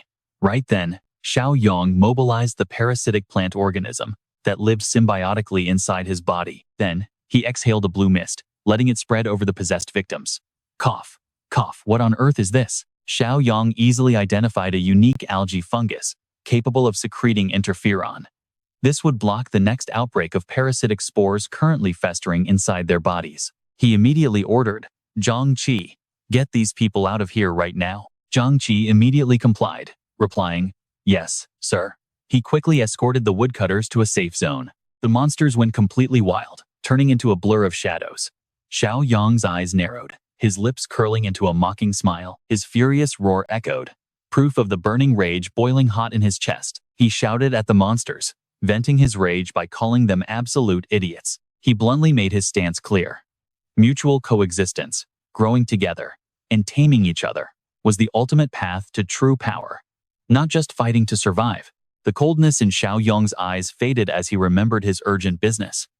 All right, now that he had made his point, it was time to get back to work. Even Professor, he could not help but feel doubtful, wondering if those words were meant for the flower carriage. Could a flower carriage actually possess consciousness? Xiaoyong had to explain it briefly. The adaptive spores had evolved neuron-like structures long ago, making the emergence of consciousness a completely natural outcome. This phenomenon was basically convergent evolution of higher life forms, and he had no intention of wasting more time hiding here. They needed to retreat and discuss it later. Observing their surroundings, Li Cheng asked if he was going to destroy it. Xiaoyong only wanted to fight with a guaranteed victory after preparation. Wasting time against such a massive foe right now made zero sense. He would return once he was fully prepared. The group hurriedly retreated, leaving the creeping vines far behind. Though utterly furious, the monsters dared not breach the barrier of vines.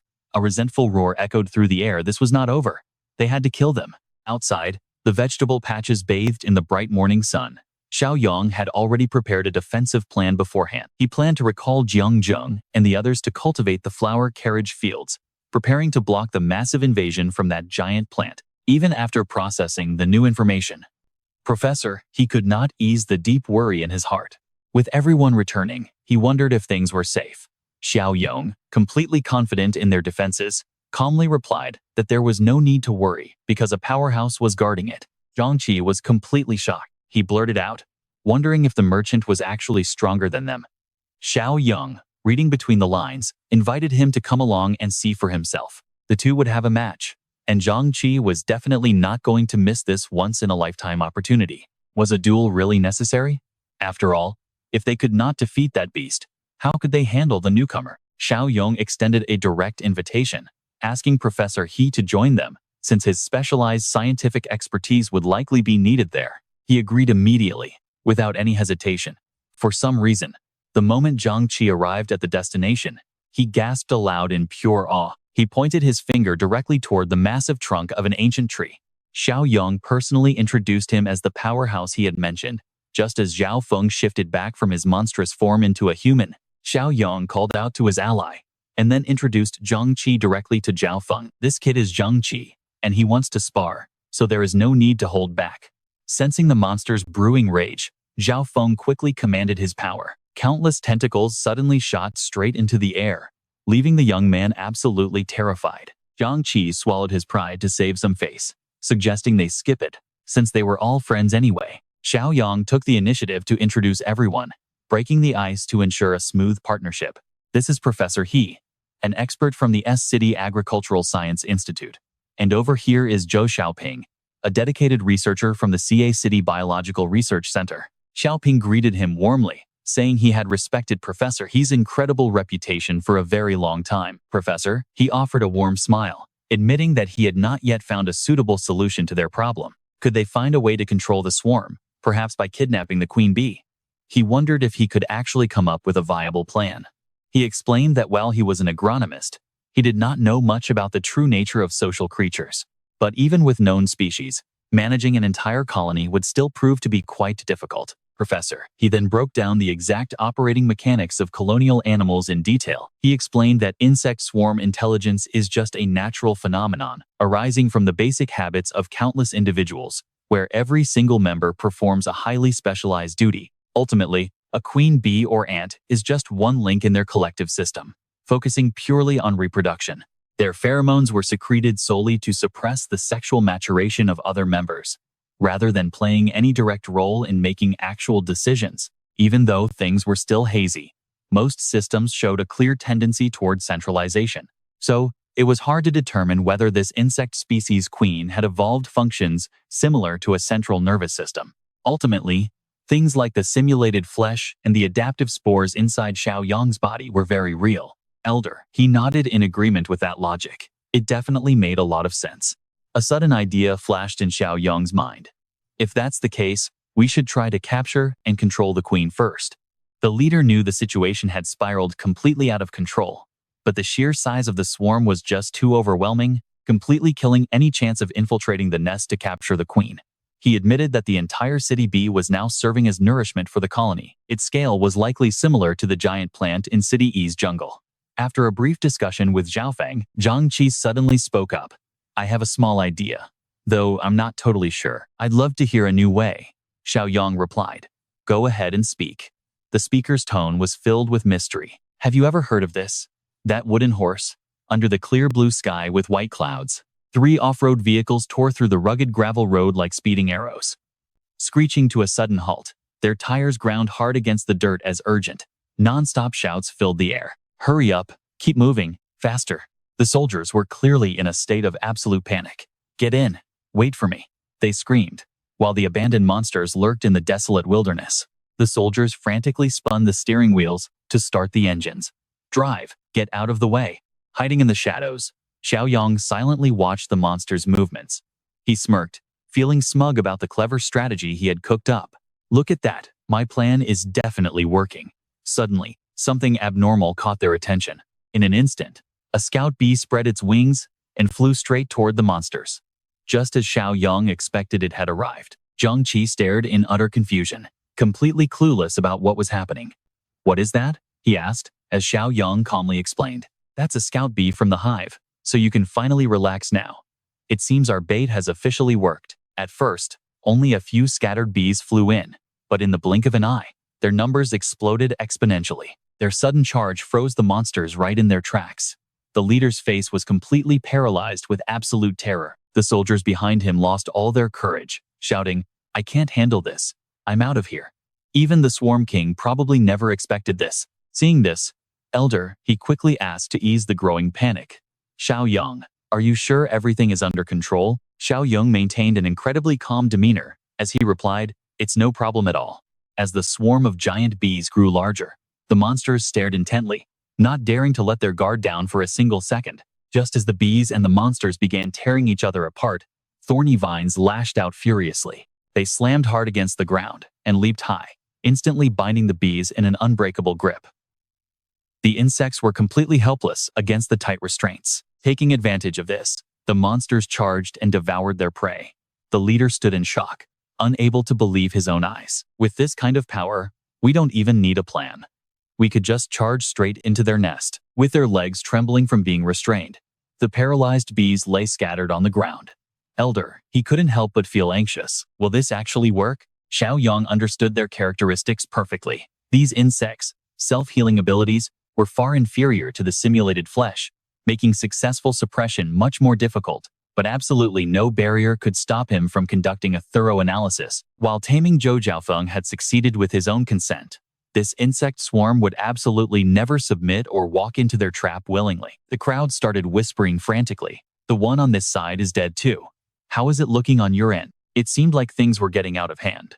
Shifting his attention to the side, Xiaoyong realized his only hope lay in the single remaining bee that hadn't collapsed yet.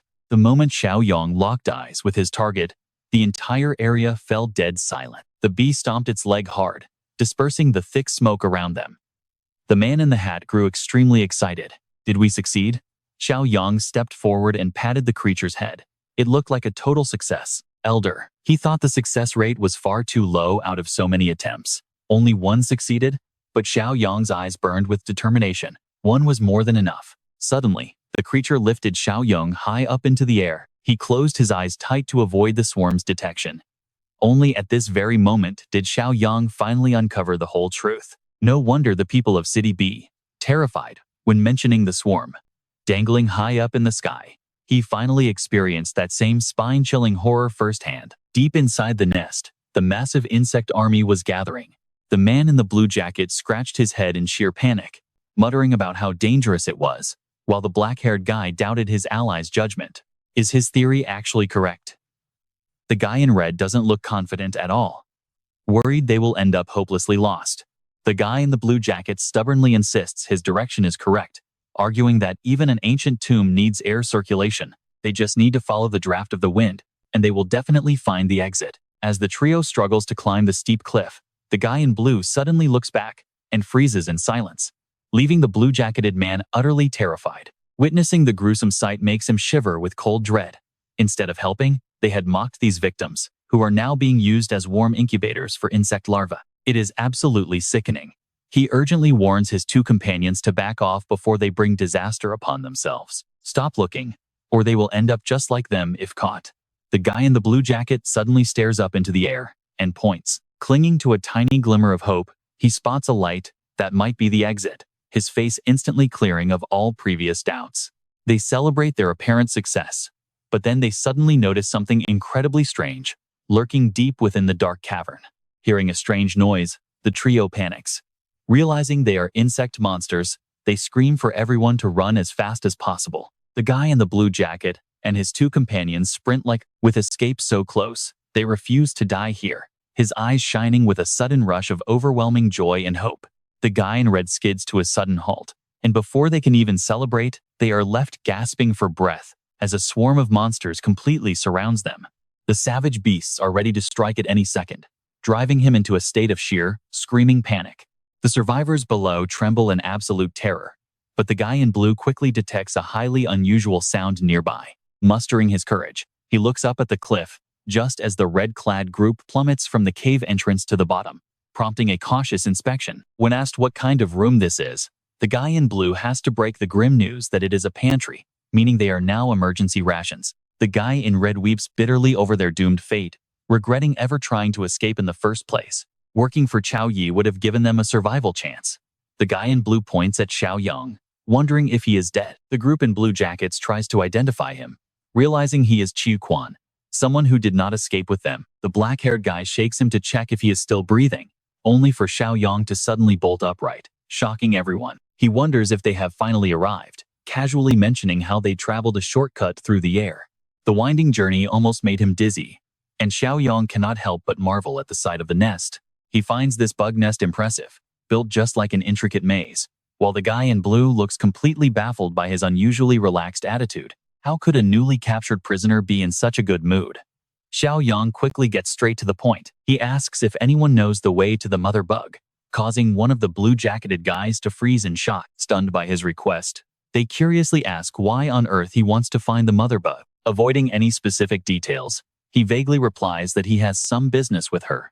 But the surviving middle-aged men clearly do not trust Xiaoyong at all. They wonder if he is just an idiot, or maybe a lunatic who went crazy from sheer terror. Meanwhile, deafening noises echo continuously through the cavern, leaving the guy in blue completely traumatized by the sound. The monsters are back to pick their next meal, sending the cowards into a frantic scramble for a hiding spot. Someone complains about being squeezed, while the black-haired guy worries that Xiaoyong will get killed if he just stands there idly. The guy in red snaps at him, yelling to stop daydreaming, unless he wants to become monster food. He is clearly not thinking about his own safety, as they warn him that someone is bound to die, and it might just be them. To save his own skin, he decides to abandon Xiaoyong, offering a silent apology for leaving a madman behind. At that exact moment, he confronts the insect monster, showing zero fear, and instead displaying a look of genuine surprise. Xiaoyong stands his ground against the creature, instead of fleeing. The remaining survivors hold their breath in absolute silence, swallowed by the suffocating tension. Xiaoyong firmly grabs one of the insect monster's giant pincers. In a flash, he delivers a punch that pierces straight through its belly, leaving the onlookers completely wide-eyed and speechless. In absolute disbelief over his incredible, lethal strike, they realize Xiaoyong has actually killed the beast. Everyone begins whispering, wondering if he managed to sneak a powerful gun inside to defeat the creature. Though no weapon is in sight, they are sure of it, as Xiaoyong leaps up the cliff, determined to offer them help. He asks if they want to follow him or wait there, but the hesitant crowd struggles to make a decision. The blue-jacketed group immediately agrees to follow his lead, offering to help navigate the path ahead. Mentioning how close they were to escaping earlier, the red-clad group and the crowd shout that they are joining him too. A man in a brown coat eagerly raised his hand, shouting that he was in too. With strength in numbers, the group ended up pinning all their hopes on Xiaoyong. Yeah, staying here is a death sentence, so we might as well fight. Meanwhile, ugly bugs began crawling up from their nest. Everyone froze the moment they saw those creatures.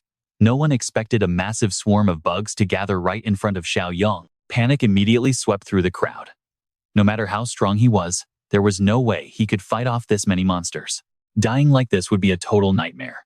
Yet, he casually slapped one of the beasts away without even breaking a sweat. Everyone stood completely frozen as they witnessed the sheer, overwhelming power of Xiaoyong. He leaped down, right onto a monster's back, casually clearing out the stragglers. Xiaoyong ruthlessly sliced the beasts into tiny pieces. One powerful strike was more than enough to scatter the entire horde. Suddenly, bright light poured in from the other tunnel exits. The survivors were absolutely blown away by Xiaoyong's insane combat skills.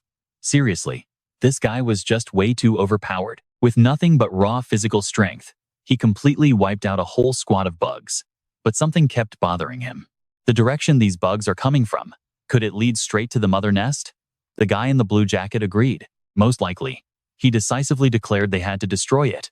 All right then, let's keep moving forward. But even Xiaoyong started questioning things, wondering if this grotesque creature was really his target.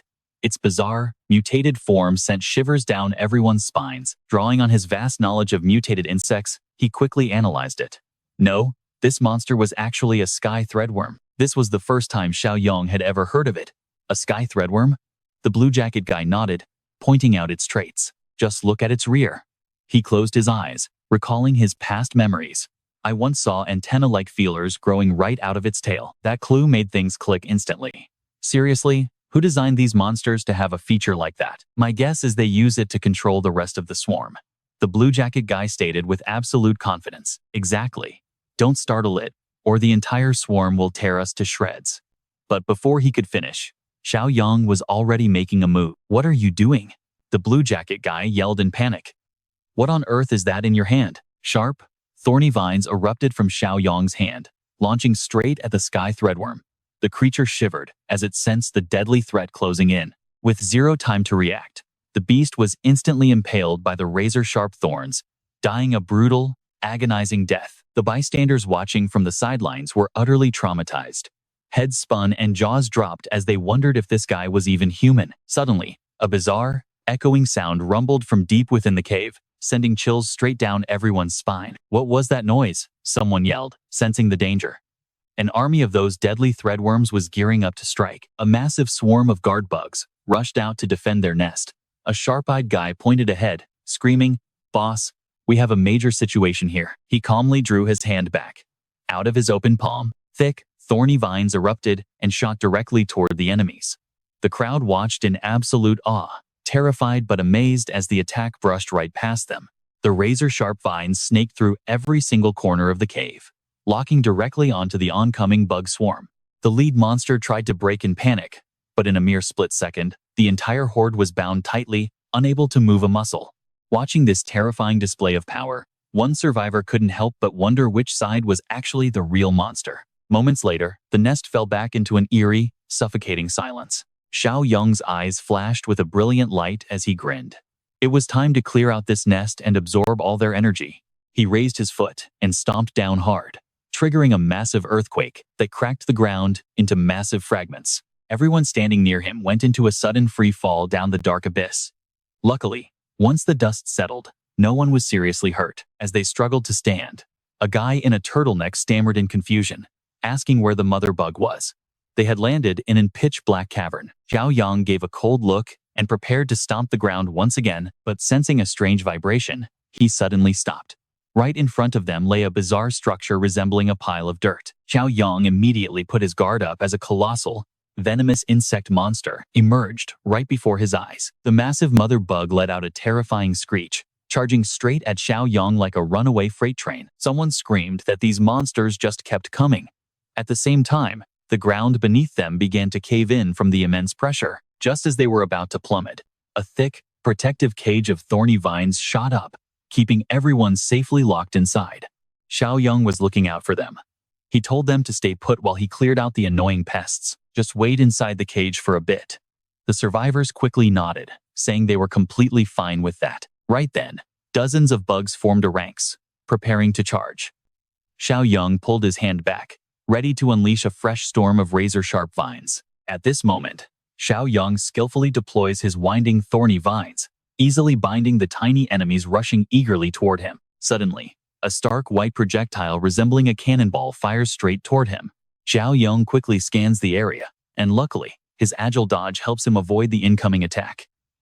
Nearby, a swarm of spiders eagerly spits silk to target him.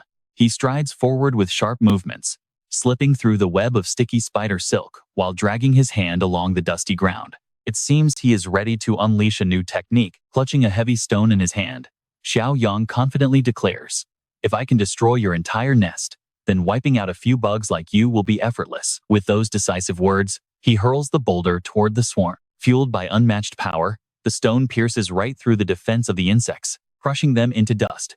Witnessing this spectacular display, the crowd stands there slack-jawed, absolutely unable to believe their eyes. How is that?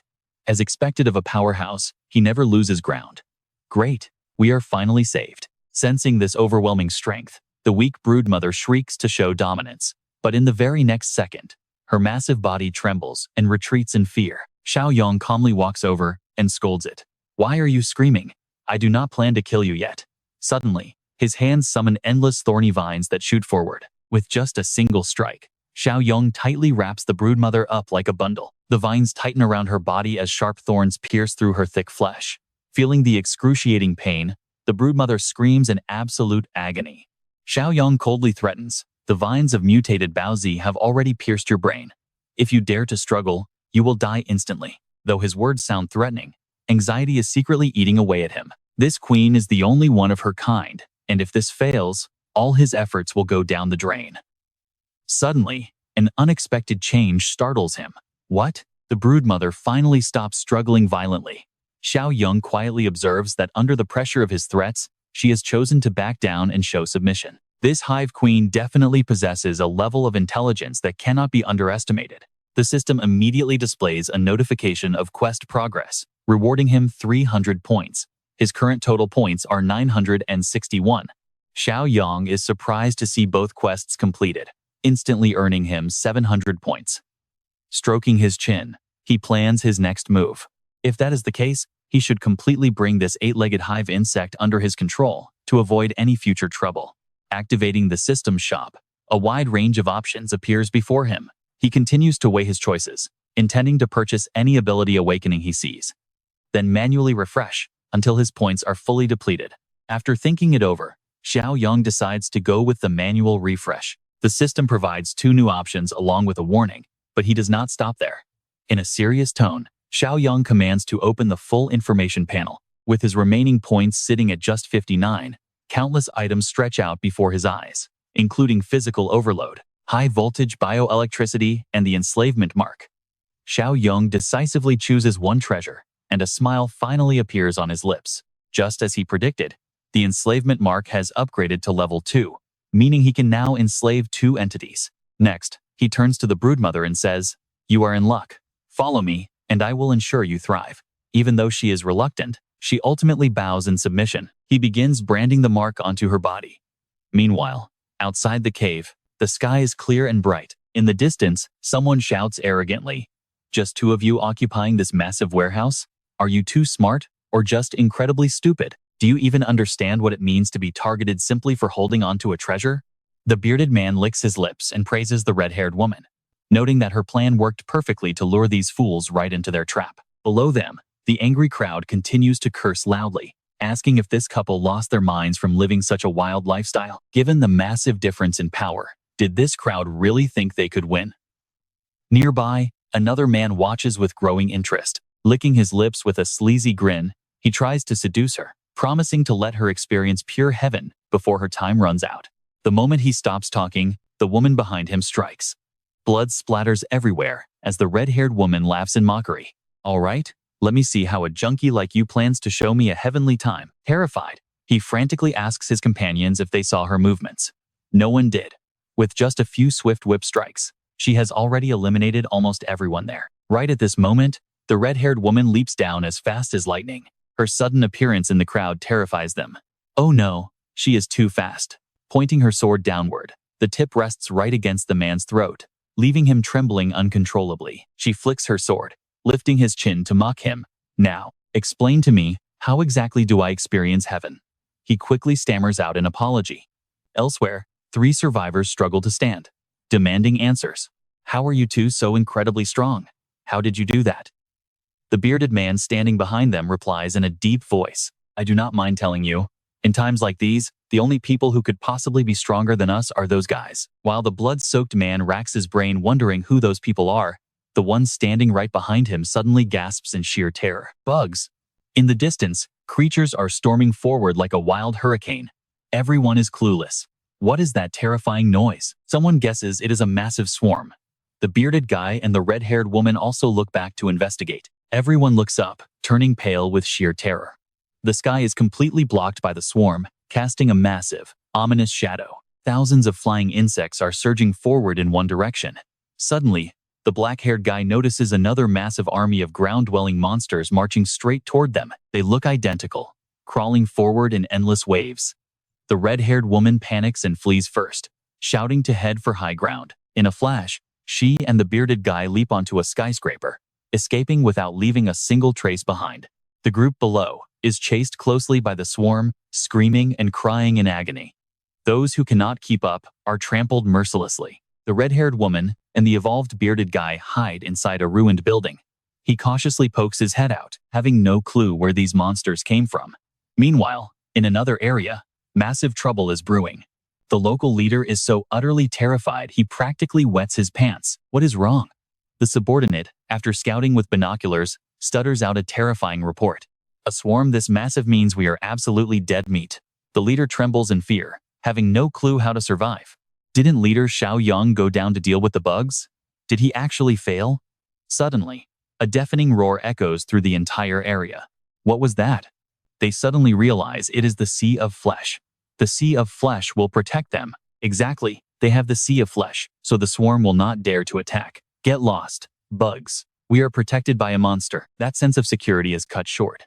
Suddenly, someone spots a massive, giant bug flying straight toward them. They raise their guard, preparing for battle, when someone suddenly steps in to stop them. Wait, look over there. It is leader Xiaoyong.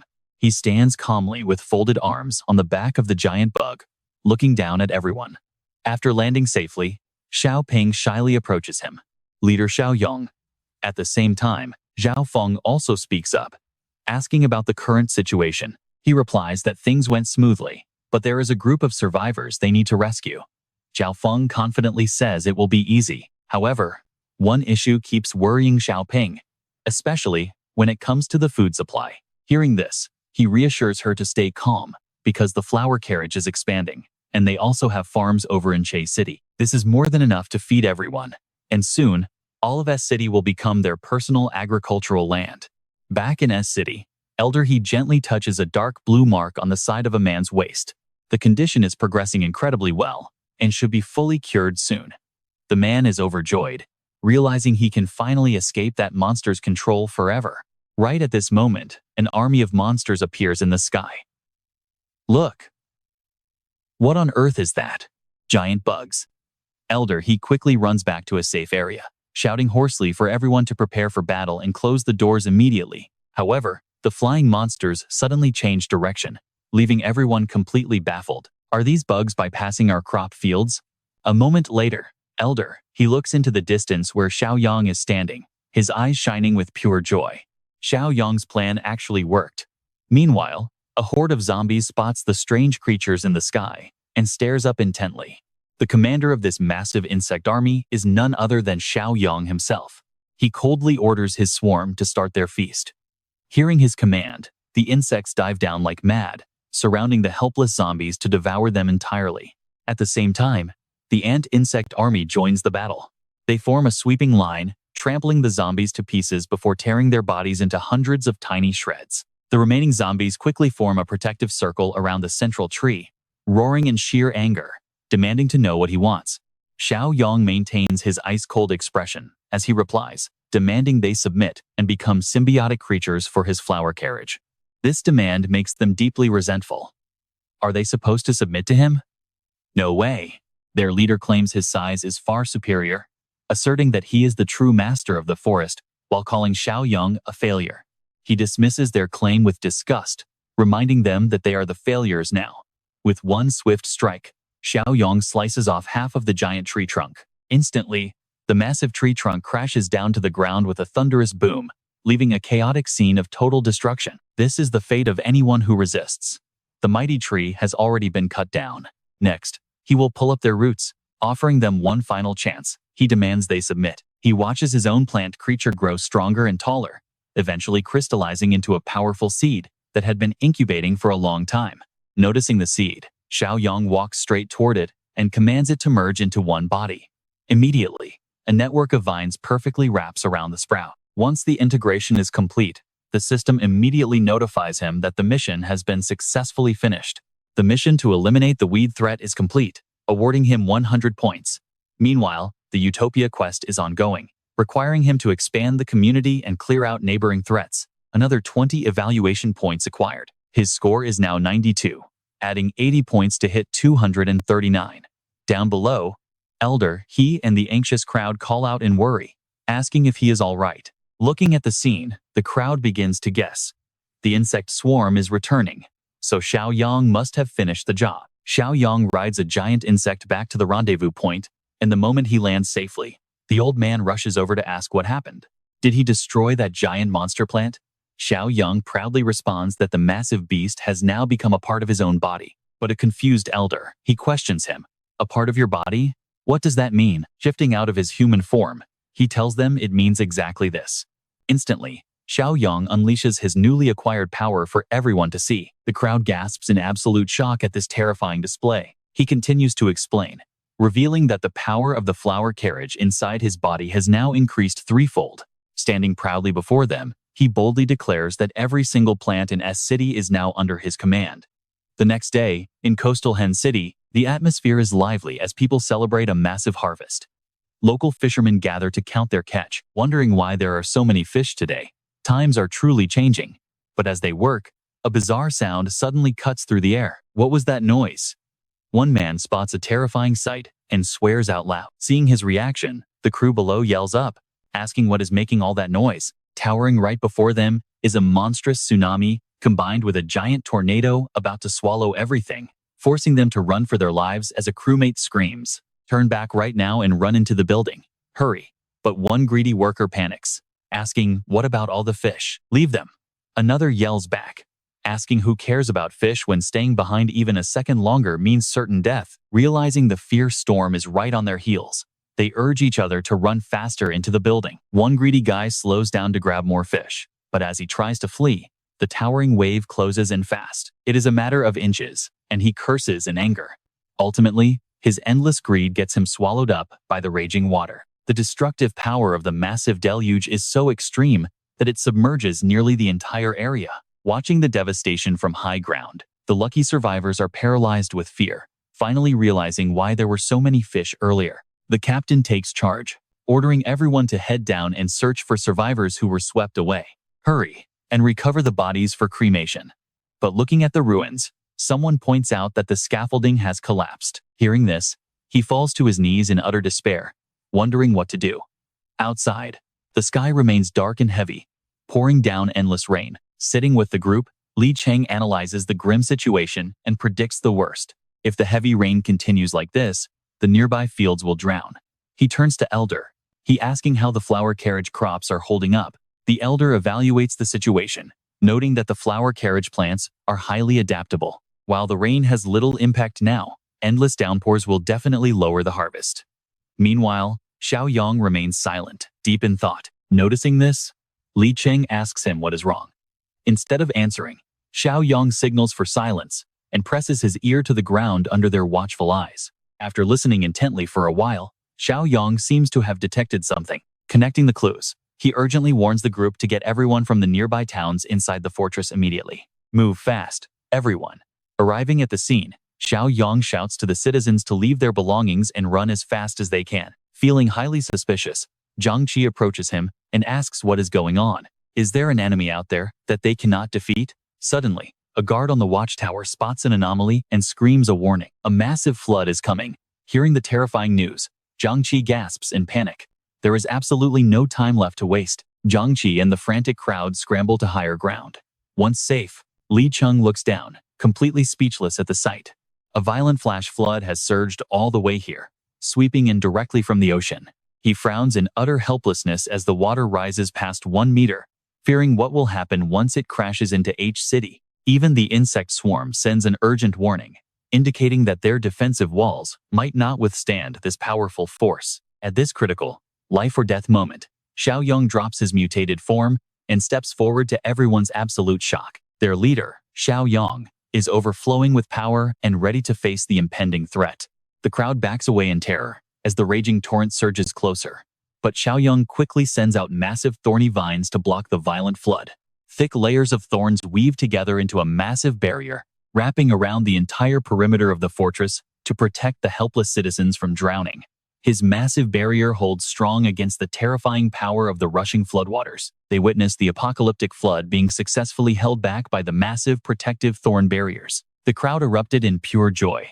It actually worked. The water's destructive force was completely neutralized. Thanks to the shield, the raging torrent slid right past the fortress, venting its fury elsewhere.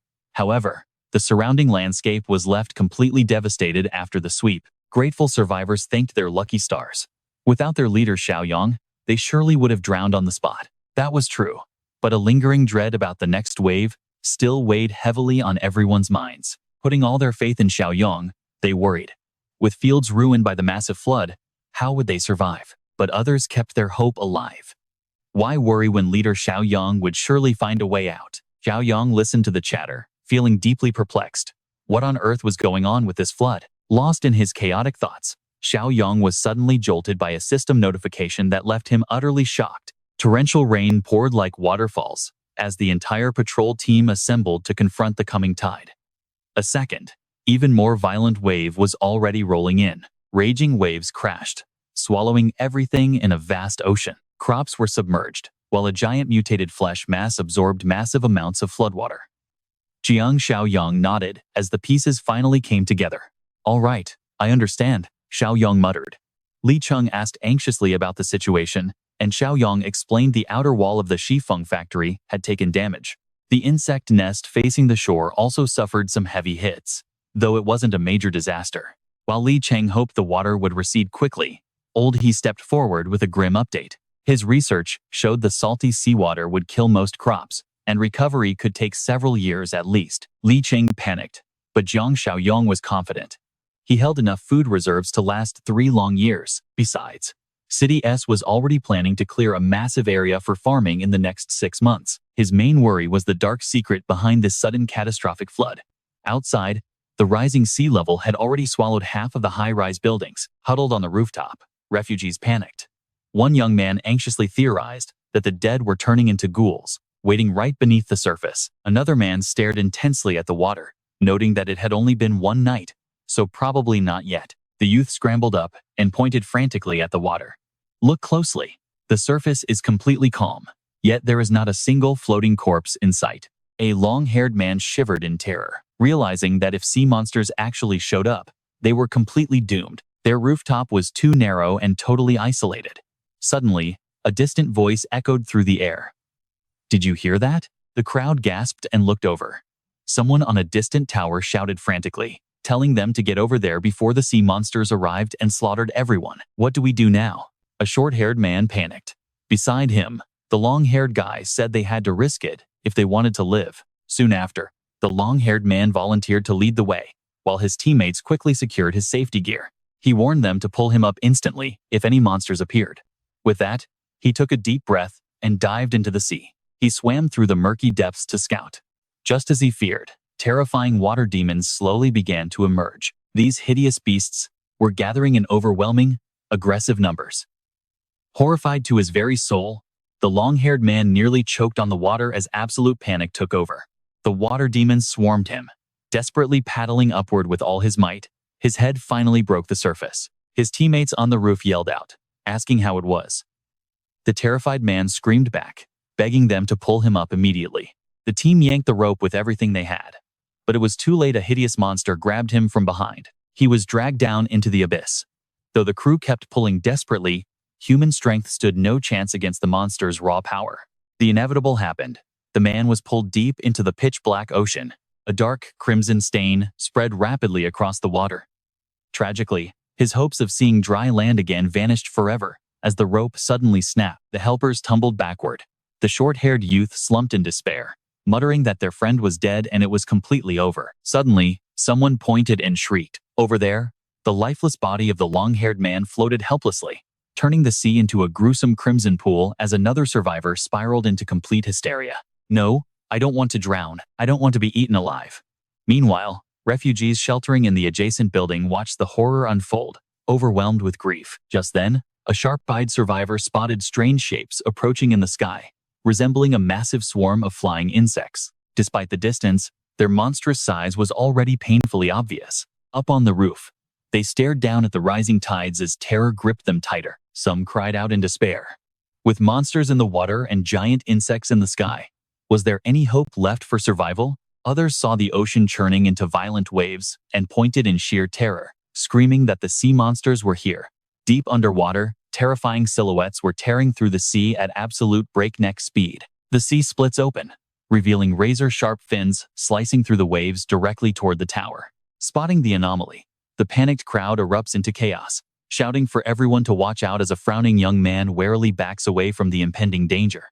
The warning of the incoming sea monsters spreads quickly, turning everyone's faces pale with pure terror. The monsters lock their eyes onto the rooftop, bearing razor-sharp fangs. Down below, the survivors rally, grabbing whatever weapons they can find to prepare for a brutal showdown. As the pack of monsters rapidly closes the distance, the survivors raise their weapons while the beasts cling to the metal frames, hunting for gaps. Panic sets in as someone screams that they are breaking through the windows. The young leader grabs a metal pipe and urgently yells for everyone to run, ordering them to hold the hallway. The crowd grabs their gear and follows him, while the survivors left on the rooftop watch the nightmare unfold in terror. Looking at the overwhelming numbers, everyone's faces turn pale with absolute dread. An elderly man anxiously clutches his head, weakly mutters if any of them will survive, watching the beasts pour through the windows. A nearby survivor trembles and whispers that they are all doomed. The young man and the refugees sprint down the hallway without stopping for a single breath, their frantic footsteps echoing through the dark corridors, urging each other to move faster. They realize too late that the sea monsters have already breached the upper levels. Slithering down the emergency stairwell, the monsters easily track the sounds of the survivors' sheer panic. Hurry, we are running out of time. Little did they know, those frantic voices were guiding the monsters right to their location. The grinning water ghouls pick up the pace, carrying their weapons as their sharp fangs gleam in the dark. Their slimy, filthy bodies surge forward toward the survivors, a massive pack tailing one after another. The young man in the shirt runs like crazy, his heart pounding.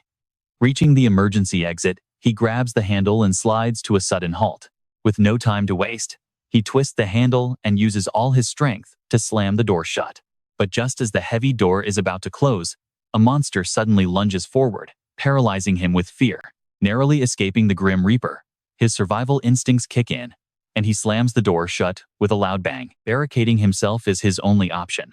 Locking it tight, he slumps against the wall, knowing that a split second later would have made him monster food. The rest of the survivors catch up and sigh in relief at the locked door, bending over to catch their breath. Wiping the cold sweat from his forehead, the shirt-clad man whispers how close that was. His racing heart slowly begins to calm down, when suddenly squelch. A sickening sound echoes as fresh blood splatters everywhere. A horrific sight that freezes everyone in sheer terror. The shirt-clad man lets out a soft gasp as a sharp spear impales him right through the chest, turning his clothes bright red. Watching their ally die, before they can even process it, a violent banging suddenly erupts from the other side, terrifying the survivors to their core. The young leader tenses up as the monsters slam against the door. With no time to waste in this life-or-death situation, another survivor reacts instantly, pushing a heavy table to block the entrance. They can only apologize to their fallen friend in spirit, as keeping the rest of the group alive is now the top priority. The door rattles under violent impacts, and the man holding the barricade struggles to stay upright, screaming for the others to help him. The survivors quickly unite, throwing their collective weight against the table to hold back the swarm. But the brutal force pushing back is far too strong, sending them flying backward onto the floor. Groaning in pain as their hands go numb from the sheer impact, they watch as the door warps under a bizarre, terrifying force that makes everyone scream. A deafening screech echoes, forcing them to cover their ears in agonizing pain. Sensing the barrier giving way, the monsters violently blow the door off its hinges, tossing the dead body aside and sending the remaining survivors flying back. The monsters flood the room, immediately impaling anyone in their path. The wounded survivors scramble to their feet, desperately running for their lives. Gasping for air, they frantically make a run for the safety of the rooftop. The young leader and a lucky fisherman reach the rooftop, quickly slamming the heavy iron door behind them. Remembering the earlier tragedy, the young man stares at the weak iron door and turns to the fisherman with worry. He warns that a flimsy metal door won't stop them. When the panicked fisherman asks what to do, the youth decides their only hope is to jump into the water. The fisherman stares at him like he's completely insane, reminding him that the monsters are waiting in the water. Stripping off his jacket, the young man tells him they are dead anyway, so they might as well risk it. The terrified fisherman just shakes his head, clenching his fists. He refuses to drown, but the youth coldly tells him to stay behind and get gutted then, because he is taking the leap. With that, he prepares to leap into the ocean below, driven by pure survival instinct. They knew their boat was doomed anyway.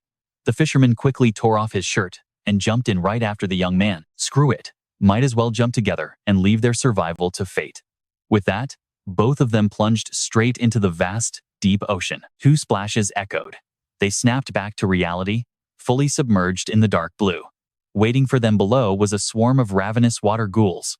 Boom! Realizing they were surrounded by ghouls, both kicked hard, desperately tearing through the waves toward the opposite shore. During the chaotic struggle, the unlucky fisherman got grabbed and dragged into the abyss. Seeing a ghoul closing in, the young man kicked the beast hard in the gut. "Get the hell off me!" Trapped in the monster's inescapable web, the fisherman's consciousness slowly faded, catching only a brief glimpse of the young man swimming desperately to the surface, leaving the ghouls behind. Luckily, the young man successfully lost the water ghouls. He scrambled onto the shore, panting heavily to catch his breath. "Ha!" He raised an eyebrow mockingly, staring at the water with a smug smirk. "Hey, idiots, follow me if you dare. I am on the competitive swim team, you know." With that, he immediately turned and swam fast toward the building. Up on the rooftop, the pursuing ghouls witnessed everything, and they were absolutely furious, gnashing their sharp teeth in rage. This was a clear, blatant provocation aimed directly at them. Instantly, they jumped, raining down into the sea.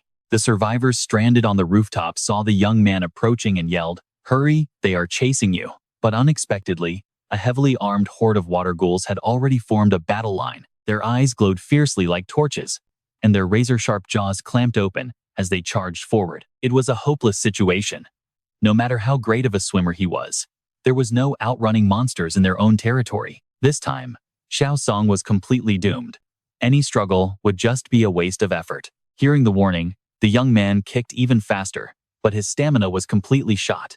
He screamed in pure despair, "I am on the swim team. I do not want to drown here." Right as he desperately fought for his life, a terrifying water ghoul suddenly burst through the water's surface. Its cold, yellow eyes locked onto him like he was already dead, and its razor-sharp claws reached out to finish him off. The young man's eyes widened in sheer terror as he cried, "No, please." To the onlookers, it felt like watching a real-life horror film of a deep-sea monster hunting its prey. Suddenly, a loud buzzing echoed from above. A massive shadow of an insect blocked out the sky, forcing everyone to look up in panic. What on earth is happening? Before anyone could even process it, the strange creature dived straight into the ocean with a massive splash. Massive waves surged outward as the insect shot forward like a silver arrow, tearing the water ghouls into 100 bloody pieces. Yet, the creature itself began to sink. To the onlookers, this entire clash felt incredibly bizarre. What exactly is going on here? Was that the flying insect from earlier? Are these two monster species just slaughtering each other? Capitalizing on the insect's chaotic distraction, the young man seized the chance and swam desperately back toward the surface. Furious over their fallen allies, the ghouls quickly rallied and swarmed the insect. Seeking bloody payback, they hurled spear after spear, turning the giant bug into a skewered barbecue. Clearly unsuited for underwater combat, the giant insect could only watch helplessly as its body was repeatedly pierced. Meanwhile, over at Jiang Xiaoyong's headquarters, our main character had been keeping a very close eye on the situation. Furrowing his brows, his eyes flashed with a brilliant blue light as he took in every single detail. "Elder," he anxiously asked, "how is it going? What is the situation?" Looking at his buzzing queen insect, Jiang Xiaoyong let out a chuckle and replied, "Well, looks like we have got ourselves another customer." Jiang Xiaoyong, along with Shuai Shuai and Li Cheng, set out on a boat to scout the city. Li Cheng gripped the steering wheel tight, cutting through the waves. Young Shuai Shuai raised his eyebrow, asking curiously, "Hey, why did we not just fly on the giant insects instead? Riding on them would be so cool." Jiang Xiaoyong gave him a side eye, noting that the insects still retained their wild hunting instincts. If they flew, they would be too close. If the insects attacked, his commands might not stop them in time. Shuai Shuai pouted, rubbing his nose as he muttered defensively, "There is nothing to worry about. They would not dare hurt me anyway." Amused by the kid's grumpy attitude, Jiang Xiaoyong ruffled his hair playfully, making the boy yell out in protest. "Actually, I am just worried you will hurt my precious bugs." Mid-conversation, a desperate cry for help echoed from the distance. "Help! We are surrounded." The sound immediately caught the attention of both Jiang Xiaoyong and Shuai Shuai. Looking ahead, they saw a makeshift raft packed with refugees desperately fighting off hordes of water ghouls swarming from below. The monsters seemed entirely immune to pain, relentlessly launching attacks to drag their victims down into the dark abyss. "Damn it, take this." Amid the chaos, a girl on the raft let her guard down. A monster grabbed her arm, causing her to scream in sheer terror. It all happened in a flash. The water ghoul tightened its grip and dragged the helpless girl straight into the ocean. Furious and panicked, a man screamed, pull her back, hurry." A young man nearby rushed to help, but unfortunately, it was already too late. Just as he reached out, The sea left only fading ripples. The man roared in pure, helpless anger. Losing his mind, he rushed to the edge and screamed that Xiao Yu was trapped underwater. Trapped in a massive horde of water ghouls, the girl, Xiao Yu, struggled desperately to escape, but her tiny strength was nothing more than a drop in the ocean. Watching her body sink, the panicked father ripped off his jacket, staring helplessly at his daughter as he cried out hoarsely. Seeing the father prepare to leap into the ocean to save her, the young man rushed to stop him. He dragged the father back, warning that jumping in meant certain death. But the desperate man struggled violently, screaming how he could possibly stay calm with his daughter drowning. "Let me go," he cried. "Even if I die, I am going to die with my daughter." Right in the middle of their struggle, the roaring sound of a boat engine suddenly caught everyone's attention on the raft. Clutching a wooden stick in fear, she wondered about the noise, only to see Jiang Xiaoyong's group approaching. They were definitely human. As the vessel sliced through the waves, the girl cried out in joy, realizing these newcomers were actual human survivors and not monsters. She and the young man quickly waved their wooden stick to catch their attention, shouting desperately toward the approaching boat, "Save us!" Spotting their desperate calls, Shuai immediately sat up straight to report that survivors were calling for help. Jiang Xiaoyong narrowed his eyes, calmly directing the boat to head over. Looking toward the struggling raft, he saw vicious water monsters swarming to drag the survivors under. Narrowing her eyes in disgust, she muttered, questioning what on earth those creatures could be. Jiang Xiaoyong calmly observed the beasts without a hint of fear, his enhanced underwater vision locking onto the struggling raft. Through his flying insects camera view, he recognized this as the catastrophe that hit H City. He had seen these before, alongside underwater zombies. There was an even more troublesome monster. Jiang Xiaoyong noticed the swarm of monsters growing larger by the second, his eyebrows knitting together as his voice dropped, saying that no matter what, they had to deal with this pack first. Little Shuai immediately stood up, smoothly drawing his pistol with high spirits and shouting, "Got it, Uncle Xiaoyong." Seeing that the newcomers were heavily armed, the young man on the raft shouted in relief, "They have guns. This is great. We are saved." Hearing those words, the father also let down his guard, turning his eyes toward the approaching rescue boat. Without saying a word, San stood tall on the deck, pulling the trigger to show Shuai how it is done as heavy gunshots rang out, aiming straight at the monsters. Caught completely off guard, the monsters clinging to the raft had their heads blown apart, plunging one by one back into the deep water. As the boat carrying Jiang Xiaoyong's group drew close, the father saw their guns, dropped to his knees, and begged desperately for them to save his daughter. "My daughter was dragged deep into the water by those water ghouls." Facing the painful plea, Jiang Xiaoyong raised an eyebrow and cast his gaze deep into the dark waters, instantly mapping out everything below. Deep below, Xiao Yu had completely lost consciousness, her body slowly sinking into the dark abyss. The swarming water ghouls crowded around to drag her down even further. Without a second of hesitation, he ripped off his jacket, locked onto Xiao Yu's position, and prepared to dive. The panicked crowd tried to stop him, yelling at him not to dive into those dangerous waters. Seeing Jiang Xiaoyong completely ignore their warnings and dive straight into the raging floodwaters, the young man screamed, "Is this his first time seeing those monsters?" Veins popped on his forehead as he turned to blame the father, screaming that while he wanted to save his daughter, he had to be rational. "You just got that kid killed." The panicked father could only stutter, trying to defend himself. I didn't think he would actually jump down there." Detecting an intruder, the water ghouls flashed their glowing red eyes and lunged with razor-sharp claws toward Jiang Xiaoyong, completely abandoning their original prey. Xiao Yu, staring down the monsters, waiting to tear his flesh apart. Jiang Xiaoyong remained chillingly calm, watching them advance without a shred of fear. As his eyes snapped open, his sharp, double blue pupils pierced through the monsters like razor-sharp blades. With a terrifying pressure building around him, he twisted his body to gather momentum, launching a direct strike on a water ghoul. The massive shockwave blasted the remaining water ghouls far away. Instantly capitalizing on his absolute momentum, Jiang Xiaoyong pressed his advantage and surged forward, unleashing a barrage of devastating punches that obliterated the beasts, shattering them into 100 pieces in a split second. The water boiled with violent waves, leaving the people on the raft utterly panicked. Feeling the insane turbulence below, their raft rocked violently as everyone shook with fear. What on earth was happening down there? Suddenly, a massive pillar of water erupted toward the sky. Swept up by the powerful current, Xiao Yu shot high into the air, under the astonished gaze of the crowd. Seeing her falling back toward the raft, the two men rushed over to catch her. Reunited with his beloved daughter, the father wept tears of joy.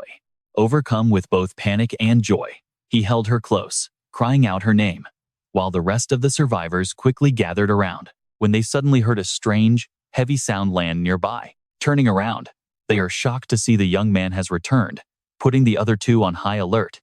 The young man jumps to his feet, staring at Jiang Xiaoyong in absolute disbelief. Surrounded by water ghouls, he actually rescued Xiao Yu and made a clean escape. How did he pull that off? The girl beside them silently realizes this guy is no ordinary survivor. She points everyone toward the water and says, "No, it was not just a safe escape." Confused by her words, they all look in the direction she is pointing. Seconds later, countless bloated corpses of water ghouls float to the surface. What on earth is happening? How is this even possible? They had to fight tooth and nail just to survive. Yet, this guy wiped out the entire swarm in mere minutes. Seeing everyone staring blankly at the floating dead, Jiang Xiaoyong glances at Xiao Yu and snaps them back to reality. Stop staring and save the girl. If she stays like this any longer, she will get permanent brain damage. Finally snapping out of it, they rush over to check on Xiao Yu. The man lays her down carefully and looks desperately at the young girl next to him. Give her mouth to mouth, quick. Startled, she nods and immediately starts CPR. After a few incredibly tense minutes, Xiao Yu finally reacts, coughing up a chest full of water. Coughing weakly and completely exhausted, she remains motionless on the raft. Seeing his daughter breathing again, tears stream down the father's face. Wiping them away, he cries out with relief, Xiao Yu, thank goodness." He then bows repeatedly, thanking Jiang Xiaoyong from the bottom of his heart. "Savior, you saved my girl. I do not even know how to repay you." Meanwhile, the young man, astounded by Jiang Xiaoyong's incredible combat skills, cautiously steps forward to ask questions. "Who exactly are you guys?" Casting a brief glance at him, Jiang Xiaoyong replies, "We are from M City. The flooding has spread to our area, so I came to check it out." Hearing this, a man in black approaches them with a warm smile. "Zan Yang, your swimming skills are incredible. That is the first time I have ever seen anyone kill water ghouls right in their own element." The girl beside him looks embarrassed, hesitating for a moment before she finally speaks up. "Actually, we have a huge favor to ask. Could you use your rescue boat to tow ours?" In this desperate situation, this is their absolute last hope for survival. She quickly adds in a panic, "The water ghouls were just the start. The sea monsters are coming next. If we face them, we are dead meat." Hearing her warning, Jiang Xiaoyong frowns slightly before relaxing. They must be the same beasts he saw earlier through his insect vision. Are those the sea monsters she was talking about? In the distance, faint ripples begin to form, even though there is absolutely no wind today. His eyes instantly lock onto the dark, distant horizon. He can feel the water ahead, churning violently, as if a massive threat is closing in. Narrowing his eyes, he points directly toward the disturbance. Are those the sea monsters you mentioned? Far in the distance, a horde of sharp dorsal fins slices through the waves like arrows. The roaring sound of rushing water heads straight for their fragile raft. The crowd turns to look, their faces instantly twisted in sheer terror. The young man nods grimly, confirming their worst fears. "Yes, sea monsters." The father gasps and yells, "Watch out! They are here." Beneath the surface, the water surges violently. Razor-sharp fins emerge and dive back down, before finally breaking the surface, charging like lightning toward Jiang Xiaoyong's vessel. Horrified, the man quickly hoists his daughter onto his back, his brow furrowed in deep worry. Trembling with fear, the young man grabs Jiang Xiaoyong's arm, pleading, "Hurry, get on your speedboat. If we do not leave now, we are dead." But Jiang Xiaoyong stands firm, staring at the incoming beasts. The other two on the raft watch the monsters close in, their entire bodies shaking uncontrollably. The man in black panics. "There are too many of us. A single speedboat cannot fit everyone." Tears streaming down her face, the girl begs, "Please do not leave me behind. I do not want to be ripped to shreds." All this crying and whining in his ear is starting to give Jiang Xiaoyong a massive headache. He casually cleans his ear with his pinky, completely unbothered, and glances at the panicked crowd. What is there to worry about? Just fight back. Seeing him act as if they are just discussing a light rain, the young man gets frustrated by his incredibly carefree attitude and tries to snap some sense into him. These are aquatic creatures, way faster and more agile than water ghouls. You cannot possibly beat them in the water. Before he can even finish his sentence, a sea monster leaps violently out of the water. moving like lightning. Its slimy body is covered in dark blue scales. Its pale eyes stare wide as it reveals rows of razor-sharp teeth with a menacing roar. Clutching a razor-sharp spear, it thrusts the weapon straight at him. Yet, facing this sudden ambush, Jiang Xiaoyong does not even flinch. With a slight sidestep and a swift grab, he effortlessly catches the spear mid-air in the blink of an eye. Realizing its attack was blocked so easily, the sea monster's slit pupil eyes widen in absolute shock as it stares blankly at him, completely dazed. No human in history had ever pulled off such an impossible feat.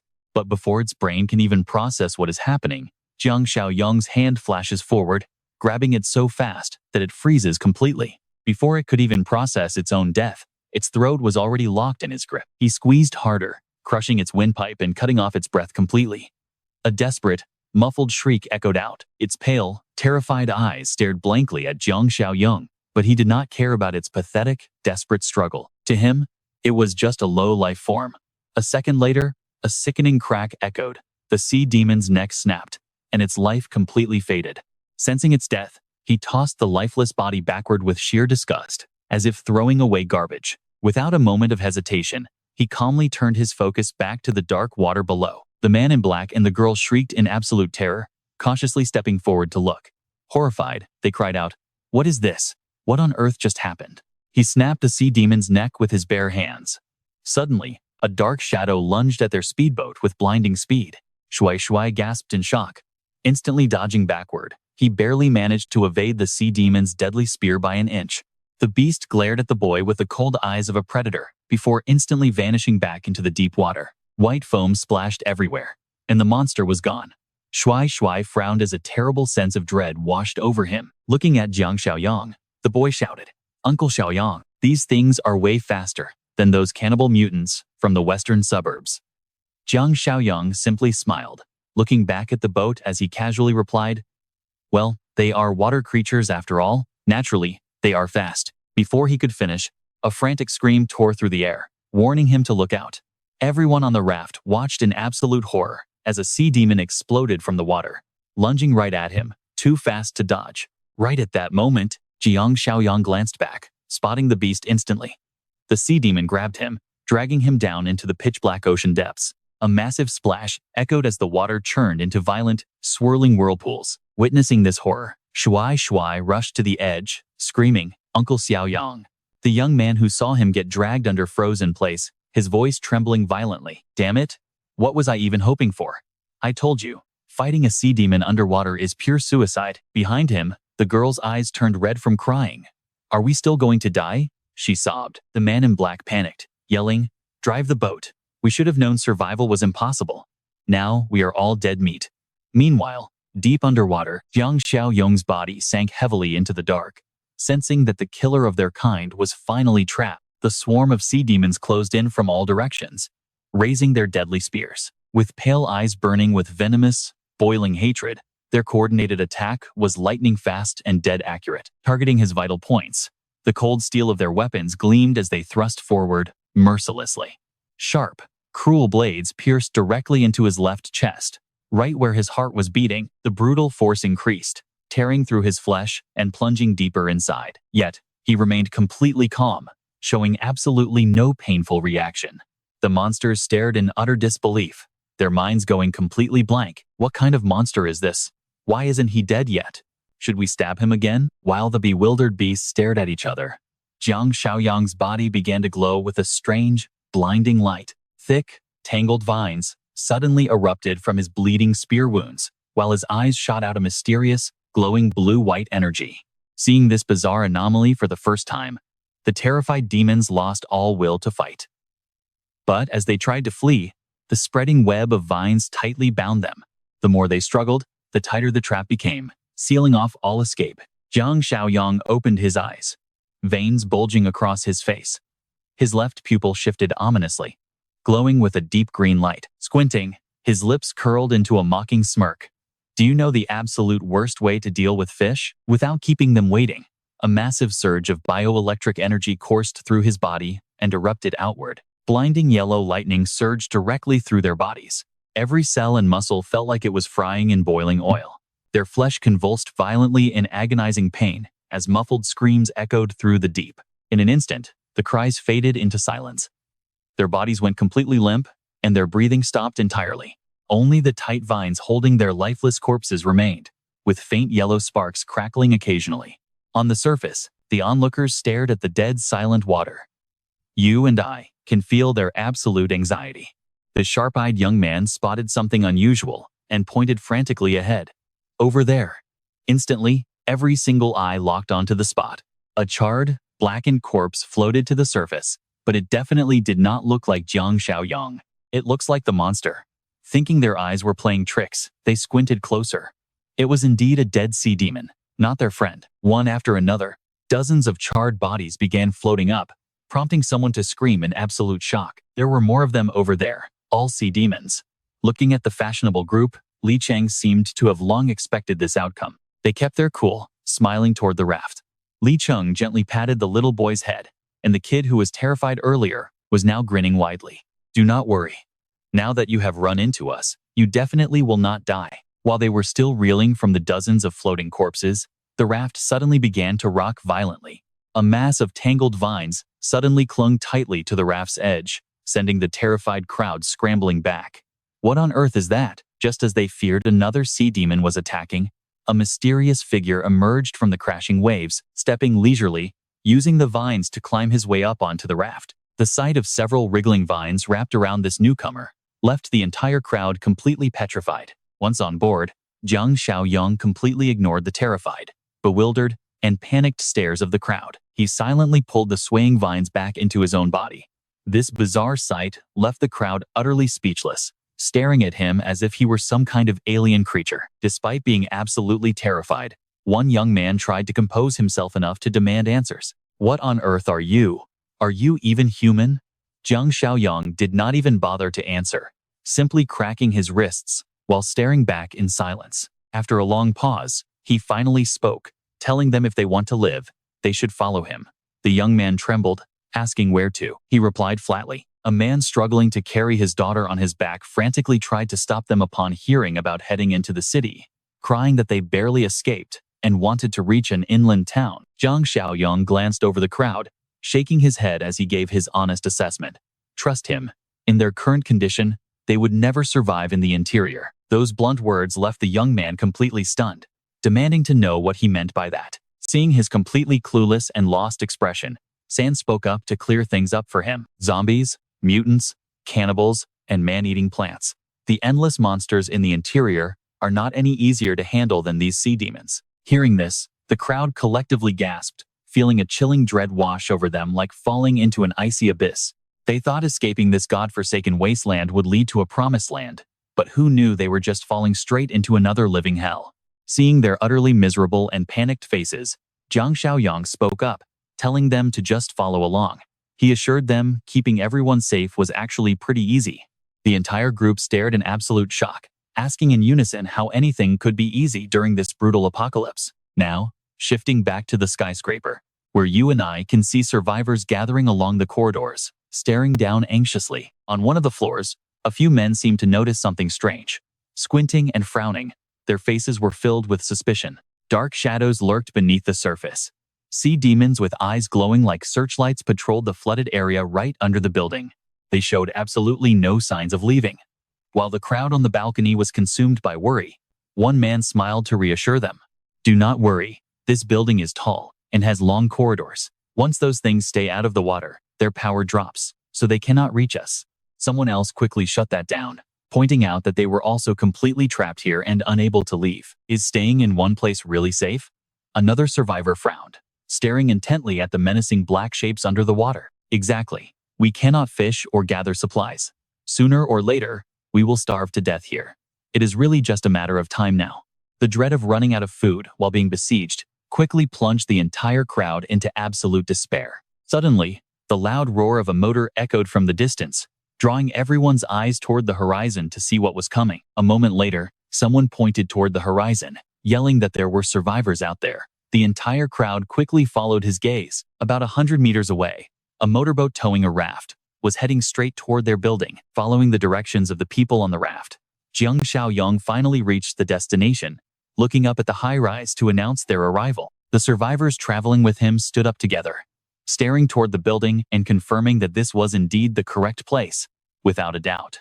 Seeing survivors lingering below, the crowd upstairs worried that these newcomers had no idea about the sea demons waiting right beneath them. So, with good intentions, they shouted down, warning them not to come any closer because of the sea demons. They screamed to find a high-rise to hide in before it was too late.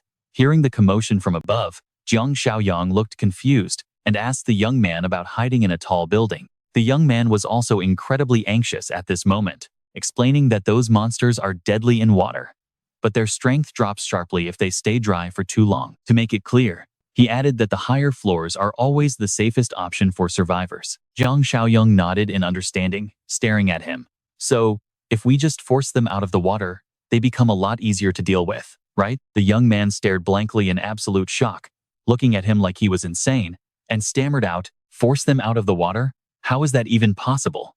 Meanwhile, the crowd upstairs kept shouting themselves hoarse, but the group below seemed completely unbothered, showing no reaction at all. The crowd panics, clutching their heads and screaming at the top of their lungs to warn them. But it is no use. Are they completely deaf? There is no way they cannot hear us screaming like this, right? At this close distance, they absolutely should have heard us by now. As the crowd frantically screams, someone suddenly points downward and shrieks in absolute terror. "Look out! Look down there!" That blood-curdling shriek instantly draws the attention of every single person on the scene. The sea monsters are coming. A massive pack breaks the surface, their razor-sharp fins slicing through the water as they charge straight toward Jiang Xiaoyong's motorboat and raft at breakneck speed. Jiang Xiaoyong glances back, signaling to Li Cheng to stop right here and go no further to avoid any friendly fire. Li Cheng understands instantly and kills the engine.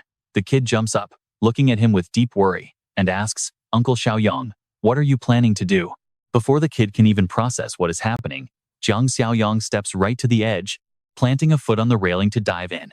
Muttering with a smirk that he is about to do something a little wicked, he glares down at the water with a menacing grin, veins bulging across his face as his eyes stretch wide open, his deep blue eyes swirling with a mysterious, glowing energy that crackles at the edges. With that, his muscles coil tight, like a loaded spring, and he launches forward like a bullet, unleashing a shockwave of wind that violently rocks the boat and raft. The survivors on the raft scream, flailing wildly to keep their balance, while he glides effortlessly through the roaring wind, soaring high above the sea. He narrows his eyes, radiating an overwhelming killing intent as he tightens his fists.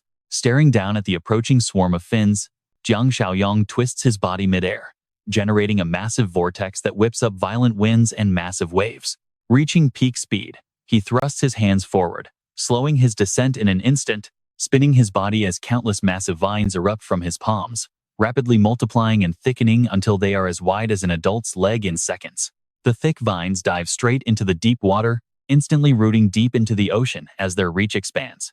Confused by this bizarre sight, the sea monsters halt, grouping up to stare at what he is doing. Dozens of dead, pale eyes stare at him in pure confusion. What is this guy doing? Planting seaweed before these mindless beasts can even guess his plan. Jiang Xiaoyong makes his move. A high-voltage, golden electricity crackles violently and wraps around his body as he unleashes a devastating, lightning-infused biological punch straight down. His body acts like a massive lightning rod, channeling blinding yellow current through the massive root network and directly into the ocean. He looks exactly like a god descending from the heavens as a deafening explosion shakes the entire area. The sea monsters are caught completely off guard as agony rips through them, their cells literally being torn apart from the inside out by the shock. Screams of pure agony echo through the water. A lone sea monster, watching from a safe distance, sees its pack members getting absolutely fried. Some are twitching in violent spasms, others are taking their final breaths, and some have completely logged out of life. Teetering on the edge of survival, the monster's brain works overtime, and it frantically points to a nearby high-rise building, signaling its crew to run. The remaining survivors flee for their lives, paddling desperately through the waves to scramble onto the nearest rooftop and escape the electric water. He casually walks across the water, light as a feather, strolls slowly toward their hiding spot, and smirks, whispering, "Once you leave the water, you are nothing but fish on a chopping board." Cracking his knuckles, his icy gaze fixes on the rooftop, while the water behind him is littered with floating monster carcasses. While the crowd on the building watches this insane battle unfold, a low, buzzing noise begins to echo from the distance, growing louder. Staring up at the sky, someone points ahead with a shaking finger, screaming in sheer terror, "Look over there. It is those damn bugs again." The once crystal clear sky is turning completely black in an instant. A massive swarm of insects blots out the sun, but their target is not the humans. It is the rooftop where the sea monsters are hiding. The terrified sea monsters raise their weapons, bracing for impact as they stare at the swarm with their pale eyes wide with absolute dread, but they cannot jump back into that electrified water, leaving them no choice but to stand and fight, growling helplessly. Jiang Xiaoyong watches the massive swarm approach and nods in total satisfaction. With a cold smirk, he gives the order, "Dinner is served." Hearing his command, the swarm swoops down like a terrifying dark cloud onto the rooftop. Spotting the sea monsters, they charge in like a pack of starved beasts, ripping and tearing through flesh so fast that the helpless monsters cannot even fight back, watching in sheer horror as their bodies are shredded. Having a massive feast, the glowing-eyed insects target the monsters attempting to flee, treated like meat on a chopping block. The sea monsters are decapitated by razor-sharp mandibles, slicing through them. The battle is finally over. Despite resisting with everything they had, the sea monsters met a brutal end, leaving behind agonizing screams and a thick, nauseating stench. Stunned by the horrifying scene, the onlookers stammered, That guy is on our side, right?" After wiping out the sea monsters, the swarm of insects hovered high in the air. They formed a massive, pitch-black curtain across the sky. Jiang Xiaoyong guided his boats to the building, and everyone quickly began heading inside. Jiang Xiaoyong looked up at the sky, then spotted faint figures on the rooftop. He immediately leaped upward. In the blink of an eye, he landed smoothly on the roof, leaving everyone absolutely speechless. Having witnessed his brutal fight with the sea monsters and his terrifying control over the insect swarm, everyone was shaking with fear. Everyone backed away, watching him with tense, anxious eyes. Understanding their fear, Jiang Xiaoyong waved his hands to calm them down and said quietly, "Relax, I am not a monster." Hearing this, cold sweat broke out on a man's forehead as he frowned. He eyed him with deep suspicion, pointed a shaking finger at the sky, and stammered, "Then, what about those bugs up there?" That was when Jiang Xiaoyong realized. Looking up at the swarm still circling above, he waved his hand to give them a signal. Buzzing loudly, the insects got the signal and immediately obeyed, flying away into the distance. The dark sky cleared up instantly as the swarm retreated. Jiang Xiaoyong immediately scanned the crowd gathered on the rooftop. He asked them loudly, "All right, now who is going to tell me what actually happened over here?" They exchanged glances, sensing no hostility from him, and began sharing their stories. A massive tsunami had completely destroyed their peaceful lives. The waves struck without warning, and the water level rose instantly. Countless people on the streets and lower floors drowned in a split second. As they reached this part, their voices began to crack. At first, we desperately waited for rescue, but help never arrived. To make things worse, almost immediately after the disaster hit, all forms of communication were completely cut off. Frowning as he recalled the tragedy, the man added, "Back then, the absolute biggest threat was the lack of food. Some refused to just sit around and die, so they built crude wooden boats to escape further inland. But, as it turned out, that was a terrible decision." According to the man, when the refugees tried to escape on those boats, they ran straight into water ghouls and sea monsters, meeting a horrific end. In the end, they bitterly realized they were trapped on an isolated island made of nothing but skyscrapers. Listening to this, Jiang Xiaoyong's mind raced. He rubbed his chin, thought for a moment, and then questioned the man further. "The water ghouls and sea monsters must be connected, right?" The man quickly replied, sharp eye. "That is exactly it. The ghouls are created by the sea monsters," he explained. "We don't know how, but they turn the dead into soulless puppets that can survive underwater indefinitely. They were made for a single purpose: to drown as many survivors as possible." Finally, the man revealed the monster's ultimate cruelty. Getting dragged down by ghouls is terrifying, but getting captured alive by a sea monster is far worse. They will gut you alive, tear out your organs, and eventually turn you into one of those water ghouls. Gathering more information on the sea monsters, Jiang Xiaoyong felt even more confident in his theory. He frowned, showing a deep interest. Those eating habits actually match up perfectly with wild animal behavior," he noted. Another survivor noticed how unusually calm Jiang Xiaoyong was despite the grim news. Having witnessed his extraordinary combat power firsthand, the man clenched his fists, stepped forward, and pleaded, Savior, please. You are so incredibly powerful. Maybe you can destroy the sea monster farm. Hearing this, Jiang Xiaoyong glanced over in confusion, a slight frown forming as he pondered the words. A sea monster farm? Those beasts actually run breeding farms now? Talk about a rapid evolution. Recalling those terrifying monsters, the man shuddered. Those beasts actually work together to hunt. If they find only a few survivors, they immediately kill them on the spot to steal their organs. But if there is a larger group, they will capture some of them alive. Curiously, Jiang Xiaoyong asked. And they take them straight to these so-called monster farms? The man nodded with a grave expression. Exactly.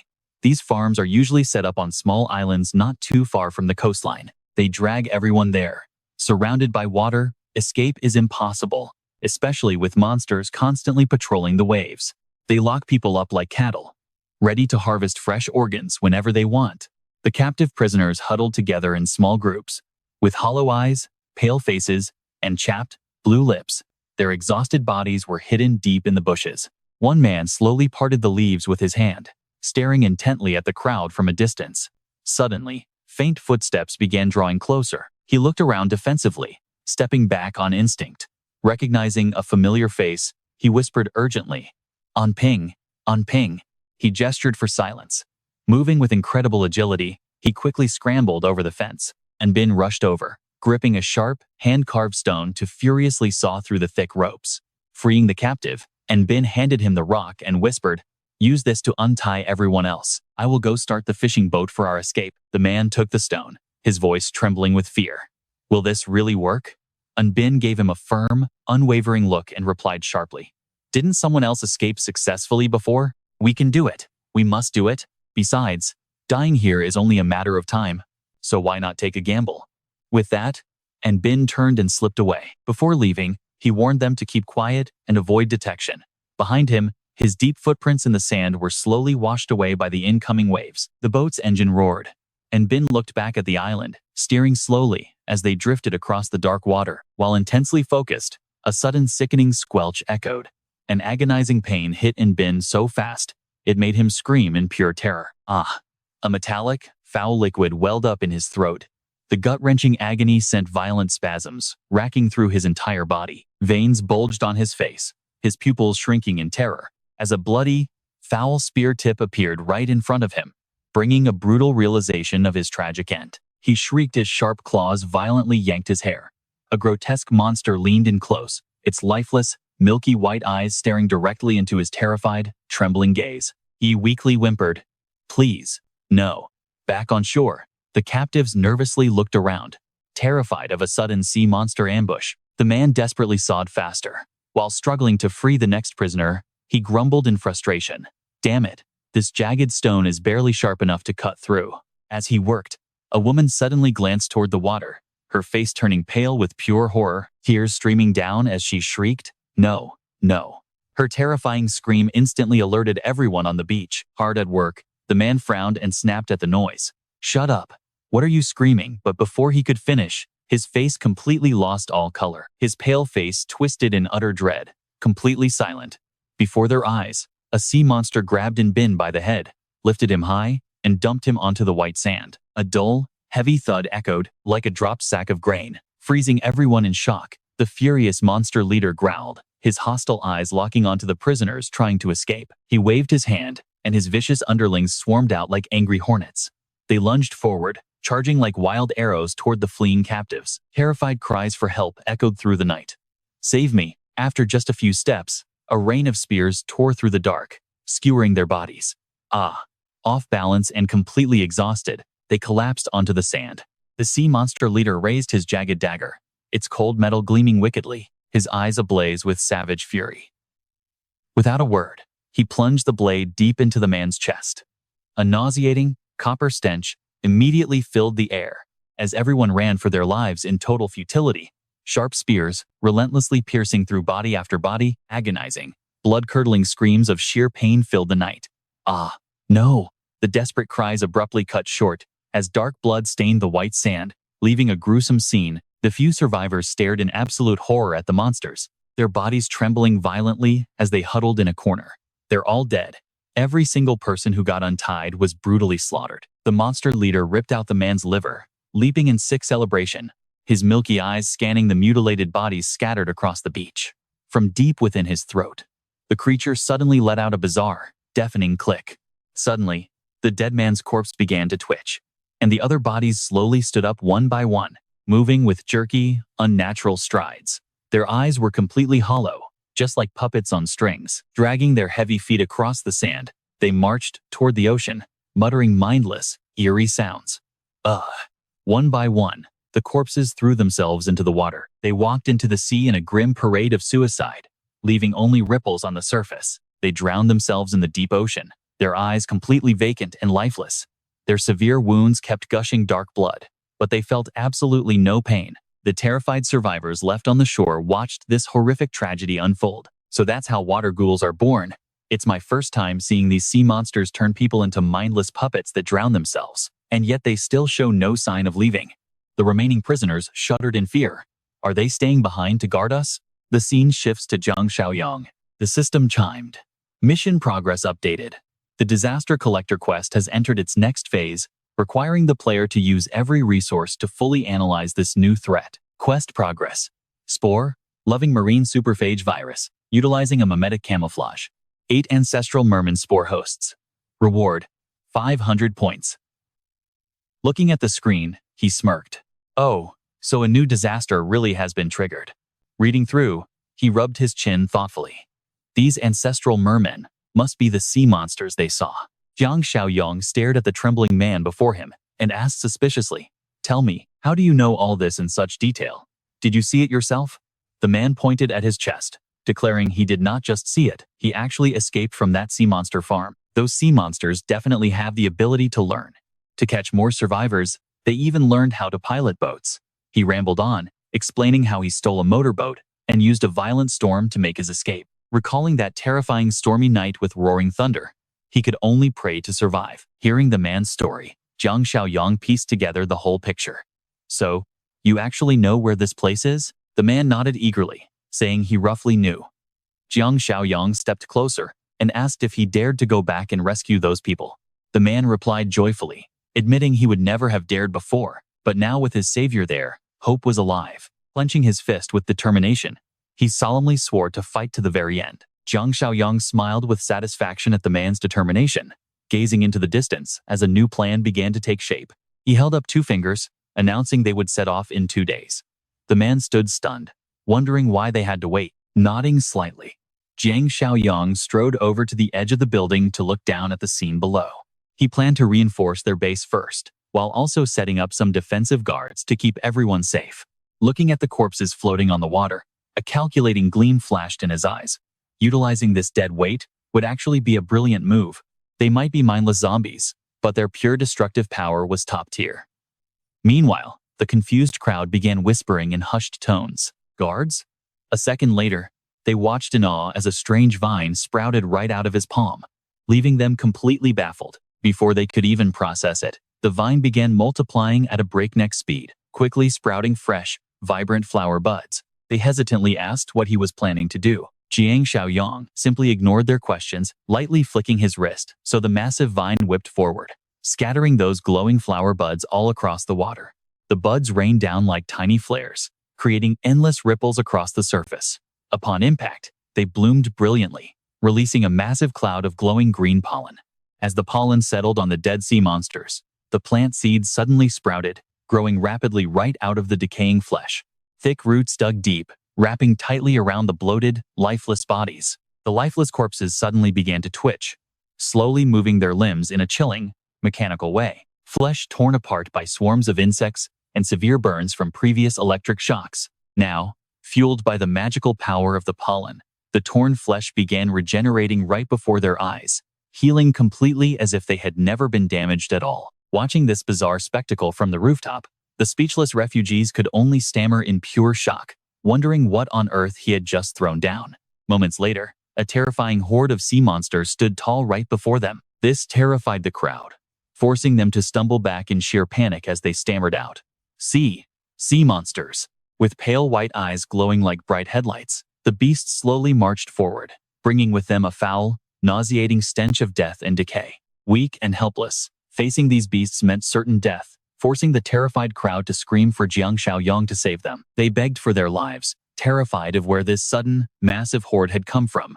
Amidst the absolute chaos, Jiang Xiaoyong calmly told them not to worry. One survivor frowned, his muscles tense with deep skepticism. Huh? As Jiang Xiaoyong stepped forward, the terrifying beasts immediately parted to clear a path. Under his direct command, they fell into neat rows like a highly disciplined army. The incredible sight left everyone absolutely speechless. Did those sea monsters actually obey him? He smiled, explaining that while they kept some of their physical traits, they were no longer true sea monsters. They had actually become plant hybrids. He pointed behind him and casually added that this included the other group as well. Following his gaze, everyone peered curiously over the edge into the watery depths. A heavy silence fell over them as they tried to process the view. Why did those water ghouls look so relaxed down there? They seemed to be casually swimming around, looking just like normal beachgoers. Had the water ghouls been brought under control too? Someone stepped up and asked about his earlier plan to rebuild their sanctuary. Jiang Xiaoyong looked toward the opposite shore, as if waiting for something. They should be arriving any moment now, he replied. Right on cue. Everyone stared at the horizon as a loud, collective buzzing sound echoed through the air, leaving them completely dumbfounded. The sky was completely blotted out by a massive swarm, the deafening buzz of wings filling the air. What on earth was happening now? Why on earth were there so many bugs? Led by their majestic queen, thousands of insects flew in perfect formation, instantly turning the entire sky pitch black. The next morning, the man slowly woke up. Still half asleep, he rubbed his eyes and groggily looked out the window. What in the world was going on out there? The shocking sight instantly jolted him awake as a swarm of insects filled the sky, busily carrying countless massive egg sacs. Sky-high buildings are completely swallowed by a massive network of thick, creeping vines. The entire city looks like a post-apocalyptic ruin buried deep inside a prehistoric jungle. Inside the buildings, the survivors stare out the windows, completely stunned as they cry out in absolute terror. How did the entire world flip upside down in just one night? Half asleep, Shuai rubs his eyes, staring in absolute awe at the jaw-dropping view outside. Oh my god, Uncle Xiaoyong, even for you, this is completely insane. How on earth did you pull this off? Jiang Xiaoyong looks outside, flashing a smug, confident grin. After all, his mutated spores and octuple swarmers are literal masters at terraforming landscapes. Seeing everything go exactly according to plan, he proudly adds, plus, I actually ran a few, even bolder experiments. Let's go check on the progress. Confused, Shuai asks, wait, what progress? Jiang Xiaoyong then leads the group deep into a cave, completely blanketed in thick vines. He explains that while his insect army dominates on land and in the skies, their underwater combat capabilities are still lacking. Everyone listens closely, still completely clueless about what his real plan is. As they step deeper into the cave, a colossal, pulsating broodmother insect suddenly comes into view. Pointing at it, he explains, I had this sky threadworm mutate into a broodmother, specifically to breed new aquatic insects designed to dominate the water. The broodmother constantly releases insect spores into the water. And honestly, the breeding process has been going incredibly smoothly. The moment the freshly laid eggs hit the water, they rapidly evolve into various shapes and sizes, growing to monstrous proportions in seconds. Watching his brood multiply so rapidly, he predicts this scheme will be a massive success, expecting a highly efficient form to emerge in just a couple of days.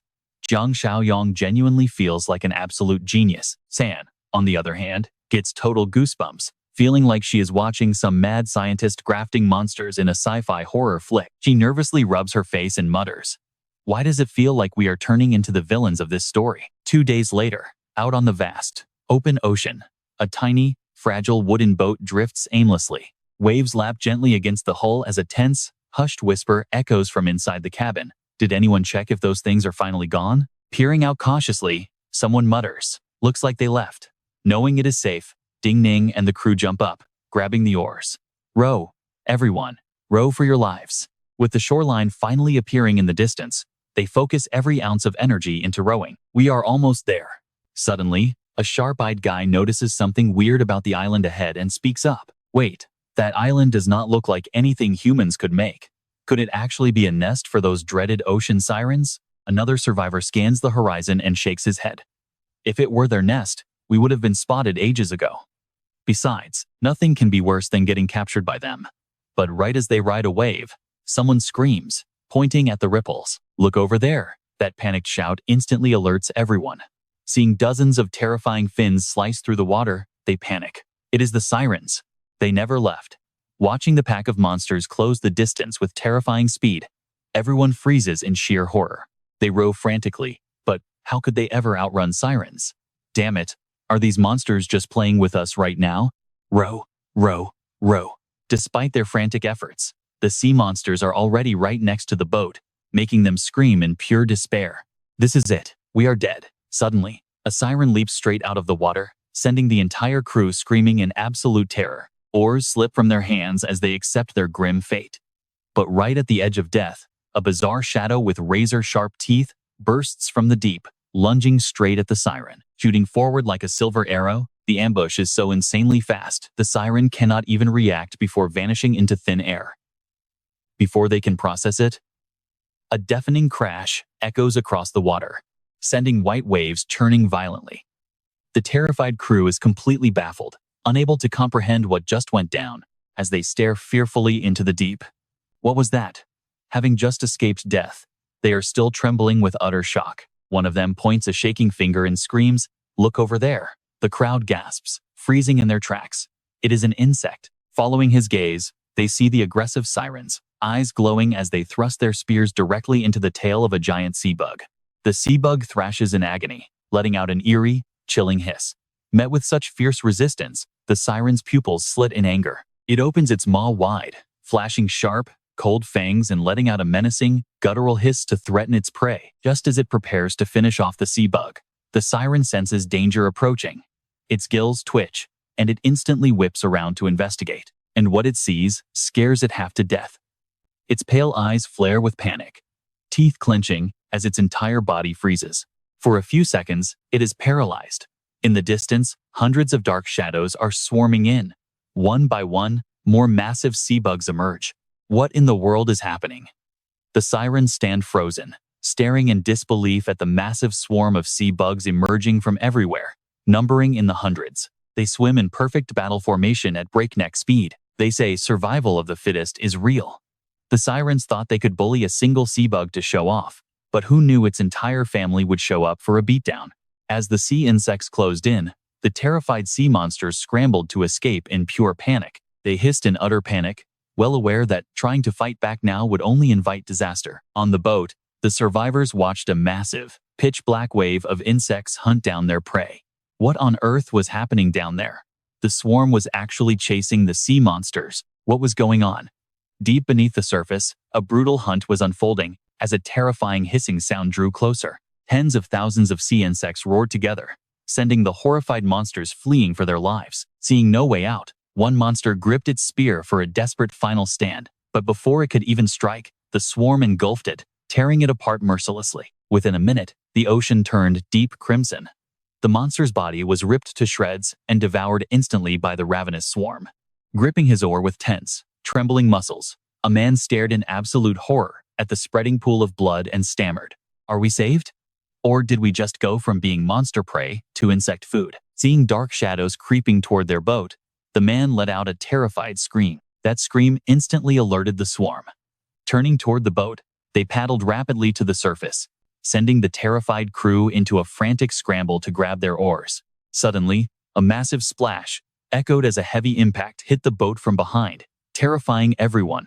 What? Looking back, they saw the insects clinging to their tail, leaving everyone utterly pale, with absolute terror. Before they could even process it, the swarm slammed into the hull, launching the boat speeding across the water. Clinging on for dear life, they stared ahead at the approaching island in sheer horror. The insects were pushing them right toward it, and jumping ship meant being torn to shreds.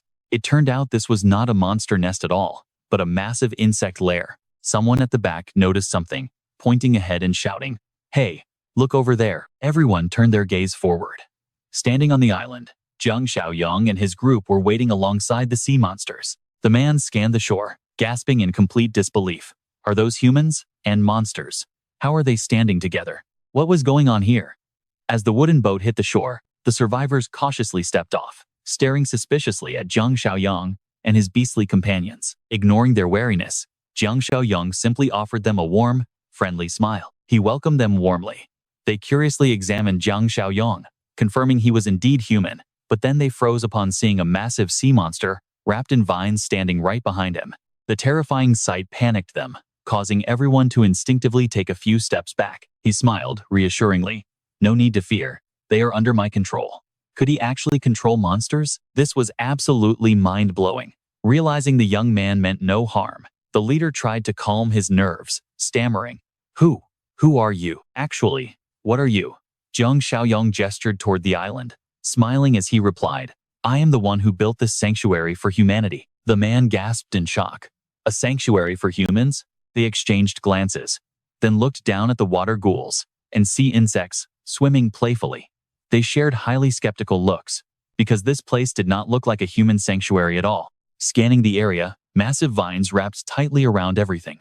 Giant bugs carried heavy steel beams, while flying insects transported egg sacs across the sky. While the newcomers stood there utterly confused, unsure of what to do, another group of survivors approached from a distance, waving warmly and shouting, Don't worry, everyone. The man squinted, realizing they were indeed human. There were so many of them. One of them chuckled, pointing at the massive insects. These bugs look terrifying, but Leader Xiaoyong controls them. They won't harm you at all. Another person pointed to the vine-covered monsters and water ghouls, explaining they were also completely tamed. Someone stepped forward to welcome them. Follow us, there is plenty of room, and we are all teammates now. Surprised by this, the man repeated, Plenty of room? The guide nodded. Absolutely. We have more than enough. Besides, the massive sanctuary built by Leader Xiaoyong is continuing to expand every single day. Once the refugees were settled in, Jiang Xiaoyong turned to the man who had escaped the monster farm, declaring, It is finally time. The man gasped. Is it already time? But you said it would take 2 days. The man asked in surprise. Are we really heading to the monster farm? Jiang Xiaoyong nodded, casting his gaze toward the massive sea insects playing in the water below. No need to wait. The recent battle clearly proved that 2 of our insects can easily overpower any single monster. Hearing the news of the raid, the handsome kid got incredibly excited. Let's go. But Jiang Xiaoyong quickly stopped him. You kids are staying here. Only Zhang Chong and I are going. The boy pouted, looking incredibly confused. What? Why is that? Don't you trust our abilities? Knowing how stubborn the kid could be, Jiang Xiaoyong shook his head and patiently explained, You kids are strong on land, but underwater is a completely different story. We must be careful. Li Cheng chimed in to agree. Jiang Xiaoyong makes a good point. If we fall into the water, we lose our edge. Then he would have to waste his energy trying to save us. Though disappointed, Shuai can only behave and agree to stay behind. All right, fine. Out on the deck, Jiang Xiaoyong stares across the endless ocean, while Zhang Chong sits quietly behind him. The boat glides seamlessly over the waves. Zhang Chong sighs in awe, admitting he never expected to set sail like this. Watching the ancient sea bugs push the boat leaves him completely stunned. With those creatures pushing, it feels like they have a jet engine attached. Incredible speed. The ride is smooth, with the gentle sea breeze hitting their faces. Suddenly, shark-like fins emerge in the distance, heading straight for them like arrows. Quickly sensing the sudden danger, Zhang Chong grabs his binoculars to inspect the horizon. After a tense moment, he panics and screams. Leader Jiang Xiaoyong, are those sea demons over there? Are the sea demons here? Jiang Xiaoyong glances over, maintaining his signature calm expression as he silently watches the enemy swarm draw closer. Beneath the surface, the sea bugs catch the scent of the enemy and immediately split forces. One group keeps pushing, while the other charges into battle. Without waiting for Jiang Xiaoyong to command them, the sea bugs split 3 ways, completely trapping the beasts. Deep beneath the dark ocean waves, no one can see how brutal the underwater clash is. Only loud, rumbling explosions and massive splashes break the surface. A moment later, an earth-shattering blast shoots a massive water column into the sky, raining down over the ocean. The wild waves gradually settle. Moments later, the lifeless bodies of the sea demons float to the surface. It all ended in the blink of an eye. With the threat taken care of, the sea bugs regroup as if nothing had ever happened. They resume their mission, driving the boat straight toward the sea demon farm, under Zhang Chong's direction. Zhang Chong watches the whole thing, his jaw dropping in absolute disbelief. An instant kill? Just like that? He is seriously questioning reality. In less than 3 minutes, he realizes he definitely teamed up with the right powerhouse. Bursting with pride, he scratches his nose. They are just too strong. even though Jiang Xiaoyong did all the heavy lifting. Meanwhile, over on the brutal prison island, emaciated captives kneel helplessly on the sand, their lifeless eyes reflecting absolute despair. One prisoner looks up, spots a horrifying sight, and begins to sob and scream in terror. Startled, the person next to him gasps, asking what's wrong. The terrified captive recoils, pointing trembling fingers at the approaching sea demons, who wield sharp daggers, ready to slaughter. The bound man weeps and shivers, desperately trying to crawl away in a state of absolute panic. Please, no, don't pick me. Please don't pick me. Relying on his memory to navigate, Zhang Chong carefully scans the horizon with his binoculars. He finally locks onto the target and shouts, "Found it. Yes, that small island is definitely the sea demon farm." Through the lenses, he witnesses a horrific tragedy. A sea demon grabs a helpless prisoner, raising a sharp dagger to plunge into them. He urgently pleads, "Leader Jiang Xiaoyong, we are literally watching them slaughter humans. You have to do something." Jiang Xiaoyong nods, having fully processed the situation. Stepping onto the edge of the boat, he raises a hand to warn his companion, "Hold on tight." Sensing what's about to happen, Zhang Chong quickly clings to the deck. "Wait, okay." Meanwhile, Jiang Xiaoyong lowers his stance, bracing his feet against the edge, as his entire body coils like a tight spring, ready to launch. The sheer force plunges the bow deep into the water. Before Zhang Chong can even process it, the young leader shoots forward, flying toward the island like a massive cannonball. The boat rocks violently from the kickback. Zhang Chong screams in sheer terror, gripping the rails for dear life. The helpless victim trembles in fear, begging pathetically, "Please don't do this." But facing these bloodthirsty monsters, any form of pleading is entirely useless. The creature's pale, empty eyes flash with savage hunger, eager to tear its prey to shreds. Raising its dagger, it aims straight for the man's stomach. Suddenly, sensing immediate danger, the beast whips around toward the ocean, its instincts screaming that something is terribly wrong. In a flash, a dark shadow streaks past, leaving the monster stunned. Jiang Xiaoyong now stands towering right in front of it. What on earth just happened? The sharp screech of clashing metal tears through the air, followed by a heavy, wet thud. The prisoner falls onto the sand, fresh blood spraying everywhere. What kind of madness is unfolding right before his eyes? When he blinks his eyes open, the terrifying sea demon has been sliced in half, leaving only its legs. The shocking sight leaves him completely frozen. Shivering, he gathers enough courage to look behind him. A young man is standing there, casually holding the monster's severed upper body. The newcomer's cold gaze radiates an incredibly dominant and majestic aura. The startled captive screams, "What the hell is that?" The attack was so blindingly fast that both humans and monsters are frozen in place, unable to comprehend the sheer scale of Jiang Xiaoyong's speed. In utter shock, all eyes slowly shift from the bisected corpse to the mysterious young man. The crowd's jaws drop. Did he seriously just slaughter a sea demon? Up on the boat, Zhang Chong cheers wildly, shouting, "That was so badass. Go on. Beat them to a pulp." The remaining sea demons finally snap out of it. Seeing their comrade split in half, their pale eyes burn with rage. Gripping their spears, they charge at him with low, guttural growls. The incoming spear thrust approaches in absolute slow motion. Jiang Xiaoyong dodges effortlessly with fluid movements, catching the incoming spear with total ease. His lightning-fast reflexes leave the sea monster completely dazed as he violently drags it forward. Frowning in their face-to-face clash, he delivers a devastating, bone-shattering punch straight to its head. Double kill. Seeing their comrade instantly slaughtered, the remaining sea monsters realize the massive power gap and flee, screaming toward their boat. Zhang Chong was just celebrating when he sees them rushing his way, completely panicking in terror. Are they coming here? Seriously? Despite the panic, the guys feel safe knowing Jiang Xiaoyong has their backs. Zhang Chong draws his dagger, confidently taunting them to bring it on since their leader is right there. He is sure they cannot hurt him. The desperate monsters dive back into the ocean, but a sudden swarm of sea bugs emerges, mercilessly tearing them apart. Caught completely off guard, the sea monsters cannot fight back. Something else lurks below as they slaughter each other. Within minutes, the ocean falls silent again, with monster corpses floating everywhere. Zhang Chong pulls up to the shore, leaving the onlookers stunned as they stare at the carcasses and back at him. Are all the sea monsters dead? One man stares closely at Jiang Xiaoyong, quietly sensing no malice from him. Mustering his courage, he asks what Jiang Xiaoyong is and why he looks so human. Zhang Chong quickly steps in with a laugh, telling them not to worry because leader Xiaoyong came to save them. Every shocked eye turns to the young man. To save us? Yes. Jiang Xiaoyong nods with a gentle smile, asking why else he would have killed all these monsters. Zhang Cheng swiftly cuts the man's ropes with his dagger. Recognizing a familiar face, the man gasps in joy, realizing who he is. He was the one who successfully stole a boat and escaped during the storm.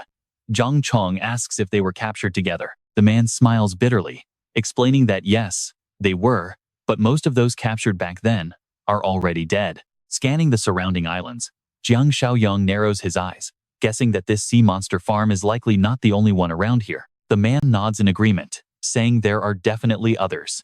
Besides, the sea monsters do not actually live here. They just station guards here on rotating shifts, just as expected. Jiang Xiaoyong sighs, realizing hunting them all down across this vast ocean will be tough. The rescued survivors are shocked that he actually wants to wipe out the sea monsters. With everything done, Jiang Xiaoyong orders a retreat. He tells everyone to follow him back first to plan.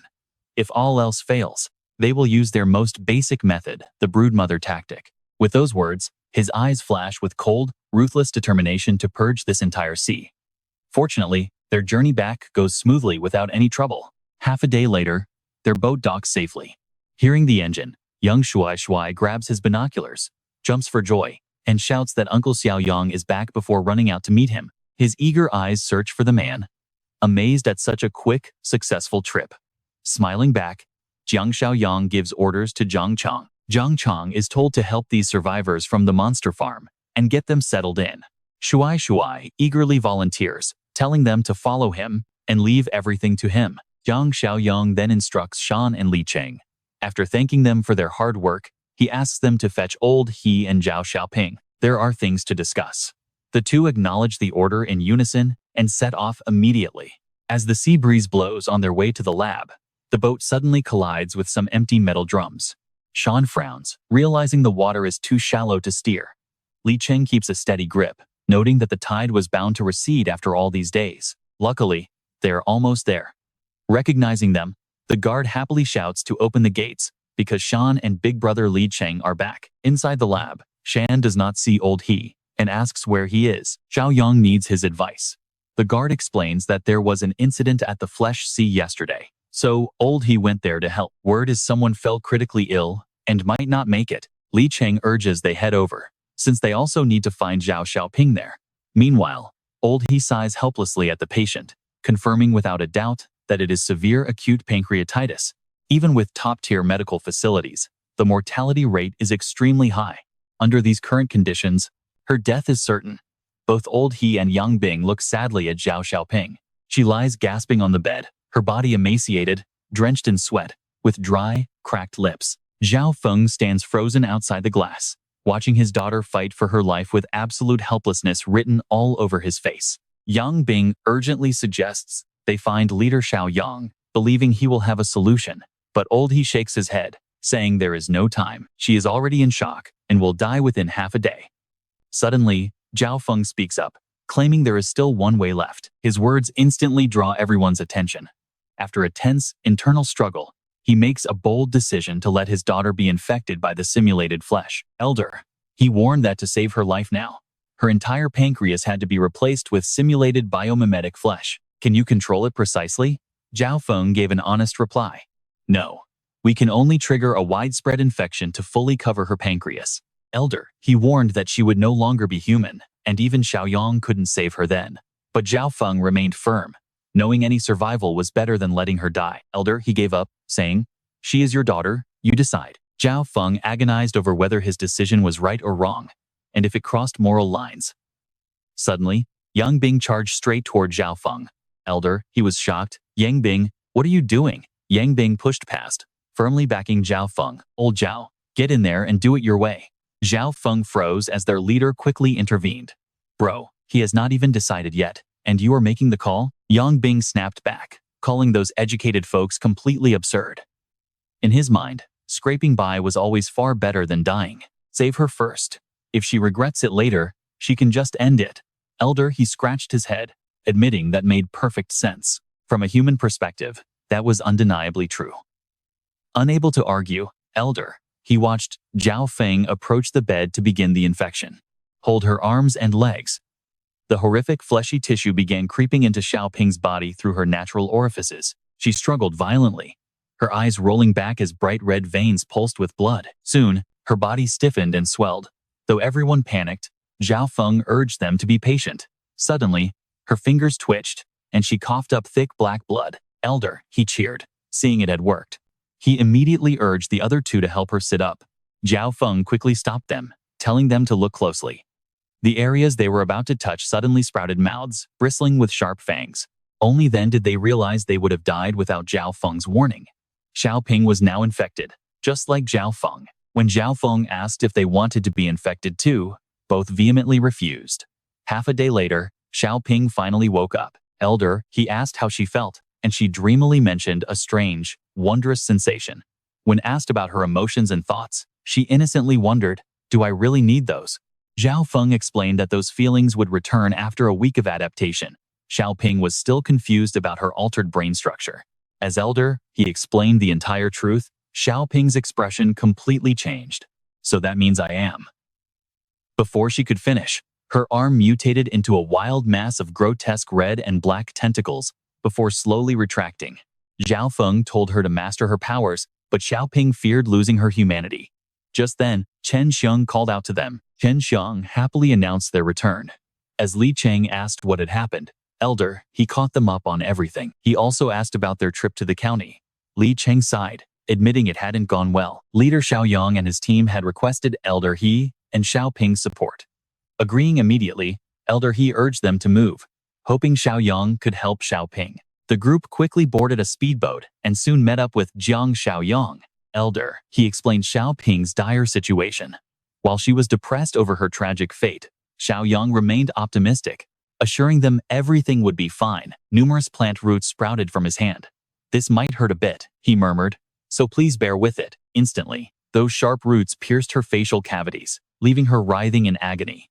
"Elder," he winced, recognizing Xiaoyong had a solution, even if his methods were rather disturbing. Once finished, he retracted the roots and smiled, comforting Xiaoping as she rubbed her teary eyes. Xiaoping was luckier than Zhao Feng, since her infection was fresh. Her brain structure remained intact. "Elder," he suddenly realized what this meant, wondering if she was now a perfect hybrid. Xiaoyong nodded, clarifying she was simulated flesh that had been perfectly assimilated by humanity. Shuai, Shuai, cheered in pure excitement, shouting, "Wow, that is so cool." Jiang Xiaoyong explained in detail that her method of energy absorption differed from Zhao Feng's.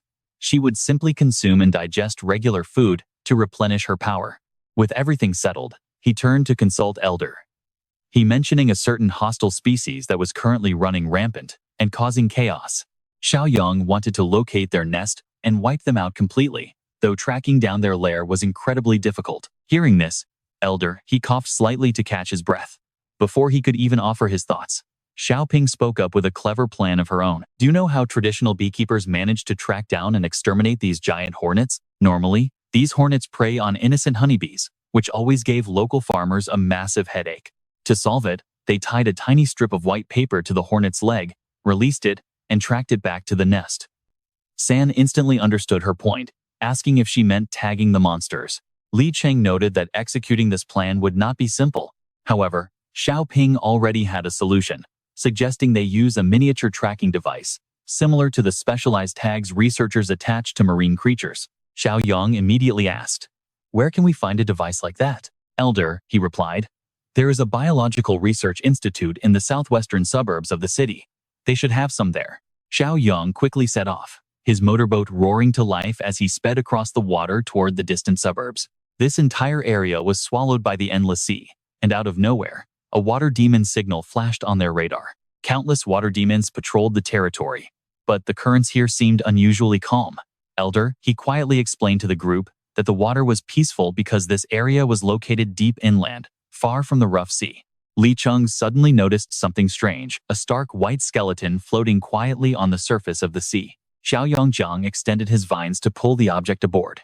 After inspecting it closely, he muttered, "This is not a human bone." San spotted another set of remains nearby and pointed them out, saying, "Look, there is another one over there." To their horror, they saw white bones scattered everywhere, as if a brutal, bloody war had recently taken place right here. Xiaoyong quickly warned everyone to stay alert. While Elder he suddenly recognized their final destination. They had finally arrived. As Xiaoyong and his group neared the main biological research building, they noticed several of those eerie white skeletons hanging right in front of the main entrance. Xiaoyong quietly figured that a violent, bloody conflict with the monsters must have happened in this very spot. San tried to stop Elder he and Xiaoping from entering, deeply worried about the extreme danger inside. However, Xiaoyong firmly insisted they stick close together, fearing that staying outside would expose them to even greater, unpredictable threats. He ordered San and Li Cheng to guard the rear, while he took the lead, ensuring absolute safety for both Xiaoping and Elder He. Heading inside, the team planned to follow the directory signs on the walls to locate the room holding the navigation equipment. Ankle-deep water flooded the corridors, and as they ventured deeper into the facility, a heavy, suffocating darkness slowly swallowed them up. Xiaoping had to switch on her flashlight to guide their way. Suddenly, Li Cheng's sharp senses caught a dark shadow darting past. Xiaoyong noticed the disturbance at the exact same moment. San turned around and whispered, "What is it?" Xiaoyong lowered his voice, saying, "Something is here." Suddenly, his loud warning made Elder He and San jump in terror as they spun around. A second later, Xiaoyong realized, no, it was not just one. There were more coming from their flank. Right then, a mysterious figure suddenly appeared at the top of the stairs, and a deadly bullet came hurtling toward them. Xiaoyong instantly unleashed his superpowers to shield Xiaoping, but the lethal bullet tore straight through his protective barrier and struck her chest. Furious, Xiaoyong glared ahead and immediately fired back. But suddenly, another crazed figure came rushing at them from behind. Li Cheng shouted a warning about enemies ahead. But when he turned around, he panicked even more. "They are behind me too." Xiaoyong frowned, taking a fighting stance. Are these guys just looking for a quick death? He quickly summoned a barrage of sharp, thorny roots to ensnare the lunging attacker, tightly wrapping them around the man's throat. Nearby, Li Cheng jumped in to fight another foe. This mysterious group of attackers possessed pale green skin, looking exactly like the water demons. Li Cheng did not expect his opponent to have superpowers, but using all his strength, he managed to throw the attacker aside. The man fell hard onto the stone floor. San urged Elder He and Xiaoping to hide behind him, but it was already too late. Suddenly, someone grabbed Xiaoping in a tight grip as a muscular, aggressive woman dragged her backward toward the shadow. Elder He stood by, completely powerless to help, as Xiaoping was held hostage, entirely trapped. San looked over in absolute panic, realizing they had captured her. The woman holding Xiaoping screamed out in pure rage, "Release Wang Yang." Xiaoyong frowned, observing her closely. "Wait, you can actually speak human language?" She glared back, gnashing her teeth. Right at that moment, a terrifying sound, sounding exactly like a monster's roar, suddenly echoed through the room. Xiaoping herself suddenly spun her head around, as her arm completely mutated into a grotesque, massive tentacle made of mimic's flesh. She lashed out, throwing the woman far away. "What on earth is that?" The woman shrieked in terror, taking the full force of the tentacle before crashing hard onto the floor. Xiaoping was now half mutated, looking as if a savage beast had taken total control of her body. Nearby, the man fighting Xiaoyong had been completely tied up, leaving him to scream helplessly for his companion, Liu Qian. Immediately after, Xiaoyong swung his other arm, and Liu Qian was instantly cornered and surrounded on all sides. A sharp, pointed root hovered in the air, ready to pierce and finish her off. Just as Xiaoping's flesh tentacle was about to end Liu Qian's life, Xiaoyong quickly pulled her back to safety. Xiaoping's mutated body glared at him in response. Xiaoyong secured both prisoners and threatened them coldly, saying, "Tell your people to stop, or I will kill you both right now." The man stared at Xiaoyong in absolute shock, wondering if this monster could actually speak human language. San snapped in annoyance. "Are you guys deaf? We have been talking to each other this whole time." The man quickly screamed out, "Stop. Everyone stop fighting." Xiaoyong turned around to ask, "Chu Xiaoping, have you managed to regain control of yourself now? These people are mimics." Xiaoping slowly retracted her mutations to return to her original human form, staring down at her hands with deep confusion and disbelief. Xiaoyong finally realized that Xiaoping still hadn't fully mastered her newly awakened powers. During the entire time her consciousness was hijacked by that mimic flesh, she kept absolutely no memory of it. Jiang Xiaoyong generously granted those two a single chance, warning them that if they caused any trouble after being let down, he would show absolutely no mercy. A few moments later, Jiang Xiaoyong and his entire group headed up the stairs to the rooftop. He demanded to know who they were, and the oldest man stepped forward to speak for the group. They were staff from the research institute who ran into sea demons after the massive tsunami, prompting Xiaoyong to ask if they had been genetically modified. The man sheepishly explained that eating the meat of those sea demons was what turned them into these monstrosities. Li Cheng shivered at the thought, shocked they actually ate that garbage. But the man confessed their tragic reality. After the tsunami, there was absolutely nothing left. They had no choice but to do it to stay alive. Li Cheng was totally silenced by this argument. After all, what else could they do? Turn to cannibalism out of sheer hunger. Eating monsters was their only option. Xiaoyong then pressed them, asking if the white bones scattered everywhere belonged to the sea demons. The man nodded. The young man finally understood the exact reason why this scientific team had mutated into such grotesque, inhuman forms. He added that while their current strength allowed them to face off against the sea demons, their overwhelming numbers made it impossible, leaving them no choice but to hide here and feast on demon meat. The other team members whispered anxiously among themselves, baffled by the sudden, massive spike in the sea demon population lately. That was when the heavy man revealed a critical detail. These sea demons were starting to set ambushes, evolving rapidly, and showing signs of actual social structure. Xiaoyong nodded in agreement, admitting he was right. At this rate, a massive horde of sea demons would swarm them within days and wipe everyone out. This grim prediction made the heavy man break into a cold sweat. He stammered that he was only guessing, begging to know who these powerful strangers really were. Xiaoyong just laughed and replied that they were far more complicated than they looked. Suddenly, Lu Qian noticed a strange movement and shouted a warning. The sea demons were coming. The heavy man and their leader immediately grabbed their guns, readying themselves for a brutal clash. As the situation turned critical, the leader begged Xiaoyong's squad to head downstairs and help them ambush the incoming monsters in the dark. But Xiaoyong flatly refused the plan, confidently stepping forward to face the threat directly. He insisted that fighting in the dark was suicide. His strategy was simple: just wait for them to jump up and die. The heavy man grumbled angrily, warning them not to blame him if they ended up dead after ignoring his advice. He quickly ordered his team to move downstairs first for better positioning, excitedly chambering around into his weapon. Yet, his hands shook uncontrollably. Xiaoyong simply nodded, telling him to make sure he stayed alive. And now, with Sansan, Li Cheng, and Xiaoping fully armed and ready, the first wave of sea demons suddenly leaped up, fiercely brandishing their weapons as they soared high above. The heavy man panicked. Seriously? Why are there so many of them? Jiang Xiaoyong calmly drew his hand back, eyes flashing. A massive burst of thick tree roots erupted from his palm, instantly splitting into countless sharp branches that impaled the sea demons. The dead monsters crashed heavily onto the cold ground, leaving the survivors completely terrified. Meanwhile, Li Cheng charged straight into the fray, taking down two beasts at once. Though small in stature, Sansan moved with lightning speed, easily handling several enemies entirely on her own. Xiaoping controlled her massive tentacles with far greater precision, tightly binding several sea monsters with ease. The heavy man clutched his gun in shock, having not even fired a single shot yet.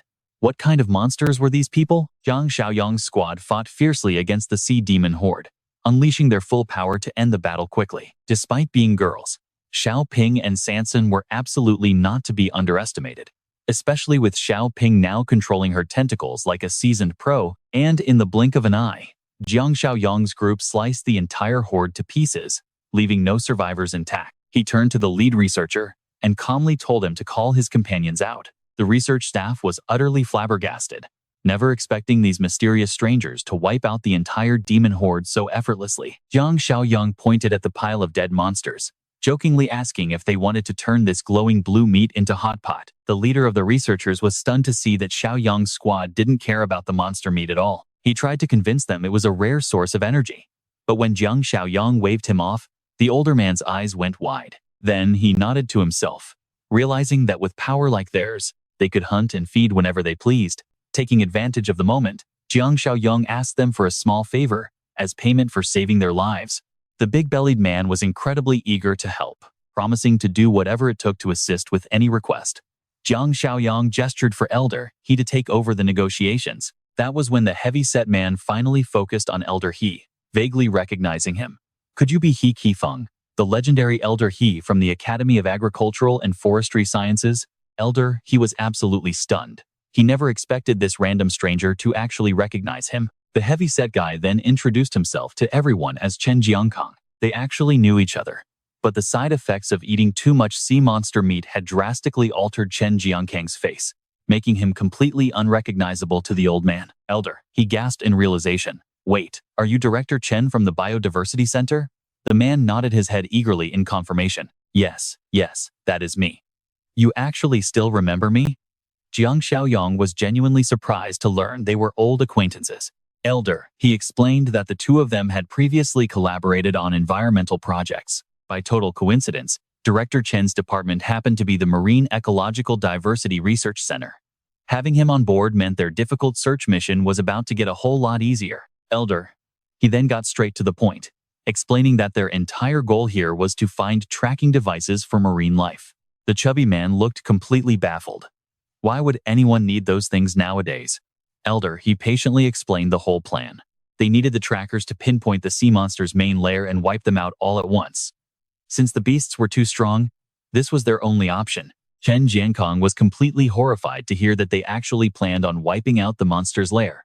What on earth are you guys talking about? Do you even realize how incredibly dangerous this is? Even so, after a long moment of hesitation, he finally agreed to guide Jiang Xiaoyong's team straight to the tracking device storage room. Inside the storage room, Chen Jiangkang handed Elder He and Xiaoping each a tracking device. Elder He cheered in pure excitement, shouting that this was exactly what they needed. Seeing his chance, Xiaoyong invited the entire research staff to pack up and come back to their base with them. After all, their base was still desperately short on people. The leader was dying to go, but he hesitated, worried about their grotesque appearances. Is that really okay? We look like monsters and might scare everyone away. Luckily, the young girl standing behind him was thinking much more logically. What are you talking about, uncle? If these guys are this strong, the rest of their community is bound to be pretty tough too. There is no way we will scare anyone. The old leader cheered up instantly, realizing she had a very good point. Jiang Xiaoyong nodded decisively. Well then, let's head out. And just like that, the scene cuts back to their main base building. Massive, sturdy vines had wrapped completely around the entire building. Up on the rooftop, young Shuai was relaxed, sunbathing and humming along to some tunes. But his peace was shattered when he noticed a massive swarm of insects, suddenly shifting and heading straight toward their base. Shuai sat straight up, muttering under his breath. He peered down at the dark water below, only to see a massive army of sea monsters charging ahead. Without wasting a second, Shuai sounded the alarm that they were under immediate attack by sea monsters. Battle preparations kicked off instantly as countless defenders rushed out to hold the line. The able-bodied fighters quickly formed up, ready to fight to the absolute death against the incoming horde. Shuai, now a hardened survivor himself, expertly raised his weapon to aim at the water. Stepping out to the edge, he shouted a defiant challenge. These brainless beasts really have a death wish, don't they? Suddenly, the insect swarm swooped down from the sky, relentlessly attacking the invaders. The bugs dived headfirst, even plunging deep into the water to bite. The sea monsters turned pale with absolute terror. The brutal bug onslaught was so intense that the monster's dark red blood quickly dyed the water. Looking down from above, you could easily see massive shockwaves and violent ripples tearing through the water. The monsters struggled desperately to fight off the insect army, as huge patches of dark red blood continued to spread outward from the center of the clash. How is it looking? One fighter watching from high above called out as he witnessed the brutal slaughter. Shuai watched with absolute disgust. Our bug army has a massive, overwhelming advantage right now. Looks like those pests got pushed way too far this time. Deep beneath the surface, a cornered sea monster looked back in sheer terror as a swarm of killer bugs closed in. Desperate, it lunged forward, piercing its weapon straight through the insect. This particular beast possessed an incredibly muscular build and intelligence that far surpassed any ordinary sea monster. The monster immediately went on the offensive, ruthlessly tearing apart a massive swarm of nearby insects in seconds. Next, it leaped straight out of the water. As the bugs swarmed to surround it, the beast swung its spear, wiping out an entire group with a single, sweeping strike. Check that one out. It is insanely strong, completely different from the regular ones. Seriously powerful. I have never seen one like that before. The crowd murmured in shock at the display of raw strength. Then, 3 more sea monsters broke the surface. But strangely, that giant, unique monster instantly became the target of a brutal attack by its 3 fellow beasts. With that, they all plunged back into the water, staring each other down with pure, murderous intent. The leader beast seemed confused as to why its own kind had betrayed it. Watching the three ready to strike, the defenders on the shore could only wonder, are they enemies? Shuai got even more excited, thrilled to finally have a worthy opponent to help him stretch his stiff muscles. The young boy ordered the two grown men behind him to back off. Despite being much younger, the two older men obediently followed Shuai's lead. While down in the ocean, three sea monsters began surrounding their massive leader, but they were absolutely no match for the overwhelming, monstrous power of the alpha beast. Before long, the two frontrunners were dead, their lifeless bodies floating helplessly on the water. With the distractions cleared, the alpha sea monster leaped straight up, landing heavily onto the rooftop terrace. Shuai sized up his opponent, judging its strength to be slightly higher than the man-eaters back in City E, yet he remained fully confident he could easily take it down. Without hesitation, the beast lunged forward. Shuai roared out, declaring that in his presence, all living things are equal, before unleashing a wild hail of bullets that the agile monster easily avoided. The beast lunged to impale him, but Shuai quickly tossed his empty gun aside, leaped high to dodge, and drew his trusty blade. The sea monster never expected a mere brat to possess such blinding, agile speed. By the time it turned around, Shuai had already unleashed a lightning-fast, powerful slash from its blind spot. Startled, the monster hastily retreated. Behind him, the adult onlookers stood frozen in shock, wondering how old this insanely strong kid actually was. With the beast now on the run, Shuai smirked and confidently shouted that it had absolutely nowhere left to hide. Just then, the monster leaped over the railing and dove into the water, leaving Shuai clicking his tongue in disappointment. Calling it a total coward, Shuai watched it plunge into the ocean. Though the moment it hit the water, its panic only worsened. A massive swarm of insects and thick vines had already laid an inescapable trap for it. Forced to change directions, the beast scrambled to escape. Meanwhile, Jiang Xiaoyong and his crew approached the base, pointing it out to the others. Chan pointed toward the distant sanctuary, confirming to the head researcher that this was their safe haven. The heavy-set young man and the head researcher stared in utter shock, wondering how anyone could have constructed such a massive island sanctuary. Scanning the horizon with his binoculars, Li Cheng quickly warned Jiang Xiaoyong about some highly unusual activity among the flying insects. Sensing the trouble, Jiang Xiaoyong let out a smirk, realizing they had returned at the absolute perfect moment. Suddenly, Li Cheng panicked, shouting that a massive horde of sea monsters was launching an attack right on their position. Chen Jiangkang immediately stepped up to help, prompting Jiang Xiaoyong to remind everyone that the insects and plants were allies, meaning they only needed to focus on killing the sea monsters. Without wasting a single second, Jiang Xiaoyong ordered everyone to jump into battle. Surprisingly, the researchers proved to be incredibly skilled and familiar with underwater combat. Spotting a sea monster duel with Shuai on the rooftop, Li Cheng alerted Jiang Xiaoyong, who immediately decided to handle the beast himself. Over on the roof, the crowd cheered, thinking the battle was won since the monster had vanished. Believing it was over, Shuai sighed in disappointment, wishing the fight had actually been more of a challenge. But before he could even finish his thought, the monster's massive shadow loomed right behind him, unleashing a ferocious, relentless flurry of strikes that caught him completely off guard. He struggled hard to defend himself. As the creature's speed and strength had dramatically increased, the sea monster lunged forward, aiming its lethal spear straight at Shuai's chest. Realizing he couldn't dodge, the kid desperately used a carrot to block the strike, but a child's strength was no match for a monster, and he was sent flying. With puffed-up cheeks, the beast began rapidly spitting out heavy, fist-sized water projectiles like a machine gun. It blanketed the area with rapid-fire projectiles, and one struck Shuai directly in the face before he could react, despite the onlookers screaming out to warn him. Shuai frantically rubbed his eyes, but the creature's slimy fluid blurred his vision. As his sight finally cleared, he gasped to see the muscular beast charging down on him with its spear. Sure, he was about to meet his maker.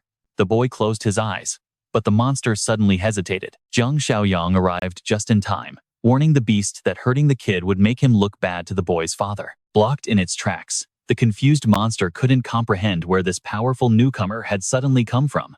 It tried pushing its spear forward, but failed, quickly pulling it back instead. Jiang Xiaoyong smirked, asking if it was planning to run. Dropping its spear, the beast whipped out a hidden knife and leaped directly at him. As the blade lunged toward his face, Jiang Xiaoyong remained completely calm, countering with a brutal punch straight to the monster's elbow. Screaming in agonizing pain, The beast turned to flee, but Shuai quickly shouted out a warning. He warned Uncle Xiaoyong not to let it reach the water, as the beast would grow much stronger and return to fight. But the water monster managed to throw itself back into the ocean, diving deep under the waves to absorb power. Jiang Xiaoyong did not care at all. Glancing near Shuai, he laughed, wondering if it wanted to sneak attack. He laughed, closing his eyes to finally unleash his dormant power. Jiang Xiaoyong did not even need his eyes to see properly. The exact moment the water monster surfaced, he locked onto its position, launching dark tentacles that tightly bound the beast. He glared, snapping at the beast, asking if it really tried to sneak up on him. The creature struggled helplessly in the tight grip, but Jiang Xiaoyong just yelled out that it was now his turn. Unleashing high-voltage bioelectricity, a bright yellow current shot straight from his hand, shocking the massive monster completely numb. Charred and smelling like grilled fish, the monster slumped. Shuai ran over holding a carrot, surprised to see it was still breathing. When the kid offered to finish it, Jiang Xiaoyong waved him off, explaining he had left the monster breathing on purpose. Shuai was totally confused by this, so Jiang Xiaoyong reminded him they needed the beast to act as their guide. Without wasting any time, they secured a tracking device onto the massive water monster. San remained highly skeptical, worried the device would fall off in the ocean before the monster even reached its destination. Jiang Xiaoyong reassured them, explaining he had fed the creature hallucinogenic spores to keep it in a dazed state before returning to water. Sometime later, the team took their boat out to sea, carrying the beast. The head researcher kicked the dazed water monster overboard, telling it to get lost, leaving the beast floating unconscious in the ocean. They started their engine and headed back to base. Eventually, small fish gathered to nibble on its skin, waking the monster up to a body that felt completely weak and exhausted. Looking around in confusion, the beast realized it was drifting alone in the vast ocean. After spotting a distant human figure, the beast quickly dove deep underwater while back at base. Jiang Xiaoyong and Xiaoping closely monitored its movements. With the coordinates moving, Jiang Xiaoyong ordered his team to apply some pressure using land creatures to keep the beast moving. Meanwhile, the water beast had successfully dragged itself back to its hidden lair. The guard spotted a stumbling figure that looked like a drunkard. Realizing it was one of their own, he called for backup, and they all rushed to guide their leader deep inside. With strange gurgling noises, the guard communicated with the others, shifting the focus of our story to an entirely different location. In this dark place, countless innocent people were being brutally worked to the point of exhaustion. Seeing a skinny young man stop to catch his breath, a bearded guard roared about him slacking off, violently whipping the youth across his bare back. Writhing in pain, the young man turned and pointed at the guard, shouting that he was not slacking off and accusing him of abuse. Simply for speaking up, two other brutal guards joined the assault, beating the thin man until he was half dead. Just then, two water monsters emerged, causing the entire brawling crowd to instantly freeze. It turned out the human guards were actually serving the monsters, as a fat guard cowered and bowed before the creature, asking the Lord Sea King for orders. The guard listened as the monster spoke, claiming humans had injured one of their elite warriors. The monster demanded lean meat and livers, prompting the groveling guard to quickly agree with subservient nods.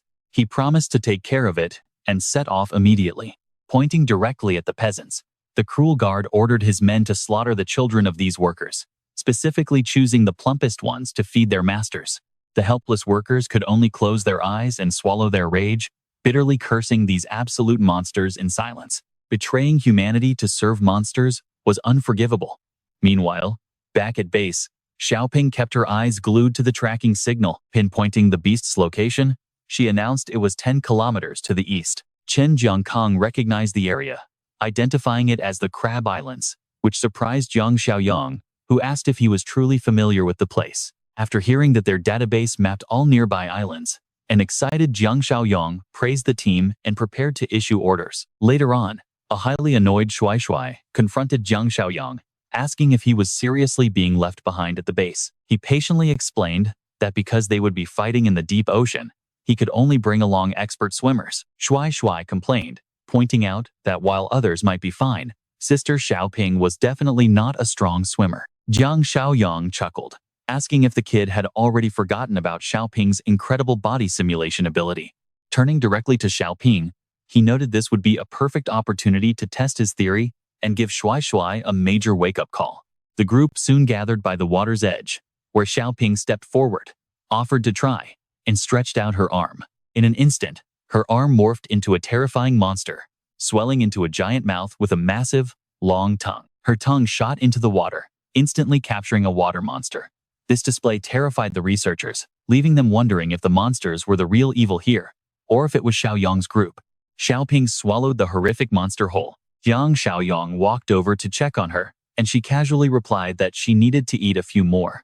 That nonchalant response made the research team want to throw up. Without waiting, Xiaoping changed straight into her swimsuit. She did a quick, casual warm-up before diving headfirst into the deep water. Jiang Xiaoyong warned Shuai to watch closely as Xiaoping prepared to make her move. The kid remained highly skeptical, wanting to see just how ridiculous this would get. But as she dove, strange, dark vein-like marks appeared on her neck. Xiaoping stretched, and sharp scales suddenly erupted across her arms. Talk about insane, she had already evolved both protective scales and functional gills. The crowd watched in absolute awe. She cut through the water, her swimming skills far surpassing any professional athlete, gliding as gracefully as a real fish. Everyone was completely stunned. They could not believe this was the exact same girl from earlier.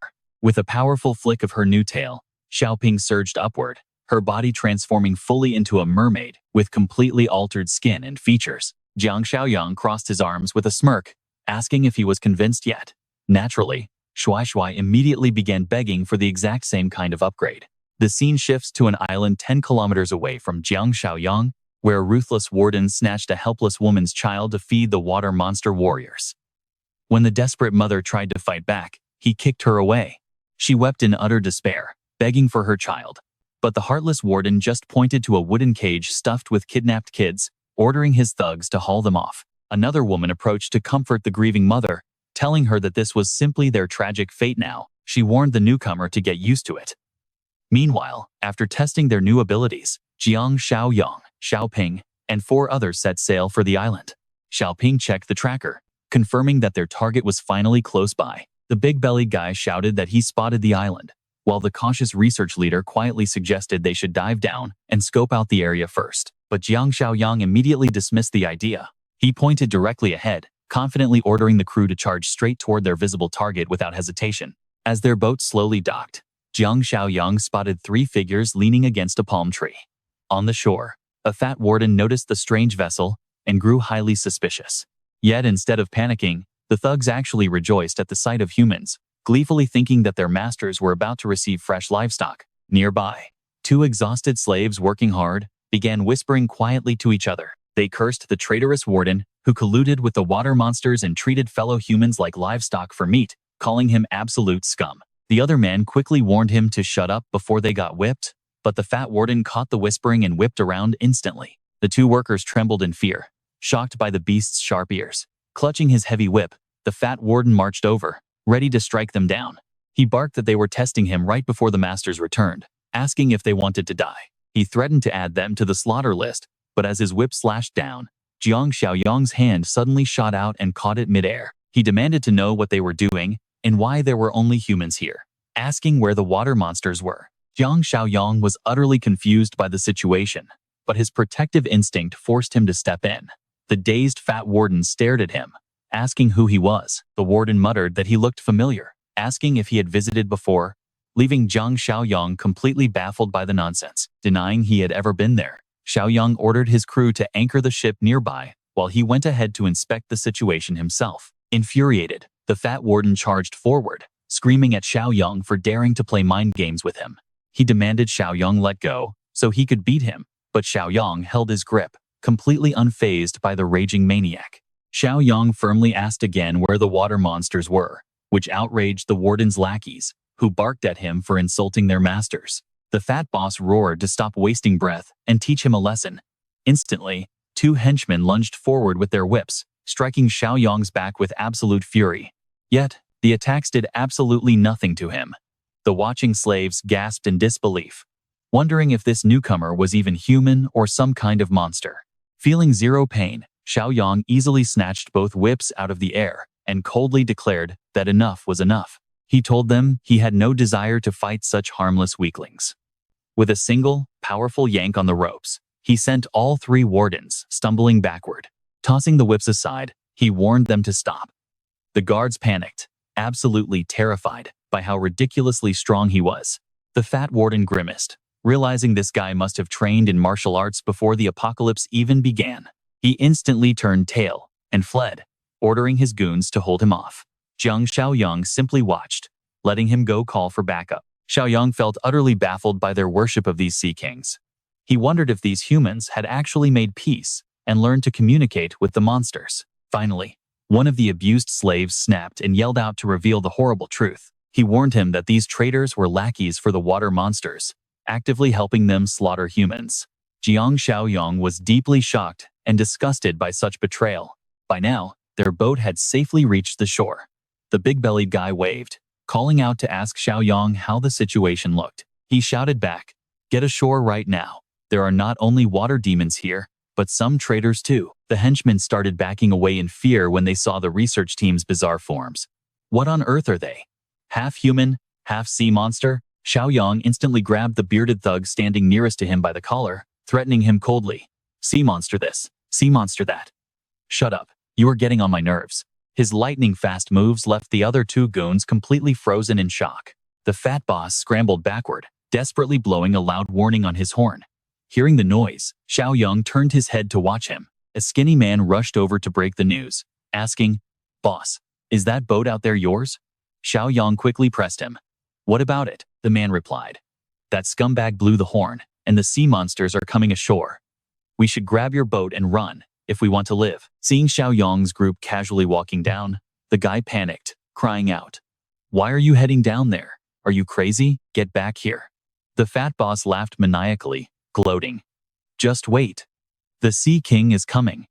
He is going to rip out all of your organs." Xiaoyong casually tossed one of the lackeys aside, quietly analyzing the situation. It seemed their actual nest lay deep on the seabed beneath this island. Under the surface, a massive, dark army of sea monsters surged forward. They leaped from the ocean, landing heavily on the shore. Their dark-skinned leader roared, ordering his troops to prepare for battle. The forced laborers watched in total shock. What was wrong with these newcomers? Why were they not running? Meanwhile, the traders eagerly rushed forward to welcome the beasts. "Lord Sea King, these thieves came here to steal my livestock." The creature responded with an ear-splitting, deafening roar. Instantly, the sea monster soldiers charged, yet Xiaoyong remained completely calm, without showing even a shred of fear. He stood his ground, effortlessly deflecting every single strike, and leaving the massive creature completely bewildered. Meanwhile, the research squad unleashed a hail of bullets on the beasts.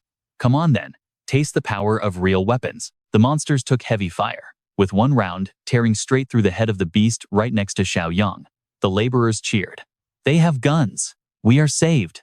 This is incredible! There is hope!" Watching the tides turn in an instant, the fat boss turned pale as a ghost. "Oh no, these guys have serious firepower. Is the Great Sea King really no match for them?" Just behind him, 3 massive sea demons leaped into the fray. The arrival of these giant champions only made the laborers on the shore worry even more. The research team quickly whispered to one another, raising their guard. "Watch out, those 3 look extremely dangerous." The chubby guy looked closely, feeling a sense of recognition, and asked, "Wait, why do these 3 look exactly like the ones we spared earlier?" Xiaoyong waved his hand, signaling the researchers to fall back. "Step aside, you guys do not need to get involved in this." Then, he turned to Xiaoping. "Hey Xiaoping, this is the perfect chance for you to get some target practice." Before he could even finish, Xiaoping immediately shed her clothes and boldly strode forward. Seeing the nearly naked, incredibly gorgeous girl stepping up, the slaves felt absolutely terrified for her safety. "Do not go into the water. They are way stronger in their own element. Lure them onto dry land first." Even so, Xiaoping did not hesitate. Thinking she was completely deaf, the onlookers grew incredibly frantic. "Hey, do something. Tell her to listen to us, or she is going to get killed." Meanwhile, the 3 giant sea warriors instantly locked onto their new target. Their leader brandished his spear, charging aggressively, ready to tear Xiaoping limb from limb. Suddenly, her right arm began to violently mutate. Watching this bizarre, grotesque transformation, the men instantly lost all excitement and gasped in absolute horror. "What on earth is that?" The fat boss stared with his mouth wide open, completely shocked. "Is that woman not even human?" The sea demon swung its weapon, and their fierce, fiery clash officially began. It glared savagely at Xiaoping. Suddenly, someone screamed, "Watch out on your right." Another monster took the chance to ambush her. but Xiaoping's other arm instantly mutated to intercept it. She slammed the attacker back, sending him flying.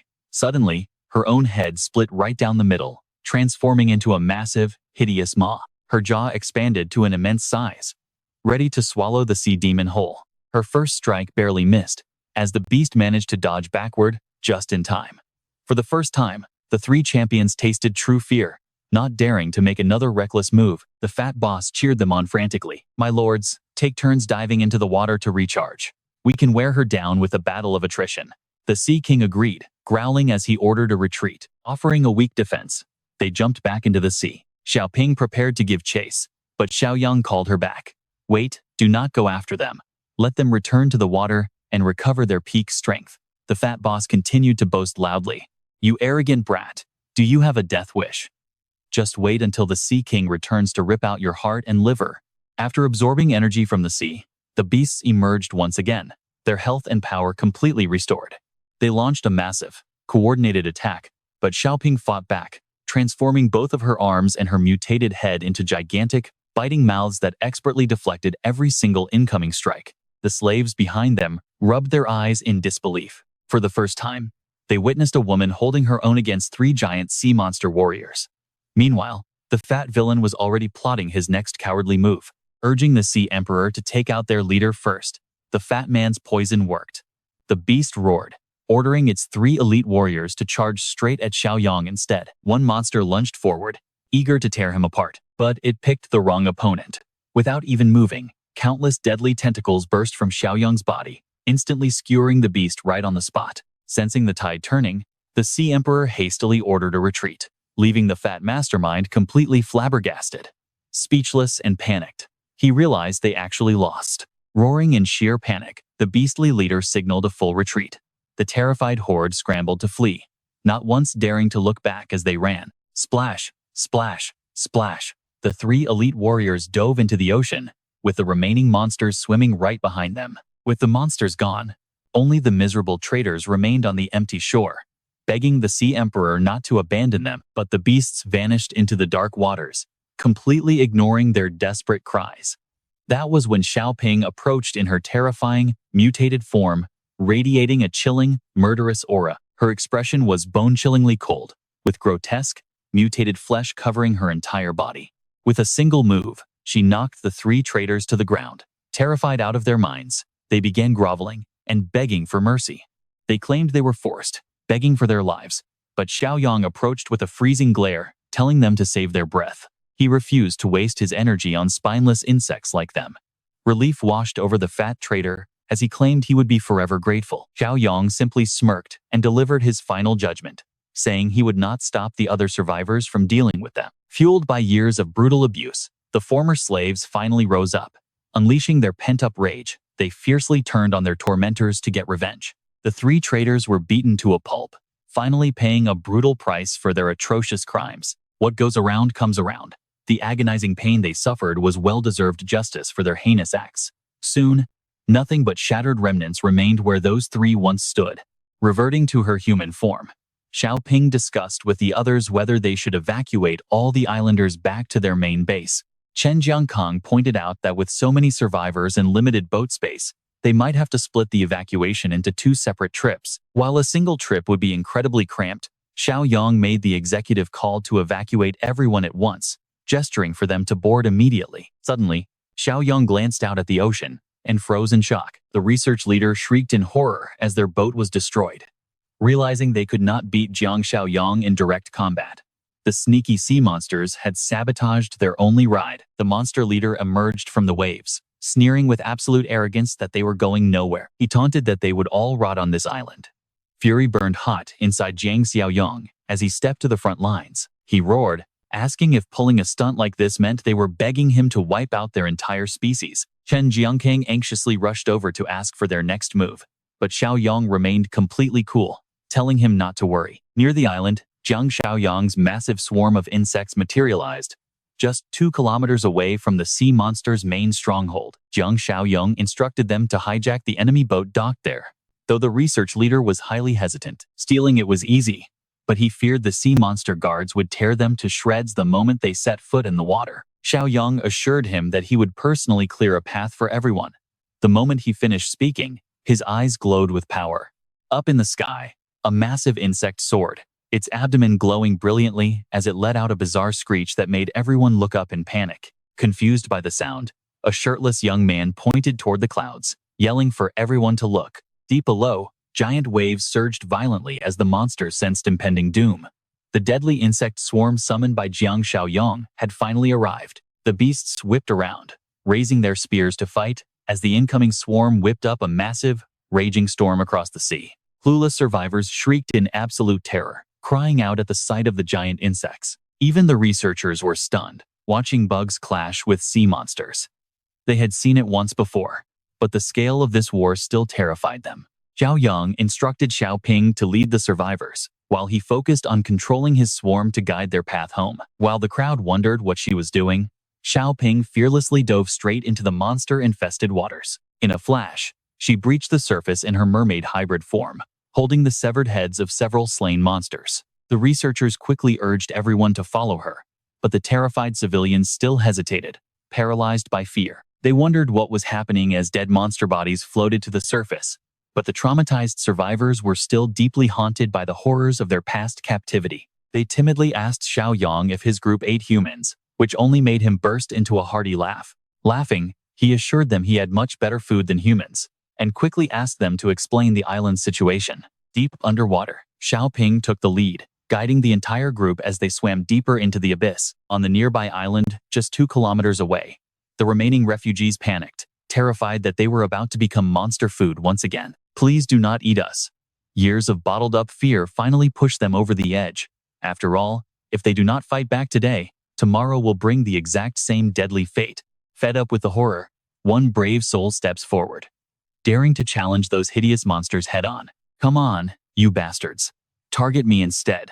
Annoyed by his noisy resistance, a water demon wielding a strange carrot-like weapon, and 2 of his cronies slowly close in for the kill. Despite his bold claims of being ready to die, the terrifying reality of his impending doom leaves him trembling with fear. Suddenly, the water demon whips around, sensing a bizarre threat rising right behind him. A giant insect from a nearby island swoops in with glowing eyes. Annoyed by the interruption, the leader points his spear and orders his minions to destroy the bug.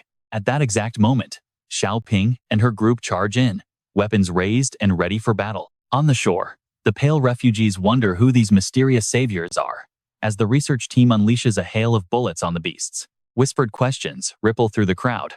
Are they even human? They have real guns, but nobody knows what to believe anymore. Riddled with bullets, the stubborn water demons refuse to fall. Instead, they roar in fury, demanding to know where these intruders came from. You want to die? Just you wait. With that final threat, they dive into the water to escape. The research leader chuckles with absolute confidence. Go ahead and run, because something far worse is waiting for you down there. The instant the demons hit the water, Xiaoping ambushes them, surging upward like a legendary sea monster claiming its prey. Completely blindsided, the beast has no time to react. Xiaoping quickly drags its lifeless body deep into the ocean depths and effortlessly slices it in 2. Up on the shore, the horrified crowd can only watch in absolute shock. What on earth was that thing? Am I dreaming? That was definitely a monster. It dragged a massive water demon under in the blink of an eye. The refugees turned their suspicious gazes to the research team, completely stunned by their highly unusual and intimidating appearance. Are these guys even human? Sensing the crowd's deep anxiety, Chen Jiangkong quickly steps up to reassure the frightened onlookers. Please calm down. Our looks might be a bit scary and far from human, but we are actually very friendly. A man points toward the water where Xiaoping vanished.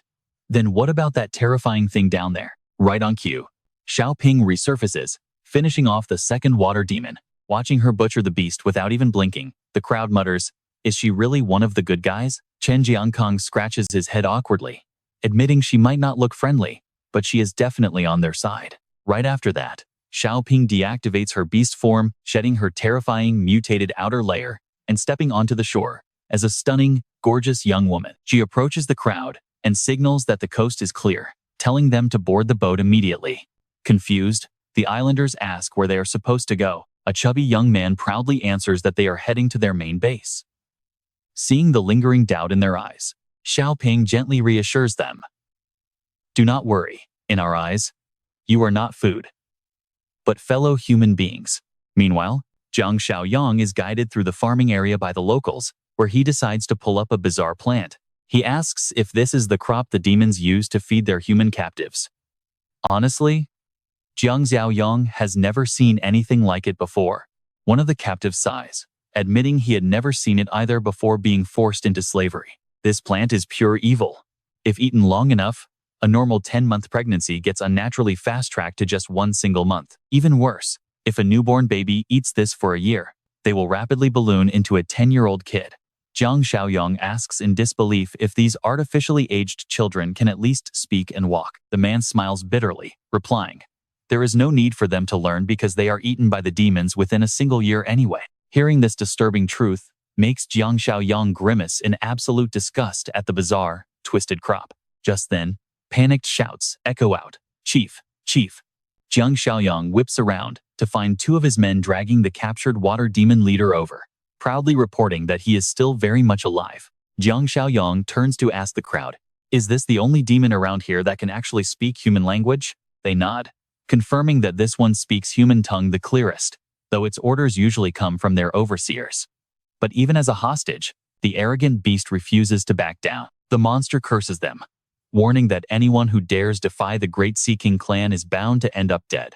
While it rants about everyone getting their insides ripped out, Jiang Xiaoyong ruthlessly drives a sharp tentacle straight through its throat to silence it forever. He growls in annoyance, "I am only afraid you guys will not actually show up to fight." By now, Xiaoping has returned. Her squad and the researchers have successfully hijacked a massive vessel. Jiang Xiaoyong is genuinely impressed, praising their speed. Then, he shouts instructions to the crowd, telling everyone to gather some of their crops before boarding the ship with them immediately. Cut to Jiang Xiaoyong's main base of operations. Arriving at the destination, the stunned refugees can only marvel at the sight, wondering if they have just entered some sinister villain lair. Shui ran out, waving to guide everyone. "Follow me one by one once you land," he yelled. The newly arrived man was completely stunned, wondering if their guide was actually just a little kid. Shui guided them like a seasoned pro. "Rest assured, everyone, we were all rescued from the water monster farms by our incredible leader, Jiang Xiaoyong. Living here is super safe. No need to worry about being hunted down by those beasts." Meanwhile, Jiang Xiaoyong handed a harvested plant sample to Xiaoping for her to inspect. Seeing it for the first time, Xiaoping asked with curiosity what it actually was. "It is a plant I found in the water monster's camp.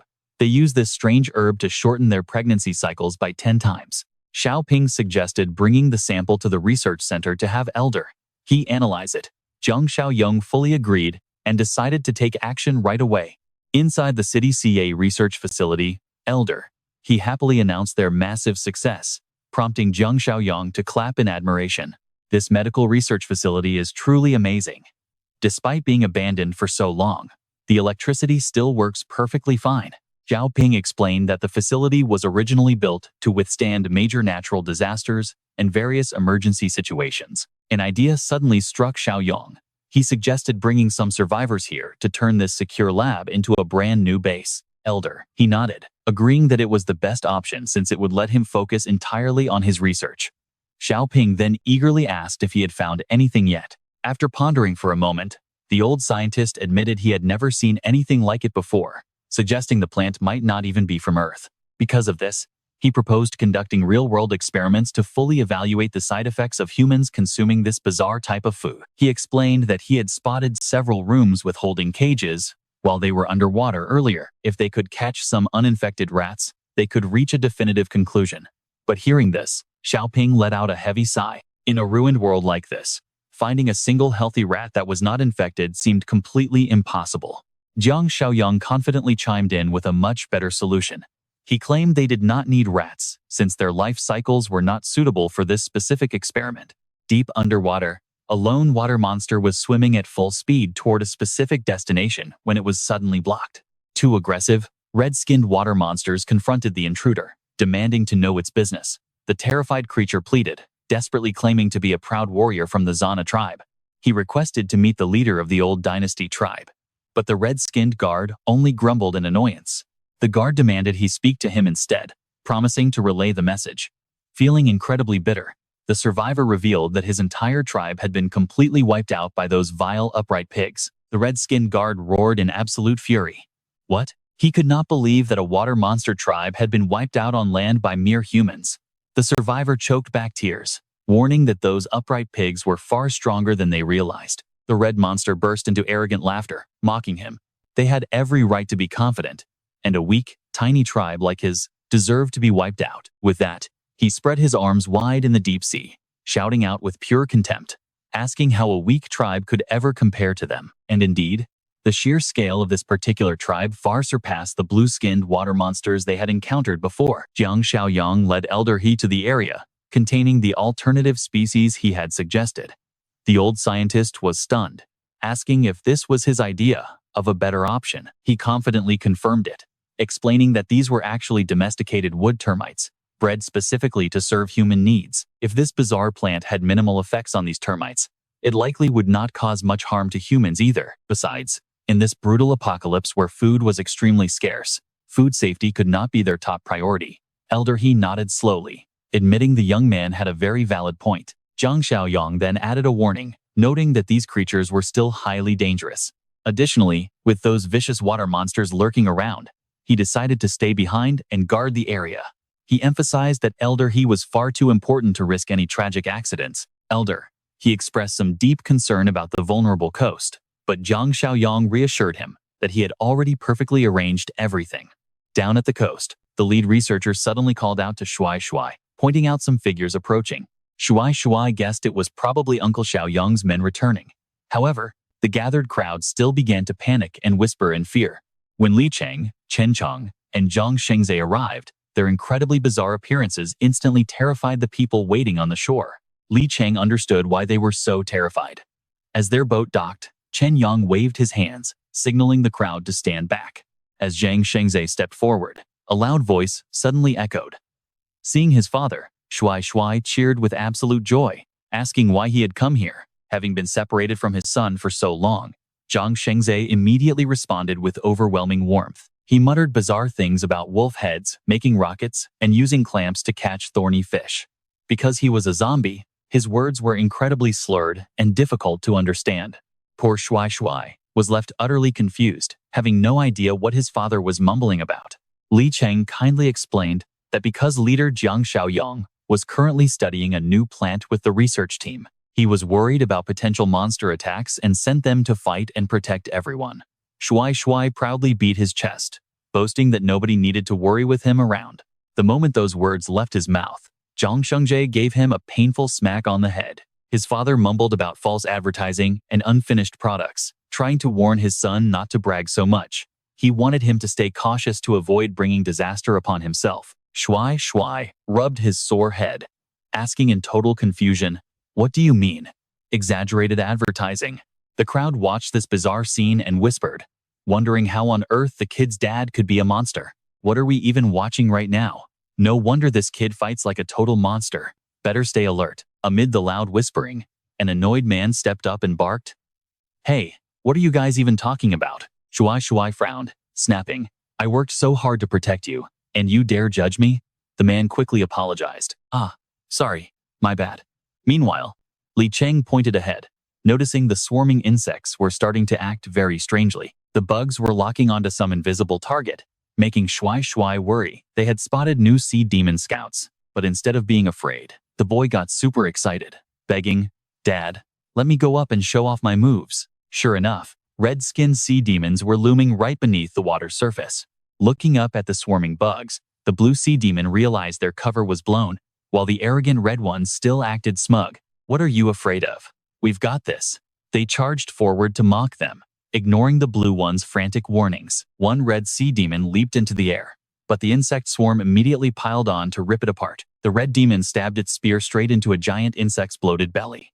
Underwater, another red one sneered at the blue guy. "See that? This is our true power. You were totally hyping them up, man. These guys are nothing special." The battle-hardened blue demon gave one last warning, telling them, "Fine, don't blame me for not warning you. I am out of here."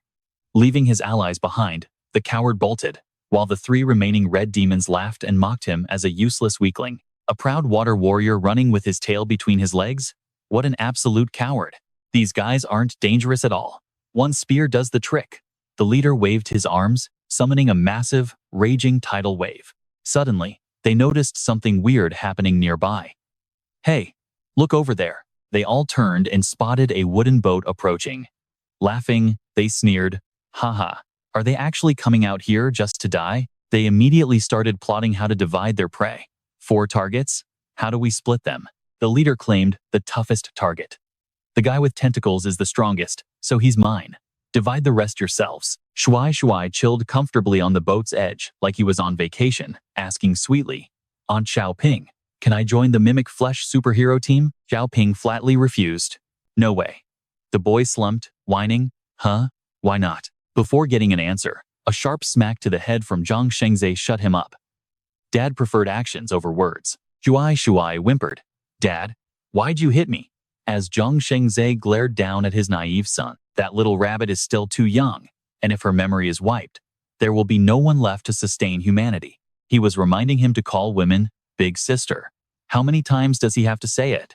How will he ever inherit his dad's legacy? Ignoring the name-calling, Xiaoping calmly explained that, aside from the danger, he was simply too young. If you are affected by the mimic flesh, there is a chance you might never grow up at all. Suddenly, a red sea demon leaped onto the bow of the boat to attack. Jiang Xiaoyong rushed in to fight back but was pushed far away. Shuai cried out in worry as the raging monster charged, dead set on taking Jiang Xiaoyong down. Suddenly, the kid noticed another monster lunging at him. The moment its head surfaced, Shuai swung his weapon, yelling, "Get lost! Screw you!" The powerful slash sent the monster crashing back into the sea. Even mid-combat, Jiang Xiaoyong still didn't forget to correct his son's foul language. Stop swearing. Meanwhile, the enraged sea demon lunged forward, preparing to deliver a fatal strike. Jiang Xiaoyong rushed forward to face it head-on.